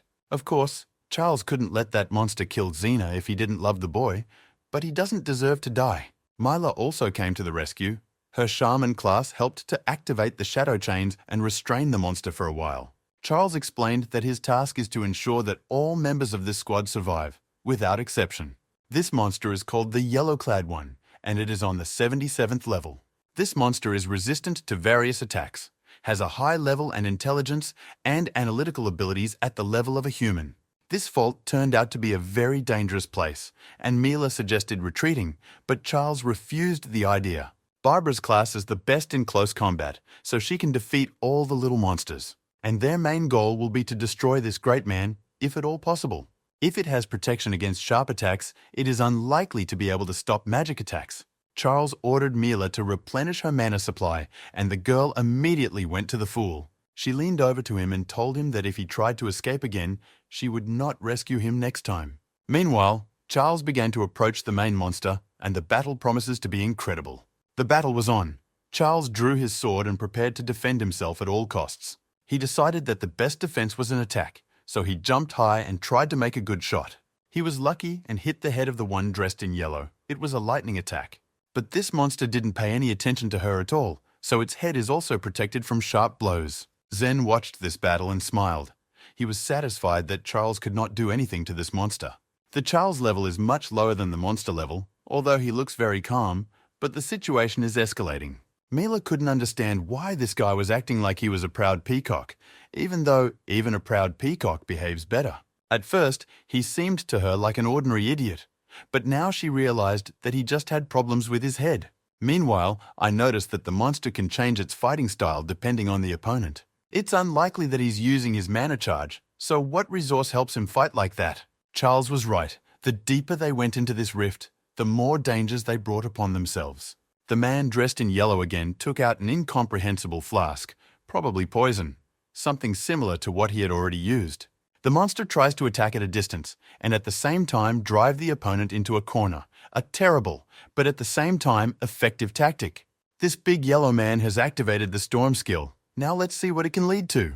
Charles was able to successfully defend himself against this attack and disappeared from the sight of his enemy. He took advantage of reverse gravity and hid above his head, a familiar tactic. After that, he activated the comet's fall and started attacking the monster. Of course, the one dressed in yellow survived. It is unlikely that a monster of this caliber can be defeated so easily. It was hard for Zen to admit it, but the Master of Gravity has incredible talent and can compete with him. It seems that even such strong monsters as this have a sense of pride and excitement. He prepared a double attack, Now it will be even harder for Charles to defend and counterattack. The guy has never fought opponents of this magnitude, but there is a first time for everything. Zen and Mila were also attacked by the monster, but the girl noticed it in time and activated the ball of darkness to protect herself. While Zen cannot move, he needs to fully restore his mana supply. Meanwhile, the battle between the monster and Charles continued and reached its peak. Dressed in yellow activated the windy cut skill, although it was not easy, but Charles defended himself with the help of double gravity. It's time to strike back. It's impossible to win a fight by constantly defending yourself. Sensing that the perfect moment had arrived, Zen activated the Trishul skill as soon as his mana level was replenished. Now it will be very difficult for this monster to defend itself against two martial artists at the same time.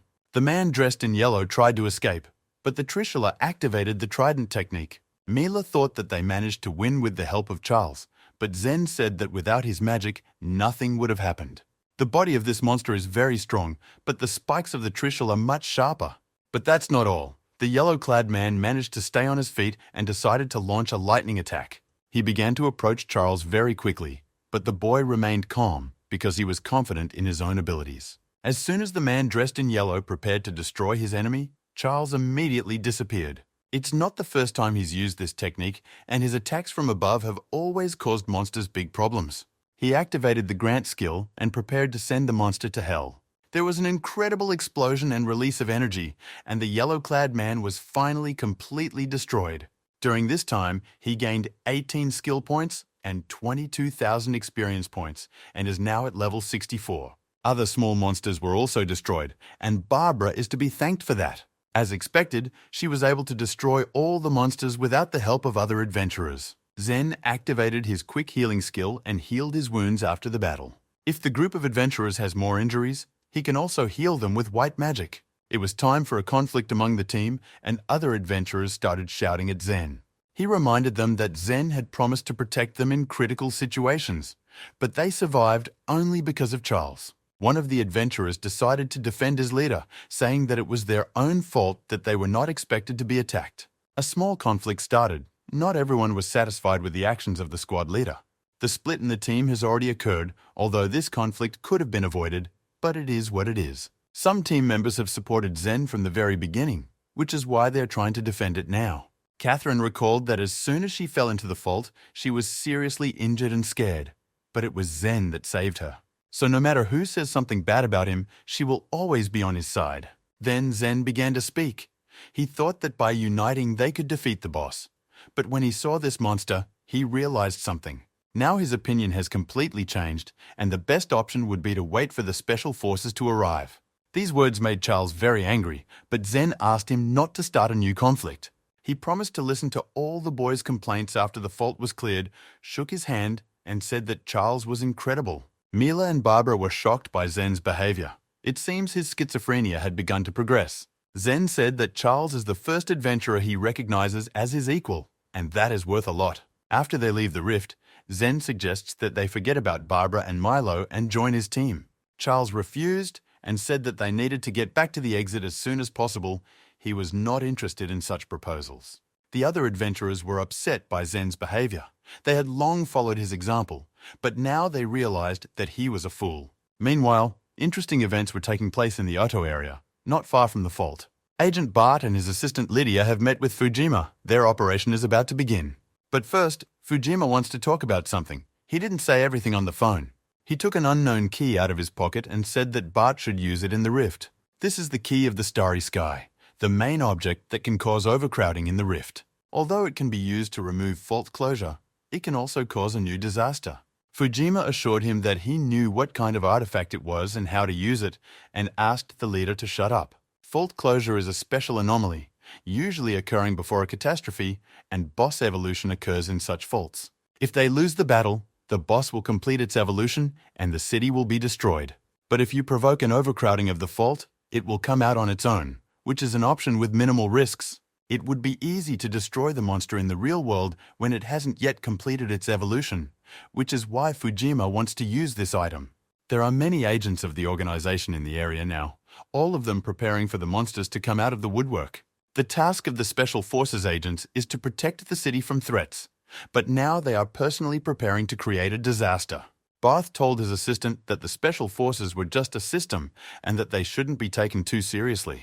Fujima liked his words and thanked the soldier for supporting his idea. He said that it was time to start and help the foolish adventurers fulfill their heroic struggle. Meanwhile, in the rift, Mila continued to draw mana from the little monsters. Thanks to her abilities, they will be able to restore mana in a short time, and if the special unit is delayed, they will be able to resist monsters. They also have some food, not enough to fill them up, but enough not to starve to death. Those who caused the most problems for the adventurers began to behave quietly after the last battle. The only one causing problems is Xenos, and it would be perfect if he were killed by that monster in yellow clothes. Soon, the Fujima and the Special Forces soldiers found themselves in the middle of this rift at last. They immediately saw the team of adventurers, and Mila was happy and calm, as if they would finally be rescued from this hell. But it all looks quite strange. Less than 24 hours have passed, and the Special Forces have already come to the rescue. It's too fast. Charles has no doubt that this is a real special unit, but the situation is quite unusual. He believes that to clear the rift of the distorted forest, a group of 80-level fighters is needed. But there are only a few such warriors in the country. Special Forces are constantly trying to get the most talented people. Strong adventurers can be counted on the fingers of one hand, but looking at this group, it seems that there is not much talent among them. Lydia asked all the adventurers to go to the entrance to the fissure and wait for the moment when they would clear it. She said that there are many anomalies in this rift, so adventurers should not fight the local monsters. Most of the team members were happy. They believed that their work in this vault was finally completed. Charles decided not to remain silent and asked the first question of the Fujimas. He asked if they were really a combat group. He decided to make sure that it was a combat team, not a research team, and this question did not sit well with Fujima. His assistants came up to Charles and said that this guy talks too much. He should ask fewer questions and leave faster. Zen and Mila began to calm Charles down, saying that these soldiers were very powerful, and it was better not to cause them any trouble. Zen explained to the soldiers that Charles was a rather strange guy, and it was better not to touch him. But Charles realized that the whole situation was extremely strange. Why didn't these people answer his question? When they all went in different directions, an interesting thing happened. Lydia turned to Charles and tried to say something. She asked Charles to be careful. The fault is very unstable and anything can happen. As soon as the exit from the fault is opened, she advises to run home and hide. Charles realized that this fault was very poorly understood, and all this could lead to bad consequences. An unstable fault needs to be dealt with quickly, and in such a situation, there is a high risk of mission failure. It is a very bad decision to send a special unit in such conditions without additional information. They didn't even hire the adventurers, and they refused to provide security for the adventurers. When the rift boss is finished, of course, everyone can leave the place in peace. But why did Lydia decide to give this advice? Why did she openly inform Charles of the danger? If it is still dangerous to be in the fault even after unblocking the exit, there can be only one reason for this. Charles turned around and walked toward the Fujima. He said only one phrase, "The key of the starry sky." This old rascal immediately heard these words. He could not believe that this child knew about the key. Now it became clear what they were up to. They wanted to use this artifact inside the fault. All this is done for one purpose only, to cause an artificial disaster. Fujima promised that no one else would know what was happening on this mission. But how does this guy know about the Starry Sky key? Perhaps it should be destroyed right now and thus keep the information confidential. The Starry Sky key is an artifact that allows you to repopulate the rift, and it is also needed to remove the closure of the exit. As the rift closes, the concentration of magical miasma increases, so monsters become stronger and more aggressive. So Vremya very quickly guessed why the Special Forces agents had come here and immediately told him about his guesses. Fujima was very angry and didn't understand how this guy had found out about everything, which could lead to serious problems. The adventurers found out about the ancient artifact. Although all the information was classified, did someone tell them? Special Forces are watching this very closely, and an ordinary adventurer would not be able to find out about this subject. If Fujima refuses to comment on this, Charles will continue to put pressure on him. This guy is too problematic. The other adventurers started to panic. They learned that the Special Forces wanted to create an artificial disaster, and they didn't like it. Fujima started shouting at them and ordered them to shut up. He said it was all just their guesswork. But Charles realized that as soon as he said this, Fujima and the other agents started to worry, so it was all true. In response, he saw serious faces that said nothing, so his theory was confirmed. Lydia looked at this young adventurer and could not understand how he had guessed the involvement of the Starry Sky key. Later, she recalled her words and realized that she had helped to declassify this operation. But it would be wrong to put pressure on these people. Even if all this is true, they are unlikely to listen to young adventurers. Meanwhile, Zen was thinking about different options. They could start fighting with a special unit, and they could even defeat them. But it is unlikely that all of this will end in their favor. All of these events will have their consequences. He doesn't understand why the Master of Gravity started this conflict. There is no point in quarreling with the special forces in such a situation. No one will benefit from it. But Charles believes that silently turning around and leaving is not an option. He said he had a proposal. He is not going to criticize the agent's decisions because he understands that the situation is critical and there is no time for another strategy. He realized that the high risks, lack of strength, and short amount of time forced them to deal with the problem differently. That is why they decided to use the key of the Starry Sky to cause a catastrophe to try to save a large number of lives. Charles admitted that he was a pretty strong fighter and also reminded him that he was standing next to an adventurer of rank A. If they all unite for a common goal, they can defeat the boss and stop the disaster. This proposal shocked everyone around us, even though it was logical, but no one had even thought about such a scenario. Fujima remained furious. He accepted the task on purpose so that he would not fight with anyone. He thinks it's a ridiculous idea to team up with unknown adventurers and risk his own life to defeat his boss. He went up to the Charles and told them that they had a great responsibility for millions of lives, so they were not playing heroes here. Charles replied that those who enter these rifts meet their own deaths here, so they are not romantics or heroes at all. And if you have a choice, you will choose to die rather than bring disaster on other innocent people. Charles realizes that they all want to do what is best for the city. But he had seen it all before, a mountain of corpses and destroyed houses. A similar story had already happened in the past timeline. They could have come earlier, but when they did, it was too late. Even though they are stronger than other people, they are not gods. It is simply impossible to save everyone. Charles has been in this kind of hell before, and if he has the chance and the power to stop it, he will take it. He does not play the heroic role. He is ready to show his intentions and lead people by his actions. Fujima grabbed him by the cloak and said that adventurers always sing the same song. He had realized this long ago. He was too cautious when talking to Charles, but now everything will change and his assistants will show the boy his place. Mila started shouting and ordering the agents to stop. It was the worst time for battles between adventurers. Suddenly, Bart intervened in the conversation. He did not want to stop Fujima, but rather asked to be given the opportunity to deal with Charles. Everyone thought that the soldier would try to stop this conflict, but now it is clear that he was angry himself. He promised to show Charles how great the difference in their abilities was and to teach him good manners. If such a strong soldier wants to fight, it is better not to stop him. At least, that's what Fujima thought. Bart is someone who has reached the heights due to his fighting skills. He is said to be an adventurer of the A rank. Even in close combat, the Fujima would not have been able to defeat this soldier, so Charles would not have been able to survive this battle. Mila tried to calm everyone down and kept saying that it was not a good idea to fight now. But Charles drew his sword and said that words would not be enough to explain to these fools how bad their decisions were. Now he wants to show them what he can do and force them to change this ridiculous decision.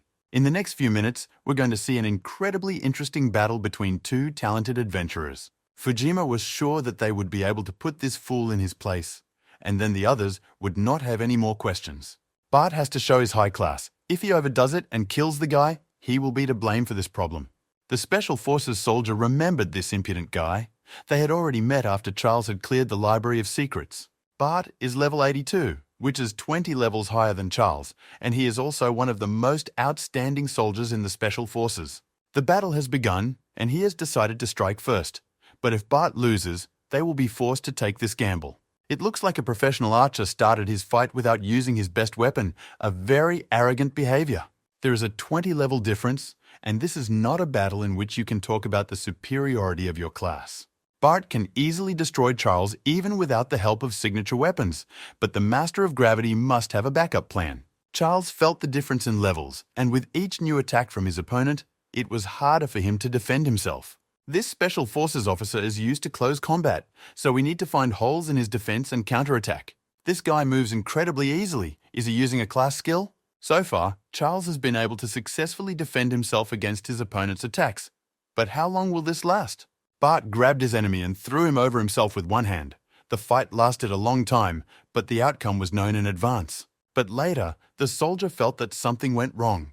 The trajectory of the fall became too strange. Charles realized that the free hand and knife attacks had not worked, so the soldier decided to use his best move, and it was expected. Charles deliberately avoided letting his opponent use this skill. At the moment of capture, it reduced its gravity, and when it left the ground, it doubled it. Charles has shown his combat intelligence, which already shows that he thinks like an A-rated adventurer. It seemed impossible that an ordinary adventurer could defend himself against the best officer's attack. Bart originally wanted to beat his opponent, but now the joke is over and his goal is to kill Charles. Now the soldier knows what this guy is capable of, so next time Charles won't be able to counterattack as successfully. The battle continued. The officer continued to attack and tried to show that he was the best adventurer. I must admit that it was a pleasure to watch. It was like a battle of the titans in ancient times. It wasn't easy for Charles, but he tried to level the playing field and impose his strategy. The officer told him that it would be reckless to fight the boss, a big risk for the whole country. Charles replied that right now he would show him how to defeat the boss, if Bart still didn't believe it. No matter how many arguments the soldier gives, this guy still believes only in his own theory, and his opponent does not like it.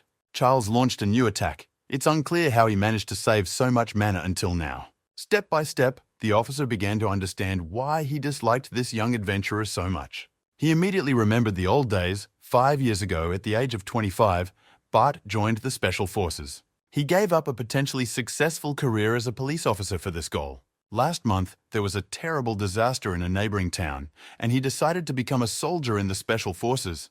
But they asked him not to worry and explained that this work should be done by adventurers. He was told that adventurers don't need much support. They are to blame for their own problems. Acting rashly, everyone who was not indifferent to human lives began to become adventurers. But Special Forces officers need to take control in such situations because their job is to help people. Because of the disasters, many organizations began to experience financial problems, and many states lost their national frameworks to the monsters. That is why Special Forces cannot afford to fight this problem alone. The leaders of the Special Forces did not want to take on a case with a huge risk and a small chance of success. Bart was asked to change and take off his rose-colored glasses and start looking at the world soberly.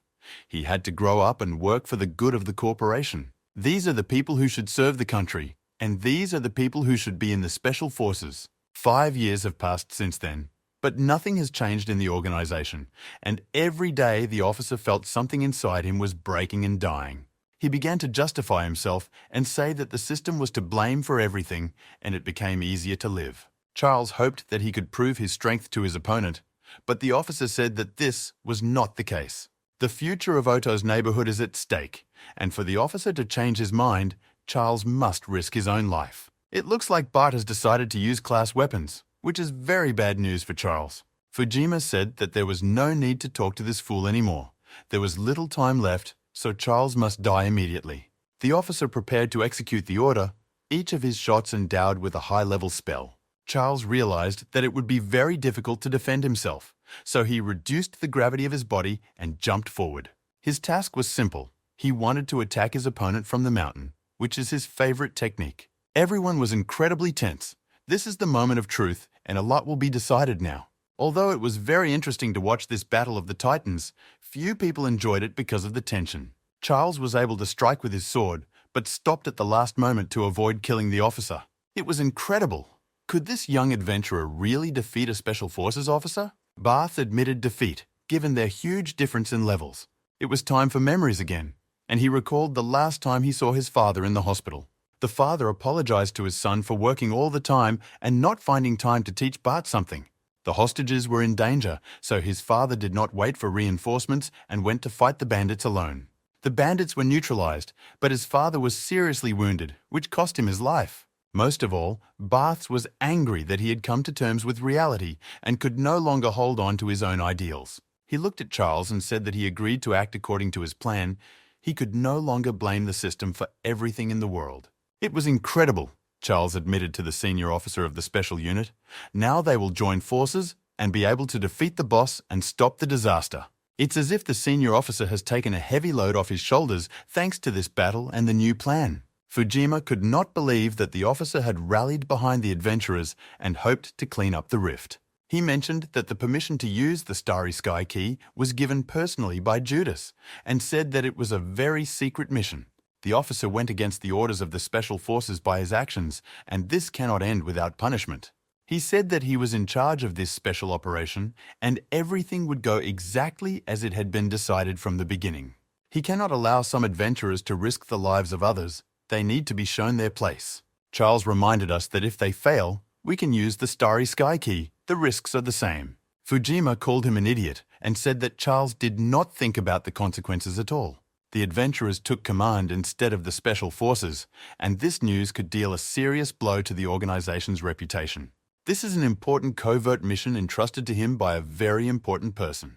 Now they have been discovered by adventurers, and the soldier he personally took on this operation lost to one of them. If this is found out, Fujima will die a terrible death, so he decided to remind Bart that there is no place for a weakling like him in the special forces. He called the officer a naive idiot and said he would never entrust him with important tasks again. Bart replied that he understood the desperation of the Fujimas, so regardless of the outcome of this operation, he would resign. This news surprised not only Fujima, but also the officer's partner Lydia. The officer said that he was not acting like a fool. It was the Fujima who was risking the lives of ordinary people. This guy can't be persuaded to change his mind, which is why Fujima hates these stupid heroes. He said they had nothing else to talk about. The officer could stay with the adventurers and do whatever he liked. But this old agent is not going to go down without a fight. He hates it when his orders are not followed. From the very beginning, it was a big mistake to take this officer with us. He decided to beat the bartender to death and then justify himself by saying that the officer had failed to comply with orders from his command. The officer is a very experienced warrior, but we must admit that Fujima is of a higher level than his. Also, at such a distance, the officer will not be able to use his class weapon, so he will be in a worse position. He's not going to let the bar run away, and he's going to fight at the distance he needs to. The tiger attack is a gladiator's class skill, a technique that increases the speed and power of an attack. With this technique, Fuji hopes to defeat an experienced Special Forces officer. He approached the officer and knocked the weapon out of his hands, and now he has a chance to win. Bart looked completely defenseless, but suddenly threw a powerful right-hand punch like Mike Tyson. His weapon was only a primitive ambush. He wanted the Fujima to come closer to him in order to start a close combat. A single punch to the jaw is enough to knock you out, and even if the difference in levels is huge, it will be enough to win. We are human beings. We have the same shortcomings of the human body, for example, weakness before a blow to the head.